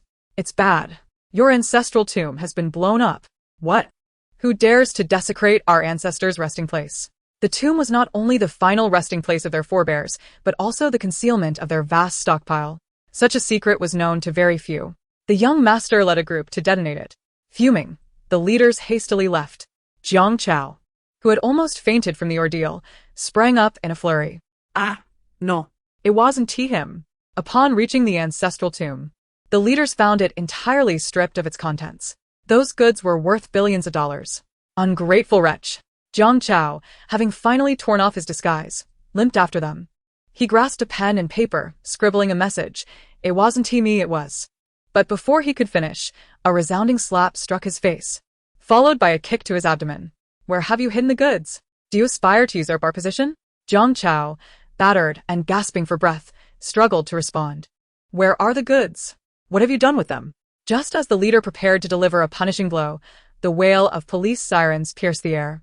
Countless Interpol agents arrived on the scene. The squad leader approached the group, glancing at the nearly unconscious Jiang Chao. "We owe our discovery of your internal drug hideouts to Jiang Chao's whistleblowing and cooperation. We will petition for his death penalty to be commuted to life imprisonment." "Thank you, Jiang Chao," they sneered. Life imprisonment seemed a fate worse than death itself. The leaders were filled with rage, wishing to eliminate Jiang Chao on the spot. Now a battered figure, Jiang Chao remained perplexed, questioning what he had done to deserve such blame. As he was escorted into the police vehicle, he caught sight of Si Luochen and Wen Yan amidst the crowd, calling out to them in desperation. Si Luochen approached Jiang Chao with deliberate slowness, a chilling smile playing on his handsome features. "Do you wish to know why I am targeting you?" Jiang Chao nodded incessantly. In a measured voice, Si Luochen uttered two words, "Xiaji." Jiang Chao's pupils instantly contracted in shock. So it was. Wrongdoings would indeed incur retribution. Yet, the severity of his punishment seemed a touch too harsh. Wen Yan, Si Moyan, and Si Luochen departed Bayana Castle via helicopter. Wen Yan fulfilled her desire to add Si Luochen on WeChat. Ding. Dislike value decreased by 10, now at 18. Wen Yan silently grumbled. Damn. This man is so stingy. After all that effort to add a sickly sweet WeChat, how can the dislike value only decrease by 10 points? Si Moyan, with his handsome visage, gazed out of the window. If he did not exert utmost control, Wen Yan's strategic mission would soon reach completion. Given her nature, once the task was accomplished, she would undoubtedly leave without a backward glance. "I shall not accompany you back to the country. I wish to return alone," Si Luochen remarked in a calm tone. Wen Yan glanced at him, sensing his intent to see Xiaji. Should I inform him of the good news and the bad news? The good news is that Xiaji has awakened and has been brought back to her family in the country. The bad news is that Xiaji has actually. Chapter 69. Perhaps she should marry a man. The bad news is that Xia has, in fact, lost her memory. In truth, Wen Yan believed this was not entirely unfortunate for Xia. The 6 months of bullying had inflicted indelible and excruciating wounds upon her. Any rational person would have crumbled under such torment. Si Luochen, attuned to Wen Yan's thoughts, tightened his long fingers into fists upon his lap. Memories of that bright and radiant girl, whose smiles sparkled like the stars, flooded his mind, creating an unbearable ache within his heart. Having wandered alone for many years, he had become a peculiar sight to many. Few extended kindness towards him, especially during his days as a beggar beneath the overpass. Most reactions were filled with scorn, derision, or mockery. Some even vented their frustrations on him physically. He had witnessed the most grotesque aspects of human nature. Xia was a stark contrast to this.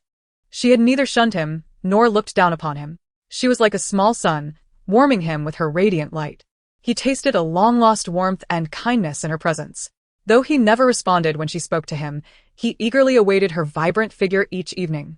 Listening to her cheerful chatter filled the emptiness in his heart with unprecedented fulfillment.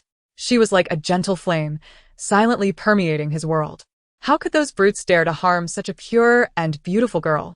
It was perhaps for the best that she had forgotten those cruel and painful memories, to spare her further anguish. As Si Luochen immersed himself in his thoughts, he suddenly heard a sharp explosion of realization from Wen Yan's mind. Oh no! Xia's amnesia was not a result of her fall from the car, but rather a deliberate act. What? Si Luochen suddenly turned his gaze towards Wen Yan. Even Si Moyan could not help but glance at her. Wen Yan was engrossed in the system, oblivious to the brother's scrutinizing stares. The veins on Si Luochen's fair hands stood out prominently. What does it mean that Xia's amnesia was artificially induced?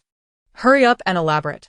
Xia's aunt, Xia Qiuji, is indeed a formidable character. To prevent Xia from inheriting her father's fortune, she has committed numerous despicable acts. It is astonishing that Zhou Suyan, who pursued Xia for so long only to be rejected by her, was actually arranged by her aunt. This malevolent woman, at the moment when Xia was most vulnerable after awakening, had someone hypnotize her, erasing the memories of Zhou Suyan's bullying, and implanted the memory that he was her boyfriend. What a wicked step-aunt. Xia is indeed pitiable, however. I have completed my task and no longer need to concern myself with the unfolding events. After risking everything and sacrificing several sleepless nights to save the fragile little pawn, I have only reduced the dislike value by 10 points. Is this easy for me? The mechanical voice of Da Bai chimed in perfectly in the dormitory. Helping the unfortunate can also decrease the dislike value. Da Bai's words only fueled Wen Yan's suspicions. The day before, Si Moyan had seen her in a maid outfit and even had a nosebleed. He had also urged her to kiss him. Surely, that could be considered a moment of attraction? Yet, there was no increase in the affection value, nor did the dislike value decrease. She suspected that both the dislike and affection values were manually adjusted by Da Bai. Stupid Da Bai, I've figured it out. Though you are my system, you are clearly aligned with that icy mountain of sea. He must have saved your life in his past life. And now you insist on tying me to him in this one. Host, your Da Bai has gone offline. Feigning death, is it? Go ahead and play dead. Si Moyan observed the woman, her face taut and her beautiful eyes blazing with fury, as he handed her a thermos. Inside was Bird's nest, a reward for her efforts over the past few days. His voice was deep and magnetic. Wen Yan accepted the thermos and took a sip. Wow. It's neither too hot nor too cold. The temperature is just right, and the taste is exquisite. Well, at least this dog of a man has a bit of conscience. After satisfying her hunger and thirst, Wen Yan began to feel drowsy. She yawned and glanced at Si Moyan. Darling, don't forget the promise you made me, okay? Hee, I can finally touch your abs when we get back. Noticing Si Luochen's strange gaze fixed on him, Si Moyan formed a fist with one hand and coughed into it, lowering his voice as he spoke to Wen Yan. Only your words carry no weight. I have always kept my promises. As Wen Yan dozed off, her head bobbing like a chick pecking at grains, Si Moyan gently tilted her head onto his shoulder. Si Luochen's gaze remained fixed on Si Moyan. Si Moyan narrowed his eyes slightly. What are you staring at? Si Luochen uttered 3 words. What a bore. He did not return to his homeland but accompanied Wen Yan and Si Moyan back to Yecheng. Upon landing, he immediately took a taxi to the hospital where Xia was hospitalized. After inquiring about her ward, He purchased a basket of fruit and a bouquet of fresh flowers before proceeding. Standing at the door of the hospital room, just as he was about to knock, he caught sight of Zhou Xian sitting by the bedside, feeding the pale and frail Xiaji. Si Luochen's brows furrowed instantly. Zhou Xian appeared fair-skinned and refined, exuding an air of scholarly elegance. Had it not been for the diary he had read, Si Luochen would not have perceived Zhou Xian as the heartless beast he truly was. Yet this very beast was able to draw near to Xiaji. Si Luochen's grip on the fruit basket tightened with a surge of anger. Were he to present the diary to Xiaji, it would likely cause her unnecessary distress. He was unwilling to see her suffer further. Si Luochen? A voice tinged with skepticism called from behind. He turned to find several young and beautiful women standing a short distance away in the corridor. At the center was Xiaji's cousin, Xiaing. Is it really you? Xiaing was taken aback to see him after several years apart.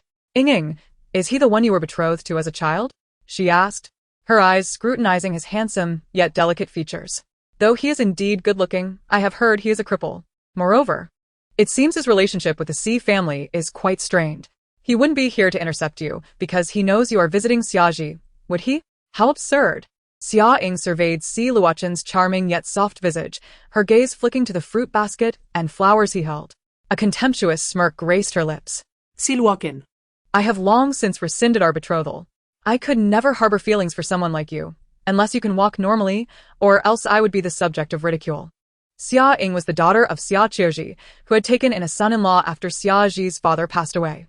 The Xia and Si families had once been neighbors, and in her childhood, Xiaing often trailed behind Si Luochen. The betrothal was a mere whim of the adults, one which Si Luochen had never taken seriously. With a faint smile, Si Luochen remarked, "This world, where the dog bites the human, is not suited for you. Find a man and marry him." Chapter 70. Wen Yan's infidelity with Si Moyan, the object of her affection. Si Luochen glanced into the hospital room, where Zhou Xian was tenderly wiping Xiaji's lips with a tissue. An unnameable fury surged within him. He lowered his long, dark lashes to conceal the gloom in his eyes, placing the fruit basket and flowers on the ground before striding away. Xiaing watched as Si Luochen limped out, the humiliation she had just felt dissipating in an instant. She pulled out her phone and recorded a brief video of him walking. TSK. How dare he shame me when he limps around like that? His gait is truly unattractive. Ying, don't be upset. I think he is merely sour grapes. One of her companions commented. Xiaing shrugged, dismissing the remark. Throw the fruit basket and flowers he sent into the trash. To be liked by a limping man is a disgrace I cannot bear. With that, Xiaing pushed open the door to the hospital room and stepped inside. Zhou Xian exchanged glances with Xiaing as she seated herself beside the hospital bed, feigning concern as she grasped Xiaji's hand. Zhiji, you are feeling better, aren't you? Mother will visit you after work. Our family is deeply concerned for you. You must recover swiftly. Yet beneath the veneer of compassion lay a sinister thought. Once she relinquished her claim to the inheritance, her worth diminished, leaving her free to depart this world. Though Xiaji had lost her memories, the sight of Xia Ying's smile instilled an inexplicable discomfort within her. This unease extended not only towards Xiaing, but also to her boyfriend, Zhou Xian. Upon her awakening, Zhou Xian had attended to her every need with unwavering diligence, embodying the role of a devoted partner. She recalled a time when their affection had flourished, yet now, facing him, her heart felt as still as a placid lake, devoid of any flutter or ripple. Xiaing, whom are you speaking with outside? Xiaji inquired weakly. A limping man who cannot seem to take a hint, Xiaing thought, relishing the notion that Si Luocheng still harbored feelings for her after all these years. She smirked slightly. He was not unappealing, though his gait left much to be desired. Xiaing produced a video she had captured, showcasing it for Xiaji and Zhou Xian. Zhou Xian chuckled derisively, remarking, "The way he walks is truly reminiscent of a cripple." Ha ha ha, he is indeed a cripple. Zhou Xian, you are quite amusing. Enough. Xiaji felt an inexplicable pang of discomfort as she observed the youth's awkward gait. Her clear, autumn-like eyes brimmed with an unwelcome redness. She glared at Zhou Xian and Xiaing, incensed by their mockery of another's physical flaws, which she deemed utterly tasteless. Though Zhou Xian and Xiaing were somewhat irked by Xiaji's indignation, they chose to suppress their displeasure. After all, Xiaji's time was limited. Once she relinquished her claim to her father's substantial wealth, Xiaiying's mother would remind her of the painful memories of her bullying, leading her to succumb to depression. ultimately meeting the same tragic fate as her mother. Upon returning to Yecheng, Wen Yan indulged in a refreshing nap. Awakening rejuvenated, she ventured into the living room to find old Master Si engrossed in a live video broadcast. Approaching for a closer look, she heard him call, "Xiao Yan, come here and help your grandfather analyze this trending figure, Wen Huijun. Why has he surged to fame so swiftly? Do you think your old man could become a big internet sensation by day and a lunatic by night?" Wen Yan's lips twitched in response. She had noticed that since her arrival, old Master Si's mental state appeared rather peculiar.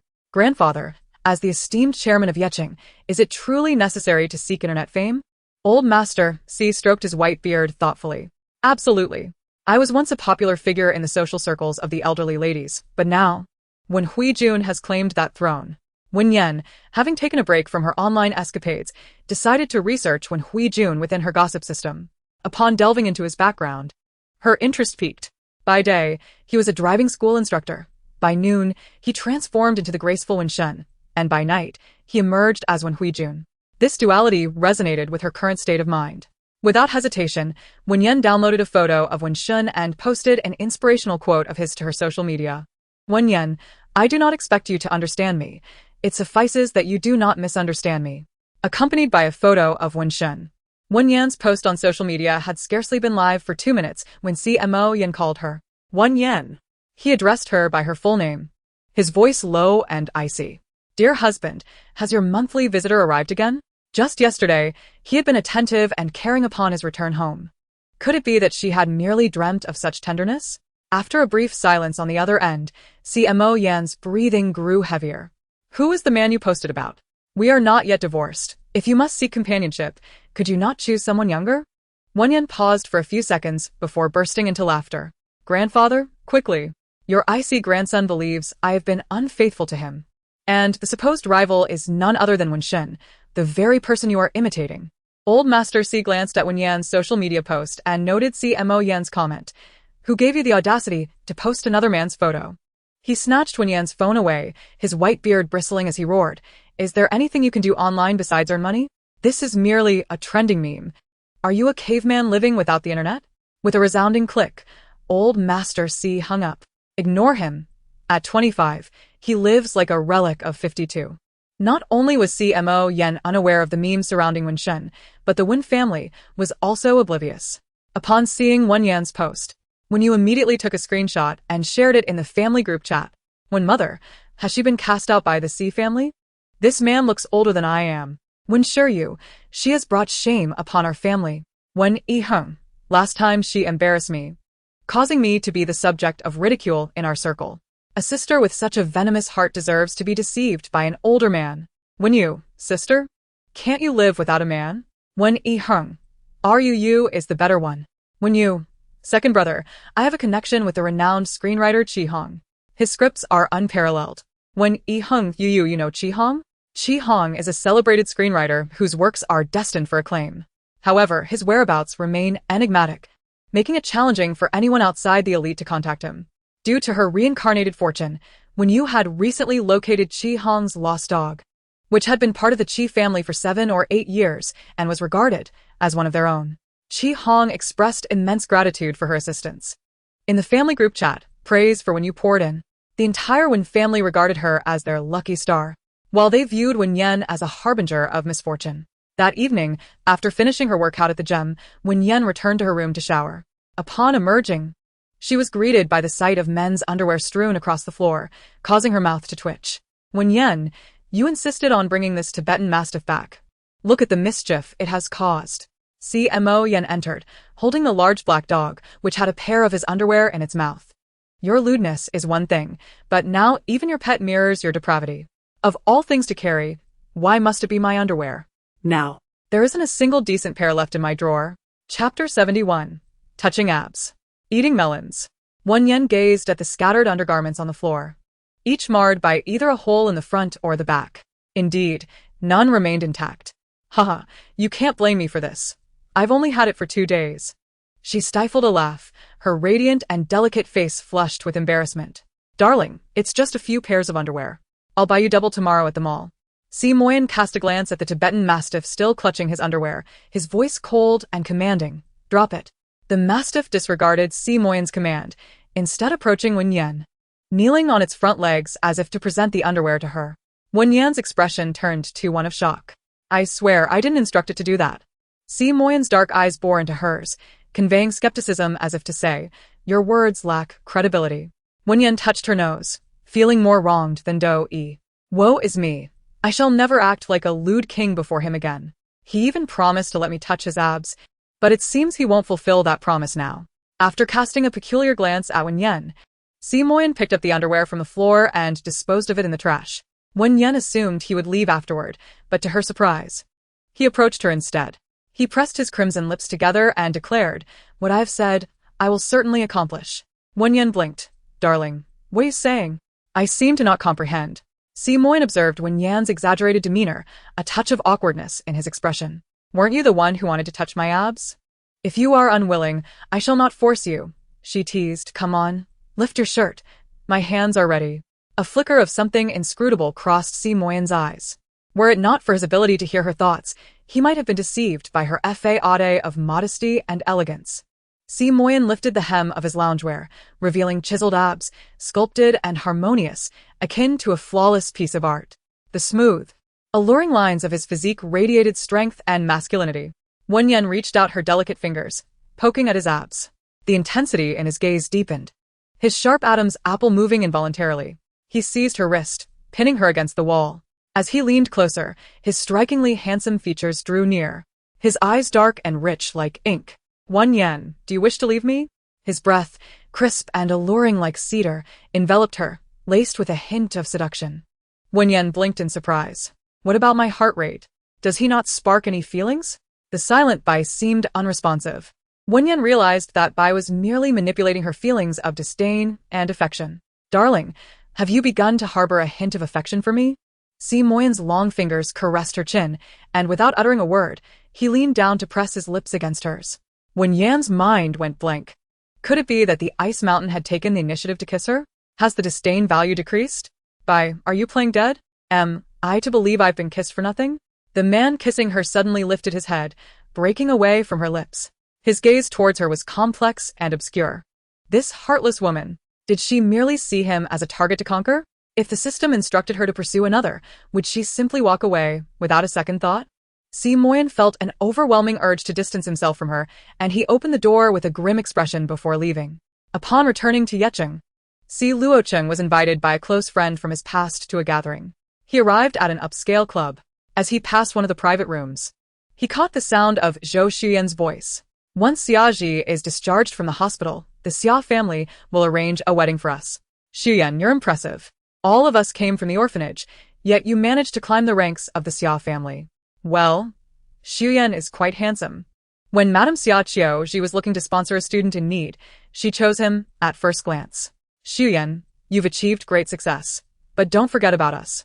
Your brothers who grew up together. Zhou Xian chuckled, of course. By the way, do you have feelings for Xiaji? And if I do, what of it? Ultimately, she is merely a pawn to be utilized. Xiaji is quite attractive. Should you tire of her one day, do let us have our turn. With a loud bang, the door to the private room was kicked open. Si Luocheng entered with a dark expression, and before Zhou Xian could react, he seized a bottle of red wine from the table and violently struck Zhou Xian on the head. Chaos erupted within the room. Si Luocheng, outnumbered 6-1, though skilled, ultimately found himself in a stalemate. Wen Yan was awakened from a hazy sleep by a persistent knocking at the door. Groggy and irritable, she opened the door. Big sister. Upon seeing the soft and endearing Si Yuyu outside, her rising ire instantly dissipated. Little Yuyu, is there something you need at this late hour? Big sister. Fourth brother got into a fight with Zhou Xian at the club and has been injured and taken to the hospital. Wen Yan thought, was it necessary to wake me up in the middle of the night for such matters? Can't the other members of the Si family go to the hospital to see him? Si Yu had been sent by the elder Si to fetch Wen Yan, knowing her presence would be advantageous for them. Big sister, please change your clothes. We'll wait for you downstairs. Her soft tone left Wen Yan with no choice but to comply. After changing, she descended the stairs while stifling a yawn. Upon seeing the elder Si Moyan, Si Jingyi, Si Yanli, and Si Yuyu in the living room, her drowsiness vanished in an instant. Oh dear, is the delicate young master seriously injured? Is he destined for the afterlife? With the entire Si family gathered, except for the fifth, is this a funeral? The elder Si coughed. Xiao Yan. It seems rather unkind to curse your uncle like that. The group took 2 luxury cars and rushed to the hospital in the dead of night. When they arrived, they found Si Luocheng leaning on a cane outside Xia Ji's hospital room. Wen Yan and the others discreetly peered in. Zhou Xian was more severely injured than Si Luocheng. His head was wrapped in bandages as he sat on the hospital bed, allowing Xia Ji to tend to him. Si Luocheng's face was ashen. Oh, dear. Is our little sickly one feeling envious? But who wouldn't be upset in this situation? The one who bullied Xia Ji has now transformed into her boyfriend, while the little beggar who has always been by her side can only watch her from a distance as a stranger. What a profoundly unsettling aesthetic. Si Luocheng shot a glare at Wen Yan. Upon seeing his bruised visage, Wen Yan let out a mocking snort. Who's outside? Xia Ji noticed the commotion. Wen Yan promptly pushed Si Luocheng into the ward. Upon seeing Si Luocheng, Zhou Xian was filled with rage. Ji, he is the one who hit me. Xia Ji furrowed her brows at Si Luocheng, feeling an inexplicable sense of familiarity and warmth towards him. Have we met somewhere before? Zhou Xian immediately obstructed Xia Ji's view. Having previously been betrothed to Xia Ying and once a suitor of hers. Observing Zhou Xian's anxiety that Xia Ji might look at Si Luocheng longer, Wen Yan delved into the gossip system to investigate Zhou Xian. Wow, this is explosive. The wealthy certainly know how to play. Zhou Xian is quite the character. Haha. More juicy gossip incoming. Chapter 72. Incredible. On the surface, they appear affectionate, yet privately, they each have their own affairs. The Si family was all ears, except for Si Luocheng. His thoughts were solely on Xia Ji. The poor girl, being deceived by the bully, was still tending to his wounds. He too had sustained injuries. Si Luocheng's hands, hanging at his sides, clenched into fists, as if a fierce beast roared within his chest. The other members of the Si family directed their attention towards Wen Yan. Quick, spill the juicy details. Aunt Xia Ji and Uncle Jiang Baitao were voted the #1 loving couple in Yecheng's first annual top 10 loving couples selection last year. Mentioning this made the old man of the Si family furious. Not only were Xia Qiuji and Jiang Baitao voted as the top loving couple, but they also ranked among the top filial children. The old lady of the Xia family had struggled to bear children in her early years, and Xia Ji's father was adopted by her and the old man of the Xia family. Within 2 years of adoption, they had a daughter, Xia Qiuji. Later, as both the old man and Xia Ji's parents passed away, only Xia Qiuji remained as their daughter.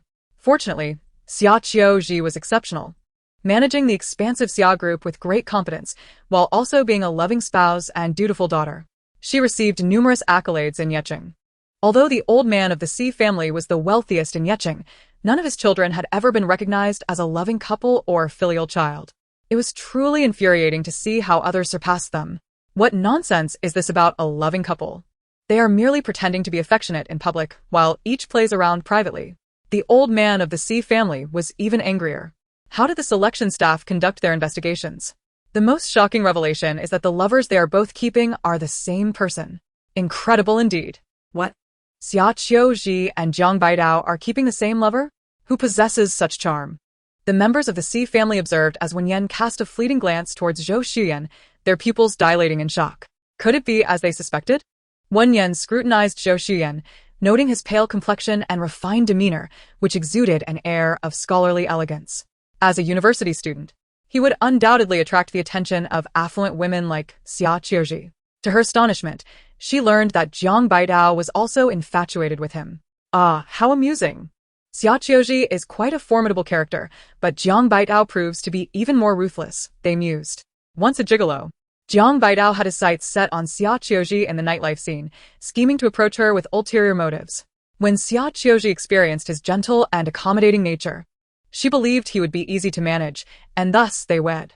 Post-marriage, Jiang Baitao managed to extract 6 luxury villas and a 10% stake in her company. And now he is preparing to liquidate these assets and elope with his young lover. Little did he realize that the tides of fortune were ever-changing. His mistress was not content with the modest wealth he had acquired and yearned for more. Old Master Si cast a glance at Zhou Xian, recognizing the youth's concealed depths. It is a pity for Xia Ji. These wolves are closing in, intent on devouring the fortune left to her by her father. In just a few days, at the 70th birthday celebration of old Madame Xia, coinciding with Xiaji's 20th birthday. Xia Qiuji will publicly announce the engagement of Xiaji and Zhou Xiyan, and shortly thereafter, they will head to the Civil Affairs Bureau to obtain their marriage certificate. Before his passing, Xiaji's father had bequeathed her a substantial inheritance, contingent upon her reaching the age of 20.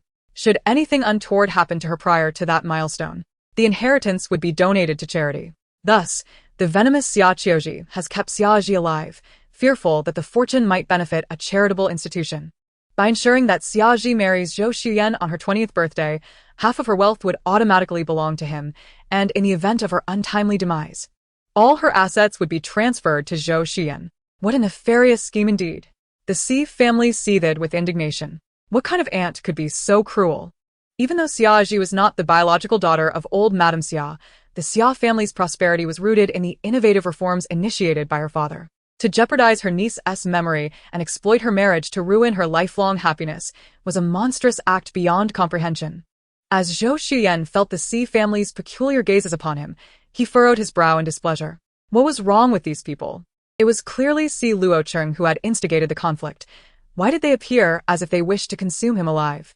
Zhou Xiyan rose and ushered the Si family out of the hospital room.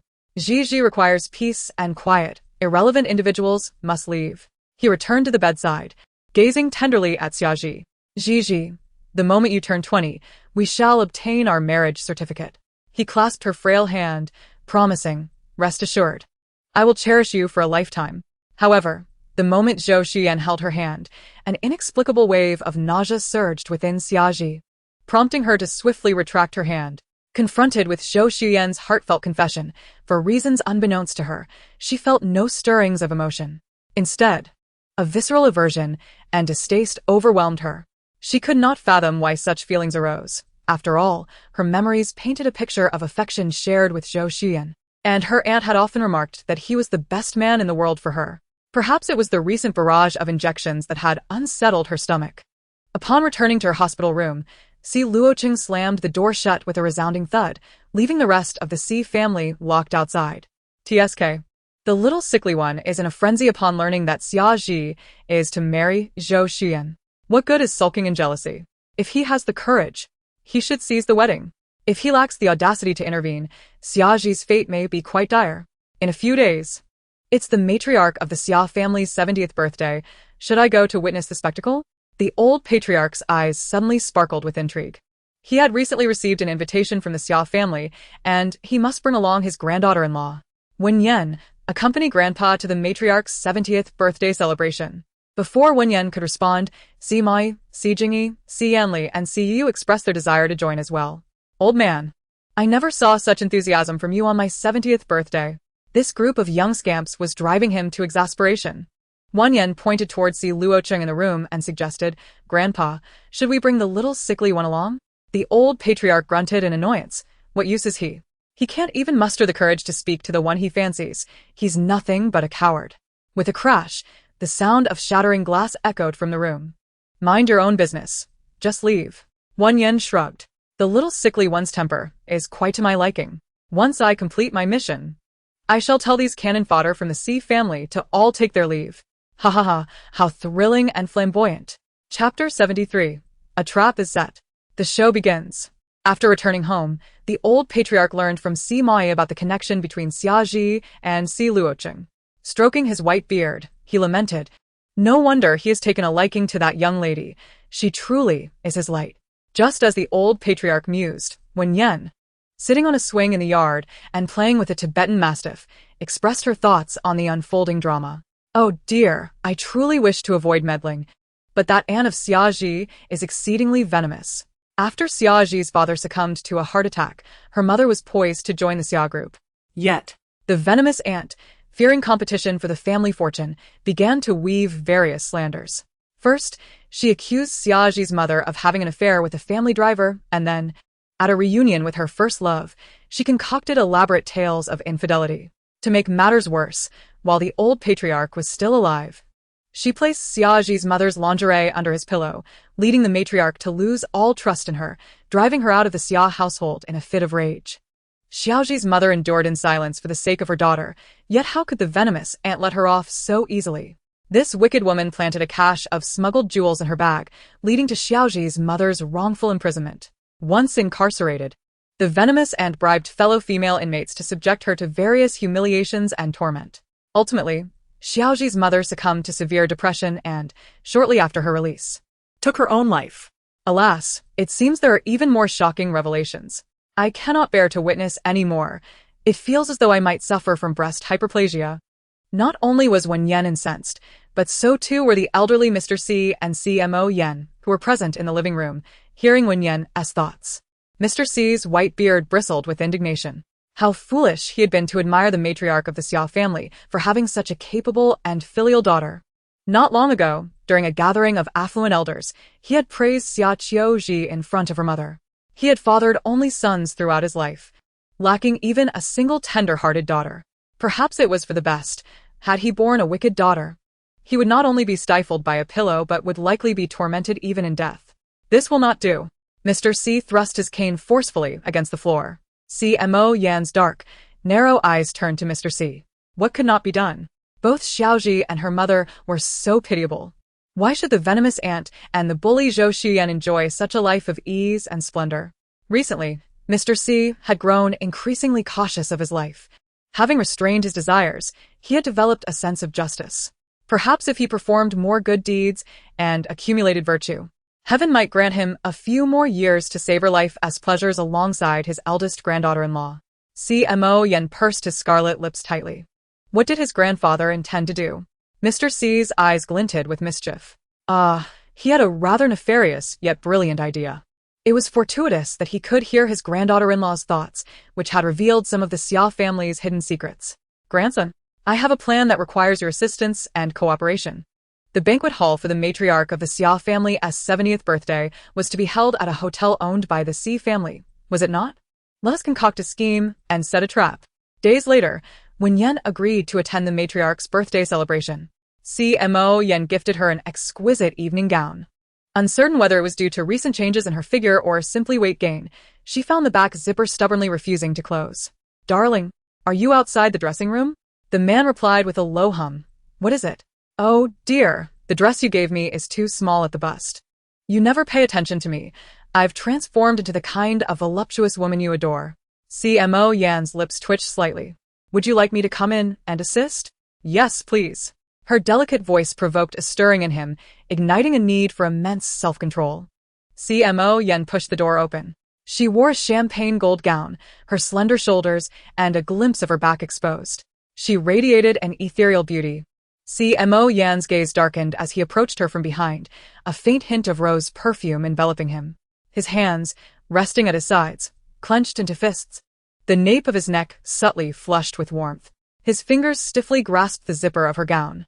With his long, dark eyelashes lowered, he endeavored to avoid gazing at her.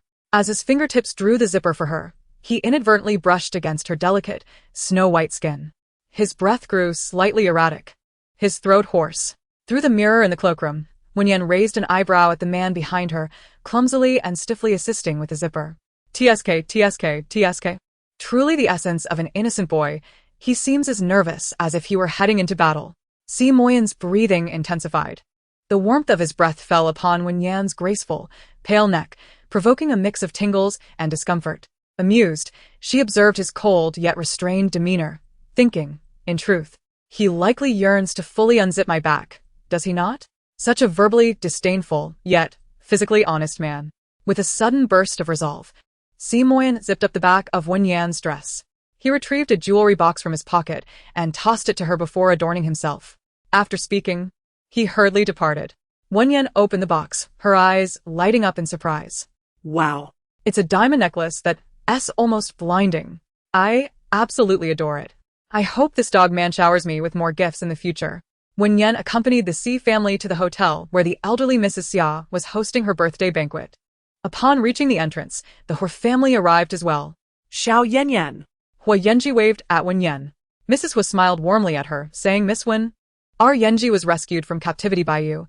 You are truly a benefactor to our family. Wen Yan waved her hand dismissively, attributing it to his own fortune. She glanced at Mr. Hua, who was conversing with Hua Yanji's aunt, a hint of admiration and affection evident in his eyes. The Hor family had even brought along Huiyenji's aunt. Had he forgotten her warnings before departing from the Bainao fortress? Wen Yan peered into the gossip system. Ah, Huiyenji's aunt is about to ascend in status. Goodness, even the most devoted of men cannot withstand the allure of a flirtatious woman. Men who lack self-respect are like rotten cabbages, emitting a foul stench. As for the Si family, aside from Si Yu, it seemed that all the male members had drawn criticism. Upon spotting Huiyenji, Si Moyan intended to take Wen Yan's hand and assert his claim. But before he could touch her, she strode ahead, seemingly eager to distance herself from those unworthy men. Si Moyan found himself an innocent casualty of circumstance. At the entrance of the banquet hall, Xia Qiuji and Zhang Baidao, accompanied by Xia Ing, were welcoming guests. Zhang Baidao had his arm around Xia Qiuji's waist, and the couple appeared quite affectionate. Xia Ing wore a look of pride as guests admired the warmth of their family atmosphere. Naturally, for her parents were among the top 10 most loving couples. When Xia Ing spotted the Si family, she noted the absence of Si Luochen, a smirk playing on her lips. He probably suffered a blow to his ego after failing to win me over. Thankfully, he possesses enough self-awareness not to pursue me relentlessly. I truly despise those with physical imperfections. As the little princess of the Xia family, my future husband must be the most exceptional and outstanding young gentleman. After exchanging pleasantries with Xia Qiuji and Zhang Baidao, Old Master Si led the younger generation inside. As the elder of the family, he took his place at the main table, while Wen Yan and her companions settled at a table behind him. Upon spotting Old Master Si, old Madame Xia inquired why none of his sons and daughters-in-law had come to join them. Despite their advanced age, they were known to engage in a quiet form of competition, comparing their offspring, careers, and even the vigor of their dancing partners. With a chuckle, Old Master Si replied, "My ungrateful children lack the affection and filial piety that your daughter and son-in-law possess. Thankfully, I have many grandchildren who are quite obedient to me." Old Madame Xia glanced at Old Master Si's grandchildren before her gaze settled on Wen Yan. "Ah, is that your eldest granddaughter-in-law? She possesses both beauty and grace. Akin to a star." Old Master Si beamed with pride. Old Madame Xia, however, thought to herself, what is this old man boasting about? Is he trying to make me feel inferior because I lack an eldest granddaughter-in-law? Yet, one daughter of mine is worth several of his sons. The birthday banquet was lively, with every guest envying old Madame Xia. Midway through the festivities, Old Master Si sent a message to Si Moyan. "Have you prepared everything I asked you to?" Si Moyan replied with a simple affirmation. Wen Yan stealthily glanced at Si Moyan's message and observed the gossip system. Wow. Old Si and Ice Mountain Si have secretly set a trap for us. Haha. Old Si indeed has some tricks up his sleeve. It seems we are in for quite a spectacle. Si Jingyi, Si Yanli, and Si Yu exchanged curious glances. What kind of trap? Why had Grandpa and the eldest brother not informed them in advance? They, too, wished to play a part in this unfolding drama. Due to her incomplete recovery, Xiaji was not brought to the banquet hall after being taken from a hospital by Xia Qiuji. Instead, she was instructed to rest in her room. Once Xia Qiuji announced her engagement to Zhou Xiyan, they would proceed to the banquet hall. "Gigi, would you like something to eat? I can bring you some," Xia Qiuji offered. Xiaji responded absently, with a soft After the birthday celebration concluded, she and Zhou Xiyan were set to acquire their marriage certificate in the afternoon. Conflicted emotions stirred within her.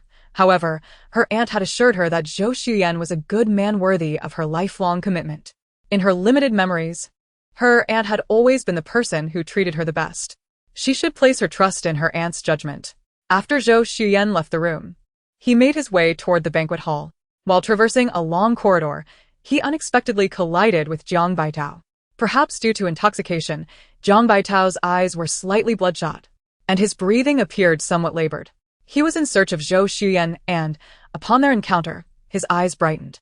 Zhang Baitao abruptly embraced Zhou Xiyan, exclaiming, "My dear, I have been looking for you." Startled, Zhou Xiyan surveyed the surroundings and, seeing no one, hesitated. "Uncle Tao, not today."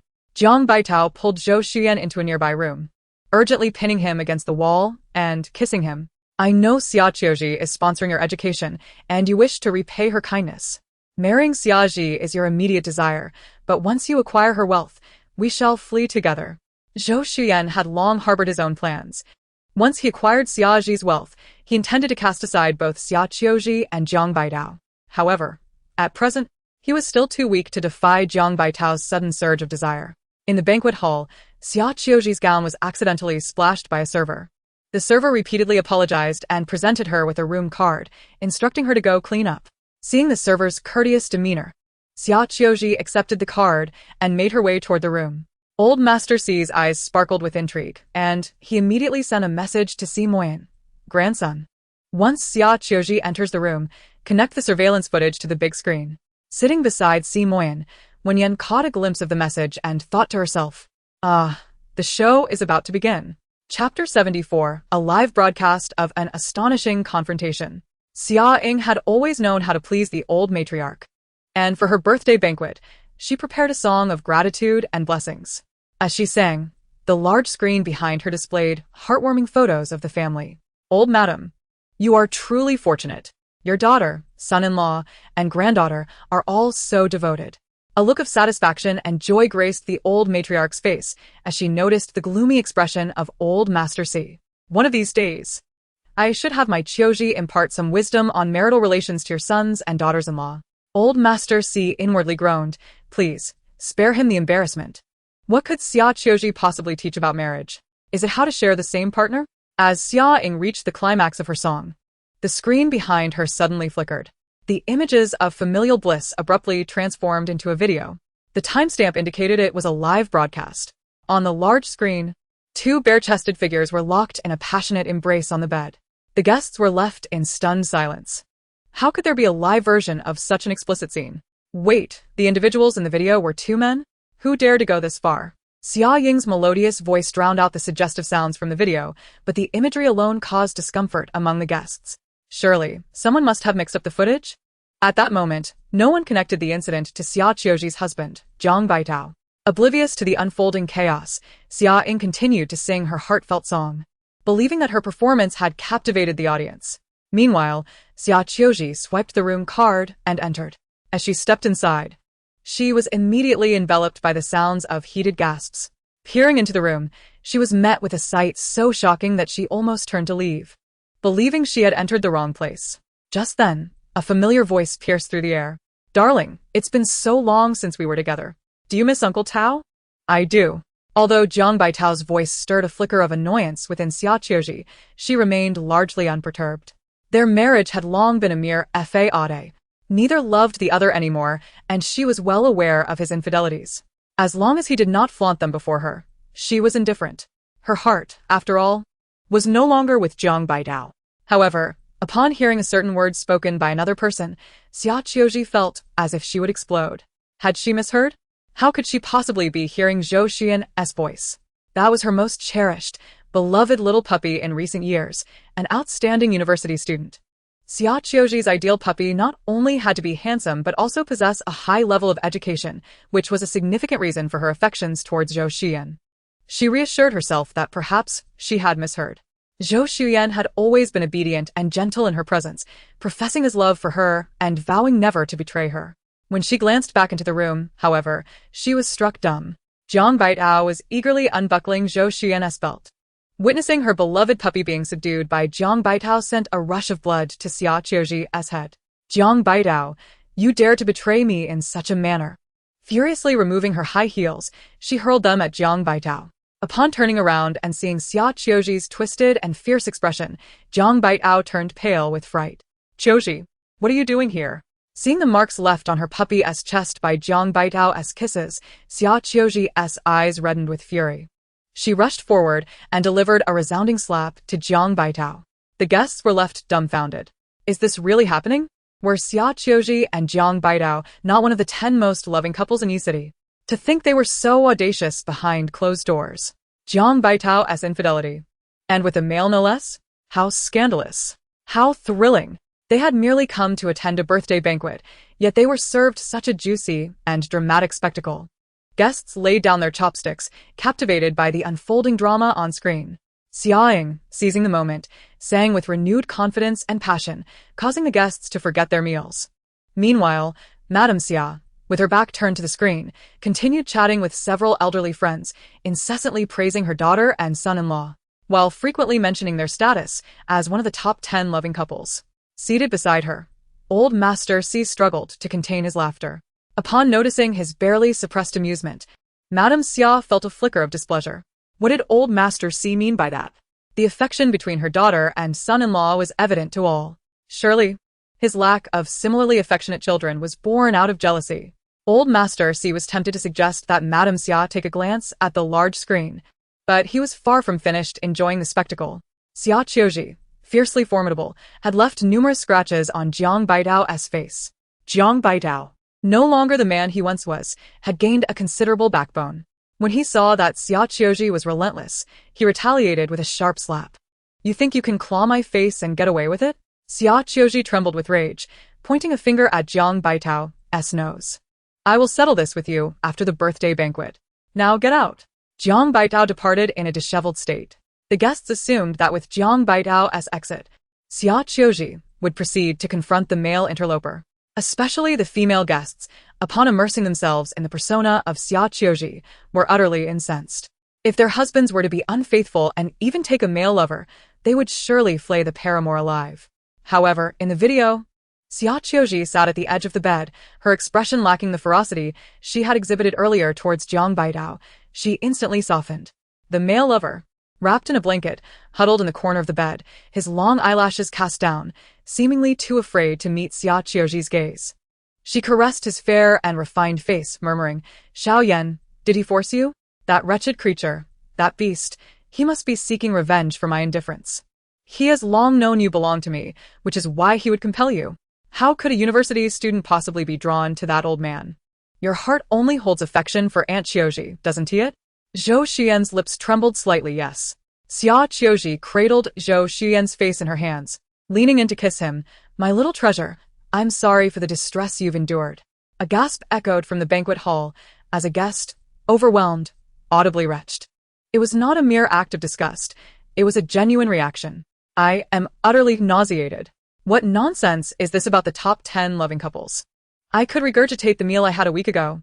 A wealthy heir abruptly overturned a table, exclaiming, the Xia family truly knows how to repulse people.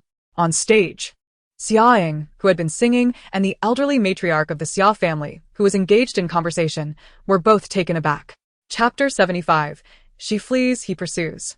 She finds herself unable to escape. Xia Ying halted her singing, her brow furrowed. The wealthy heir, was he trying to stir trouble? The elderly matriarch's expression darkened as she prepared to summon security, when suddenly she heard Xia Qiuji's unsteady voice. My little darling, cherish Aunt Qiuji. I will never mistreat you. If Jiang Baidao dares to harass you again, make sure to inform Aunt Qiuji. Yes, kiss me fiercely. Let me feel your passion. Both the elderly matriarch and Xia Ying turned sharply towards the large screen. On it, Xia Qiuji's gown was torn open, exposing a significant expanse of her back as she reclined upon a young man, the two engaged in a fervent kiss. Witnessing this scene, the elderly matriarch and Xia Ying were engulfed in disbelief. It was incomprehensible that the debauched woman displayed such poise and decisiveness in public. The elderly matriarch's countenance turned a ghastly shade of purple, her lips trembling uncontrollably. Wen Yan, witnessing this, leaned against Si Moyan's shoulder, nearly in fits of laughter. Oh dear, the expressions on the matriarch and Xia Ying are simply priceless. I wonder if the matriarch will have a stroke on the spot? The Si family members all turned their gaze towards the elderly matriarch, whose chest heaved violently, her grip on her cane shaking incessantly. It appeared she was on the brink of a stroke. The Xia family's facade had been ruthlessly stripped away. All semblance of dignity was lost. It was Xia Ying who first regained her composure, hastily rushing off the stage to shut down the broadcast. Yet, no matter her attempts, she could not turn it off. Ultimately, she was forced to yank the power cord, and only then did the embarrassing and unsightly scene disappear. Xia Ying collapsed onto the floor, her body weak and drenched in cold sweat. How could this have happened? Were her parents not the most affectionate couple in Yi-City? How could her mother engage in an affair with Zhou Xian? She had always believed that Zhou Xian had merely agreed to assist the Xia family out of gratitude for her mother's support. Never did she anticipate that he would aspire to be her stepfather. Xia Ying could never have imagined that Zhou Xian would not only become her stepfather, but also her stepmother. The matriarch of the Xia family was being supported by the butler as she sought out Xia Qiuji. Old Master Si rose to his feet, exclaiming, Oh dear sister. Wait for me. I wish to hear how your daughter and son-in-law managed to steal the affections of the same individual. The matriarch nearly stumbled, almost falling to the ground. This old fool surely knew how to be infuriating. As old Master Si stood, the other members of the Si family followed suit. Subsequently, a number of curious guests, eager for gossip, trailed behind. Xia Qiuji was in high spirits when, all of a sudden, the door to the room was forcefully kicked open. She turned to find her mother-in-law's face ashen with fury. "Mother, what brings you here?" Before she could finish her sentence, the matriarch raised her cane and struck Zhou Xian. "You little wretch! Why must you ruin the lives of others at such a young age?" The reputation of her daughter and son-in-law lay in tatters, something she could never have dreamt would occur. Seeing her mother-in-law attacking Zhou Xian, Xia Qiuji rushed forward to shield him. "Mother, why are you hitting him? It is I who loves him." Before she could finish, she was startled to see a throng of guests filling the corridor. A buzzing filled her ears, as if swarms of bees had invaded her senses. Her limbs turned cold, and it felt as if her blood had congealed. Why were so many guests here? What on earth had transpired? The matriarch's birthday celebration began with grandeur and festivity, but ended in utter disgrace. Wen Yan recorded the incident and promptly sent the video to journalist Wang. In gratitude, Wang had become her loyal aide. Whatever she requested, he would fulfill. Upon receiving the sensational video of the scandal, he wasted no time in posting it online. With the freshest, most scandalous news, he was sure to top the month's reporting achievements. Indeed, following Yan Jia had proven to be a wise choice. Once the video was released, it sparked a tremendous uproar online. By the time the Xia family attempted damage control to remove the video, many netizens had already saved it. Numerous users flocked to the official Weibo of the top 10 affectionate couples and filial children, leaving comments in droves. Upon viewing the video, the officials promptly issued an apology, retracting the honors bestowed upon Xia Qiuji and Zhang Baidao, and dispatched staff to reclaim their trophies and certificates. Throughout her life, the matriarch had placed the utmost importance on her reputation.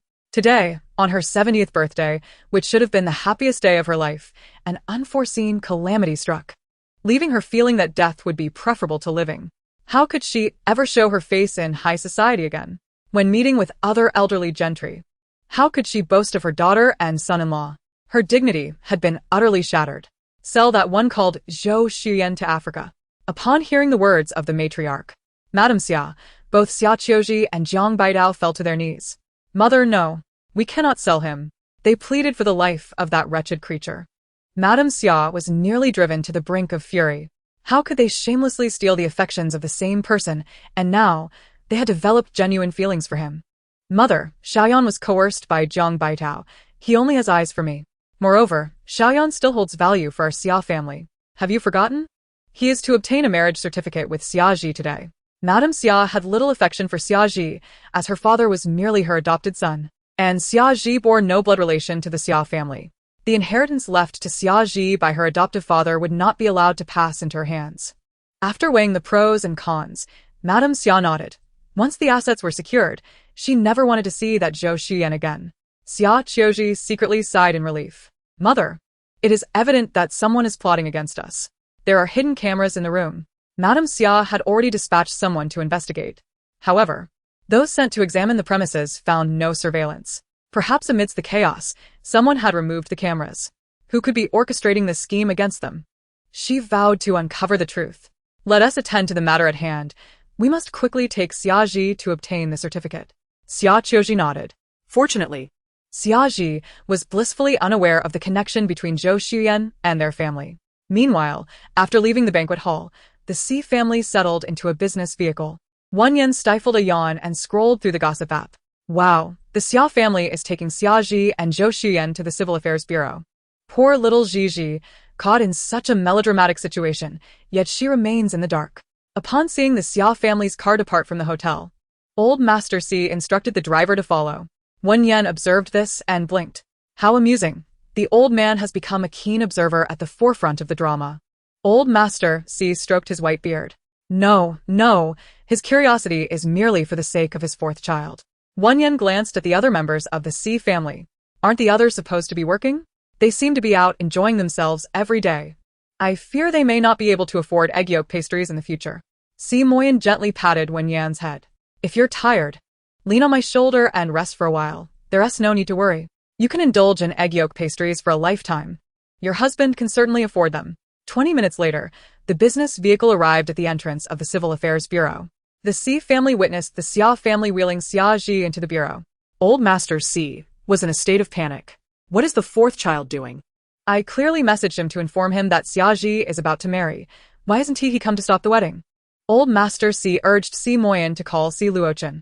However, the call was disconnected after just one ring. What was happening? Had he truly given up? That shouldn't be the case. Old Master, do not fret. Your fourth child will soon make a dazzling appearance. She flees, he pursues. She is trapped with no escape. With his delicate disposition, how could he allow Xia Ji to marry for real? As expected, within 2 minutes, Si Luocheng made his appearance. Upon seeing his attire, the members of the Si family were utterly astonished. He actually. Chapter 76, The Restoration of Memories. Unveiling the Demon. Si Luocheng had donned the garb of a beggar. His hair was disheveled and wild, his face smeared with soot, and in his hand, he wielded a stick that resembled a dog-beating rod. The corners of the old master Si's mouth twitched. If it weren't for his familiarity with Si Luocheng, he might have almost failed to recognize his own grandson.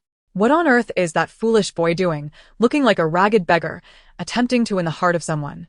Xiao Zhizhi had merely been hypnotized into forgetfulness, not rendered foolish. Would she truly be swayed by his beggar-like appearance? Wen Yan raised an eyebrow. She did not concur with the old master's perspective. The little sickly one still possesses a few tricks up his sleeve. To Xiao Zhizhi, he is nothing more than a little beggar. His usual attire would not even catch her attention. It is in this guise that he might awaken her memories. Si Yu, who had remained silent until then, spoke softly. I think fourth brother looks quite handsome in this outfit. Those who love him will love him regardless of his appearance. Inside the Civil Affairs Bureau, under the urging of Xia Qiuji, Xia Ji began to fill out forms. Upon completing the form and preparing to sign her name, she paused. Xia Qiuji noticed this and discreetly furrowed her brow. Zhizhi, what's wrong? Hurry and sign your name and leave your fingerprint. Xia Ji tightened her grip on the pen. For reasons unknown, the thought of soon marrying Zhou Xuyan filled her heart with an inexplicable heaviness, akin to being overwhelmed by a tidal wave. Aunt, did Zhou Xuyan and I truly love each other before? Xia Qiuji nodded. Do you not trust what I say? Xia Ji bit her lip. Just as she was about to inscribe her name, a chilling voice interrupted. Don't sign. Xia Ji abruptly looked up, momentarily stunned at the tall figure striding through the door. The Xia family expressed their displeasure as a little beggar approached them. As the beggar drew nearer, Xia Ying recognized him. Si Luocheng, are you out of your mind, dressing like a beggar to get my attention? Xia Ying stepped in front of Si Luocheng. Don't embarrass yourself. I agree to be with you. Si Luocheng cast a dark glance at Xia Ying, raising his hand abruptly to push her aside without a hint of tenderness. Ugly people cause trouble. Get lost. Xia Ying's eyes widened in disbelief as she stared at Si Luocheng. Could it be that he was consumed by love turned to hatred? Seeing Si Luocheng push Xia Ying aside, Xia Qiuji was furious. Who do you think you are, little beggar? Stop causing a ruckus here, and get lost. Regardless of the obstruction, Si Luocheng ruthlessly shoved the person away. Xia Qiuji nearly stumbled to the ground. Zhou Xuyan, witnessing Si Luocheng approach Xia Ji, prepared to intervene. But Si Luocheng lifted his leg and forcefully kicked him aside. Disgusting creature, how long do you plan to deceive her? Si Luocheng crouched before Xia Ji. The Xia family was in a state of panic, and Xia Qiuji immediately dialed for security. However, before the bodyguard could enter the Civil Affairs Bureau, he was swiftly overpowered and thrown to the ground by Wen Yan and the Shi family. Shi Luochen, Xia Ji is about to marry. Are you so desperate that you wish to use Xia Ji to provoke me because you cannot win me over? Xia Ying stepped forward, intending to push Xia Ji away. Yet, in the next moment, Shi Luochen produced a sharp kitchen knife from beneath his beggar's coat. Anyone who dares to approach will face dire consequences. His eyes were ablaze, resembling a madman. With the Xia family wary of getting close to Shi Luochen, he lifted his phoenix-like gaze to Xia Ji. My poor little thing, do you remember me? The little beggar from beneath the overpass. You once said that no one had celebrated your birthday with you for many years. Today is your birthday, and I have brought you a small cake. He revealed a delicate cake from his coat, inserted a candle, lit it, and presented it to her. Make a wish. My dear. Xia Ji glanced at the cake, her clear, contrasting autumnal eyes returning to Shi Luochen. She scrutinized his features, and a wave of familiarity washed over her heart.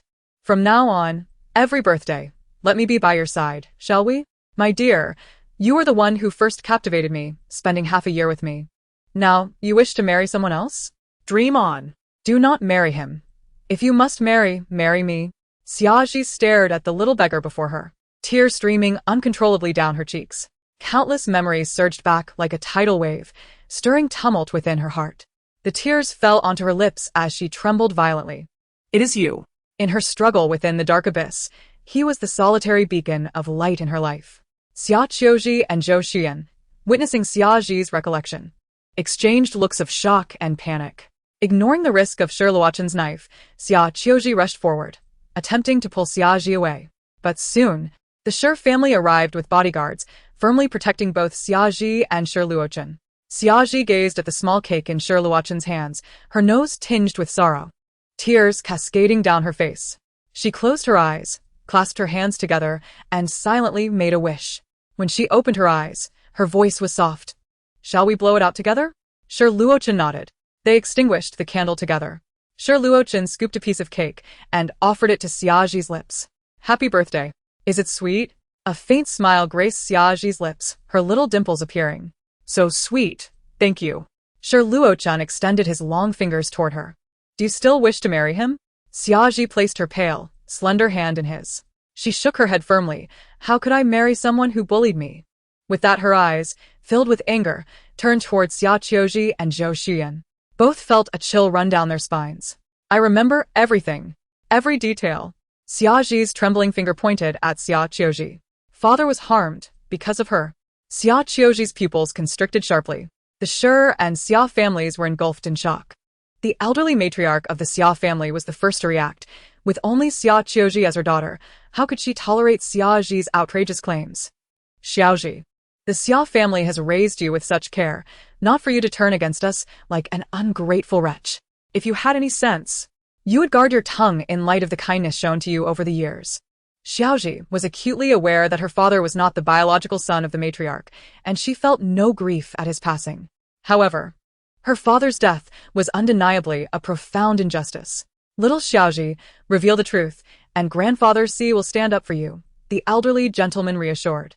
Xiaoji's emotions surged with indignation and sorrow. When I was merely 4 years old, my mother was away on a business trip.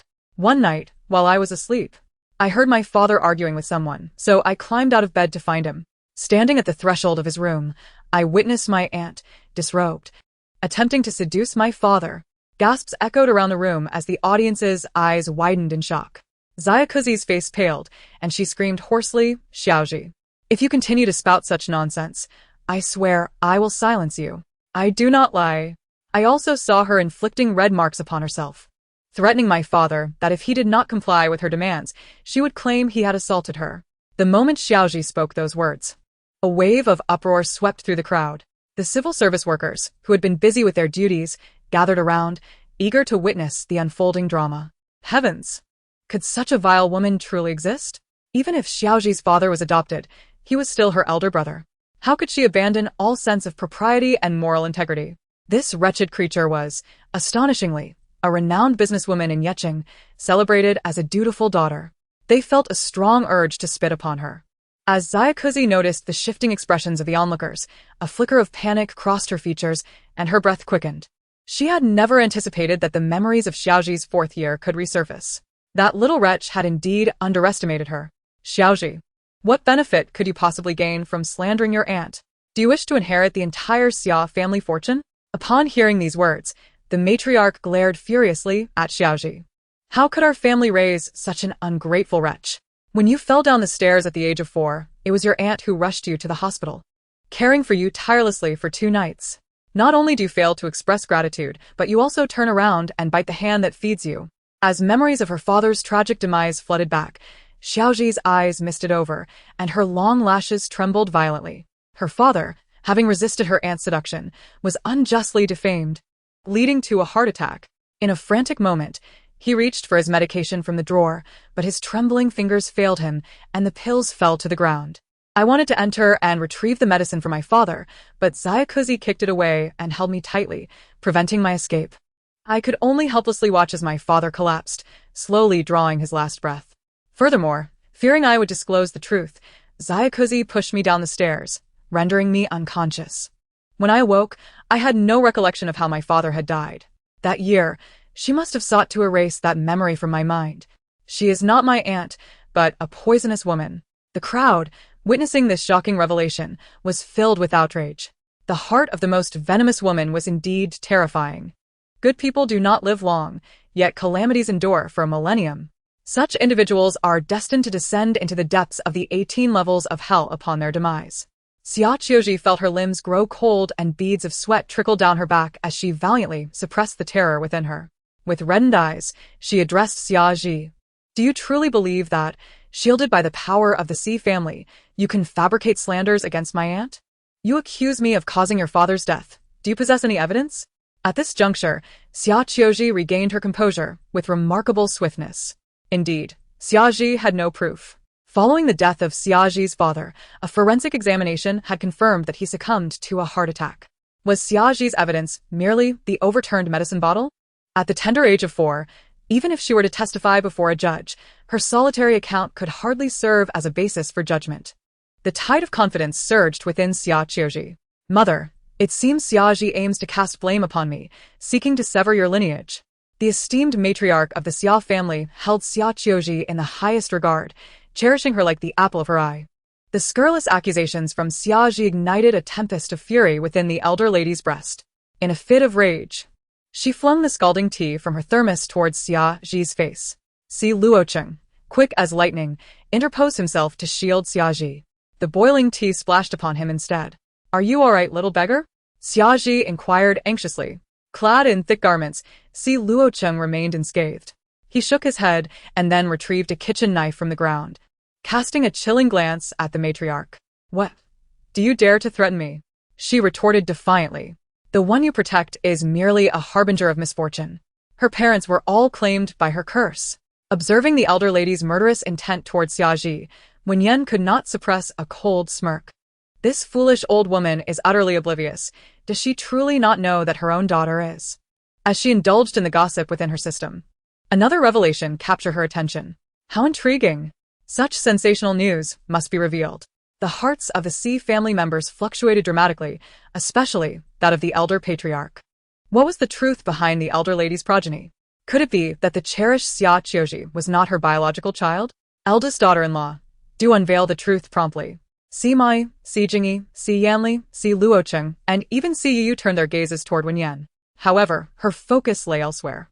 She retrieved her phone and dispatched several messages. Subsequently, she contacted reporter Wang. Upon receiving Wen Yan's message about the grand scandal, he immediately drove to the Civil Affairs Bureau.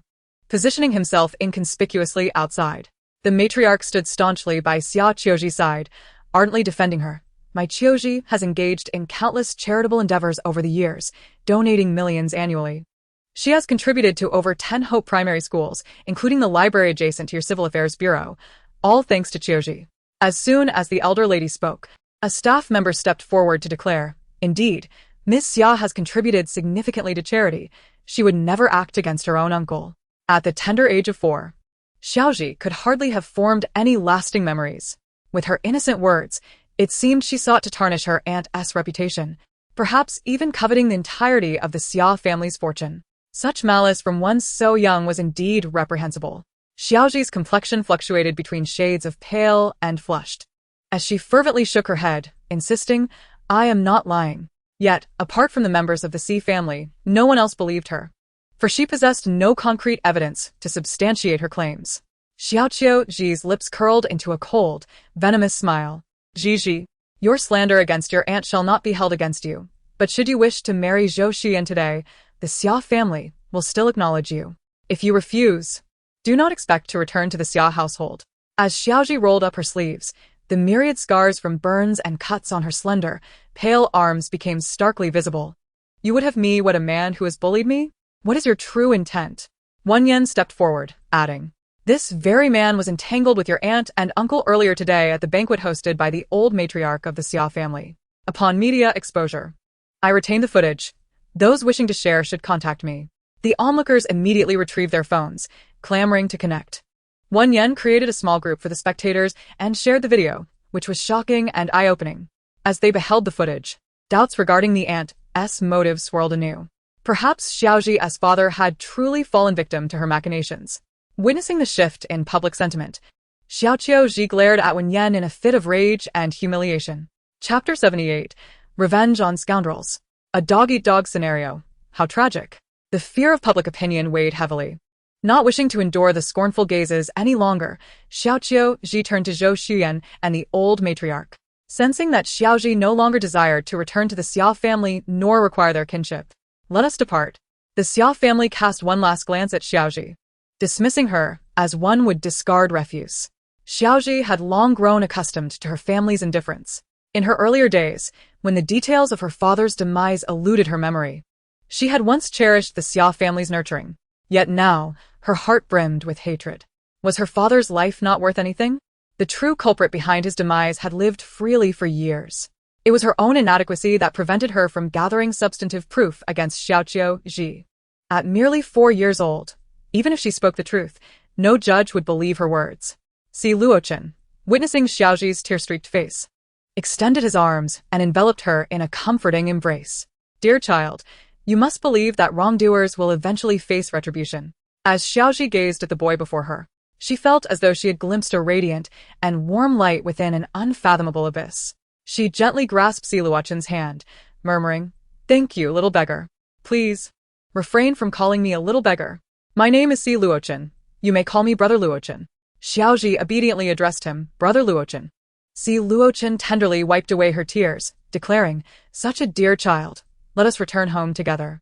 Wen Yan, observing the scene, could not suppress a chuckle within her heart. Oh, this little delicate is rather coy, truly the offspring of the Si family, inherently charming. Si Moyan cast a dark glare at Wen Yan. Could he silence her thoughts? How could he possibly be the one with hidden desires? Did her husband have such inclinations? As the Si family exited the Civil Affairs Bureau, the staff, still craving for gossip, felt a twinge of disappointment upon witnessing both the Xia and Si families depart. Was there no further development in this juicy story? They were eager to uncover the truth behind Xiaoji's father's demise. Just as the staff prepared to return to their duties, a luxurious supercar pulled up at the bureau's entrance. From the vehicle emerged a middle-aged socialite, adorned in opulence. Xiaoji was conversing with Zhou Xuyan, urging her, "Do not believe Xiaoji's fabrications. You should know what kind of person Aunt Xiaoji is. Stick with me, and I will ensure you are well taken care of." Zhou Xuyan, her gaze lowered, replied, "The old lady would not approve of my association with Aunt Xiaoji. While I wish to remain by her side, I fear it may disrupt the bond between you two. She's older, pay her no mind. I've faced quite a bit today. Come to my apartment tonight and tend to me properly," Xiaoji said, but before she could finish, a furious voice erupted. "Who are you? And why are you so close to my little darling?" Xiaoji frowned as she recognized the woman rushing towards her. This woman had lost her husband a few years prior and inherited a substantial fortune. Rumor had it she was living lavishly. But why was she referring to Zhou Xuyan as her little darling? Zhou Xuyan's pupils dilated in shock. "Aunt Lu?" Ms. Lu approached Zhou Xuyan, affectionately grasping his hand. "Darling, aren't you studying abroad? What brings you to the Civil Affairs Bureau?" She continued, "I haven't seen you in ages. I've missed you terribly. Come. Let us go home with Aunt Lu. You do such a good job. I simply adore you." Seeing her little darling being pulled away by another woman ignited Xiaoji's fury. She seized Zhou Xuyan's other hand, exclaiming, "What do you mean by my little darling? He is mine. He is unequivocally mine." Ms. Lu, being quite assertive, refused to relinquish her hold on Zhou Xuyan. The young man felt a surge of panic. He couldn't comprehend how Aunt Lu had found him here. As he contemplated how to extricate himself from her grasp, several other luxury cars arrived, bringing with them several affluent older women, Hu Yi, Sun Yi, and Uncle Zhang, who had all been entangled with him. "Little darling, little Xuyan," they cooed, surrounding him. Xiaoji, witnessing Zhou Xuyan enveloped by these wealthy women, finally grasped the situation. It dawned on her that her beloved little darling was not merely devoted to her. He was a veritable seducer. The other affluent women, upon facing each other, realized they had all been deceived by Zhou Xuyan, each having spent a considerable sum on him. They had never anticipated that he was playing them all. "Damn it, I've lived half my life without being deceived like this," one exclaimed. "Me too. I want to tear that deceitful face of his apart." Zhou Xuyan felt a wave of dizziness wash over him. He was the sole keeper of his secret affairs with multiple wealthy women. Why had everything unraveled today? Could it be that the videos had been uploaded online, allowing them to discover the truth? Incorrect, incorrect. Even if they saw, how could they know he was at the Civil Affairs Bureau? In a vague sense, Zhou Xuyan felt an invisible hand tightening around his throat. This person intended to expose all his misdeeds. These wealthy individuals showed no mercy when dealing with others. Zhou Xuyan was severely beaten, his legs rendered useless, and several ribs in his chest fractured. He lay on the ground, bruised and battered, gasping for breath. His eyes sought help from Xia Qiuji. Aunt Qiuji, save me. Xia Qiuji never imagined that after being ruthless her entire life, she would be deceived by a mere college student. She stepped forward and forcefully stomped on Zhou Xuyan's face. His prominent nose was shattered beneath her foot. Zhou Xuyan cried out in agony. He knew that even if he called the police, these affluent individuals could easily find a way to evade justice. His life was ruined. He was utterly destroyed. His existence was irrevocably shattered. Zhou Xuyan glanced at Xiaji, who sat in a wheelchair, recalling the days when he and Jiang Chao bullied her. Tears of remorse streamed down his cheeks. He had genuinely liked Xiaji. He had pursued her for so long, yet she never reciprocated his feelings. In the past, with just a hint of charm, women would fall for him. But Xiaji was different. She wouldn't even spare him a glance. He wanted her to remember him forever. Thus, he joined Jiang Chao in tormenting her. Even hatred is a profound sentiment. He thought he would destroy Xiaji. But in the end, it was he who was destroyed. Indeed, karma exists. At the Si residence, when Xiaji and Wen Yan entered, the old master Si received 2 bouquets from the butler and presented them to the 2 women. Little Ji, your relationship with the 4th son is thanks to your sister-in-law. Xiaji looked at the radiant Wen Yan, her long lashes fluttering, feeling a bit shy. Sister-in-law, thank you. Wen Yan, noticing the addition of a charming little one in the house, couldn't help but pat her head. Such a beautiful and adorable girl, truly a delightful little darling. Little Ji now calls me sister-in-law. I haven't heard the little darling call my name yet. The Si family turned their gaze towards Si Luochen. He rubbed his nose, his expression stiff and awkward. Sister-in-law. Wen Yan raised an eyebrow. What did you just call me? Your voice was so faint. Did you forget to eat today? Si Luochen. She certainly knew how to push her advantage. It was rare to see Si Luochen embarrassed, and she crossed her arms. A smirk on her face. I originally wanted to see that toxic girl receive her comeuppance, but with this little darling as attitude, I might as well stay home and play games. She was truly ruthless. She could hit him right where it hurt. Si Luochen approached Wen Yan, respectfully bowing. Sister-in-law, thank you for your recent help and support. After speaking, he transferred 5 million to Wen Yan. Wen Yan, hey, is the little darling this generous? He can just call me by my name from now on. Chapter 79, Set her free, let her divorce. In the afternoon, the Si family held a warm birthday celebration for Xiaji. No outsiders were invited, only the Si family and Xiaji. Xiaoji and Si Luocheng worked together to slice a 6-layered cake. After indulging in the delightful treat, Wen Yan personally applied ointment to Xiaoji's scars. As she gazed at those marks, Wen Yan felt a pang of sorrow in her heart. Sister-in-law's ointment will surely eliminate these scars. As for the wounds of the heart, a little sickly sweet companion will be by your side. Wen Yan believed fervently that Xiaoji would eventually heal. Xiaoji had never experienced such kindness and warmth before. She nestled in Wen Yan's embrace, tears streaming down her face, overwhelmed with emotion. Sister-in-law, thank you for the warmth you have bestowed upon me. At that moment, Si Yu rushed over, enveloping both Wen Yan and Xiaoji in a hug. Sister-in-law, 4th sister, I now have 2 sisters-in-law. Upon hearing Si Yu refer to her as 4th sister, Xiaoji's fair complexion flushed crimson. Old Master Si observed this scene and cast a glance at Si Jingyi and Si Yanli. 4th already has a wife. You single dogs need to step up your game. Wen Yan couldn't help but chuckle inwardly at Old Master Si's words. Not only 4th, but 5th has also found someone. Although his choice might infuriate Old Master Si. Old Master Si's white beard bristled in surprise. What?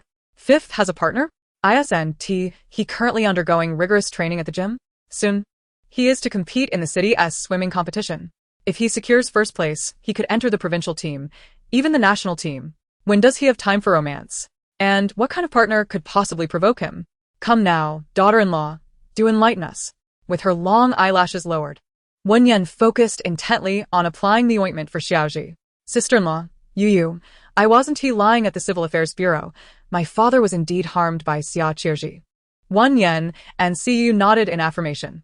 We all believe you. Xiaoji's eyes glistened with unshed tears. It's my fault for not being able to find substantial evidence. Fourth sister, you cannot blame yourself. You were only 4 years old then. And Xia Qiuji nearly caused your demise. Yu glanced at Wen Yan, her eyes sparkling with hope. Sister-in-law said she would ensure that Xia Qiuji faces punishment. She will certainly find a way to bring her to justice. Si Moyan stood a short distance away, observing the harmonious interaction among the sisters-in-law, and a hint of warmth unconsciously flickered in his deep, black eyes. Ever since his mother's accident rendered her a vegetable, the family had not experienced such a joyful atmosphere in quite some time. Although Fifth still harbored some resentment towards the family, at least he was willing to return home now. He and Xiaoji were each other's salvation, becoming beacons of light for one another. Xiaoji seemed to genuinely cherish Wen Yan, and the laughter resonating within the household brought an unparalleled sense of relaxation and joy. Ever since Wen Yan had undergone a transformation, it appeared that the Si family had undergone a significant change. That woman possessed a remarkable kind of magic. Wen Yan sensed an undeniable gaze resting upon her from behind, and she turned to look. She met Si Moyan's eyes, which were as deep as a whirlpool. The man is looking at me with such intensity, as though he wishes to strip me of my clothing. Si Moyan's handsome face darkened. Is he a lecher, intent on stripping her of her garments? To deny her the chance to indulge in her own thoughts, Si Moyan called out to her in a deep, magnetic voice, Wen Yan, come here. Wen Yan approached Si Moyan, her face alight with a smile. Darling, did you need something? The protagonist of Guilty, I informed the second brother that you are the one. Wen Yan blinked. Darling, I'm not interested in acting right now. I possess a sports car, an apartment, and 5 million in cash, along with an unlimited black card. I'm not lacking for money. I have no desire to rise early and toil away. Currently, my aim is to complete my strategic tasks and earn the 100 favor points from that insufferable man as soon as possible. My journey, as Wendaji, is toward the stars and the sea. Only through divorce can I attain the freedom of a male companion. Si Moyan's handsome face darkened considerably. Old Master Si hastily created a new WeChat group, where, apart from Wen Yan, others were present. Boss, you are utterly useless. Even now, you have failed to win the heart of your eldest grandson's wife. I am beginning to look down upon you. How did the fourth manage to capture Xiao Ji's heart? Quickly share your experience with your elder brother. Si Jingyi interjected, Grandfather, I have experience in pursuing women. Old Master Si retorted, Get lost, Si Jingyi. You are even less competent than your elder brother, being toyed with by a transgender individual. Si Jingyi wailed, feeling alone in his suffering. Si Yanli remarked, Considering the character of my sister-in-law, it is no wonder that my elder brother lacks charm. No man could easily win her heart. In fact, I believe if my sister-in-law completes her task and genuinely wishes to divorce, our family should grant her freedom.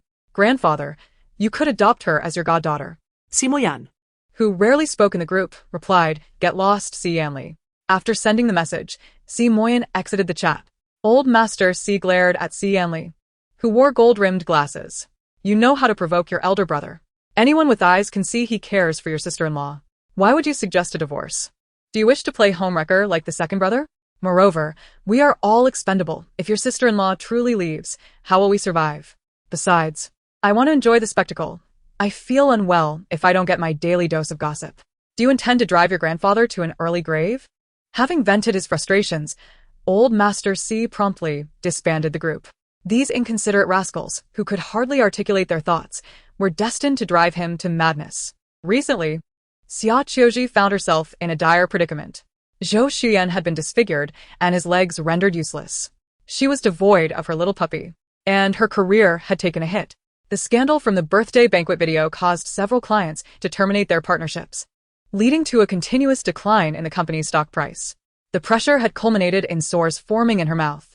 Fortunately, old Madame Xia had numerous connections that helped stabilize the current situation. That evening, after finishing her social engagements, Xia Qiuji was driven back to the Xia family home. The villa was eerily quiet, as old Madame Xia had long since retired for the night. Having consumed a considerable amount of alcohol, Xia Qiuji rubbed her forehead as she entered the villa. She sat on the sofa, her head feeling somewhat heavy, and closed her eyes for a brief slumber. In the dead of night, she was startled awake by a thunderous clap. Opening her eyes, she glanced outside the window, and in that fleeting moment, she found herself utterly stunned. A shadow flitted past outside. The remnants of her intoxication vanished in an instant, replaced by sheer terror. Holding her breath, she approached the window for a better look, only to find nothing there. She swiftly drew the curtains and turned around. Ah! A scream escaped her lips in fright. To her utter disbelief, she beheld the apparition of her late father, pale as death, blood trickling from the corners of his eyes, exuding an eerie presence that was truly horrifying. In a state of panic, she collapsed to the ground, her hands flailing in desperation. "Begone, foul spirit. Depart from me." She retrieved a protective talisman, hoping to drive away the malevolent entity, but that shadowy figure lunged toward her with alarming swiftness. "Xiaoqiuji, you have doomed me. And now you seek to harm my daughter. You shall pay with your life." She heard him cry. Xiaoqiuji let out a blood-curdling scream, her legs weak as she attempted to rise and seek the aid of the matriarch, but a pair of icy hands seized her throat with a vice-like grip. Terror coursed through her veins, and she stammered, "Elder brother, I did not intend to harm you. I feared you would reveal what transpired that night." "Elder brother, I once cherished you sincerely. You have eyes only for Shia's mother. I never wished to sabotage your treatment. I was simply overwhelmed with fear. Please spare my life.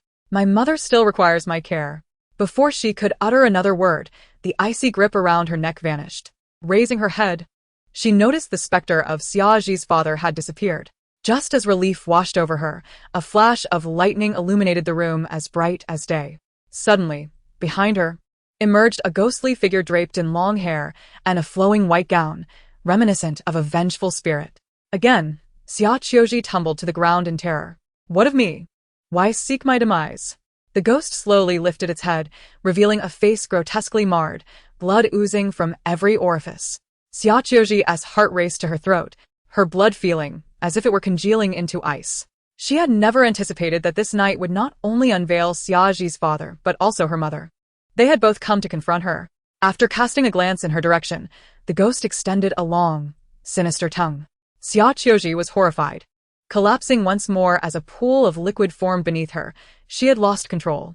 "I feared you would contest my inheritance, compelling me to tarnish your name and entrap you with smuggled jewels." Tears streamed down her face, her lips trembling violently. "You have been gone for so many years. Please, do not return to haunt me. I vow to care for your daughter henceforth. I beseech you, rest in peace." Once this night had passed, she would seek out a sorcerer to bind them, ensuring they could never reincarnate. Suddenly, with a loud crack, the lights in the living room blazed to life. Before Xiaoqiuji could comprehend the situation, several officers in uniform entered the room. "Madam Xiaoqiuji, you are suspected of murder and framing accusations. We are here to arrest you." Xiaoqiuji glanced around. The female ghost, who had previously terrified her to the point of losing control, suddenly ripped off her long wig and tore away the disguise from her face, revealing a bright and exquisite visage. It was unexpectedly Wen Yan. Xiaoqiuji then turned her gaze to the male ghost, who similarly removed his disguise to unveil a handsome and noble countenance. It was none other than Si Moyan. The two had disguised themselves as the parents of Xiaoji to frighten her. "I did not commit murder, nor did I frame anyone. I was merely frightened by them," leading to my frantic utterances, which cannot be considered as evidence. The elderly matriarch of the Xia family, previously controlled by the Si family, now emerged with them. Naturally, she had heard the statements Xiaoqiuji made in her fright. It was evidently the truth. However, the elderly matriarch had only Xiaoqiuji as her daughter, and even if she were malevolent, she could only strive to protect her. "Qiuji, rest assured, mother will not allow you to languish in prison." The elderly matriarch cast a glance at the Si family. "As for you, intruding into a private residence and controlling me, I shall sue you." Wen Yan scoffed. "Old lady, even now you wish to defend this venomous woman?" The elderly matriarch shot a fierce glare at Wen Yan. "When has it become your place as an outsider to meddle in our family affairs? Do you truly comprehend that this venomous woman has caused the death of your biological daughter?" Wen Yan's words plunged the living room into a silence, so profound it was palpable. The elderly matriarch's face turned ashen, her eyes nearly bulging. "What nonsense are you spouting?" Xiaoqiuji's pupils constricted, a flicker of panic passing through her gaze. Clearly, she was taken aback by Wen Yan's revelation. She was bewildered by how Wen Yan could possibly know such private secrets. Wen Yan tugged at the corner of her lips. Old lady. Xiaoji's mother was your biological daughter, while Xiaoji is the biological daughter of the maid who has served you for decades. The maid's husband, enamored with gambling, accrued a mountain of debt. When he sought your assistance, you refused, leaving her resentful. Coincidentally, she gave birth on the same day as you, after your delivery. You were weak and unconscious for several days, and she seized the opportunity to switch your daughters. She raised her own child under your name, selling your biological daughter to traffickers for money to settle her husband's debts. All these years, you have cherished her daughter as your own, even considering her your dear companion, planning to enjoy your twilight years together. Little did you know how many times she has silently mocked you, knowing that once you pass, she and her daughter would inherit your estate while your true granddaughter suffers outside, bullied and mistreated. You truly are a living bodhisattva. The elderly matriarch's eyes reddened, her chest heaving violently, clearly incensed. Old man Si, your granddaughter-in-law is speaking nonsense. I shall accuse her of slander. Xiaoji and the maid behind the elderly matriarch were stunned and terrified, clearly unprepared for Wen Yan to unearth such long-buried secrets. How could she possibly know? Wen Yan gazed at the nearly exasperated Madame Xia, her arms crossed, exuding an air of calm indifference. It was Xiaoji who, upon discovering that Xiaoji's mother was her biological daughter, had fabricated slander against her, leading to her imprisonment after conducting a paternity test. Those 2 reports remained hidden in her safe, and if one did not believe her, they could simply open the safe to unveil the truth. Madame Xia clenched her jaw tightly, muttering that it was impossible, utterly inconceivable. Seeing that Madame Xia had faith in her, Xiaoji felt a slight relief. As long as she did not reveal the safe's password, no one could access it. However, in the next moment, she heard her husband suggest, "Why don't you go upstairs and fetch it? The password is 975633987. Xiaoji's eyes widened in horror, her gaze towards Wen Yan more chilling than encountering a ghost. How did she know her safe's password? Soon, Si Moyan descended the stairs holding the 2 paternity reports. Xiaoji staggered, instinctively reaching for the documents in his hands. Yet, Si Moyan was not about to grant her that opportunity. He swiftly kicked the venomous woman to the ground. He handed the reports to Madame Xia, who glanced at the results only to feel darkness envelop her vision as her body trembled violently. Chapter 81. Late affections are worth less than weeds. The report revealed that Xiaoji's mother was indeed her biological daughter, while the daughter she had cherished for decades, Xiaoji, bore no blood relation to her at all. With a gasp, Madame Xia, overwhelmed by rage and anguish, spat out a mouthful of blood. Regret, guilt, and tears of pain streamed uncontrollably down her cheeks. Her daughter. Not only had she been harmed by Xiaoji, but she had also been a victim of her own negligence. Fate had allowed them to reunite, and yet she had failed to cherish it. Never in her wildest dreams had she imagined the truth would unravel in such a manner. Her unfortunate daughter. Madame Xia shot a glance at the terrified maid behind her, a tempest of fury rising within her. Grasping her cane, she swung it forcefully at the maid, knocking her to the ground. In the next moment, Xiaoji rushed forward, shoving Madame Xia. "Don't hit my mother," she cried, shielding the maid. Madame Xia nearly lost her balance, but fortunately, Elder Si was nearby and steadied her. Madame Xia glared at Xiaoji with eyes blazing with disbelief. She could scarcely fathom that the daughter she had cherished as her own would dare to lay hands on her. It felt as if her heart was being brutally torn apart. "You two have deceived me for so many years, causing the death of my biological daughter and my adopted son, allowing my granddaughter to be bullied. I will see you both punished. You shall pay with your lives," Madame Xia declared, turning her gaze to the police officers, determined that they must ensure justice was served. Xiaoji, regaining her composure, knelt before Madame Xia. "Mother, I didn't mean it. Even without blood ties, we have been mother and daughter for so many years. I have always been dutiful to you. Please, you must save me." Madame Xia raised her hand and struck Xiaoji across the face several times. "At this moment, I can only wish for your swift execution." After Xiaoji and the nanny were taken away, silence enveloped the living room once more. The elderly matriarch, Madame Xia, gazed at Xiaoji, who sat in her wheelchair, her face stained with tears. Trembling, she approached her. "Gigi, I am so sorry." Madame Xia understood that she had no right to seek forgiveness. Xiaoji closed her eyes, unwilling to cast a glance at her grandmother. Her tears flowed not only for her parents, whose unjust suffering had finally been avenged, but also for the familial affection she had long ceased to anticipate. She had witnessed the old lady's favoritism towards Xia since childhood. Now, upon learning that she was her biological granddaughter, Madame Xia's attempts at atonement were futile. Wen Yan observed this scene, silently commending little Ji in her heart. Late affection is worth less than grass, not only in love but in familial bonds as well. The members of the Si family nodded in quiet agreement. Xia turned to Wen Yan, sister-in-law. I wish to go home. The home she referred to was the Si residence. Wen Yan nodded. All right, let us return home. Old Master Si regarded the pallid countenance of Madame Xia with a sigh. Little Ji will be well cared for in our home. You need not worry, my dear sister. Some wounds cannot be healed merely with the passage of time. Once a scar is etched deeply into the heart, he would not presume to advise little Ji to let go.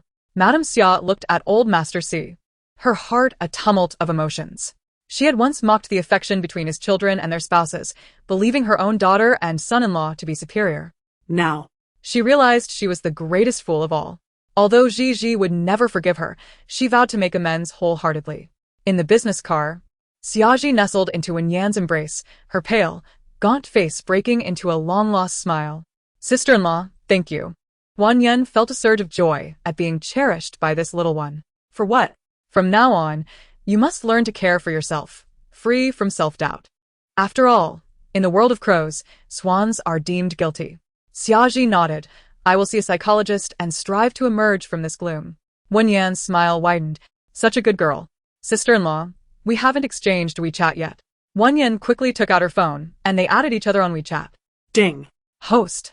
Your virtue points have been activated. From now on, as you help others, you will accumulate virtue. Once you reach 100 virtue points, you will unlock the first level of the system's marketplace. Your current virtue points stand at 20. Keep up the good work. Wen Yan lazily yawned. What delightful items await in the first level marketplace? Beauty-enhancing tools such as a remedy for body anxiety, allowing you to indulge without gaining weight, maintaining an enviable figure. And a skin serum to render your complexion fair and smooth, as silky as milk. Wen Yan instantly perked up. Wow, that sounds rather enticing. The marketplace contains 10 levels. For every 100 points you earn, you unlock new skills. Upon accumulating 1,000 points and achieving 100 affection points with your target, you can traverse to other worlds. Wen Yan blinked her eyes in surprise. Wow, can I travel back to ancient times and become an empress, surrounded by countless male concubines? Absolutely. As long as you can complete the dual credit task, came the reply. Inside the business vehicle, the ears of the Si family perked up. Upon hearing that Wen Yan could traverse to another world to become an empress with a harem of male lovers, all eyes simultaneously turned toward Si Moyan. The elder of the Si family promptly added Si Moyan back into the group chat. Elder Si, big brother, you need to put in more effort. I certainly don't want my granddaughter-in-law to leave and become an empress. Si Jingyi, eldest brother, stop being so reserved. Cast aside any notions of male propriety and start seducing sister-in-law tonight. Make her fall for you. Si Yanli, I still stand by my previous viewpoint. Do not force sister-in-law. Her happiness is paramount. Elder Si directly removed Si Yanli from the group chat. Big brother, don't mind the third. I see him as the enemy of mankind. Si Moyan muted the group messages, his dark eyes fixated on Wen Yan. Recently, it seemed she had not made any advances towards him. Was it because she discovered that her aversion and affection values were controlled by that system of hers, leading her to abandon her pursuit of him? Upon returning to the Si residence, Wen Yan indulged in a rose petal bath, and after emerging fragrant, she sat at her vanity to tend to her skin. If she could accumulate 100 merit points, her skin would improve significantly. And she wouldn't need to worry about breakouts from consuming spicy food. Even skincare could be rendered unnecessary. Just as she was finishing up, there was a knock at the door. Come in. The door swung open, revealing Si Moyan, bare-chested and clad in gray sweatpants. Wen Yan's beautiful eyes widened in astonishment. Wow. He is actually shirtless, wearing gray sweatpants? In this world, true affection is scarce. I would adore any handsome man. Si Moyan cleared his throat. A fist raised to his lips. Wen Yan, where's my pair of underwear? Chapter 82. She might miscarry. Recalling this matter, Wen Yan indeed had forgotten. She picked up her phone. How about I order it for you right now through the delivery function? As she glanced at Si Moyan's impressive physique, 8 well-defined abs, evenly distributed, firm and exuding strength, with a tantalizing V-line leading down to his waistband, devoid of any excess flesh, she mused, "Darling, with your nearly 190 centimeters height, how many pairs of underwear do you need?" Si Moyan noticed her gaze lingering on his midsection, and his fair ears flushed involuntarily. "Can't you tell?" Wen Yan thought. "I was trying to act coy, and he caught me. Haha, my eyes are my ruler. He must wear size 2. Just as she was about to place the order, a large, well-defined hand reached over and snatched her phone away. "Next time, buy it for me at the mall." The man was very close to her. When Wen Yan looked up, she was met with his chiseled chest. So enticing. So captivating. She swallowed hard. "Darling, wearing just gray sweatpants, do you think I can resist temptation?" Si Moyan lowered his gaze at her, his narrowed eyes glinting with curiosity. "What do you intend to do?" Wen Yan's delicate, fair fingers could not resist poking at the man's abdominal muscles. Just as she was about to prod him a second time, her wrist was suddenly captured by his large hand. He swiftly pulled her up from the makeup stool. Standing face to face, they were so close that a mere step forward would bring their lips together. Si Moyan's palm caressed her vibrant and charming little face. "Did you not wish to travel last time?" Wen Yan gazed into his deep, captivating eyes that seemed capable of drawing her in, her brows arching slightly, and the tear mole at the corner of her eye adding to her allure.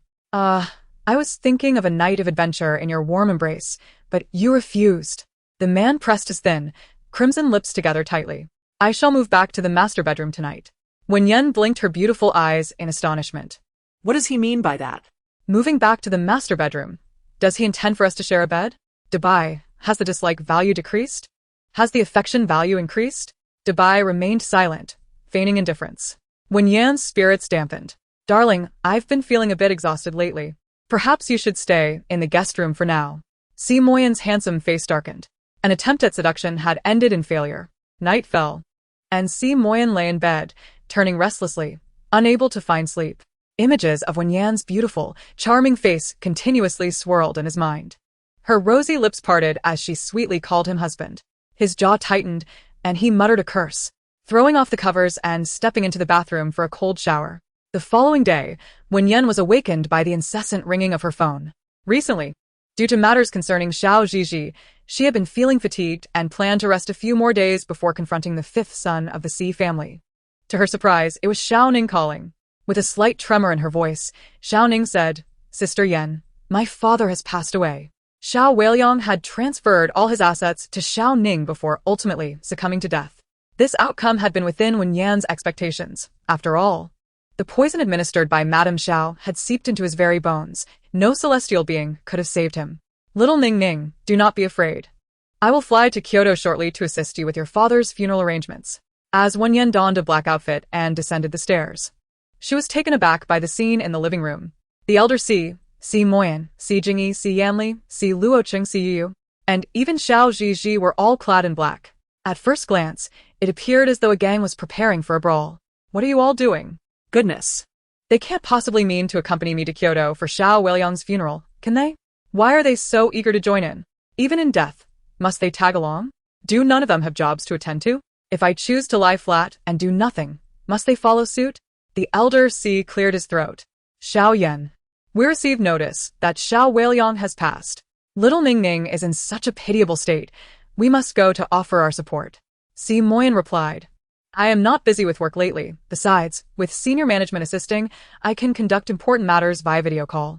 Si Jingyi interjected, "The film guilty has not yet begun shooting. We must wait for little Ning Ning to settle her family affairs. I have ample free time." Si Yanli added, "I am currently on annual leave." Si Luocheng concluded, "I shall take the little dear to Kyoto for some respite." Si Yu declared, "Wherever my sister-in-law goes, I shall follow, for I cannot bear to be apart from her even for a moment."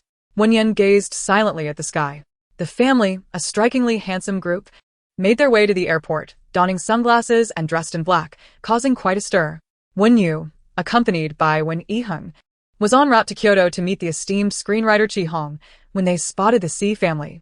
Wen Yan led the way, resembling a cherished darling. The Si family engaged in jovial conversation with her, demonstrating their affection and care. Even the typically aloof and unapproachable Si Moyan was meticulously guarding Wen Yan. fearful of anyone brushing against her. As for Wen Yan, she was clad in an all-black ensemble, her long hair styled into a low ponytail, sunglasses perched on her nose, exuding an air of confidence. Though devoid of makeup, her natural beauty was striking, a far cry from the rustic girl who had returned from the countryside.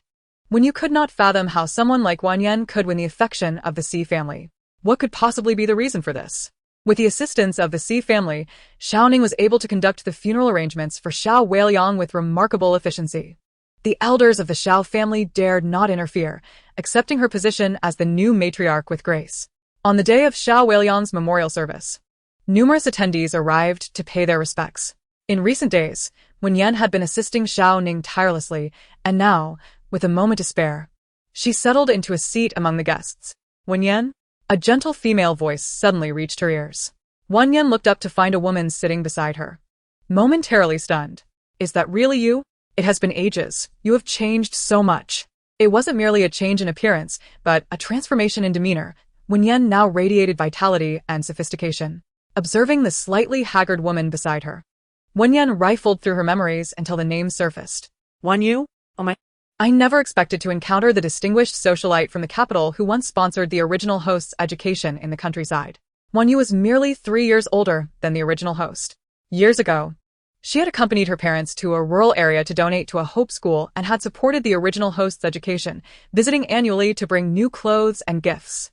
However, once the original host was reclaimed by the Wen family, she severed all ties with Wen Yu, a rather ungrateful act on her part. Yet, in my memories, Sang Yu is gentle and elegant, exquisitely beautiful. Why does she now appear so worn? The Si family, captivated by Wen Yan's inner thoughts, directed their gaze toward Wen Yu. Si Jingyi was the first to recognize her. Grandpa, elder brother, Wen Yu is a child star and a renowned composer. Her songs are quite famous. Initially, I intended to invite her to compose the theme song for Guilty and offered her a generous fee, but she politely declined. I have not heard much about her in the entertainment industry over the past 2 years, but I heard she had a whirlwind marriage 2 years ago, tying the knot with a prominent family from Kyoto, the He family. Spotting Wen Yan after such a long time, Wen Yu's slender face broke into a smile. Wen Yan, I am truly happy to see that you're doing well. Wen Yan could sense Wen Yu's genuine goodwill. Thank you for your concern. Upon hearing Wen Yan express her gratitude, Wen Yu's eyes curved into a gentle smile. How could her kind and understanding sister-in-law's clandestine husband dare to inflict pain upon her? The members of the Si family seemed to sense another scandal brewing, eagerly settling into their seats to witness the unfolding drama. Suddenly, a metallic scent wafted through the air, raising alarms in Wen Yu's mind. A glance at her lower body revealed a troubling sight, her delicate brows furrowed in distress. Alas! After several attempts at in vitro fertilization, the child she had finally conceived was now in jeopardy of miscarriage. Chapter 83. Marrying him was indeed her misfortune. Wen Yu felt a sudden heaviness and pain in her abdomen, followed by a warm liquid that began to seep out. Panic surged through her as she trembled, recalling the 2 years she had spent with He Yuan, during which she had struggled to conceive. With a problematic uterine lining, natural pregnancy was a formidable challenge. He Yuan's grandmother, gravely ill, yearned to see her grandchild before her passing. Fond of Wen Yu since childhood, she had encouraged her to undergo multiple IVF procedures. Each egg retrieval had been agonizing, yet for the sake of motherhood, Wen Yu endured in silence. Just over a month ago, the procedure had finally succeeded, bringing joy to her family as they anticipated the child's arrival. Recently, she had been resting at home. Had it not been for He Yuan's business trip, she would not have ventured out alone to attend the funeral. Holding her abdomen, she realized she could not remain there any longer, fearing for the child's safety. Wen Yan, I must take my leave now. We shall converse another time, Wen Yu said hurriedly as she departed. Clad in black trousers, the signs of her distress remained hidden. Wen Yan watched Wen Yu's slender figure retreat, her brow furrowed with concern. So much suffering had been endured to conceive this child, and it seemed now that all hope was lost. Yet, perhaps it was for the best. Why bear a child for a scoundrel? Aware that Wen Yu could not drive herself to the hospital, Wen Yan rose and, after exchanging a few words with Xiaoning, hurried after her. Si Yu accompanied Wen Yan as they exited. The rest of the Si family remained at the funeral home, assisting Xiaoning with the arrangements.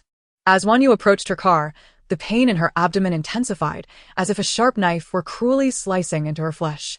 Why was this happening? She had adhered to the doctor's orders to rest and take her medication.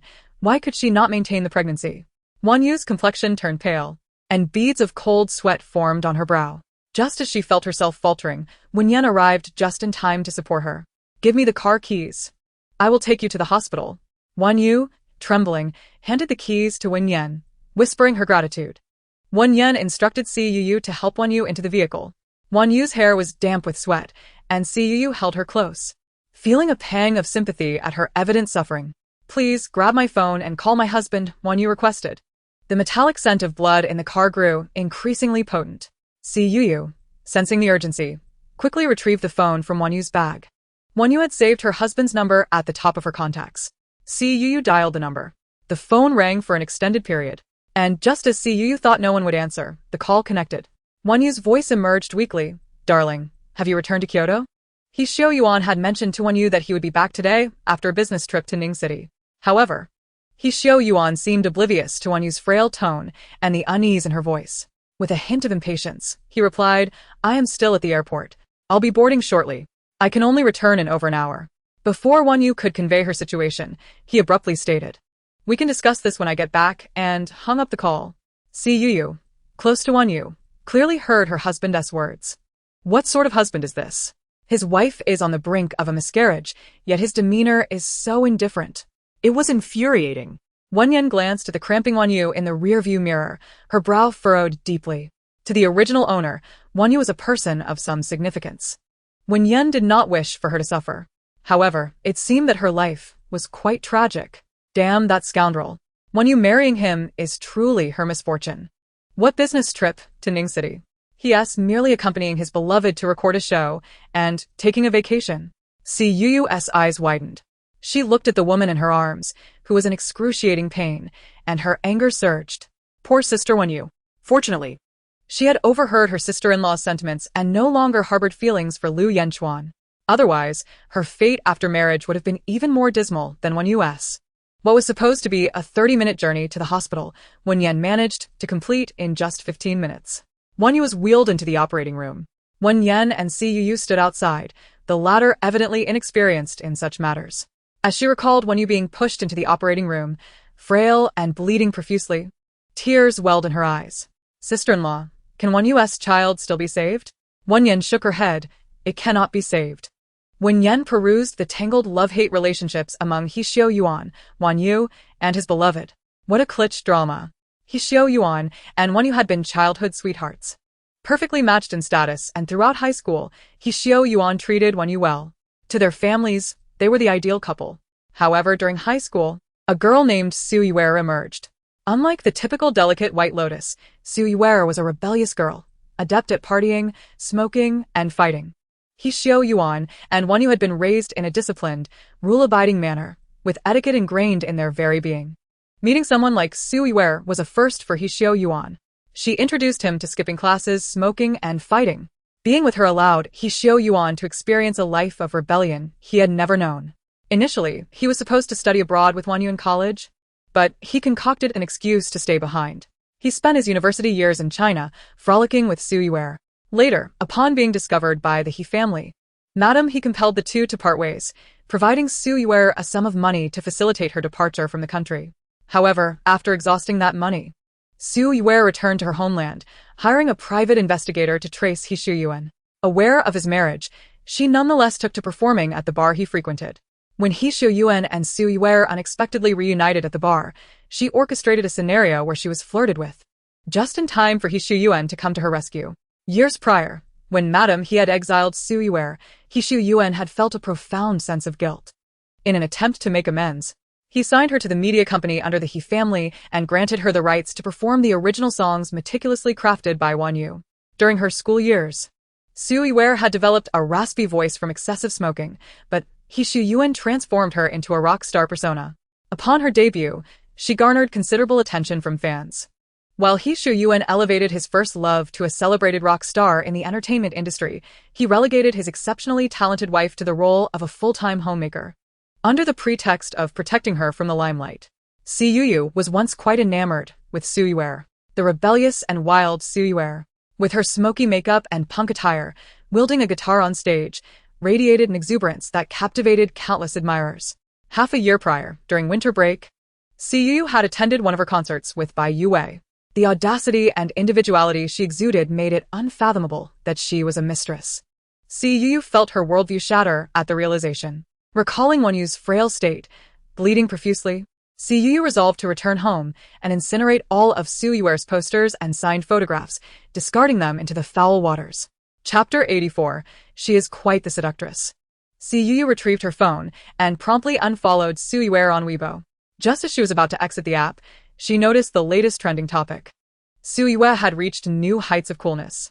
My idol exudes both arrogance and charm. Si Yu glanced at the trending photos. Su Yu es porti dreadlocks, sunglasses, and no se rin. And diamond studs, a striking sight indeed. She donned an oversized men's jacket, exposing her slender legs. Facing fans and reporters, her demeanor was icy, brimming with personality. Her followers adored her audacious attitude. Wen Yan cast a glance at Si Yu's phone. Oh my, isn't that the jacket Wen Yu gifted to Hishuyuan? Su Yuer must be aware of Wen Yu's pregnancy, intentionally flaunting her claim to provoke a miscarriage. Si Yu was infuriated. The audacity of this mistress was utterly outrageous.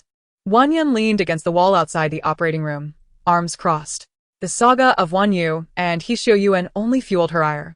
Though I may be a mere beast, I truly wish to avoid this vexing drama. Damn it! My glands are about to flare up. Indeed, marriage is a grave. And I am fortunate to maintain my sanity within it.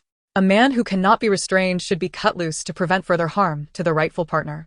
Just then, Si Moyan, having completed his duties at Xiao Weiliang's funeral, arrived at the hospital and sensed a pang of pain upon hearing Wen Yan's thoughts.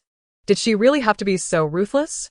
The elder Mr. Si patted Si Moyan on the shoulder, saying, My dear grandson, you must take good care of your own two tails of flesh. Si Moyan's handsome face darkened. I am not merely two tails. The elder continued, So what? Even now, you have yet to win over your own wife. All looks and no substance. Si Moyan chose to ignore his grandfather. He gazed at the indignant Wen Yan and felt a sense of relief that he had never engaged in any flirtation with other women. Even during his most disdainful moments towards her, he had never contemplated betrayal in their marriage. She might wish to sever ties with him, but such a possibility seemed far-fetched in this lifetime.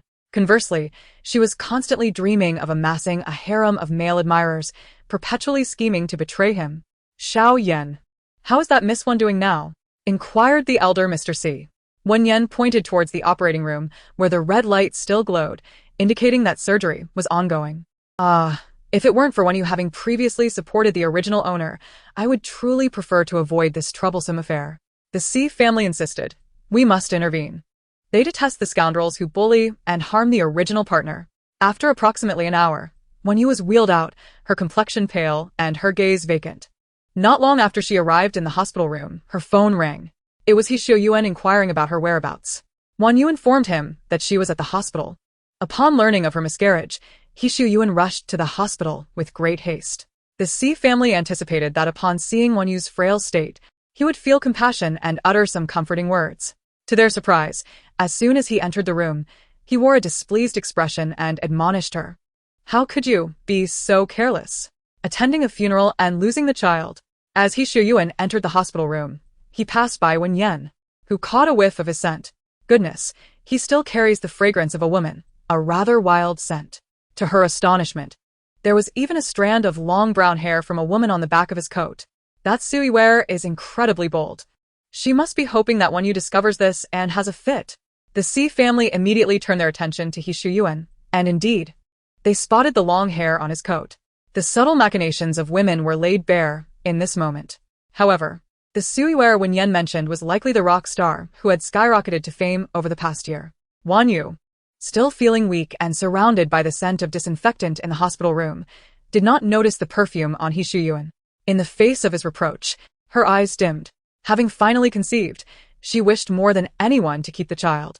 The agony of losing the baby, the searing pain of flesh being ripped away, was still vividly etched in her memory. It felt as though her heart had been pierced, a suffering that resonated deeply within her. Seeing the tears brimming in Wen Yu's eyes, Hishuyuan's heart softened. He took her cool hand in his own and said, Yu, there will be more children in the future. Just focus on recuperating now. He then presented her with a platinum necklace, stating, This is a gift I brought back from my business trip for you. How absurd. He buys a 7-figure ruby necklace for his beloved, yet returns with only a trinket worth 1,000 for the original partner.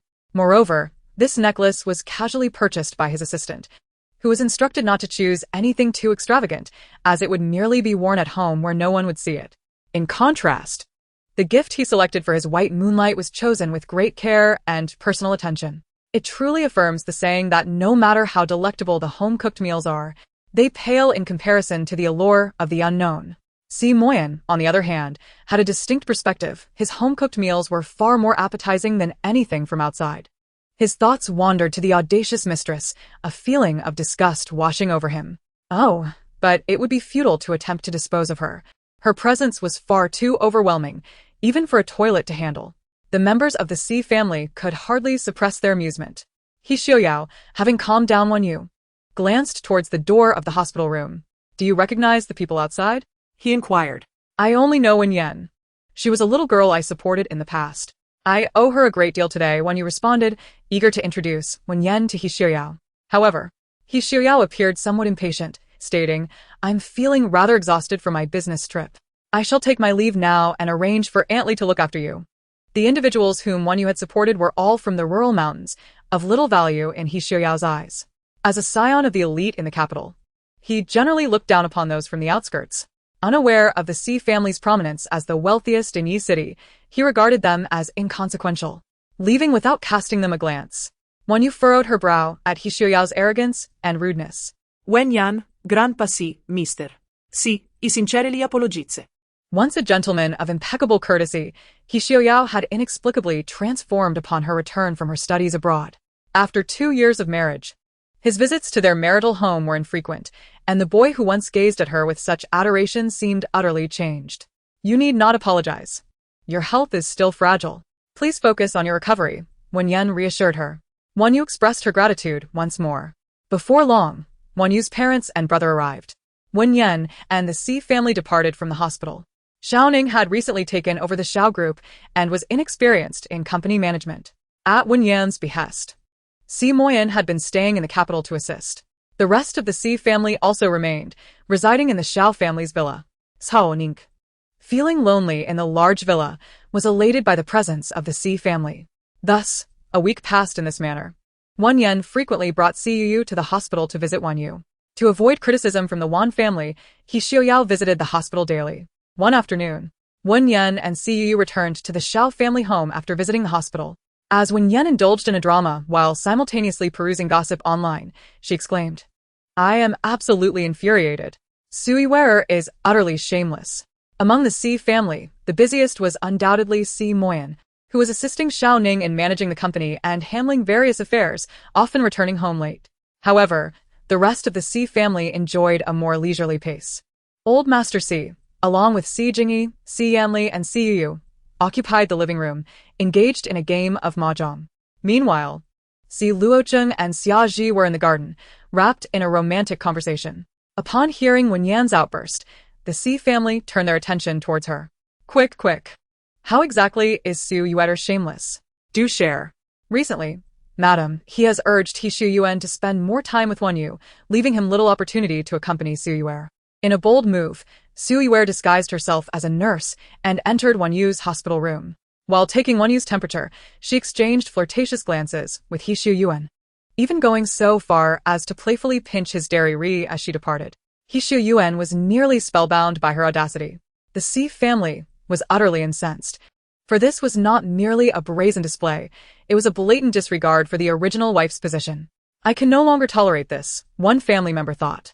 With Wen Yan's health improving significantly, revealing the truth to her now might not provoke a severe reaction. At that moment, Hishu Yuan exited the room, only to be drawn into the restroom by Su Yuer, where they were lost in each other's gazes. Wen Yan discreetly took out her phone and sent a text to Wen Yan. Sister Wen Yan, I seem to have lost an earring near the public restroom close to your room. Could you please assist me in finding it? Wen Yan quickly replied, sure. The Si family was on edge, eagerly anticipating the moment when Wen Yan would witness the scene of her husband being seduced by the mistress. They hoped she would not falter and would assert her rightful position.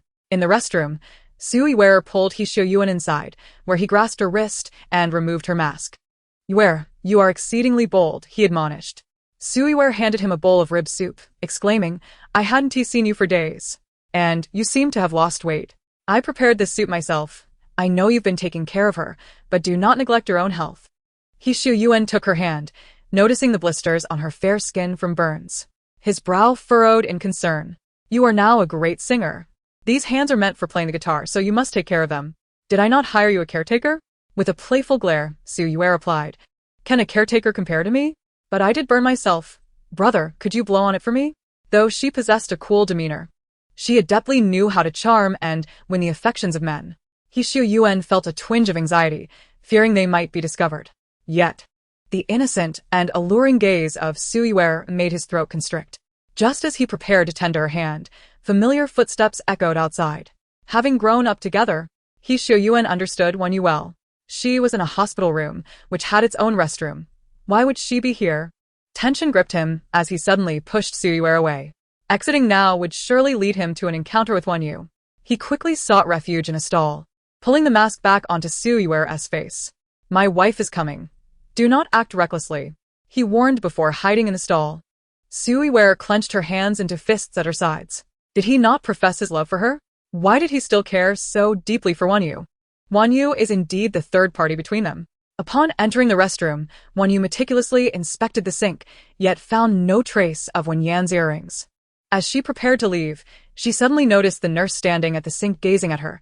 It was the same nurse who had taken her temperature earlier. When the nurse caught Wen Yan's glance, she averted her eyes, bending down to wash her hands under the tap, a hint of disdain and arrogance evident in her demeanor. In that fleeting moment, as the nurse lowered her head, Wen Yan caught sight of a striking ruby necklace adorning her neck. Having grown up in a well-to-do family, Wen Yan instantly recognized the necklace's considerable value. However, she was never one to be materialistic. She would wear the inexpensive necklace gifted to her by Yuan, cherishing it simply because it was from him. Having failed to locate Wen Yan's earrings, Wen Yan returned to the ward in search of them again. After her departure, Yuan emerged from the partition. He intended to leave immediately, but Suiwer pushed him against the wall. Don't be troublesome. Wen Yan has just had a miscarriage. She's been weak lately, and I don't want to upset her." Although Suiwer held a peculiar allure for him, Yuan remained resolute in maintaining his boundaries. He did not wish to create a rift with Wen Yan, nor did he desire a divorce. Suiwer was filled with dissatisfaction. He professed to care deeply for her, yet he was reluctant to part ways with Wen Yan. Could it be that Wen Yan held a place in his heart? Wen Yan was so conventional, so boring. Wasn't he supposed to detest such traits? "Brother, I'm going to record a new song tonight. Could you come and guide me?" A flicker of hesitation crossed Yuan's handsome face. "I promised Wen Yan I would stay with her at the hospital tonight." Before he could finish his sentence, the woman before him suddenly rose on her toes, akin to a wild kitten, and bit down hard on his prominent Adam's apple. Instantly, a suggestive and vivid mark appeared on his throat. Yuan's eyes darkened, a tumultuous storm brewing within. "You!" Suiwer's slender finger pressed against his lips, her laughter wild and untamed. "What do you mean by you? "Tonight. You can only accompany me." Her audacity and fervor captivated him, qualities he had longed for and found mesmerizing throughout his life. Meanwhile, Wen Yan searched the ward thoroughly, but still could not find Wen Yan's earrings. Yan, I couldn't find the earrings. How about I buy you a new pair when I get discharged?" Upon receiving the message, Wen Yan quickly replied, "Sister Wen Yan, I was just about to tell you that I found the earrings. That's wonderful. However, when I get discharged, I must still gift you a set of jewelry. I truly appreciate you lately." As Wen Yan read Wen Yan's message, an image of Wen Yan's graceful and cultured demeanor involuntarily surfaced in her mind. She mentally scoffed. How unfortunate.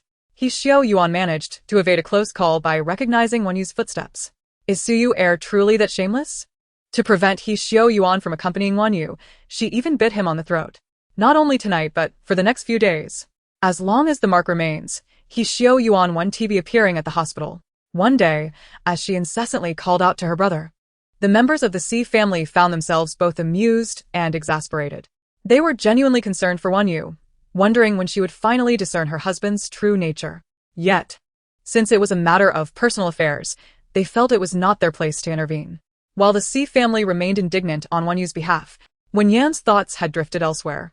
"Those scoundrels are infuriating," "I'm utterly enraged," she exclaimed. "Oh, dear. Is there no sweet fruit that can help alleviate the situation and ease the tension? At that moment, Dubai eagerly provided Wen Yan with real-time updates. Oh my! This sweet melon is quite tantalizing. The little delicate and the pitiful one are secretly stealing kisses in the back garden, both sharing their first kiss. How sweet it is. No way. Such a delightful fruit cannot be without my presence. After stretching lazily, Wen Yan made her way toward the back garden. Just as she began to leave, old Master Si, accompanied by other members of the Si family, followed closely behind. Upon noticing the approaching entourage, Wen Yan's lips twitched in dismay. She had intended to observe quietly, but they had decided to join in. Grandfather, what are you doing? Old Master Si stroked his white beard. We are going to find the fourth and little Gigi. They have been in the back garden for quite a while. Wen Yan gestured for silence. Then let us not make a sound. Let us sneak a peek at what they are doing. Old Master Si nodded in agreement. To avoid being disturbed by Wen Yan's thoughts, Si Luochen had pushed Xiaji to the far corner of the back garden. The distance finally granted him respite from her musings. He had no interest in anyone else's affairs. His attention was solely fixated on Xiaji. Though Xiaji had not fully recovered, her complexion had significantly improved lately. With rosy lips and pearly whites, her delicate face sparkled with life. Her eyes were glistening, and her skin was as fair as snow, resembling a finely crafted piece of art. Previously, she had seemed devoid of vitality, but now her radiant smile had returned, warming Si Luochen's heart like the sun in summer. Si Luochen brought over a plate of strawberries, feeding Xiaji the tips while he consumed the remaining parts. After eating a few, she insisted on feeding him as well. As he bit into the strawberry, he inadvertently nibbled on her delicate fingertip. Her fingertip, caught between his warm lips, made Xiaji blush, her long eyelashes fluttering like butterfly wings. Their gazes intertwined as the surroundings fell silent, leaving only the soft cadence of their breaths. Xiaji gazed at the handsome, pale-faced youth before her, whose features appeared as if meticulously crafted by an artist's brush. The strands of hair across his forehead slightly obscured his slender, phoenix-like eyes, with dark, glassy pupils resembling the depths of the ocean, mysterious and captivating. Her heart raced, as if it contained a little rabbit, thumping incessantly. Si Luochen grasped Xiaji's slender wrist, his dark eyes fixed on her, the sharp outline of his throat subtly shifting. Little one, shall we share a kiss? Before Xiaoi could utter a word, he leaned down towards her.